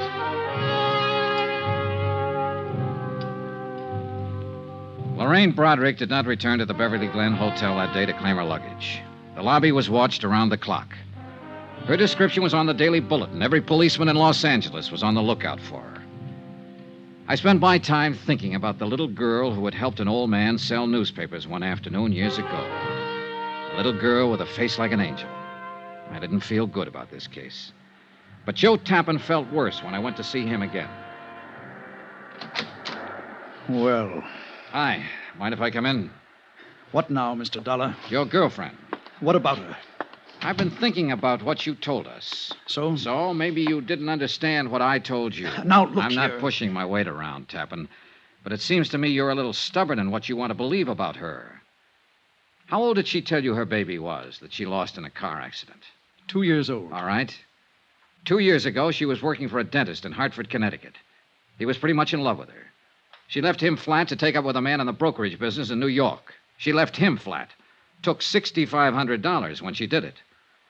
There wasn't any baby in her life then. Her name was Lorraine Broderick. It still is. Now, would you like to see my file on her? I brought it along. No, thanks. I thought I'd better prove that part was a lie. So you proved it. Mind if I sit down? Help yourself. Thanks. Do you have anything else to tell me? I suppose I do, Mr. Tappan, since you don't seem to want to tell me anything. Now, just sit down, please. I've heard every man who knew her describe her, and I think I can understand why they feel the way they do. All I've got is a picture from a high school annual taken when she was 17. That was pretty good. She's 24 now. She must be 7 years better. Anyhow, you're my only hope now. What? Lorraine Broderick can get away from the police for a while. Oh, yeah, she's smart and clever, and she can go right on doing the same thing she's been doing all along, stealing, writing bad checks. But that's police business. My part is to find her and give her something one man left her, an insurance bequest. But it's become more than that now, to find her and stop her, maybe. Look, they'll get her eventually, Tappan. Do you know what 5 years in prison can do to a woman like her? Do you? Well, because I know her and she passed a few bad checks doesn't mean that I'm responsible in any way. You're right, it doesn't. But you're involved just the same. Oh, you're different from just some hotel man who's been tilted. You're a boyfriend. True, just a 4-day boyfriend. But a woman like Lorraine Broderick can do a lot of damage in 4 days' time. Why are you here? What do you want? I'm here to disillusion you, Tappan, because I don't think you're disillusioned enough. Now, just You're a perfect stranger to me. I don't know you from a Grand Rapids chair, but I'm doing you a favor talking to you about Lorraine Broderick. I'm doing you a favor telling you she's a crook and a thief and a forger, and everything she ever told you was a lie. Now and then a woman walks into a man's life that he'd sell his soul for. But all she'll do in return is write you a bad check for it. She's trouble in a great big way, Tappan. You know it as well as I do. Well, what do you want me to do? Apologize for meeting her? I'll be satisfied if you tell me where she is. What? And stop lying. Now, look here. I've listened to all I want to Lorraine listen to. Broderick never went to that bar in Hollywood you were talking about yesterday. You didn't drop her off there. No one there has ever seen her. And she's the kind who could walk around the polo grounds with 50,000 other people and still be seen. Now, where did you take her? Where is she now? Could it be fixed so she wouldn't know I told you? I suppose so. She's at the Wentmore downtown, registered under the name of Evelyn Brady. Oh, this beats me, Dollar. I just don't understand it. What do you mean? How what you told me is true. I know that. But an hour ago, she called me up here and she said, Joe, I love you. Now, that sounded true, too. And I told her that I loved her. Now I'm turning her in. What kind of crazy world do we live in?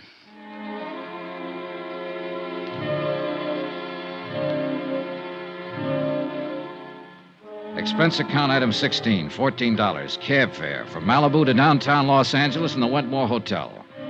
A second-rate old-timer on Figueroa Street. A little different from the swank spots where Lorraine Broderick had lived so gaily. The clerk told me she was in 1302. I walked down the hall to Lorraine Broderick's room. The door was standing partially open. All of the lights seemed to be on. Hello? Hello? Hello, anybody? Move it! Huh? Get out of this room! What? Get away! You're out, Joe! I'd found Lorraine Broderick at last. Only she was standing on a ledge outside the window, all ready for a leap into eternity.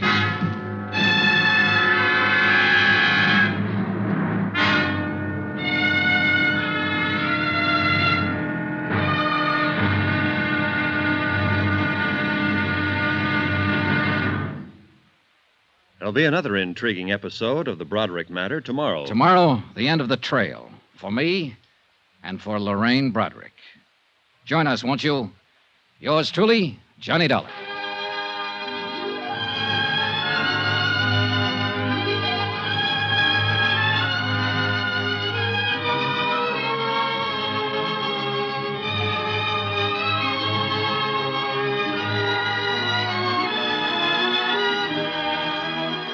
Yours truly, Johnny Dollar, starring Bob Bailey, is transcribed in Hollywood. Written by John Dawson, it is produced and directed by Jack Johnstone.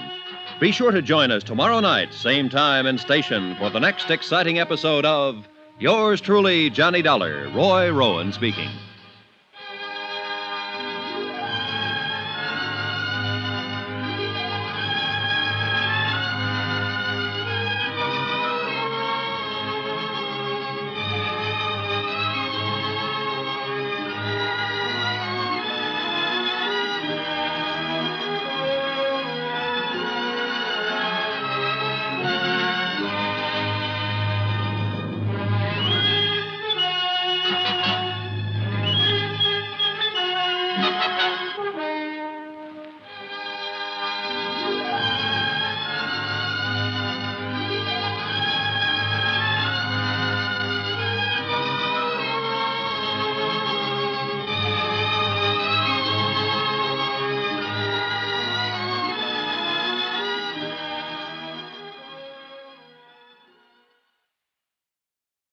From Hollywood, it's time now for Johnny Dollar. Room 1302.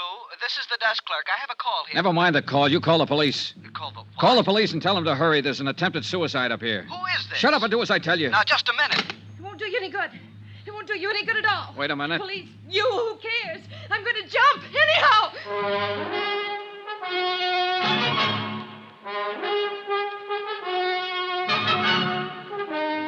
Tonight and every weekday night, Bob Bailey in the transcribed adventures of the man with the action-packed expense account, America's fabulous freelance insurance investigator. Yours truly, Johnny Dollar.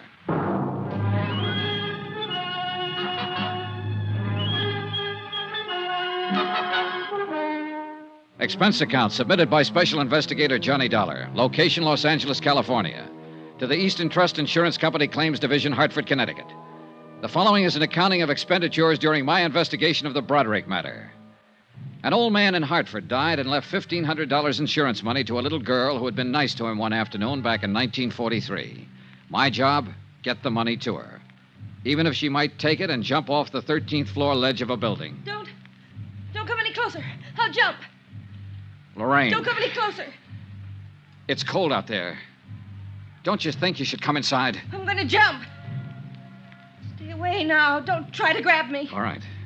All right, I'll do anything you say, Lorraine. Okay. What are you doing? Taking off my coat. Standing out there, it must be cold. Here. You take my coat. Don't come close. I'm not. I don't want your coat. All right, Lorraine. I never saw you before in my life. How do you know my name? I've seen you. No, you haven't. I remember people. And watch out. Just going to light a cigarette. I can light a cigarette, can I? Do you want one? No. Can I have one? Suit yourself. Are you a policeman? No. Where did you see me?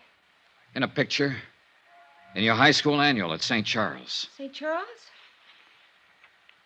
What do you know about St. Charles? What's your name? Johnny Dollar? Are you from Hartford? Yes. Let me see your face in the light. Over there. Don't come near this window. Don't come near, or I'll jump right down there. That's right there. No, you aren't from Hartford. I never knew you. You're lying to me. No, I'm not. As room clerk of this hotel, I'm entitled to know. Oh. Go away! Get out of here! Get out of here or I'll jump! What? Get out, go on, get out. Yes. Did you call the police? No, but I will. Get out, will you? I heard you tell him about the police. I don't care. They can't stop me. Nobody can stop me. No, I suppose not, Lorraine. You can jump any time you want to. I can't stop you. I wanted somebody to call the police. I want them all down there. When the crowd's big enough, I'll jump. And I'm not afraid to do it. I'm not afraid. I know that. Lorraine, why don't you come away from the edge? I won't hurt you. Everybody hurts me. You would, too. Why do you want to jump, Lorraine? I have my reasons. Look. There's a couple of people down there who see me. They're looking up here. They'd like to see me jump. Look, they're stopping other people. They'd all like to see me jump. I don't think they'd like to see that at all, Lorraine. Oh, yes, they would. Those people down there would love to see it happen. You'd like it, too. No, I wouldn't. I want you to live, Lorraine. You're afraid, aren't you? Yes, I am. Why? Dying is something all of us face. If you die here tonight, it makes me a little afraid of dying. I don't like to be afraid of anything. Neither do I. You must be afraid of something. I'm not afraid of anything. I've never been afraid of anything. I'm going to jump down there, and that proves I'm not afraid. I don't believe you, Lorraine. I think you were afraid to love Dr. Pollard in Hartford. I think you were afraid to marry William Dameron in New York City. I think you've been afraid of everything and everybody that was good for you for a long, long time. Don't come closer. Would you like to talk to a priest, Lorraine? No. Look, sometimes a priest can help you when you're all mixed. You're so worried I'm going to jump off here any minute you'd say anything. Or try anything. I don't even know what you're doing here. Why you came here. I told you, Lorraine, I've been looking for you. Tell him to go back. Tell him all to go back or I'll jump. Go back. Go on back, you crazy fools. Get back. It's all right. They aren't coming. I don't want anybody here. A lot more people down there in the street now. Oh, they're getting the big lights up here. Golly. Lorraine, Look at me. Look toward me. What? I want to help you, Lorraine. Nobody wants to help me. Nobody's ever wanted to help me. You're wrong. Then why did Mama and Daddy die? Why did they have to die? Why did Uncle Jim die? Why was I left alone? Why didn't I have anybody? You did have somebody. You had Dr. Pollard if you wanted him. You had William Dameron. Did you meet William? Yes, sure, last week. He's still very much in love with you, Lorraine. After I stole money from him and walked out on him? Oh, the money meant nothing to him. He still loves you, Lorraine. He told me so. I don't love him. I never loved him. He thought so. He was just nice. Why did you leave him that way? I'm no good. I never have been. You know. I've never been any good to anybody. You're lying to me about him. Would you like to talk to Dameron? I can get him on the phone. No, I don't want to talk to him or to anybody I know. But after I jump, you can tell him something for me. Sure. Tell him I meant to send the money back to him. I didn't. You can tell him I loved him. He'd feel good if you told him that, I think. All right. Go back! I don't care who you are! Go back or I'll jump right now! Wait! Close that hall door. If you want to see me jump, you'll have to watch from the street, down there with the others. Close it! Was he a policeman? I suppose so. I don't know. He looked foolish. Oh, Lord, he looked foolish. Yeah, well, we all look foolish at one time or another. It passes. Do I look foolish? Yes. Yeah, you look foolish. You're not going through with this. You know that for the first time in my life, I know exactly what I want to do, how I want to do it. I'm going to jump. Somebody's on the roof out here. They have a net. A big net. From what I know about you, I thought you always knew pretty much what you wanted to do in life. Oh, that's funny. Oh, that's very funny. I knew what I wanted in life. I never knew anything. And it's all botched up. Mama and Daddy died. I should have died, too. I should have been with Mama and Daddy when they were killed in the car. Well, it won't be long. I'll be with them. I won't be tired anymore pretty soon. Those men with a net up there. Lorraine, wait. Wait for what? You said you talked to people who've known me, who know what I was and what I am. Well, I didn't turn out the way they wanted me to, did I? I didn't even turn out the way I wanted to be. Look at me. Why should I wait? One man had more faith in you than anybody else. They're trying to lower that He was an net. old man named John Smith. He sold papers back in Hartford. Old John Smith. Lorraine, I think I'd better... you met him one day when you were a little girl. You helped him sell his papers one afternoon. It meant a lot in his life, an awful lot. Do you remember him? No. You were 11 years old. You lived on Cushing Street. Yes. I went downtown after school one day to look in the windows. I had a nickel and I bought a paper from that old man. He had tobacco juice on his lips. I talked to him. He told me all about selling papers. He said I was a very nice little girl. He asked me my name and where I lived. He talked about school and about growing up. He told me I'd grow up someday and be a lovely woman. He said, lovely woman. He was very nice. He was the nicest man I ever knew. And I only knew him that one afternoon. Where is he? He's dead, Lorraine. Dead? He left you all his money, insurance money. It comes to $1,500. You're lying. No, Lorraine. He wanted you to have it. He worked very hard and sacrificed a great deal to make sure you'd have it.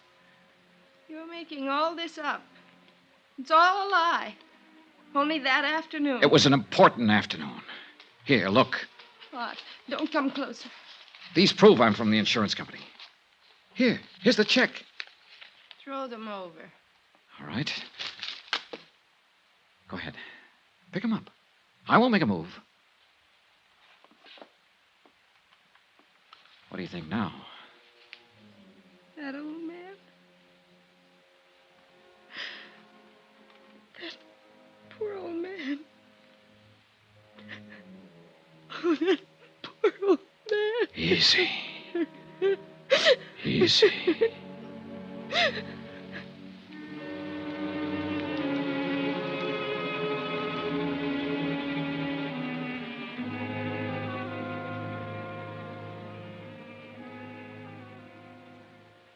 Expense account item 17, $5.50, martinis. I needed them. It was my first and I hope my last half hour with an intended suicide. Attach find insurance check payable to Lorraine Broderick for $1,500. The psychiatrist who examined her believed that she will make a complete recovery in time. Until such time, she's not classified as a responsible person. I notified 2 parties of the events at the Wentmore Hotel. 1, Mr. William Dameron in New York City, who arrived in Los Angeles yesterday morning. 2, Joseph Tappan, who has already secured legal counsel for Lorraine Broderick when she answers the bad check charges against her.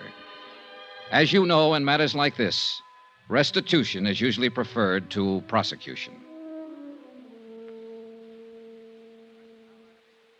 Expense account item 18, $185. Transportation back to Hartford. Total, $1,132.14. Yours truly, Johnny Dollar.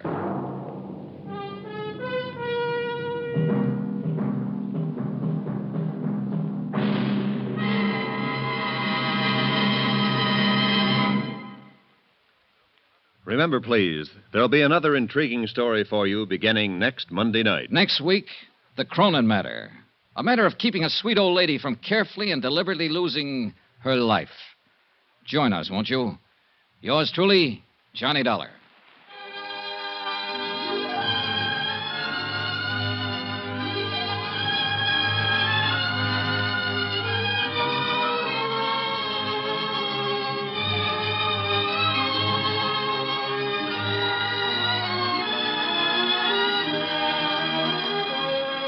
Yours truly, Johnny Dollar, starring Bob Bailey, is transcribed in Hollywood. Written by John Dawson, it is produced and directed by Jack Johnstone. Heard in this week's cast were Eleanor Audley, Barbara Eiler, Virginia Gregg, Carlton Young, Harry Bartell, Herbert Ellis, John Daner, Marvin Miller, Tony Barrett, Frank Gerstle, Chester Stratton, and Lawrence Dobkin. Musical supervision by Amerigo Marino. Be sure to join us on Monday night, same time and station, for another exciting story of yours truly, Johnny Dollar. Roy Rowan speaking.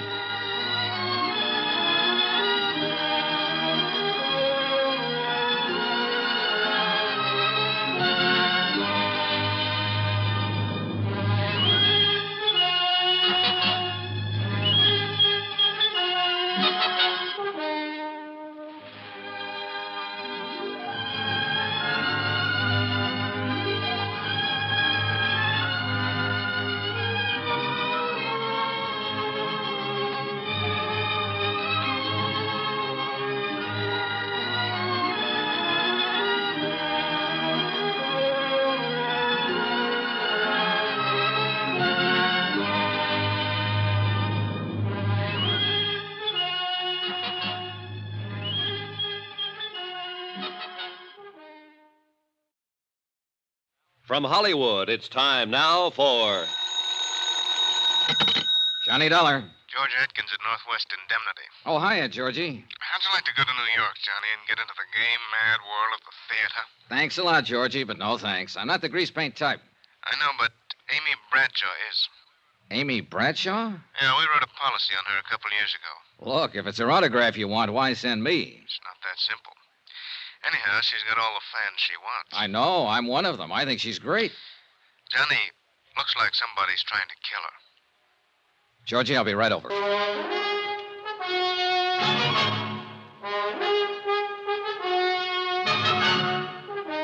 Tonight and every weekday night, Bob Bailey in the transcribed adventures of the man with the action-packed expense account, America's fabulous freelance insurance investigator. Yours truly, Johnny Dollar.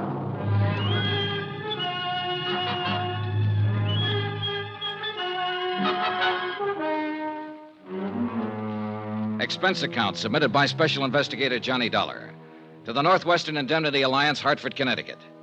The following is an accounting of expenditures during my investigation of the Amy Bradshaw matter.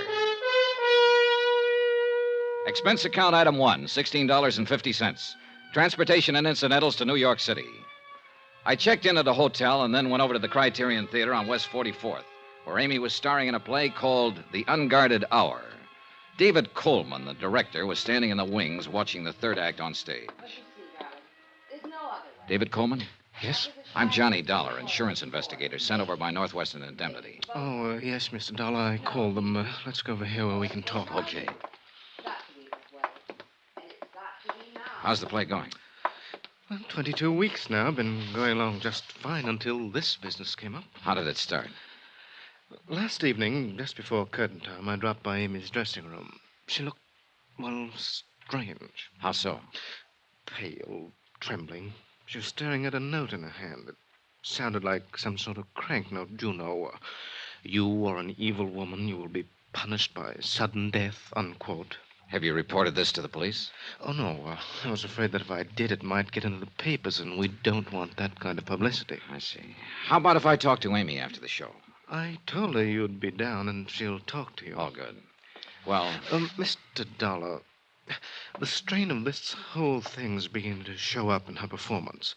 She's making mistakes, and it rattles the cast, especially the young ingenue, Sheila Mitchell. Mm-hmm. Well, I'll see what I can do. There's always the possibility that it is just a crank note and that Amy will never hear any more of it. Well, that's what I'm hoping. But we might as well face another possibility. That somebody close to Amy is using the crank note as a cover. Has that thought ever occurred to you? Why, no. No, it hasn't, Mr. Dollar.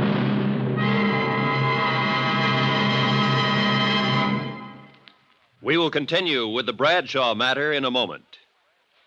Friends, how'd you like to thrill your favorite youngster with some of the most exciting toys of the year? Picture the breathless excitement of any child surrounded by 6 gaily colored balloon-like giant animals up to 3 feet long, and all for the low, low price of just $1. Now, first you get Bounzo the clown with round pot belly and funny nose. Next comes Hoppy the Australian kangaroo. Third, there's Roscoe the roller skating bear. He's 2 feet tall and looks almost like real. Fourth, there's Whitey the fat indoor snowman. And fifth, Mortimer the giant mouse, 18 inches long and sure to scare the whiskers off any cat. That's 5 different giant animals. But now, hold your breath for the most sensational toy of all, the star of the whole Christmas season, the jolly giant talking Santa Claus, guaranteed to make everybody's Christmas a merrier one. He's a big roly-poly happy Santa. He stands erect on 2 legs, is actually over 3 feet tall and 32 inches around. Best of all, he actually talks. Just pull the tape and he says, "Merry Christmas" for all to hear. He's the biggest, merriest talkingest Santa ever, sure to please your youngsters and spread good cheer.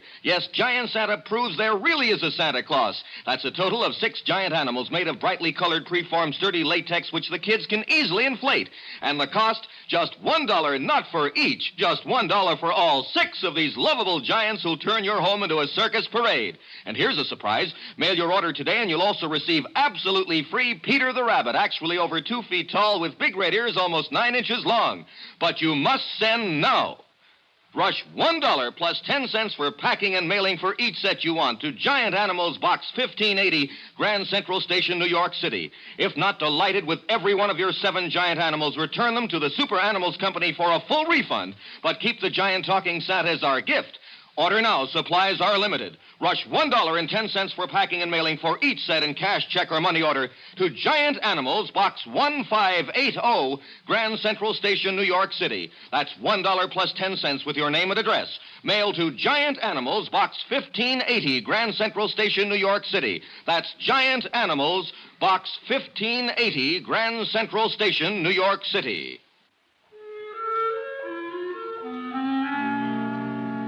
I waited for Amy Bradshaw in her dressing room at the theater. 15 minutes later, after the final curtain, she swept in. Oh, there you are, Mr. Dollar. I'd never seen her from closer than the 15th row before, and needless to say, I was impressed. But I didn't have a chance to say so. Didn't you think the second act I didn't have a sagged chance when to we say rushed anything. the third? Oh, well, that's the way it goes. If you'll just give me a minute to get some of this makeup off. Now? Now. Hi. Hi. I knew it was only a question of time until you ran down. Oh, I'm sorry. I guess I get a little overcharged out on the stage. Sure. Listen, it's nice meeting you, Mr. Dollar, and I know why you've come down here, but I think you're wasting your time. Oh? Yeah. This whole thing's really pretty silly, you know. I hope so, Miss Bradshaw. You mean Amy. Okay, Amy. Say, look, how about having a drink with me somewhere? We can talk about it. Well, I'd love to, but I'm afraid I have a date tonight. Could we make it tomorrow, maybe? Sure, okay, anytime. Excuse me. Come in. Oh, Mike. Oh, hello, Amy. I'm sorry, I didn't know you had company. That's all right. This is Johnny Dollar. Johnny, Mike Pomeroy, my agent. Mr. Pomeroy? How are you? What'd you think of it tonight, Mike? Well, they seem to like it okay. Oh. Tell you what, Amy, I'll see you tomorrow, eh? Tomorrow, Mike? I've got a few things I got to take care of tonight. Contracts to go over, things like that. Oh, of course. Well, glad to meet you, Dollar. Night, Amy. Is that offer of a drink still good, Johnny? Well, sure, but I thought you said you have... Oh, sure, let's go. Thanks for understanding. Anywhere in particular? There's a little place right down the street, small and quiet. Good. Oh. What's the matter? Would you mind if we crossed the stage and went out the other door? Oh, no. Why? I think someone's waiting for me outside this exit. Oh. Sort of a friend of mine, Porter Kane, but he can be a little wearing, and I'm rather tired. Sure. I could see him through the open door. A thin-faced, rather elegant-looking man in a black Homburg. We went out the other side and down the street to a bar a few doors away. Item 2 on expense account, $4, drinks. After the first one, Amy relaxed a little. I wanted to get her talking about herself, and it wasn't too tough to do. There's not really much to tell about me. I've been acting a long time. Sometimes it seems too long. I've come a long way. Some people would say up. I hope it is. You make it sound pretty simple, Amy. I guess we do what we have to. All of us. I had to act, so... So, just like that, huh? Just like that. You've always gotten everything you wanted, haven't you? I think so. Hasn't anyone ever gotten in your way? No, Johnny, that's never happened. If it did... It looks to me like somebody's standing in your way right now. What do you mean? That threatening letter you got the other day. I told you, the whole thing's silly. There's nothing to it. Now, that's what you told me, but I don't think you believe it. Okay. So maybe I have worried a little about it. I wouldn't have if it hadn't been for... Oh, it was probably only my imagination. What was, Amy? Well, last night after the show, I felt like walking a little. I went west on 44th Street to Times Square, and as usual, it was crowded.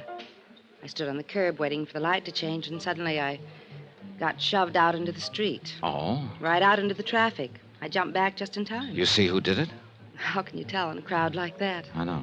It was probably only coincidence that it happened right after I got that note, but...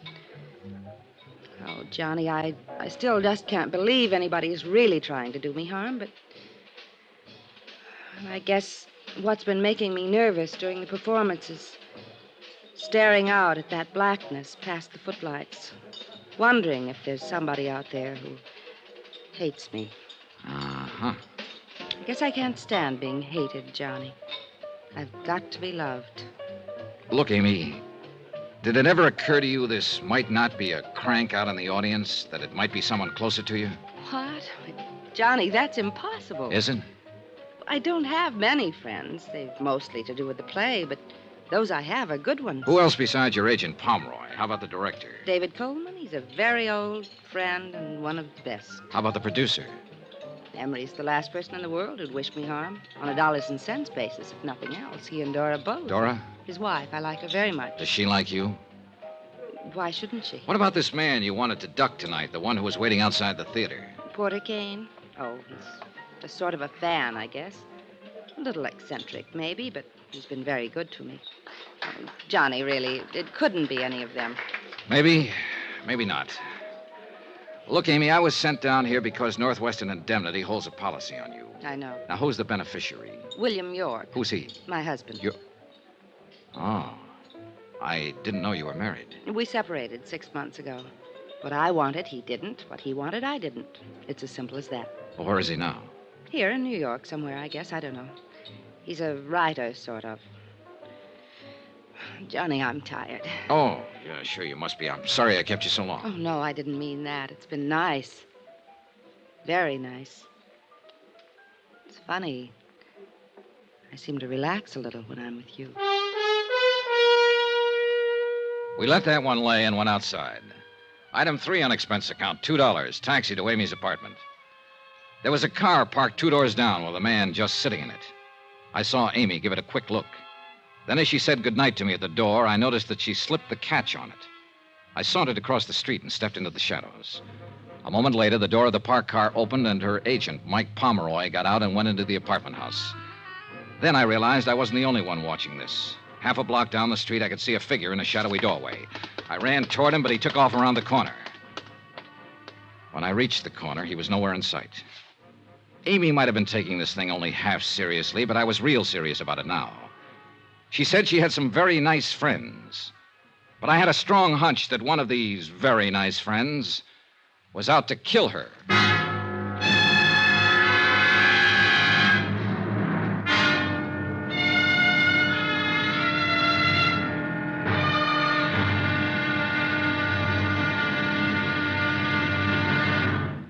Johnny Dollar will be back in a moment to tell you about tomorrow's episode.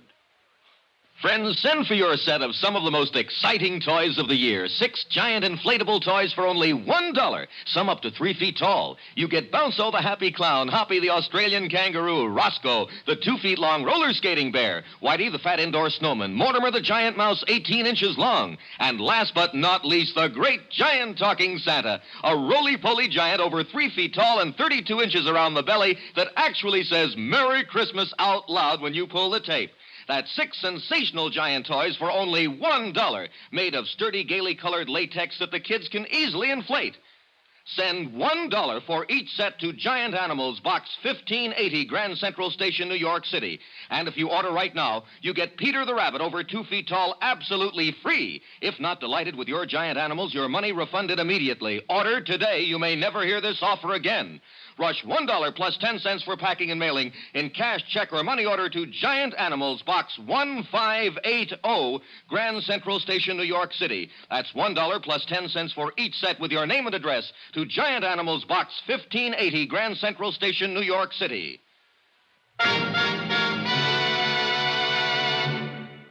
Now, here's our star to tell you about tomorrow's episode of the Amy Bradshaw matter. Tomorrow, the Criterion Theater again, and a third-act curtain that wasn't in the script. Join us, won't you? Yours truly, Johnny Dollar.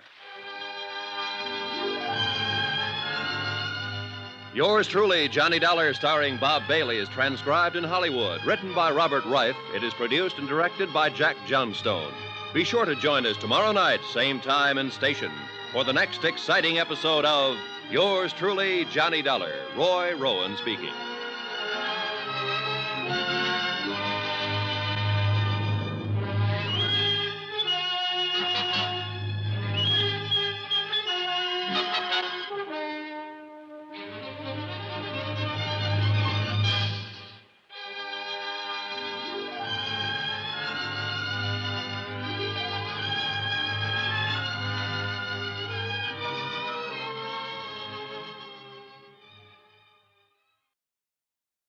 From Hollywood, it's time now for Johnny Dollar. Al Cintella down at precinct headquarters, Johnny. Oh, hi, Al. Sorry I missed your call a few minutes ago. What's on your mind? An actress named Amy Bradshaw. Amy, one of my favorites. Me too. But right now, I seem to be looking for a guy who doesn't feel that way about her. Huh? Al, it looks like somebody's trying to kill Amy Bradshaw. Better come down here and tell me all about it.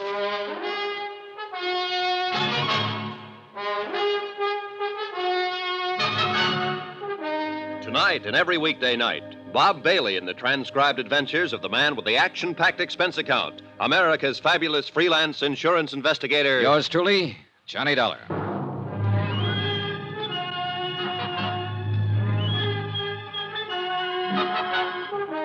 Expense account submitted by Special Investigator Johnny Dollar. Location, New York City.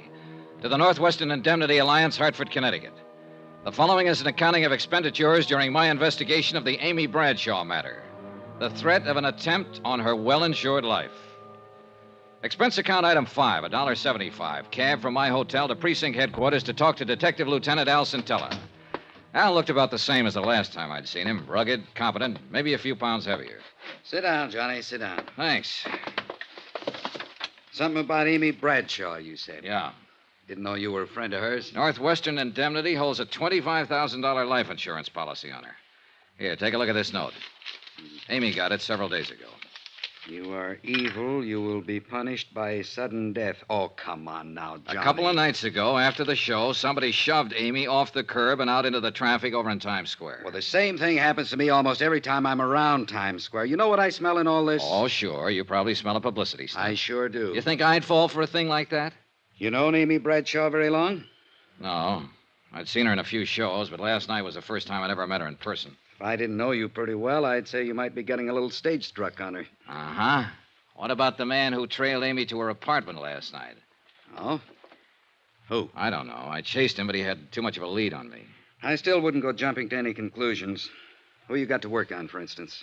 Well, for one, David Coleman, her director. Then there's the producer, Emery Taylor, and his wife, Dora. From what Amy said, I gather Dora doesn't like her very well. Anybody else? And there's her agent, Mike Pomeroy. She seems to be pretty wrapped up in him. Whole stable full, huh? Yeah, looks like it.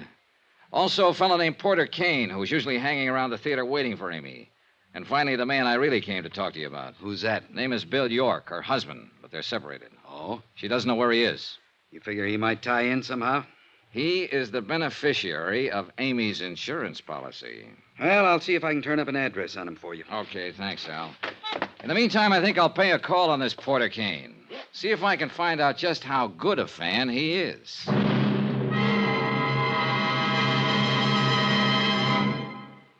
We will continue with the Bradshaw matter in a moment.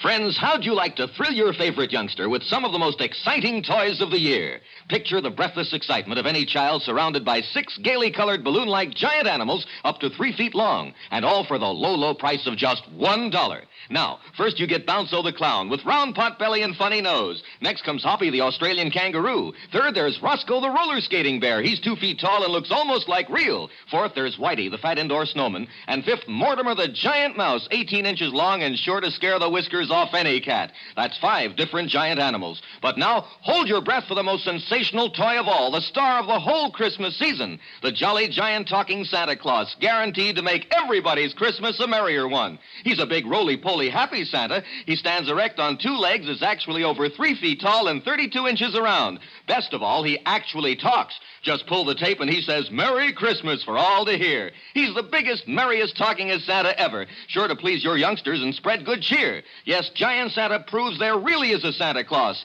That's a total of 6 giant animals made of brightly colored, preformed, sturdy latex, which the kids can easily inflate. And the cost, just $1, not for each, just $1 for all 6 of these lovable giants who'll turn your home into a circus parade. And here's a surprise. Mail your order today and you'll also receive absolutely free Peter the Rabbit, actually over 2 feet tall with big red ears almost 9 inches long. But you must send now. Rush $1 plus 10 cents for packing and mailing for each set you want to Giant Animals, Box 1730, Grand Central Station, New York City. If not delighted with every one of your 7 giant animals, return them to the Super Animals Company for a full refund, but keep the giant talking Santa as our gift. Order now. Supplies are limited. Rush $1.10 for packing and mailing for each set in cash, check, or money order to Giant Animals, Box 1730, Grand Central Station, New York City. That's $1 plus 10 cents with your name and address. Mail to Giant Animals, Box 1730. That's Box 1730, Grand Central Station, New York City. Giant Animals, Box 1730, Grand Central Station, New York City.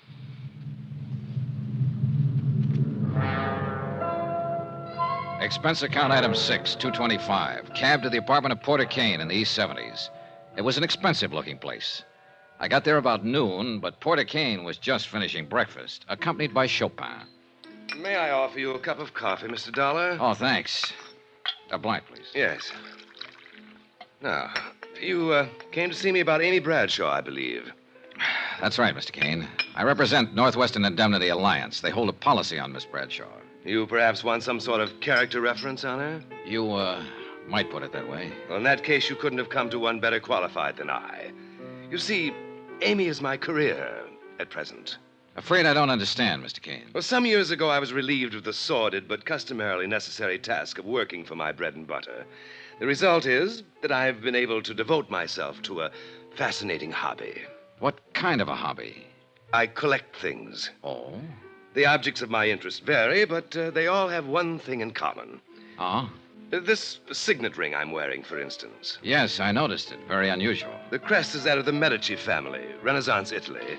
The only ring of its kind in the world, so far as any of the authorities on that period are aware. That vase on the table, the painting on the wall, that sculpture. One of a kind, huh? Precisely.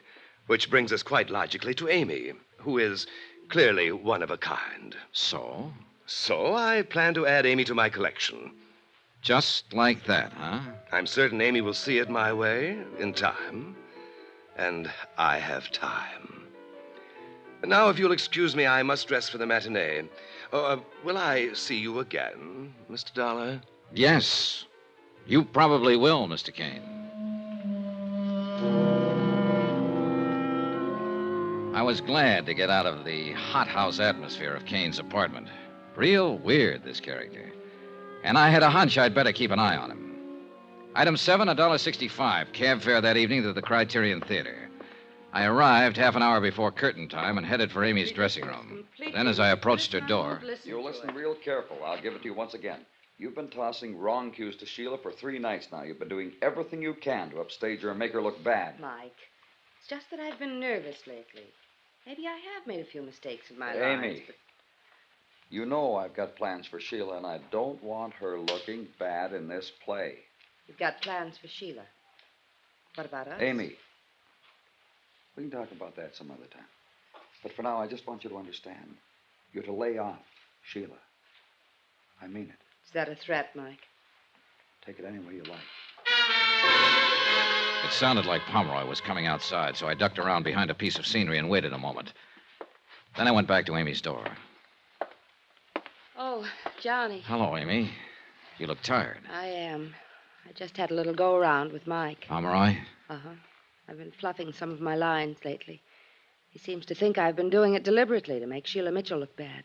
But he's wrong. Have you found out anything yet, Johnny?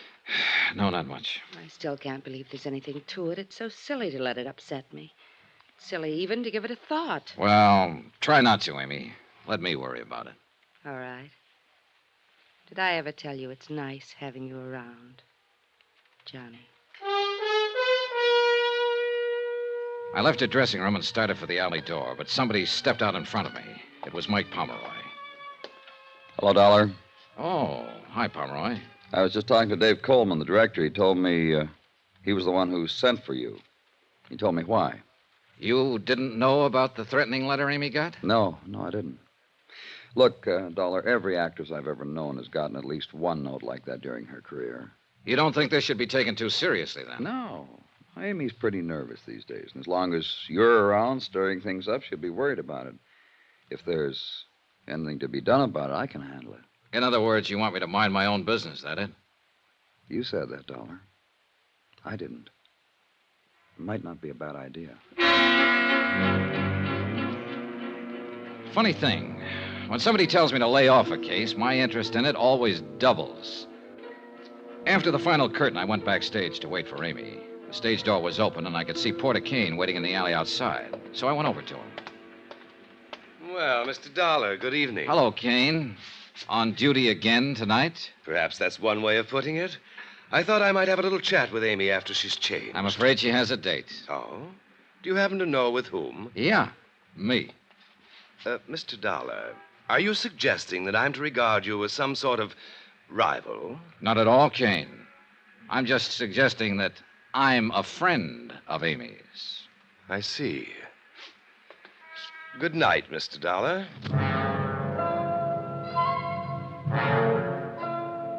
After Kane left, I stood beside the stage door and tried to figure out some of the angles on this case. There were too many of them.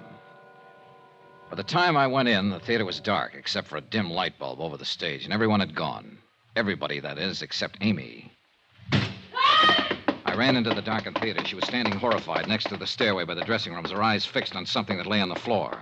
Johnny, I was on my way out to meet you. I heard a swish through the air. This heavy sandbag, it barely missed me. Oh, Johnny! Stay back against the wall, Amy. You'll be okay there.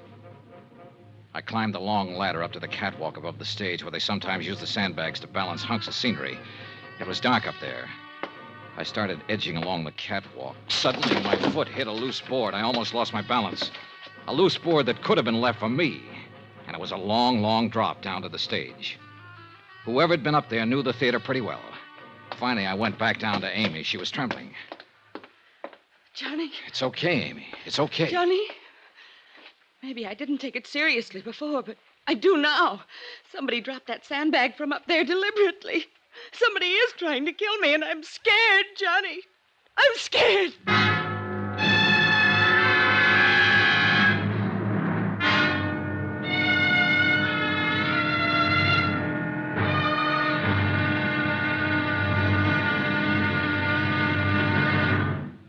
Johnny Dollar will be back in a moment to tell you about tomorrow's episode. Friends, send for your set of some of the most exciting toys of the year. 6 giant inflatable toys for only $1. Some up to 3 feet tall. You get Bounco the Happy Clown, Hoppy the Australian Kangaroo, Roscoe the 2 feet long roller skating bear, Whitey the fat indoor snowman, Mortimer the giant mouse 18 inches long, and last but not least, the great giant talking Santa, a roly-poly giant over 3 feet tall and 32 inches around the belly that actually says Merry Christmas out loud when you pull the tape. That's 6 sensational giant toys for only $1, made of sturdy, gaily colored latex that the kids can easily inflate. Send $1 for each set to Giant Animals, Box 1730, Grand Central Station, New York City.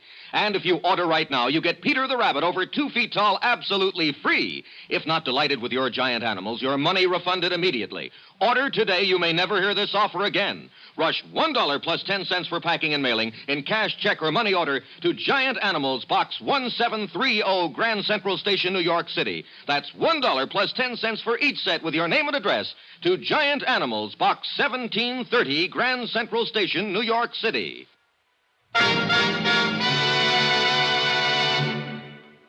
Now, here's our star to tell you about tomorrow's episode of the Amy Bradshaw Matter. Tomorrow, a man steps onto the stage from out of the past and into a role he doesn't want to play. Join us, won't you? Yours truly, Johnny Dollar.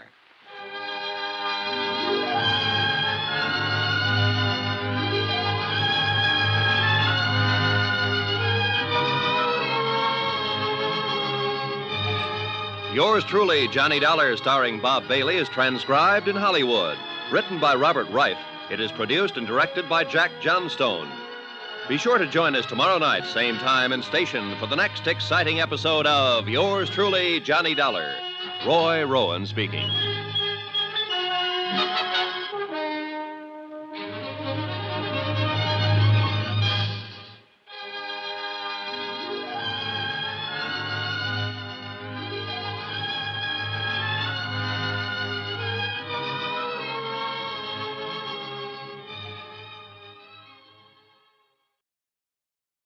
From Hollywood, it's time now for... Johnny Dollar. Al Sintella at police headquarters, Johnny. Yeah. You hear what happened at the Criterion Theater after the show last night? I was off duty when you called, but Sergeant Rogers gave me a fill-in this morning. So somebody tried to drop a sandbag on Amy Bradshaw backstage. Yeah, a real near miss. You still think these attempts on her life are publicity stunts? No, looks like your hunch was right. I'll have a couple of my boys keep an eye on Amy. Thanks. Johnny, you wanted to know the whereabouts of this guy, Bill York, the husband Amy separated from. What have you got on him, Al? 768 West 4th Street, down in Greenwich Village. Thanks, I'll check it.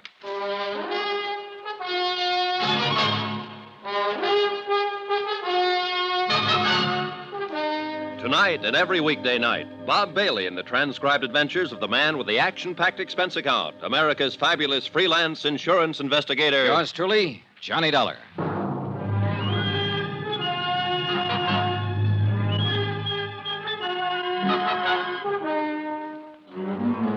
New York City, expense account submitted by Special Investigator Johnny Dollar. To the Home Office, Northwestern Indemnity Alliance, Hartford, Connecticut. The following is an accounting of expenditures during my investigation of the Amy Bradshaw matter. Expense account item 8, $275. Taxi from my hotel to Greenwich Village to try and locate a writer named Bill York, who had separated from Amy 6 months ago. Amy was a good actress, but she couldn't hide the fact she was plenty scared by the attempts on her life in the last 3 days. My hunch was it was someone close to Amy, and Bill York was very much on my list. After all, he was the beneficiary on her life insurance policy. I hadn't been to this part of the village in 2 or 3 years, but from the looks of it, it hadn't changed a bit. Defiantly shabby and run down. A few beards here and there, a few gals with long, straight hair. Bookstores and bars, side by side. I checked at the address Al Centella had given me. It was a beat-up old rooming house. Come down here to interview the famous writer, something like that? Not exactly. Too bad. Here I thought you wanted to carry my message to America. No, I'm afraid that's a little out of my department, Mr. York. Amy did mention that you were a writer. I can tell you exactly what she said. She said, you know, Bill's a writer, sort of, right? Well, as a matter of fact. Amy always felt it necessary to apologize for me. That was one thing about our marriage that was always so charming. Well, look, I didn't come here to discuss your marriage, York. I don't know what you're so bitter about. It's none of my business. Why, Dollar, what do I have to be bitter about? Here I am, an artist, living an unfettered life of freedom in Greenwich Village. What more could I ask? I guess I haven't read any of your books. Don't worry about it. You're in good company. You and the publishers. Oh, that's too bad. Must make a little problem in the grocery department. Oh, that doesn't worry me. You see, one can always manage to live comfortably in hock. Oh? And if one is willing to hock his soul, of course the returns are much greater. I don't get you. That's not surprising, because nobody else but me would call it my soul. It's just the manuscript for an unpublished novel. 3 years of work and sweat and pain. But my clever pawnbroker, Mr. Pomeroy, has a fair idea what it means to me. Mike Pomeroy, Amy's agent? Charming chap. Quite shrewd. In other words, if you could raise some money, you could get this brainchild of yours out of hock from him. Tell me, how long's it been since you've seen Amy?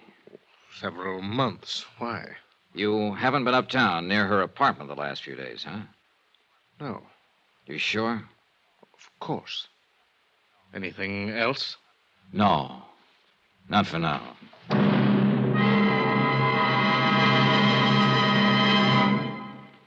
We will continue with the Bradshaw matter in a moment.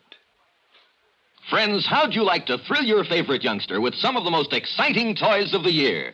Picture the breathless excitement of any child surrounded by 6 gaily colored balloon-like giant animals up to 3 feet long, and all for the low, low price of just $1. Now, first you get Bounco the clown with round pot belly and funny nose. Next comes Hoppy the Australian kangaroo. Third, there's Roscoe the roller skating bear. He's 2 feet tall and looks almost like real. Fourth, there's Whitey the fat indoor snowman. And fifth, Mortimer the giant mouse, 18 inches long and sure to scare the whiskers off any cat. That's 5 different giant animals. But now, hold your breath for the most sensational toy of all, the star of the whole Christmas season, the jolly giant talking Santa Claus, guaranteed to make everybody's Christmas a merrier one. He's a big roly-poly happy Santa. He stands erect on 2 legs, is actually over 3 feet tall and 32 inches around. Best of all, he actually talks. Just pull the tape and he says, "Merry Christmas" for all to hear. He's the biggest, merriest talkingest Santa ever, sure to please your youngsters and spread good cheer. Yes, Giant Santa proves there really is a Santa Claus. That's a total of 6 giant animals made of brightly colored, preformed, sturdy latex, which the kids can easily inflate. And the cost, just $1, not for each, just $1 for all 6 of these lovable giants who'll turn your home into a circus parade. And here's a surprise. Mail your order today and you'll also receive absolutely free Peter the Rabbit, actually over 2 feet tall with big red ears almost 9 inches long. But you must send now.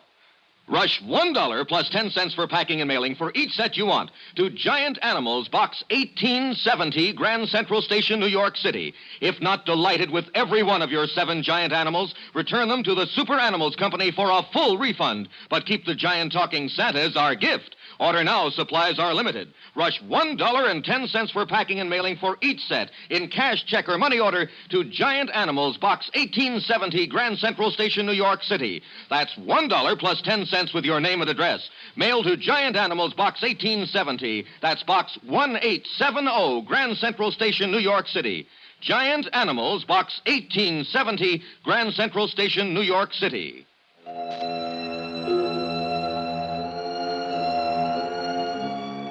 I was getting nowhere in my attempt to find out who was gunning for Amy Bradshaw, and I knew it. I called Mike Pomeroy, her agent, but he was out, so I took the next name on my list, the producer of Amy's play, Emery Taylor.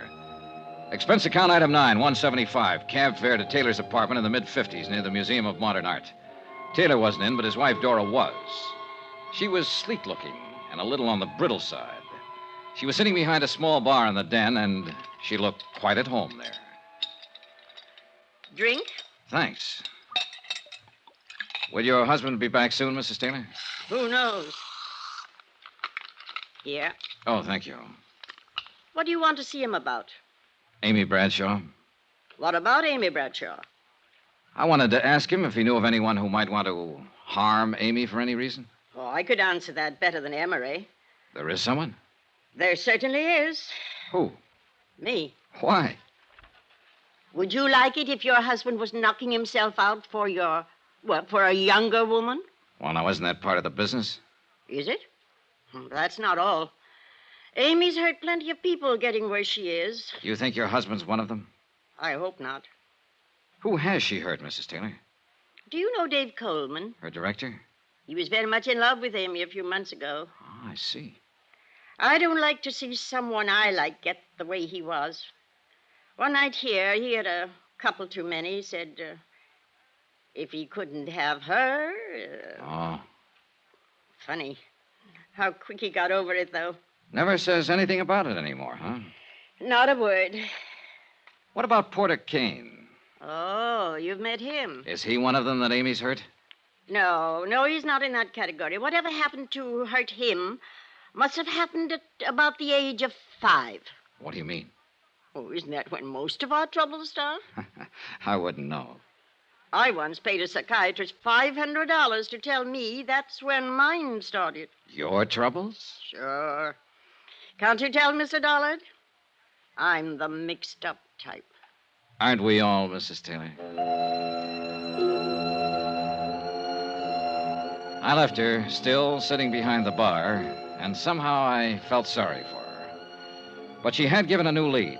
David Coleman, Amy's director, who'd had it bad for Amy just a few months ago and had now completely recovered. Maybe. I made a mental note to have a little chat with Coleman that night. Then I put in another call to Mike Pomeroy. This time he was in, and I finally talked him into meeting me at a little bar on West 44th near the theater. But when I got there, I could see that he wasn't feeling very cooperative. Look, Dollar, I suggested once before, nice and polite, that maybe you should try minding your own business. I got the message, all right, Pomeroy, and now I've got one for you. I am minding my own business. This is what I was hired to do. The insurance company I represent holds a pretty hefty life insurance policy on Amy. And if she's in any danger, they want to know about it. But I told you before, I think this whole thing's pretty silly. I had a talk with Bill York, the writer, this morning. Even though he and Amy are separated, you know, he's still the beneficiary on her policy. So? So he says he's in hock to you. He's a bum. He wasn't doing Amy any good. She was worrying about him. When they split up, I told him as long as he stayed away from her, didn't try to see her, I'd keep him in groceries. I see. But naturally, I wanted some security. The manuscript of his book, for instance? Great unborn American novel. Well, apparently that manuscript means a lot to him. That's why I figured it'd be good security. What's the matter, Dollar? You look like you smelled something bad. Do I? What am I supposed to be? A philanthropist? Let me make one thing clear, Pomeroy. As far as the kind of loans you make, I agree with you. It's none of my business. But maybe I just got a sensitive nose. Yeah. Anyway, now I want my dough back. Is there anything wrong with that? Not a thing. I've got a play lined up I know will go over big. I want to produce it. York's tab has run up to several $1,000 now. I could use the money. I see. The stupid part of the whole deal is that York could pay me back within a couple of months if he wanted to. Oh. Sure. There's a lot of dough floating around to be made in television these days. But that prima donna thinks he's way above that sort of thing. This play you want to produce, Pomeroy, will it star Amy? No. Sheila Mitchell. Oh. Well, thanks for the information. Be seeing you. I doubt it. On my way over to the Criterion Theater, I thought about Pomeroy. A rugged customer. And I felt he was one more who wouldn't let anyone stand in the way of anything he wanted to do. After the show, I picked up Amy backstage and took her back to her apartment. She looked very tired and didn't say much. We said goodnight at the front entrance, and I started walking along the sidewalk. Then I spotted somebody in the shadows across the street again, watching. I could tell from his hat and coat he was the same one who'd been there the night before last. I kept on walking until I reached the corner, then circled halfway around the block to an alley and edged up on him from behind. He didn't see me until I dove at him. Well, Bill York. Oh, What are you doing here? So you haven't been near Amy for a long time, huh? Except tonight and the night before last, watching her apartment. Dollar. Come on, York, start talking. And it better be good.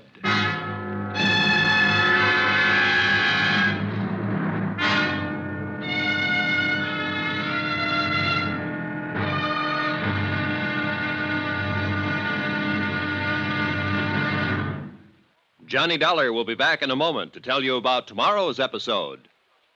Friends, send for your set of some of the most exciting toys of the year. 6 giant inflatable toys for only $1. Some up to 3 feet tall. You get Bounco the Happy Clown, Hoppy the Australian Kangaroo, Roscoe the 2 feet long roller skating bear, Whitey the fat indoor snowman, Mortimer the giant mouse 18 inches long, and last but not least, the great giant talking Santa, a roly-poly giant over 3 feet tall and 32 inches around the belly that actually says Merry Christmas out loud when you pull the tape. That's 6 sensational giant toys for only $1, made of sturdy, gaily colored latex that the kids can easily inflate. Send $1 for each set to Giant Animals, Box 1870, Grand Central Station, New York City. And if you order right now, you get Peter the Rabbit over 2 feet tall absolutely free. If not delighted with your Giant Animals, your money refunded immediately. Order today. You may never hear this offer again. Rush $1 plus 10 cents for packing and mailing in cash, check, or money order to Giant Animals, Box 1870, Grand Central Station, New York City. That's $1 plus 10 cents for each set with your name and address to Giant Animals, Box 1870, Grand Central Station, New York City. Now, here's our star to tell you about tomorrow's episode of the Amy Bradshaw Matter. Tomorrow, I find I have even more of a reason for keeping Amy alive than I'd realized. Join us, won't you? Yours truly, Johnny Dollar.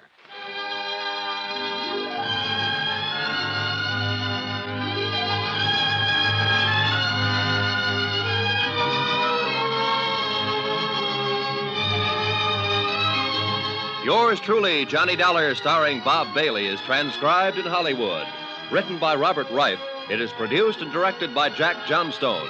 Be sure to join us tomorrow night, same time and station, for the next exciting episode of Yours truly, Johnny Dollar. Roy Rowan speaking.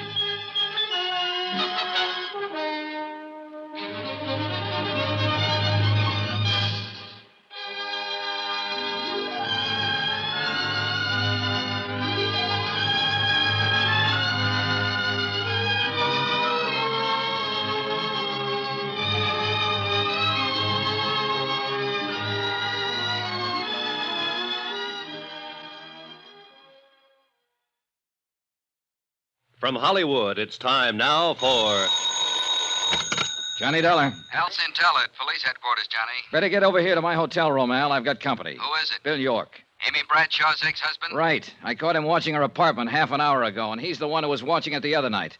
This time I had better luck catching him. Has he opened up yet? No, but he will. Johnny, take it easy with him. I think he's got plenty to tell us. Looks like he's the boy we're after, Al.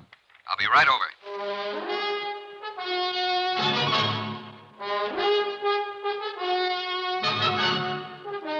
Tonight and every weekday night, Bob Bailey in the transcribed adventures of the man with the action-packed expense account, America's fabulous freelance insurance investigator. Yours truly, Johnny Dollar.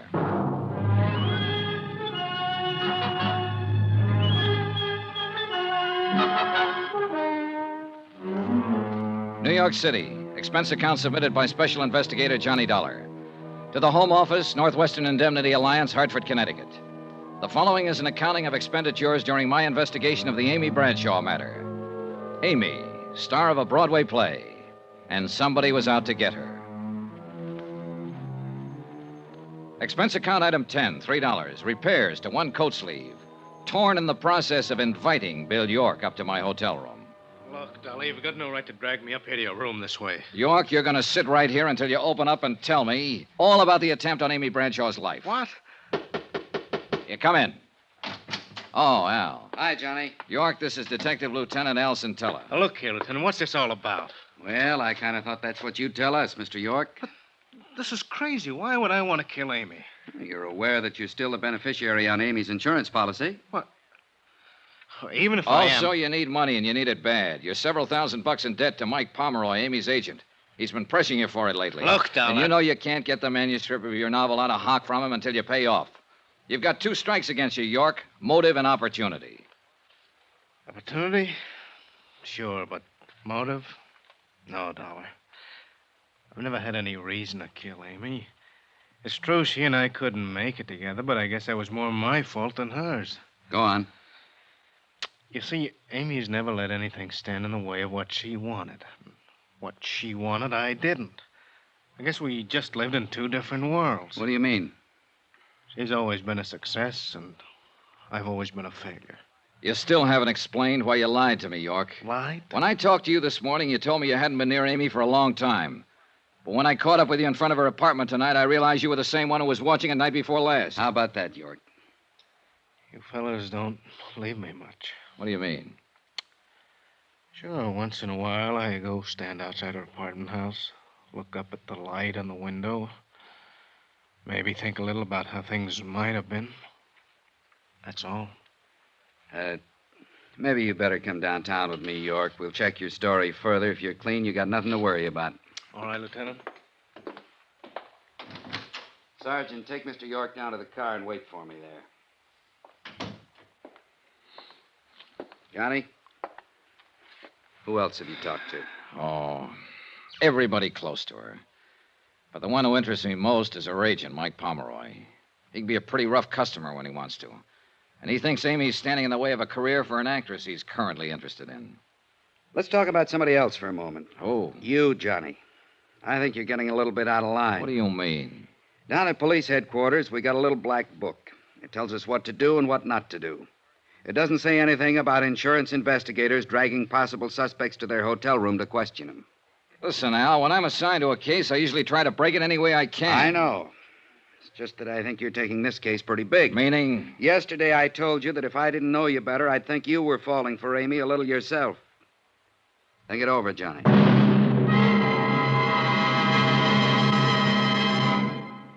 We will continue with the Bradshaw matter in a moment. Friends, how'd you like to thrill your favorite youngster with some of the most exciting toys of the year? Picture the breathless excitement of any child surrounded by 6 gaily colored balloon-like giant animals up to 3 feet long, and all for the low, low price of just $1. Now, first you get Bounco the clown with round pot belly and funny nose. Next comes Hoppy the Australian kangaroo. Third, there's Roscoe the roller skating bear. He's 2 feet tall and looks almost like real. Fourth, there's Whitey the fat indoor snowman. And fifth, Mortimer the giant mouse, 18 inches long and sure to scare the whiskers off any cat. That's 5 different giant animals. But now, hold your breath for the most sensational toy of all, the star of the whole Christmas season, the jolly giant talking Santa Claus, guaranteed to make everybody's Christmas a merrier one. He's a big roly-poly happy Santa. He stands erect on 2 legs, is actually over 3 feet tall and 32 inches around. Best of all, he actually talks. Just pull the tape and he says, "Merry Christmas" for all to hear. He's the biggest, merriest, talkingest Santa ever, sure to please your youngsters and spread good cheer. Yes, Giant Santa proves there really is a Santa Claus. That's a total of 6 giant animals made of brightly colored, preformed, sturdy latex, which the kids can easily inflate.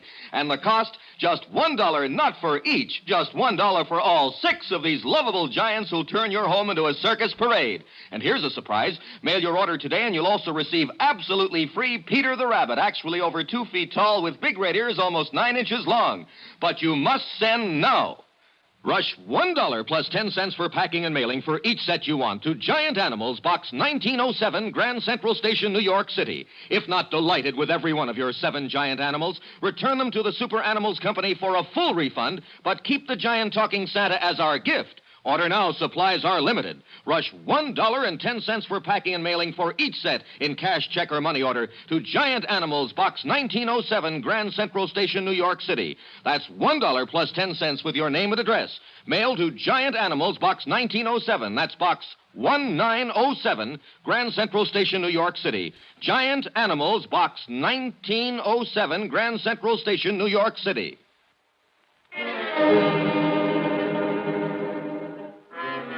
Expense account item 11, $4, drinks. For me. I thought about what Al Centella had said. The possibility I was falling for Amy Bradshaw. Thought about it for 2 hours. Finally, I decided I had to find out if he was right. I went over to Amy's apartment. It was good of you to come over, Johnny. I just can't seem to sleep lately. Yeah. I noticed there's a policeman on duty down in the lobby. Lieutenant Centella arranged for that. It's funny. It should make me feel better, but it doesn't. It just keeps reminding me of it. The threat on my life. I'm glad you're here, Johnny. So am I. Awfully glad. Maybe I shouldn't say that, but... Do you hear any objections? Oh, well, who could... Excuse me. Yeah, sure. Hello? Yes? Oh, Porter. What? No, I'm sorry. No, really, Porter, it's out of the question. No, Good night, Porter. Kane, huh? Yes, I suppose he means well. But he can be rather annoying. Do you have a cigarette, Johnny?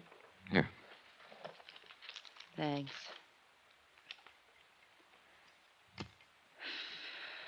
You seem rather quiet tonight. Oh, just thinking, I guess. It's funny. A meeting like this. Yeah. Just a few days ago, I didn't know you at all. And now... And now what?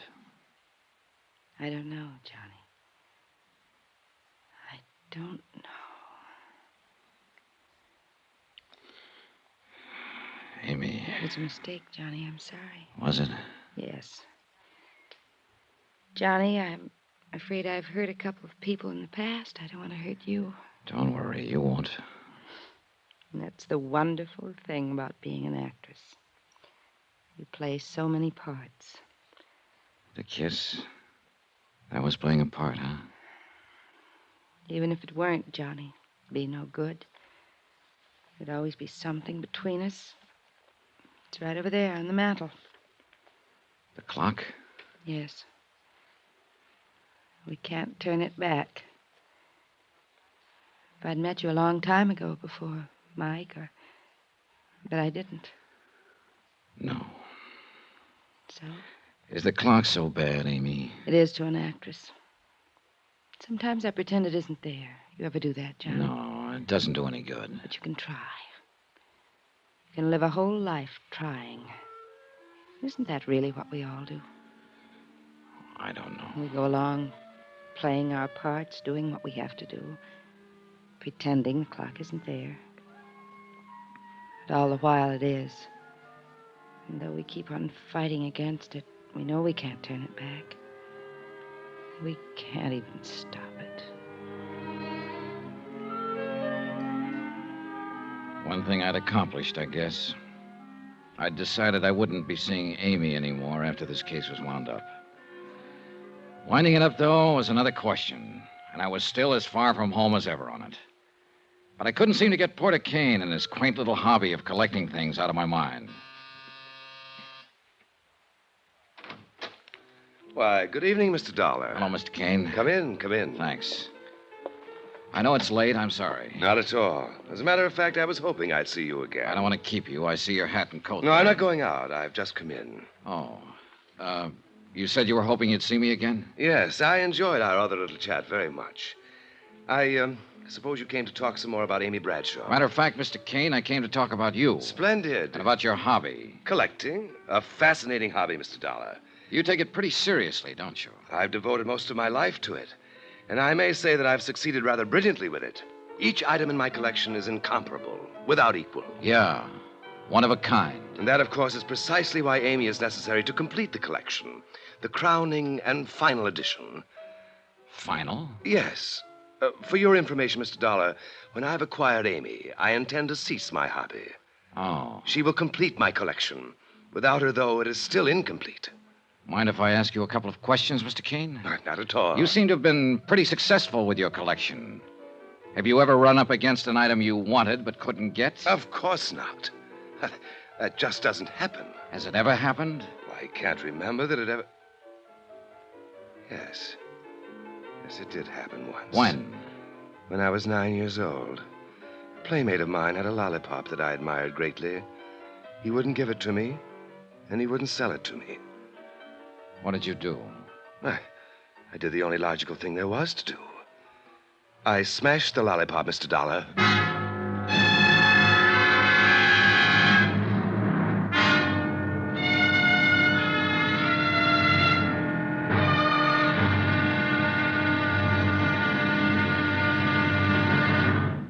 Johnny Dollar will be back in a moment to tell you about tomorrow's episode.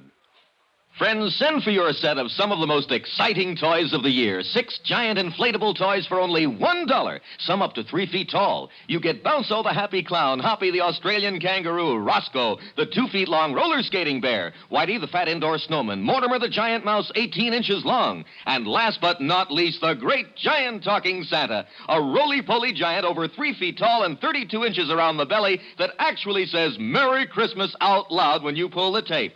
That's 6 sensational giant toys for only $1, made of sturdy, gaily colored latex that the kids can easily inflate.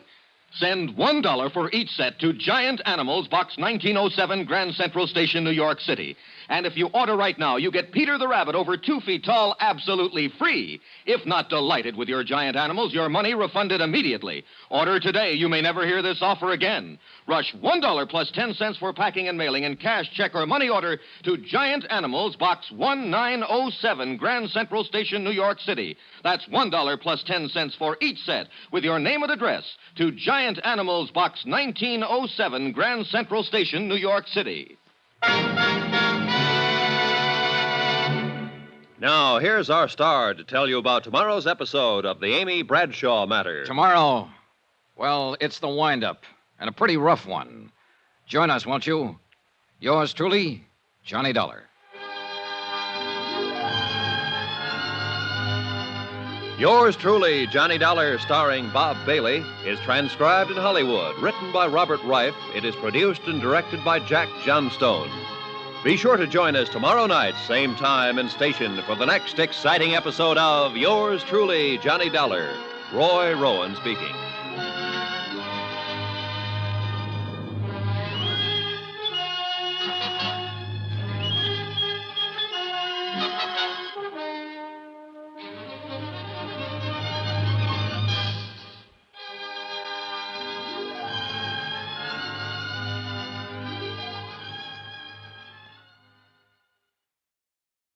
From Hollywood, it's time now for...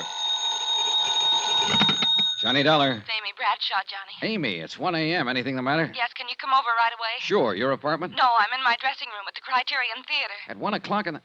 Amy, there's a policeman assigned to you. Is he with you? No, I went out the back way. I came over here alone. But why? He's supposed to be protecting you. Johnny, I can't explain now, but I think I finally know who's been trying to kill me. I want to talk to you right away over here. Hurry. Please hurry.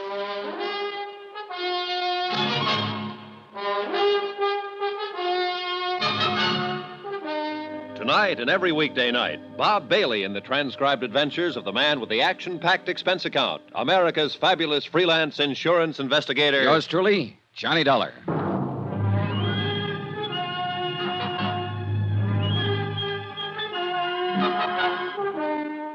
New York City, expense account submitted by Special Investigator Johnny Dollar. To the Home Office, Northwestern Indemnity Alliance, Hartford, Connecticut. The following is an accounting of expenditures during my investigation of the Amy Bradshaw matter. Expense account item 12, $5. Taxi from my hotel to the Criterion Theater on West 44th. $2 for the fare, $3 for getting me there in 5 minutes. Amy had sounded plenty scared over the phone. The cab skidded to a stop in front. I caught a glimpse of somebody at the other corner of the theater. It looked like Porter Kane. I couldn't be sure, and I didn't have time to find out right now. Backstage, it was quite dark, and I had to feel my way through some... The shot came from the direction of Amy's dressing room. Mike Pomeroy, her agent, was lying on the floor, dead. There was a gun on the floor, too, just inside the door. Johnny! Oh, Johnny! What happened, Amy? Amy, stop it! Tell me what happened. The door. Door? The shot, it came from the door. I ran outside the dressing room, across the stage, into the alley. No one in sight. Back inside, I found a light switch. So I phoned Al Centella at police headquarters, told him what had happened. Amy was quieter now. Johnny. Amy, look. I know it's tough for you to talk right now, but you've got to try and tell me. I know. A little after midnight, Mike called me at my apartment. He said he wanted to talk to me about something important. His office is nearby, and he asked me to meet him here in my dressing room. So I came over right away. Go on. Mike and I started talking. Suddenly, I saw the door opening a crack. a hand with a gun. Mike. Mike! Easy, easy. Mike saw it, too. He dove in between me and the door. And collected the slug. He fell against the door and it slammed on the hand. The gun dropped. And the next thing I remember, you were in the room. You didn't see who was holding the gun? No, just the hand. Amy. And there was something on one of the fingers that I recognized. A large signet ring? Yes. Yeah. It belonged to the guy out on the sidewalk. Porter Kane.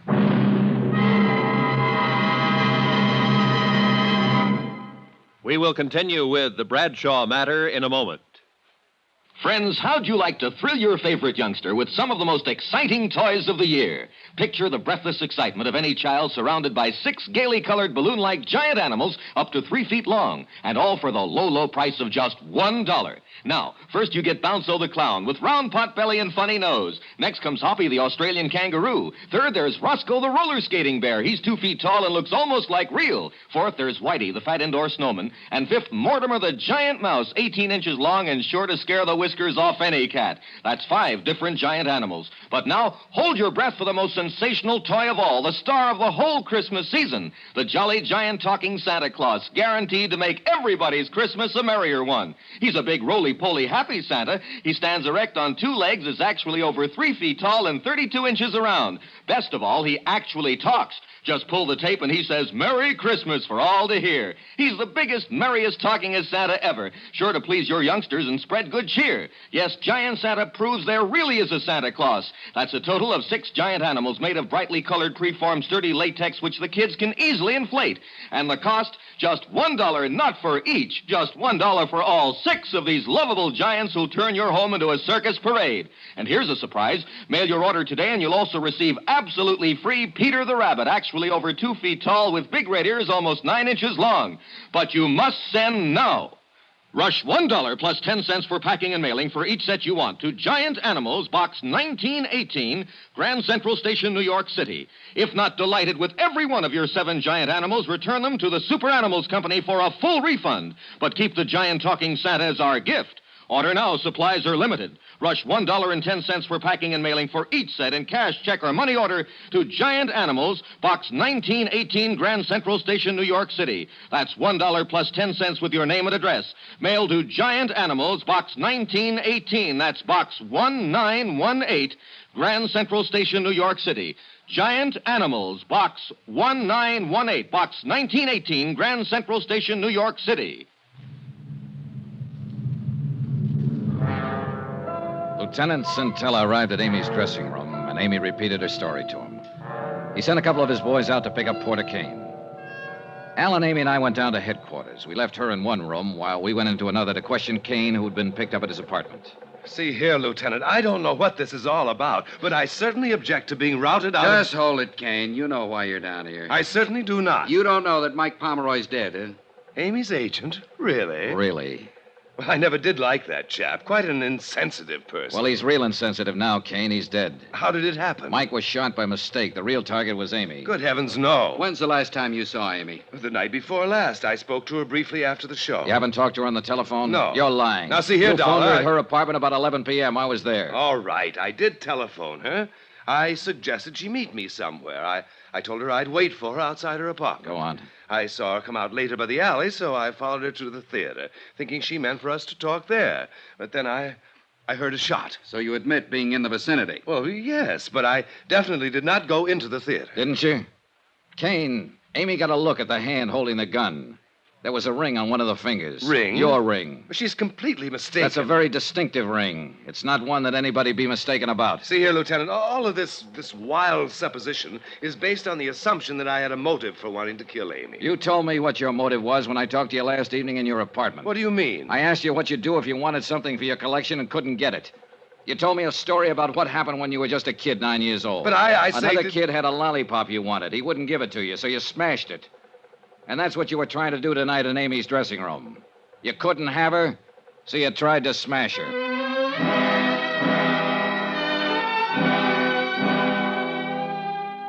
wasn't much point in my hanging around.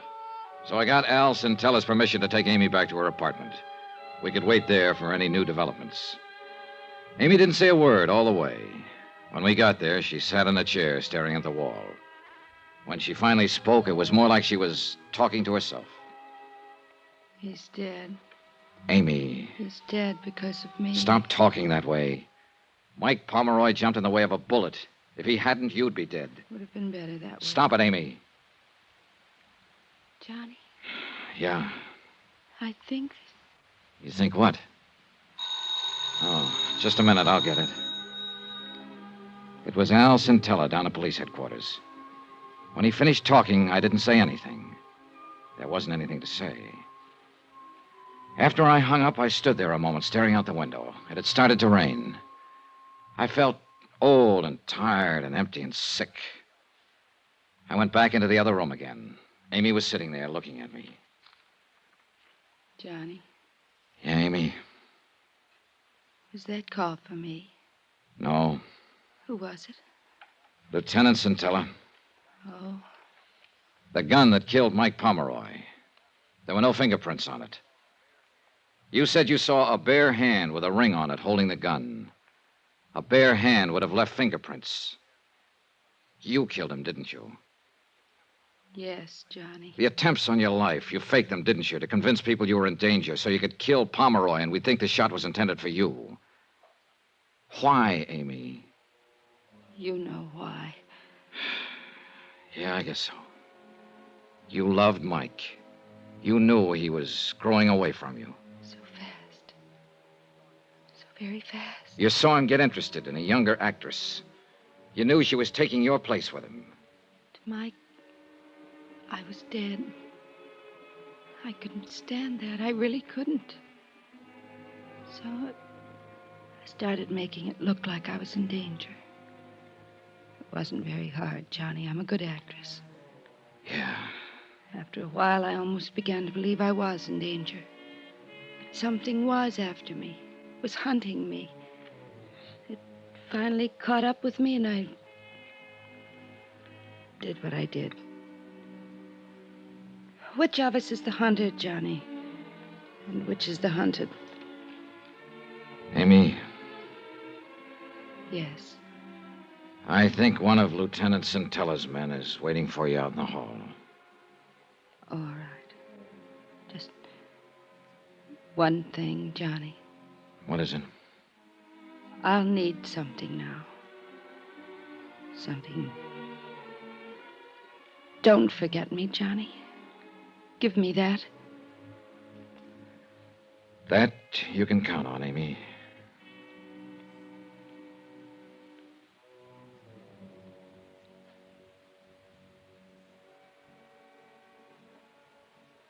She walked out of the room, and she didn't look back. I'm glad she didn't.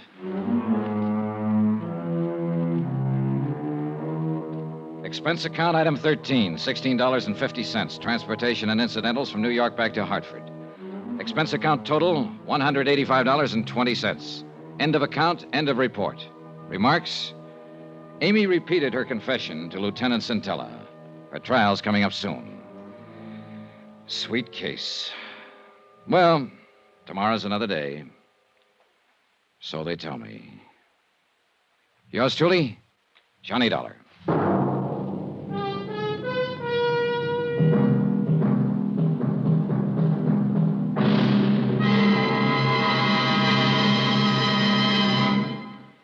Johnny Dollar will return in a moment to tell you about next week's intriguing story.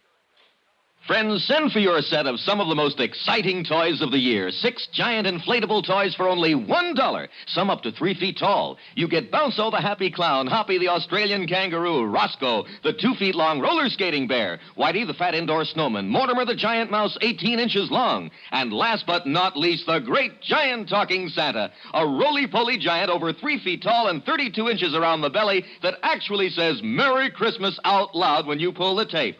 That's 6 sensational giant toys for only $1, made of sturdy, gaily colored latex that the kids can easily inflate.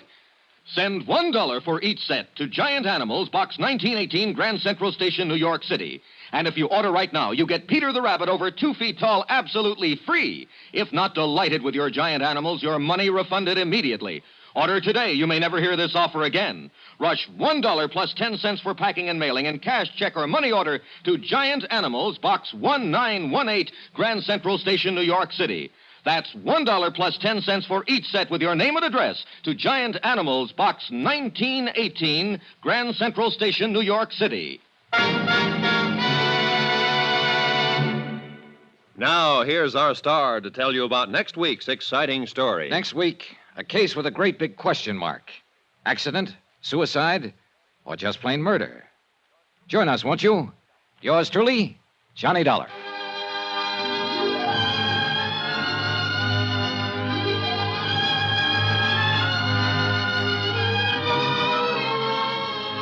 Yours truly, Johnny Dollar, starring Bob Bailey, is transcribed in Hollywood. Written by Robert Reif, it is produced and directed by Jack Johnstone. Heard in this week's cast were Virginia Gregg, Florence Walcott, Don Diamond, Larry Thor, Vic Perrin, and Carlton Young. Musical supervision by Amerigo Marino. Be sure to join us on Monday night, same time and station, for another exciting story of Yours truly, Johnny Dollar. This is Roy Rowan speaking.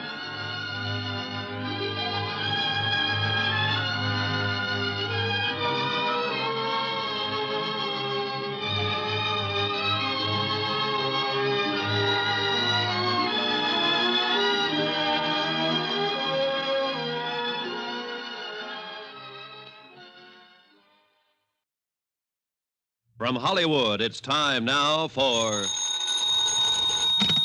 Johnny Dollar. Tim Connors, John boy. Congratulate me. Congratulations, Tim. What for? I just had another boy. 7 pounds, 12 ounces. Hey, you like cigars? Sure. Well, come on down and pick one up. Oh, maybe you better pack a suitcase, too. I got one for you out in Culver, Montana. Where's that? I just told you. Out in Montana somewhere. We have a debt policyholder there named Henderson. Henderson, huh? Yeah. Now, we don't know if he was murdered, committed suicide, or had an accident. Well, what does it look like? All 3. Okay, Tim, be there in an hour.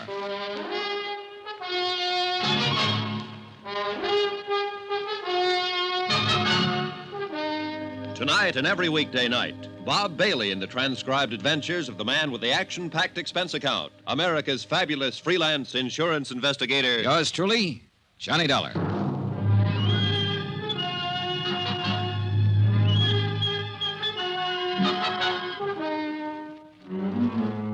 Expense account submitted by Special Investigator Johnny Dollar to Paramount Insurance Adjusters, Hartford, Connecticut. The following is an accounting of expenditures during my investigation of the Henderson matter, whatever it's going to be. Expense account item 1, $1.25 for a detailed map. I had an idea that Culver, Montana was a place that only Rand McNally might know about. They did. I found it tucked up in the high northern corner of the state near Great Falls. Hey, where's your bag? Home. I told you to pack it. Now, look, Give me a cigar, Tim. Tell me about the new boy and the new case. Okay, have a chair. There you are. I wouldn't smoke it if I were you. Terrible. Cost me $2 a box. Hey, you know something? I'm thinking of naming the new boy Johnny. Oh, tough case, huh? Yeah. Look, we're in the same sweet old spot, Johnny. Same old problem. One of our policy holders is dead, and for looking into the circumstances of his death, the insurance company is no longer a friend of the widow and orphan, but a big, bad monster trying to weasel out of a just claim. All claims are just claims, or are they? Well, of course they are. No one ever tried to pull a fast one on an insurance company. Well, the world's full of nice, honest, straight-playing people. Now tell me about getting sandbagged in a poker game. Look, I want to get this out of the way and get back over to the hospital and see my wife. Now, John, this claim came into the insurance office yesterday afternoon, airmail special. The insurance company turned it over to me today. What company? Western. The policy's worth $25,000 face value, double indemnity if death was by accident.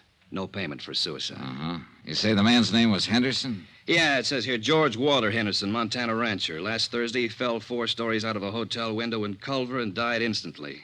At least that's what we have in this report here. Somebody could have shoved him, or he could have taken the leap. Now, we have to know for certain. What's on the claim report? Accidental. There was no inquest, no police investigation, and that's not good enough for us. Uh-huh.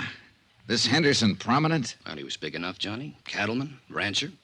He was also a major stockholder in the only newspaper in Culver, so I doubt if his paper'd suggest suicide or anything else, do you? I don't know, Tim. I never met the editor. Well, meet him if you like. Talk to him. Talk to anybody in Culver. Find out what was what. This is a lousy cigar. Johnny, you know how to handle these things. We have to have more information than this. Have you tried to do anything on it at all? Yeah, I phoned the sheriff's office long distance and talked to a man named Holton, Eve Holton. He said he'd be happy to cooperate. What else? I phoned the beneficiary to get some information. Name's Pauline Henderson, his widow. Is she going to cooperate, too? I don't think so, pal. Huh? She hung up on me.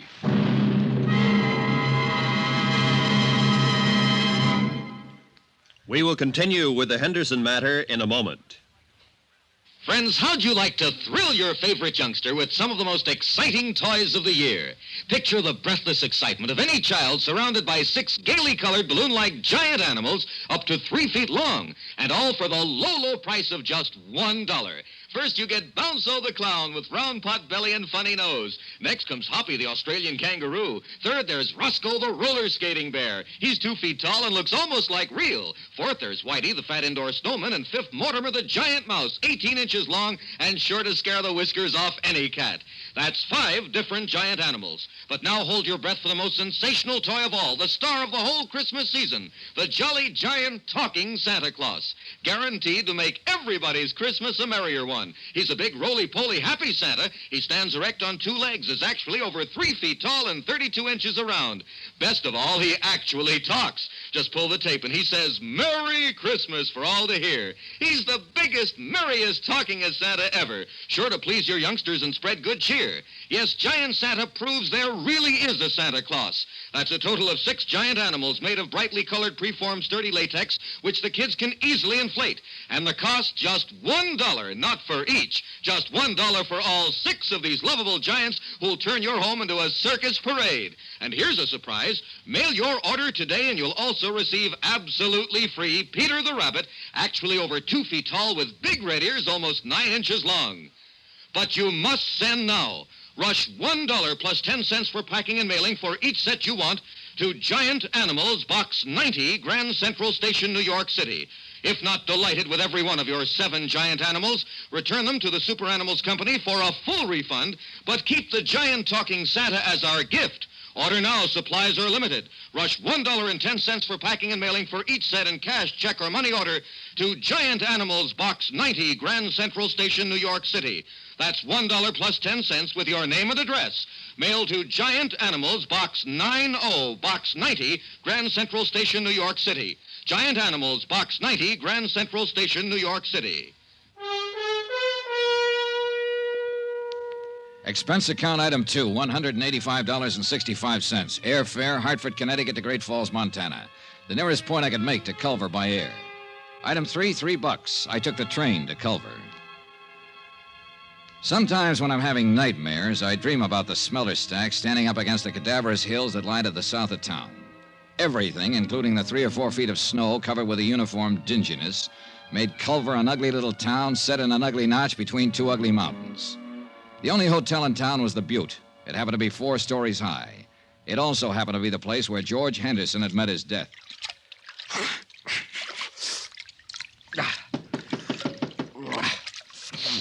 Okay, just a minute.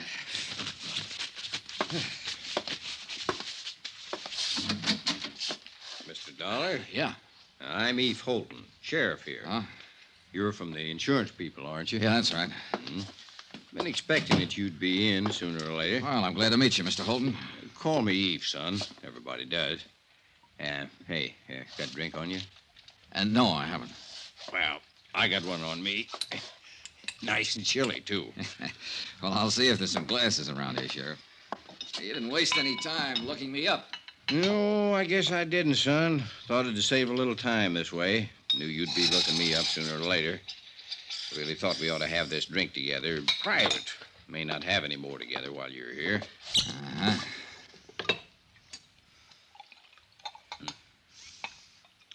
Well, health and happiness, boy. Same to you. Now, this drink we're having. This is in your room, and I'm just a fellow welcoming you to Culver. In my office or on that street out there, I'm a sheriff, and I'm going to be real official. All right, go on. I want you to notice I'm not asking any questions of you, son. I'm just answering anything that you might want to ask me right now. All right. You're going to have to plow ahead yourself on this one, pretty much alone. And let me tell you what kind of plowing you got in store for you. Excuse me. Now, first off, this is a little burg like you ain't used to. We got 3,500, 4,000 people living here. Some of them working that mine you seen on your way into town. Others hire out to work on the ranches around here. Some in business. Uh-huh. Very tight little place. We hardly ever fool around with anybody else. Sure. Now, you're here because your insurance company don't like to pay off on a policy without knowing whys and wherefores. They don't like the word accident without knowing some of the details. No, they don't. There's a lot of people here, most people, who don't care about those details. As a matter of fact, son, they'd all just as soon put old George Henderson down on the ground and say it was an accident and let it go at that. Well, maybe it was, Sheriff. I don't know. But I'm going to find out. Yeah, well, now, let me go on. Those people who don't like the details don't like detail getters. You understand? Yeah. Scare you any? Not yet. You two, all right, son. So, maybe you'd kind of like to get your coat on and come to a funeral with me. Starts at 3. Henderson's? Yeah. Give you a chance to look around, get the lay of the land. Okay, good idea. I wondered what kind of bull workers insurance companies turned out. I like you, Dollar. You're all right. You ain't bothering with any questions till you got some worthwhile asking. You tired? A little. Well, this won't take too long.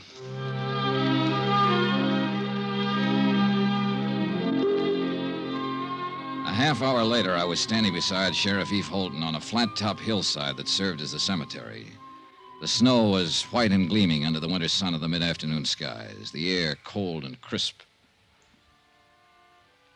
Dear thee, our heavenly Father, who knoweth all things, we commit the body of our beloved to thy eternal care. Thy will be done. Trusting ever in thy mercy, we invoke the consolation of thy sheltering wing. Earth to earth, ashes to ashes, dust to dust. In sure and certain hope of resurrection into eternal life, in the name of the Father, and of the Son, and of the Holy Ghost. Amen. Yeah. Here. Oh, that's that. Yeah. Poor George. Eve. Hmm? Which one is Mrs. Henderson? There. That's Pauline Henderson? Yeah, that's her. Well, she can't be more than 25. 26, to be exact, Dollar. I went to her birthday party 2 months ago. Well, how old was George Henderson? 59. Went to his party, too. Yeah. Pretty thing, hmm? Very. Any other family? Nope. No other wife, huh? Nope. Want to meet her? No, not right now. Mm-hmm. Well, suit yourself. Kind of thought you might start thinking when you got a look at her. Hmm? Now, just keep on the way you're doing. You're doing fine. When there's something you got to know, you'll find out. Well, Eve, I already know one thing. Yeah? What's that? I'm going to ask for a coroner's inquest. Just from seeing her? Just from seeing her. Mm-hmm. You're a sly one, Johnny.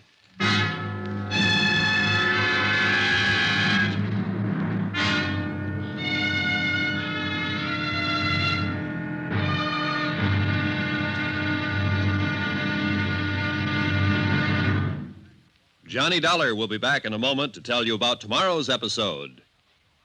Friends, send for your set of some of the most exciting toys of the year. 6 giant inflatable toys for only $1, some up to 3 feet tall. You get Bounce'll the happy clown, Hoppy the Australian kangaroo, Roscoe the 2 feet long roller skating bear, Whitey the fat indoor snowman, Mortimer the giant mouse 18 inches long, and last but not least, the great giant talking Santa, a roly-poly giant over 3 feet tall and 32 inches around the belly that actually says Merry Christmas out loud when you pull the tape. That's 6 sensational giant toys for only $1, made of sturdy, gaily colored latex that the kids can easily inflate. Send $1 for each set to Giant Animals, Box 90, Grand Central Station, New York City. And if you order right now, you get Peter the Rabbit over 2 feet tall absolutely free. If not delighted with your giant animals, your money refunded immediately. Order today. You may never hear this offer again. Rush $1 plus 10 cents for packing and mailing in cash, check, or money order to Giant Animals, Box 90, Grand Central Station, New York City. That's $1 plus 10 cents for each set with your name and address to Giant Animals, Box 90, Grand Central Station, New York City. Now, here's our star to tell you about tomorrow's episode of The Henderson Matter. Tomorrow, I find out how hard it is to believe what I see, and I see plenty. Join us, won't you? Yours truly, Johnny Dollar.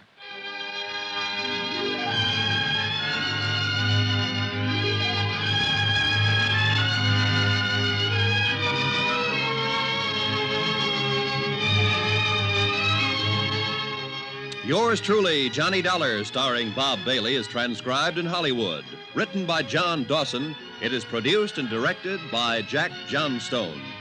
Be sure and join us tomorrow night, same time and station, for the next exciting episode of Yours truly, Johnny Dollar. This is Roy Rowan speaking.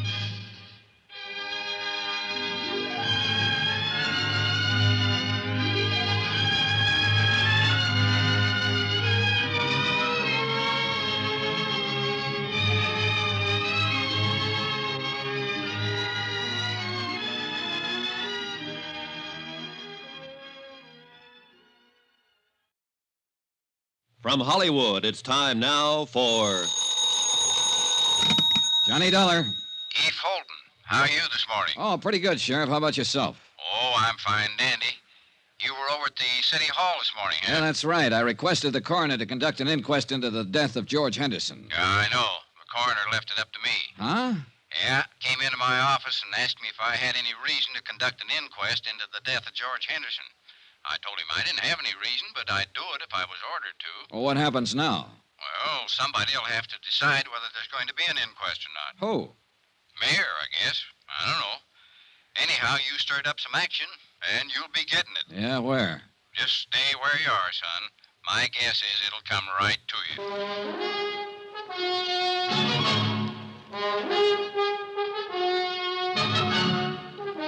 Tonight and every weekday night, Bob Bailey in the transcribed adventures of the man with the action-packed expense account, America's fabulous freelance insurance investigator. Yours truly, Johnny Dollar.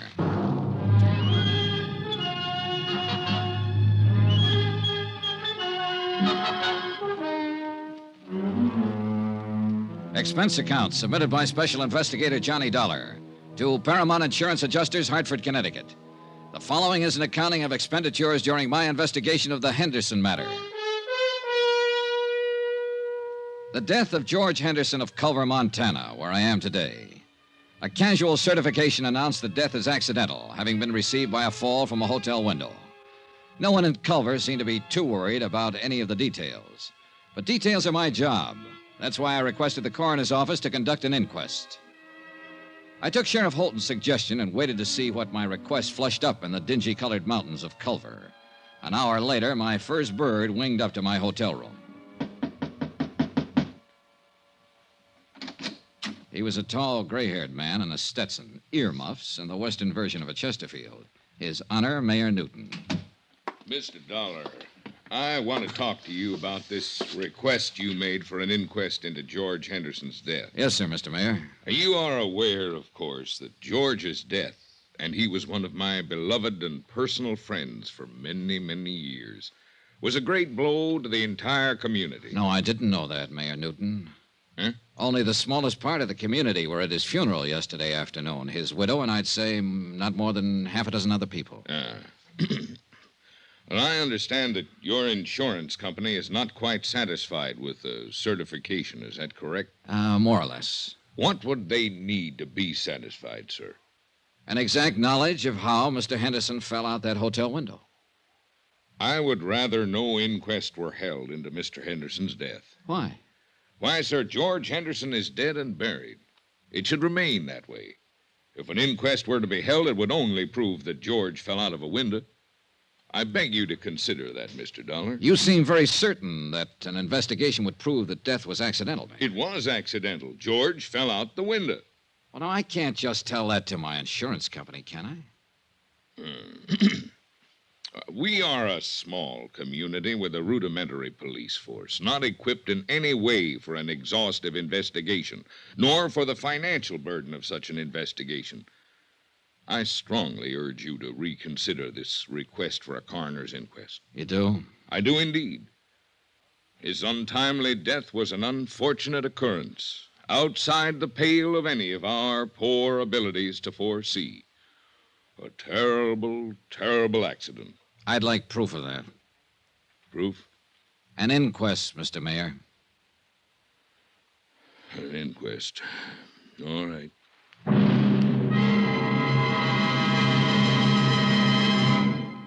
We will continue with the Henderson matter in a moment. Friends, how'd you like to thrill your favorite youngster with some of the most exciting toys of the year?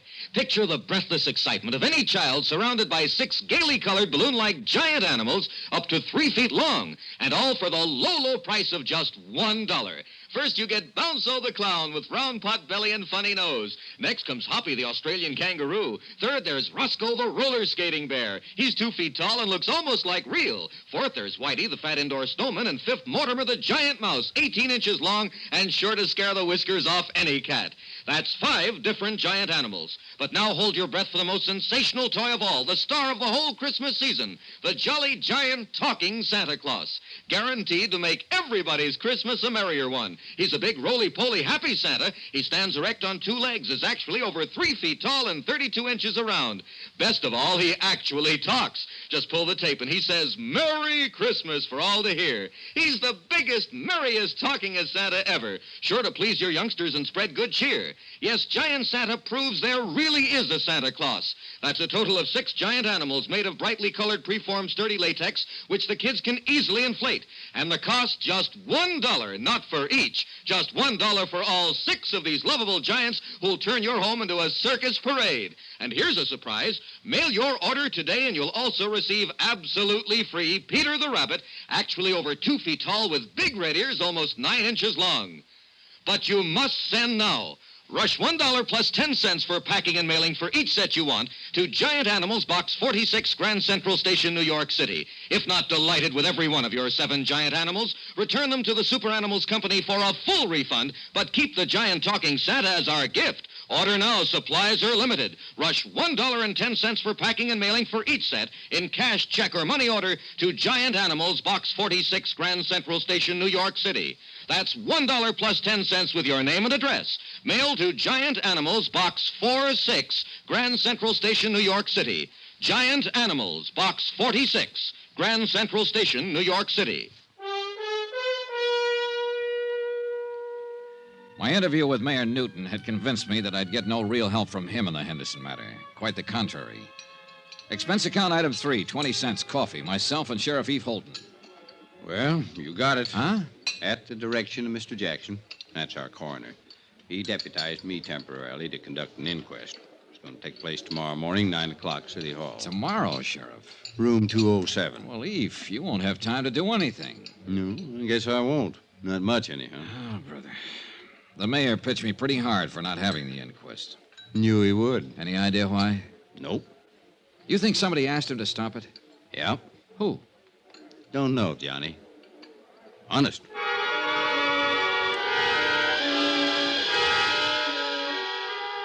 The next morning, I struggled my way against a belligerent north wind to City Hall and the inquest, if you could call it that. I sat in the back of the room and listened while a Dr. Horace Nam assured the 6-man jury that George Henderson was quite dead when he was called out of his office and examined him on the street. Dr. Nam reckoned George had died from a broken neck. An ancient bellhop, a desk clerk, and a chambermaid gave their versions of what had happened the day Henderson fell out the window. You swear to tell the truth, the whole truth, so help you God? I do, Sheriff. I'm the acting coroner today, Miss Copley. Sit down. Now, when did you see Mr. Henderson last? Last Thursday morning Where was this, Miss Copley? at the Butte Hotel. Mm-hmm. You know what time of the morning it was? About 10 o'clock. I went in to make his bed and straighten up his room. I see. I made his bed while he worked on some papers there, and then I left. Did you see him after that? No, sir. You didn't see him come downstairs for breakfast or anything? No, sir. Do you know if anybody went up to see him? I believe I saw Mrs. Henderson in the lobby after that. Do you see Mrs. Henderson in this room? Yes, sir. I believe that's Miss Henderson over there. No, that's Mrs. Henderson. Now, do you know if Mrs. Henderson visited Mr. Henderson in his room? No, sir, I don't know that. Miss Cubley, did you happen to notice if anyone else went up to Mr. Henderson's room that morning? No, sir. It went on all morning long. Sheriff Holton, acting in the coroner's position, questioned person after person. All had more or less the same vague knowledge concerning George Henderson's death. I was most interested in Pauline Henderson's testimony. Now then, Mrs. Henderson, when did you last see your husband? Thursday. I went to see him about noon, maybe a little before. Where did you see him, Miss Henderson? At the Butte Hotel, in his room there. The same room he occupied prior to his death? Of course. The same room from which he fell? Yes. Were you alone when you went to see him, Mrs. Henderson? Yes. I must have left before 12:30. I had an appointment at the dentist. That was the last time you saw your husband alive? Yes. I was still in the dentist's chair when they told me he'd fallen out the window. What did you and your husband talk about, Mrs. Henderson? Must I answer that? Well, we're trying to determine something here. I'd appreciate it. George and I discussed our divorce. Could you tell us about that? George and I decided to part about a month ago. He moved out of the house and moved into the hotel. Mm-hmm. Outside of the divorce, were you on good terms? Oh, yes, we've always been on good terms. Mrs. Henderson, do you think there's a chance that he might have thrown himself out that window? Mrs. Henderson, do you think he might have thrown himself out that window? No. At least not over us, if that's what you mean. As far as you knew, was your husband in good health? Yes, he was. You happen to know when he was examined last? Oh, a month or so ago. He was in perfect health. One more thing. Did Mr. Henderson drink? Yes. Did he drink that morning with you? I think he had a couple of drinks. Yes, he had a drink or two while we were talking. He could have stumbled to that window. The clothes were New York, the perfume Paris, the jewelry Tiffany's. The look, you might expect it on the Riviera, where everybody tries to act bored with too many good things in life. Her dress, black for the occasion of death, was cut too well and too carefully for her to pass as a grieving widow. She answered the questions without hesitation or emotion. 15 minutes later, the jury brought in the expected verdict. Therefore, it is the opinion of this jury that the said deceased, George Walter Henderson, came to his death as a result of injuries incurred in a fall from the 4th floor of the Butte Hotel at or about 12:45 p.m. on the 19th day of this month. No evidence to the contrary, it is deemed and declared that the manner of death was accidental. Adjourned. And that was that. As far as Culver's people, its police and its mayor were concerned. Yeah, the mayor. Well, Mr. Dollar, I hope you're satisfied. It was a pretty good inquest, Mayor Newton. I trust the official verdict of the jury will answer any questions your insurance company might have had on their minds and clear this whole matter up. I'll forward it to them and tell them the circumstances under which the inquest was conducted, Mr. Mayor. Satisfactory, I trust. No, but it served a purpose. Now that everybody thinks it was an accident, everybody will breathe easier. Certainly. Yeah. If everybody's relaxing like that, somebody's going to get careless. See you, Mr. Mayor.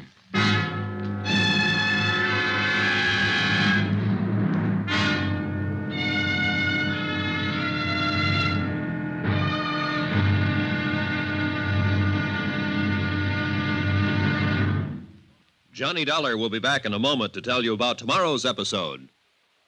Friends, send for your set of some of the most exciting toys of the year. 6 giant inflatable toys for only $1, some up to 3 feet tall. You get Bounce-O the happy clown, Hoppy the Australian kangaroo, Roscoe the 2 feet long roller skating bear, Whitey the fat indoor snowman, Mortimer the giant mouse 18 inches long, and last but not least, the great giant talking Santa, a roly-poly giant over 3 feet tall and 32 inches around the belly that actually says Merry Christmas out loud when you pull the tape. That's 6 sensational giant toys for only $1, made of sturdy, gaily colored latex that the kids can easily inflate. Send $1 for each set to Giant Animals, Box 46, Grand Central Station, New York City. And if you order right now, you get Peter the Rabbit over 2 feet tall absolutely free. If not delighted with your giant animals, your money refunded immediately. Order today. You may never hear this offer again. Rush $1 plus 10 cents for packing and mailing in cash, check, or money order to Giant Animals, Box 46, Grand Central Station, New York City. That's $1 plus 10 cents for each set with your name and address. To Giant Animals, Box 46, Grand Central Station, New York City. Now, here's our star to tell you about tomorrow's episode of The Henderson Matter. People do get careless tomorrow, all over Culver, Montana. Join us, won't you? Yours truly, Johnny Dollar. Yours truly, Johnny Dollar, starring Bob Bailey, is transcribed in Hollywood. Written by John Dawson, it is produced and directed by Jack Johnstone. Be sure and join us tomorrow night, same time and station, for the next exciting episode of Yours truly, Johnny Dollar. Roy Rowan speaking.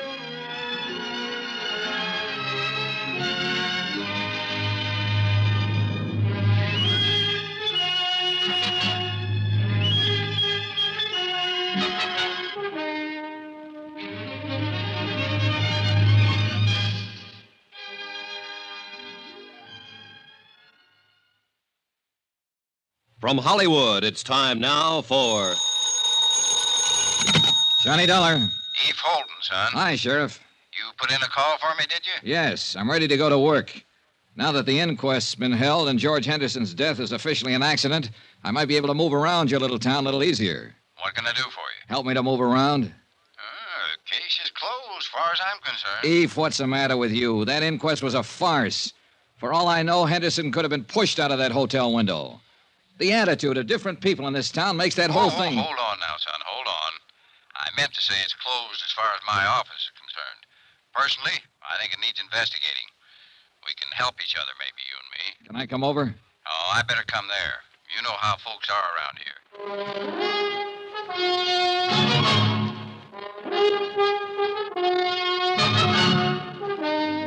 Tonight and every weekday night, Bob Bailey in the transcribed adventures of the man with the action-packed expense account, America's fabulous freelance insurance investigator. Yours truly, Johnny Dollar.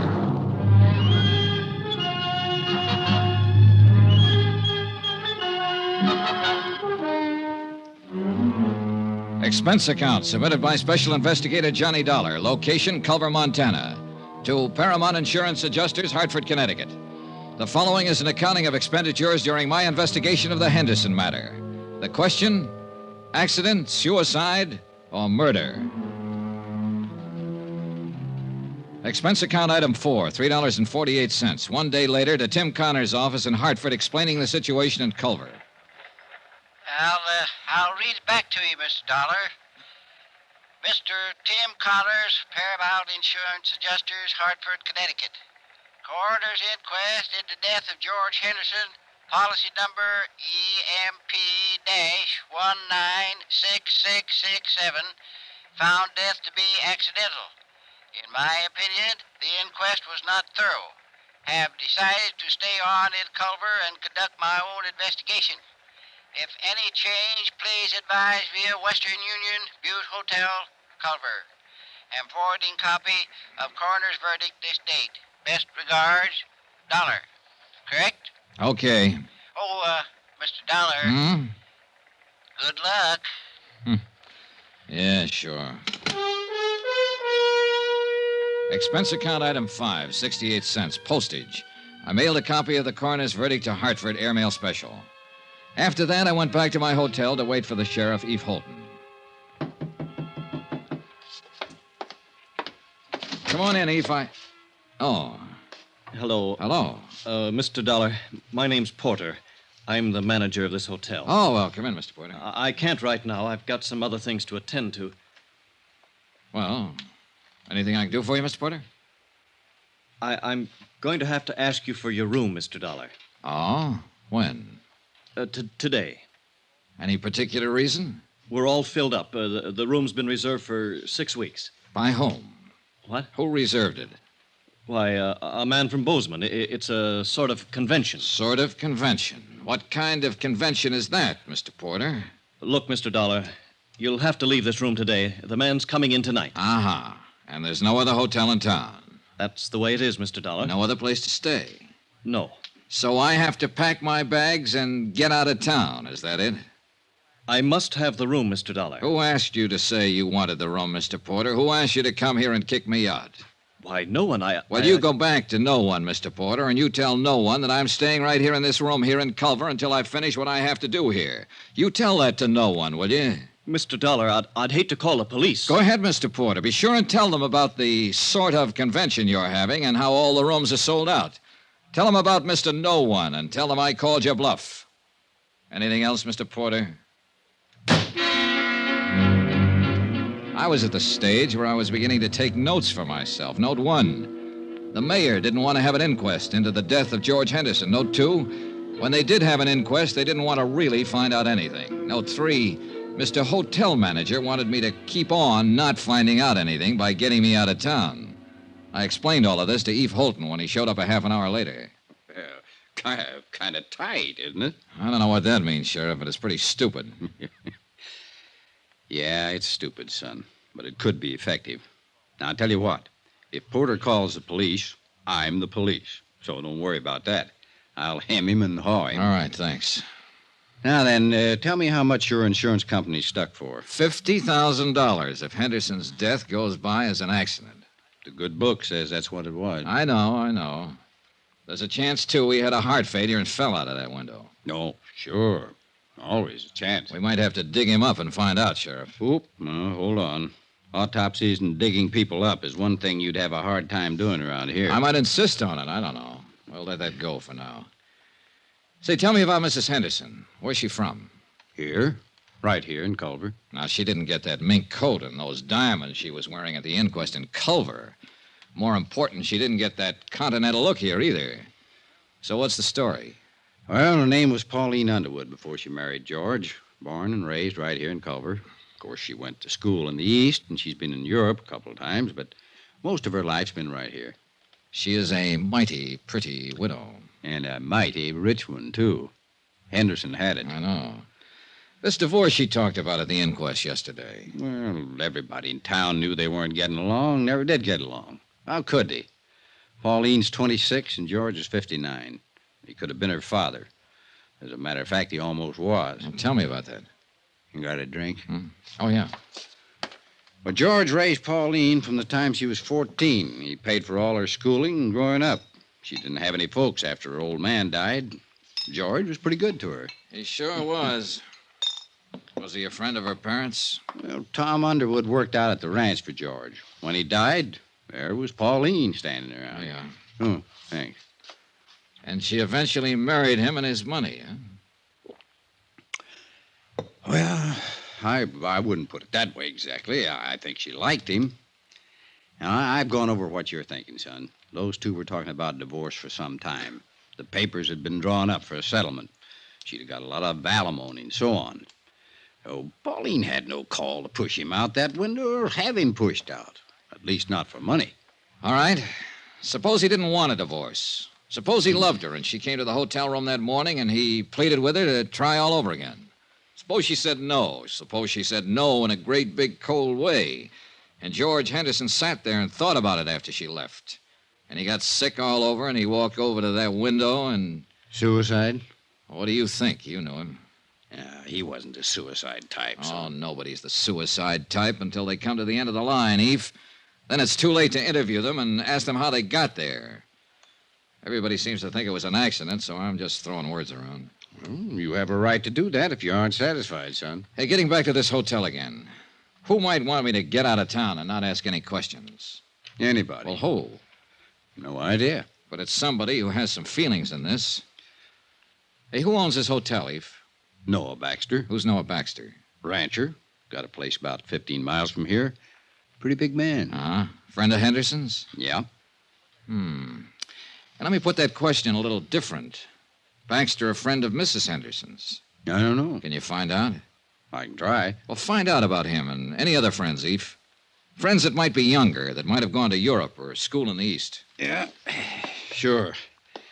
What are you thinking now, son? Well, now, if I were Mrs. Henderson and my husband fell out of a window in this hotel and killed himself, I'd hire a lawyer and I'd sue the hotel for damages. If the insurance company didn't pay off my claim, I'd hire a lawyer and insist that they pay that claim. I'd do those things right away, Sheriff, especially if I thought it was all legitimate. Yeah. Yeah.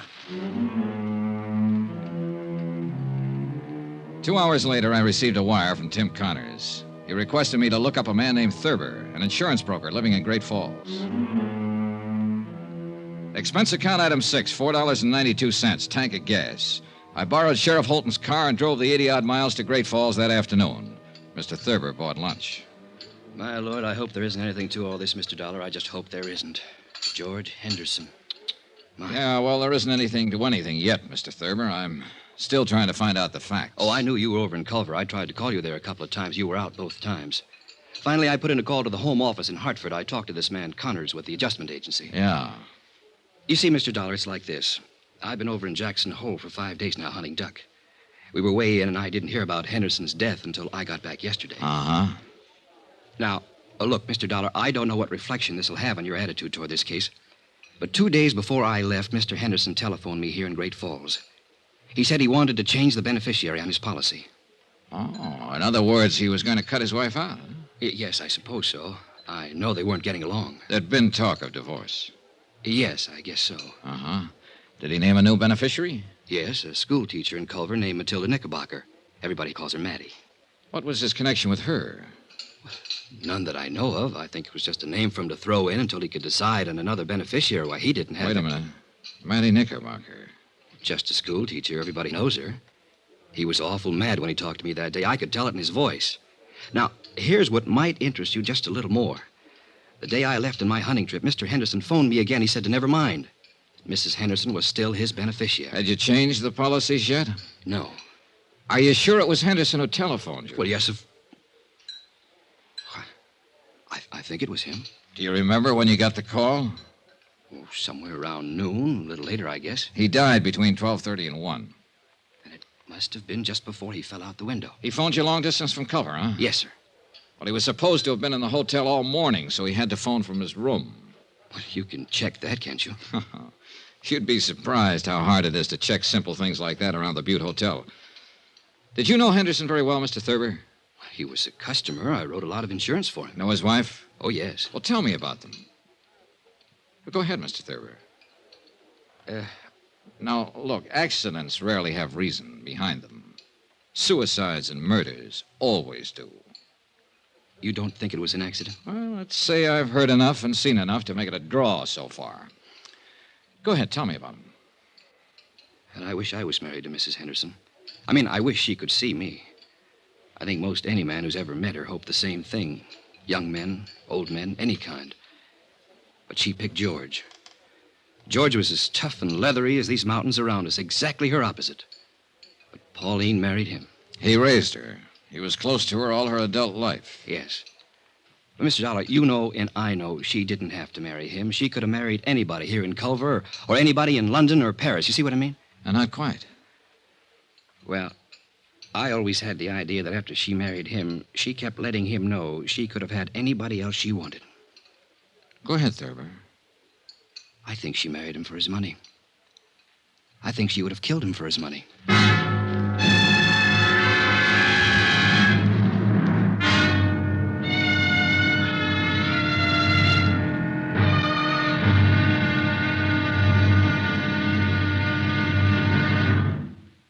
There'll be another intriguing episode in our story of the Henderson matter tomorrow. Tomorrow, the whole affair becomes a town issue, and I become the town goat. Incidentally, let me take a moment to say thanks for the many kind letters you've sent. We appreciate them more than you know. And I only wish it were possible to answer them all personally. Again, thank you. Yours truly, Johnny Dollar.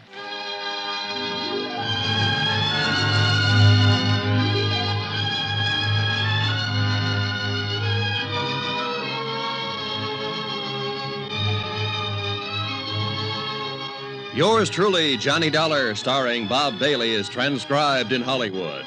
Written by John Dawson, it is produced and directed by Jack Johnstone. Be sure and join us tomorrow night, same time and station, for the next exciting episode of Yours truly, Johnny Dollar. Roy Rowan speaking.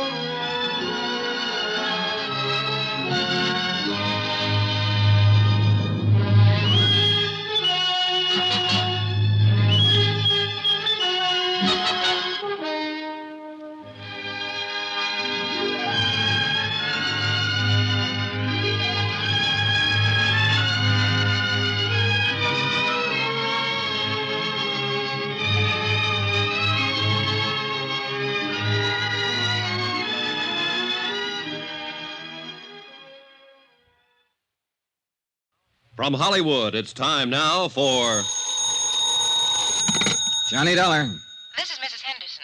You asked me to call, Mr. Dollar? Yes, Mrs. Henderson. I'm with Paramount Insurance Adjusters. Oh, yes. You probably know we asked for the inquest into your husband's death. Yes, I know. We're trying to clear up the entire matter as quickly as we can, Mrs. Henderson. I'd like to talk to you. Oh? Hate to trouble you at a time like this. Well, that's all right, Mr. Dollar. When do you want to talk? May I come out to the house this afternoon? There's a nice restaurant called Big Horn Lodge on the highway. How about meeting you there at, say, 4 o'clock? Good. I'll be there.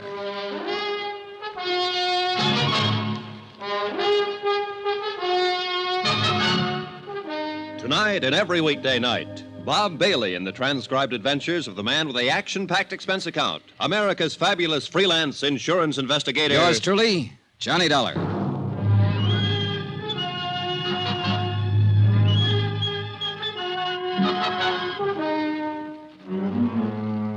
Expense account submitted by Special Investigator Johnny Dollar to Paramount Insurance Adjusters, Hartford, Connecticut. The following is an accounting of expenditures during my investigation of the Henderson matter. Expense account continued. Item 7, $5. One pair of galoshes, believe it or not. It snowed in Culver, Montana during the night, all night. By morning, 14 inches of fine new snow covered everything in sight. After my phone call to Mrs. Henderson, I spent the morning trying to rent an automobile. There was none to be had, so that afternoon I dropped over to see Eve Holton, my sheriff friend. Son, you're going to catch your death unless you start wearing a scarf. Yeah, I'll remember that, Eve. But maybe I won't need one. Oh? Yeah, I think I'll be leaving Culver pretty soon. Well, I hope you don't mean that, son. I'm afraid I do. I'll have to tie this case up one way or another pretty quick. Why? My company wants me to get back home. I got a letter this morning. Oh, well, how can I help you? Well, for one thing, you can lend me your car again. I have a date with a lady out at the Big Horn Lodge. Pretty fancy. You can have the old thing anytime you want it. You know that, son. Who's the lady? George Henderson's widow. Yeah. Oh? Now, I know what you're going to say. Why go after her? Why bother her until I have something to go on? Well, I got to do something, Eve. I'm no nearer now to knowing whether Henderson was pushed out that hotel window, fell, or jumped. I think I have enough of an idea of Henderson and his wife to pick up some valuable information from her. Any objections? Nope. Johnny, a couple of days ago, you asked me to look up people who might have been especially friendly to Mrs. Henderson. You still want to know about them? Yeah, sure. Well, I'm working on it. Anyone so far? Nobody I'd put in that category. What time you have to be at the Bighorn? 4. It'll take you a while. Wouldn't hurt to start right now. She's parked out back. Okay, thanks, Eve. Good luck. And don't let her rang-dangle you, son. She could do it if she wanted to. Goodbye, Eve. 10 minutes later, I was on the road to Bighorn Lodge, which also happened to be the same road I'd traveled 2 days before to attend George Henderson's funeral. As I drove past the graveyard, white and stark against the blue winter sky, I noticed a car parked along the side of the road, a little Chevy coupe about 1952.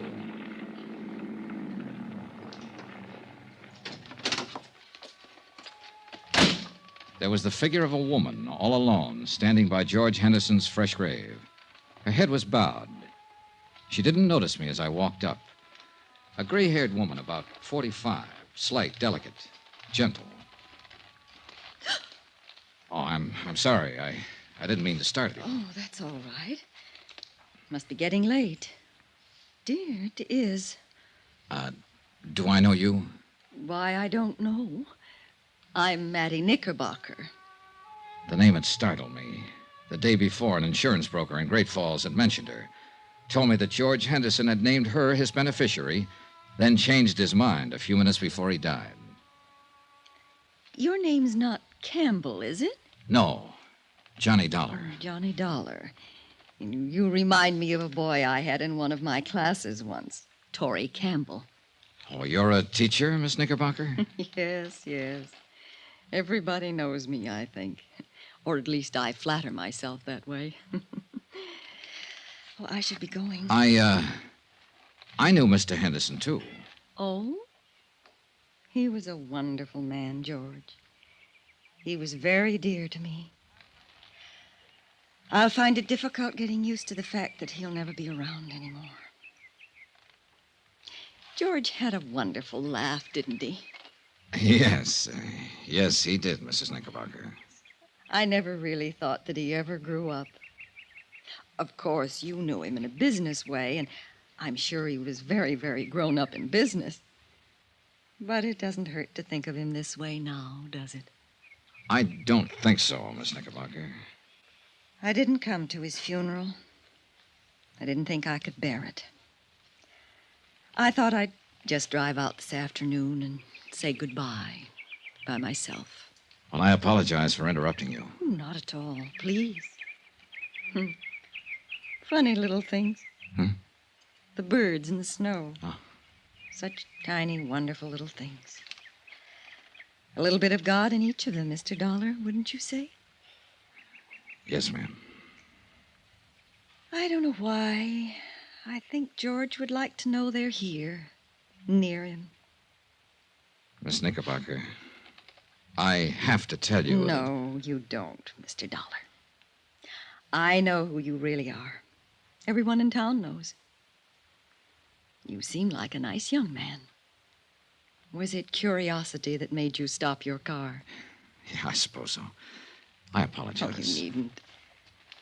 I'm just an old friend of George's, saying goodbye to him. Good afternoon, Mr. Dollar. Goodbye. Talking to Mattie Knickerbocker, I felt that for the first time, somebody, namely Mattie, had talked frankly and truthfully about George Henderson. I was still thinking of the frail, drab little woman with the nice blue eyes when I met Pauline Henderson at the Bighorn Lodge. What are these matters you want to clear up, Mr. Dollar? Oh, just some doubts in my mind about your husband's death. What do you drink? Pernod. Pernod. I learned to like it in France. All right. One Pernod, bourbon, a little water on the side. Yes, sir. You sound like George when you order. Hey, I like your Bighorn Lodge. And I have to say, when it's elegant in the West, it's elegant. I'd like a light, please. Oh, sorry. Sure. Thank you. Mrs. Henderson, do you mind if I don't stall any longer with the drinks, the smokes, and the compliments? I'm surprised you've stalled this long. I've heard you're a very blunt and impulsive man. I spoke to an insurance agent named Thurber yesterday in Great Falls. Your husband's agent. Mr. Thurber told me that your husband wanted to name a new beneficiary last week. Really? Yeah. He named Matilda Knickerbocker. Mattie Knickerbocker. I'm not surprised, I suppose. Mattie's a lovely woman. I know George was very fond of her. Mr. Thurber also told me that Mr. Henderson changed his mind about that the day he died. In fact, he phoned Mr. Thurber in Great Falls and told him to leave the policy as it was. He did that a few minutes after you left his hotel room, a few minutes before he died. Can you explain any of that, Mrs. Henderson? Why don't you ask Mattie Knickerbocker? Because I don't think she'd know. I ran into her this afternoon, and I talked to her. Oh, not about this, just about other things. I'll look her up again if I have to. But it's you I want information from now. Then why don't you ask what you mean, Mr. Dollar? All right. Did something happen in that hotel room that made him change his mind about you? That's better. I do wish that ridiculous little man would bring our drinks. He will. Don't misunderstand what happened in the hotel room. George and I were going to be divorced. He moved out of the house a month ago. We went to his attorneys and drew up a tentative property settlement. You mean... Dunlap, Eder, Reardon, and Blake, Great Falls. They have a copy of that settlement. George was quite generous to me. So I didn't kill him for his money, if that's what you're thinking. Here we are, sir. Pernod, bourbon. Thank you. I didn't see George for 3 weeks or so after we made the settlement. Then we happened to meet one day in Culver, and, well, we had a rather bitter argument. It was one of those ridiculous things. We quarreled and parted very angrily. The whole thing was childish. My first impulse was to go right back to the lawyers and demand every unreasonable thing I could on the divorce settlement. I guess George's first impulse was to cancel me out as his beneficiary. Did you go to a lawyer, Mrs. Henderson? No. No, I cooled off. I cooled off considerably, Mr. Dollar. After all, George had been everything to me most of my life. I was truly sorry we never got along as man and wife. I'm glad that we made it up before he died. That morning. He apologized when I came by the hotel. I apologized. After I left, he fell out the window.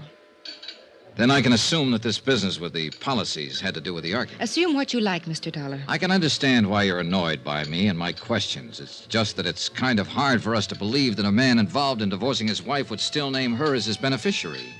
I say that because of past experience. Oh, it's happened, but isn't usual. I could have told you that we were reconciled that day in the hotel, that we were going to drop the whole divorce matter, and that George was coming back to the house to live. Yes, you could have told me that, Mrs. Henderson.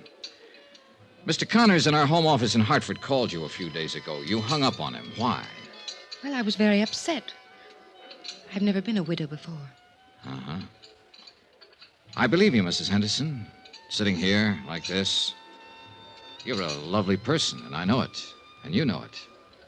And this is a pretty nice place to conduct business. Why didn't you ask me to your home? I preferred to talk to you here. That's what I thought. I saved all the did your husband have any enemies and did he seem depressed questions for another time. But before I went to bed that night, I read and reread Mrs. Henderson's testimony given at the coroner's inquest. The next morning, I interviewed all of the people at the Butte Hotel who'd been on duty the day Henderson fell out the window. After that, I dropped in to see Eve Holton. Here it is, Johnny, right here. Personal effects of the deceased included 4 suits of men's clothing, 14 shirts, 5 pairs of hosiery. Was there a bottle in that room, Sheriff? Liquor? Yeah. No bottle. Nothing like it, son. All right. He didn't call down and have a bellboy bring him a bottle or send him any drinks. The chambermaid swears there was no liquor in his room all the time he lived at the hotel. You say he was a light drinker. Now, what light drinker takes a nip before he has his breakfast? Who said he had a drink that morning? Mrs. Henderson. What? On the witness stand, under oath at the inquest. She testified that her husband had a drink before she came up to the room and while she was there. Now, mind you, she didn't say he was drunk, but she did say he had been drinking. You read over that transcript. So? So I think she threw that in, made sure it got in, because it's sometimes hard to believe that a cold, sober man will walk out of a hotel window and kill himself accidentally. A drunk or a drinker might do it. You and I and everybody at that inquest somehow got the impression that Henderson was slightly tipsy that morning, and Mrs. Henderson saw to that. Now then, if Henderson had a drink, I want to know where he got it. Tell me, Eve, no bottle in the room, no bottle brought up to the room. Where did he get that drink? That's a pretty good question, son.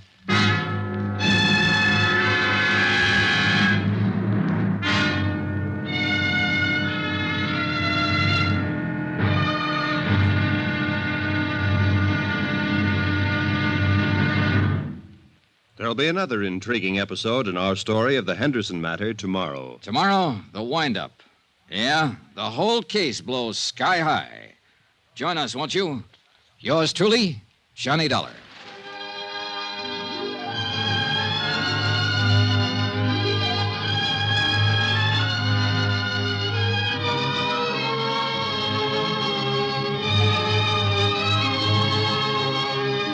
Yours truly, Johnny Dollar, starring Bob Bailey, is transcribed in Hollywood.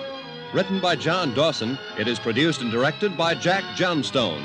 Be sure and join us tomorrow night, same time and station, for the next exciting episode of Yours truly, Johnny Dollar.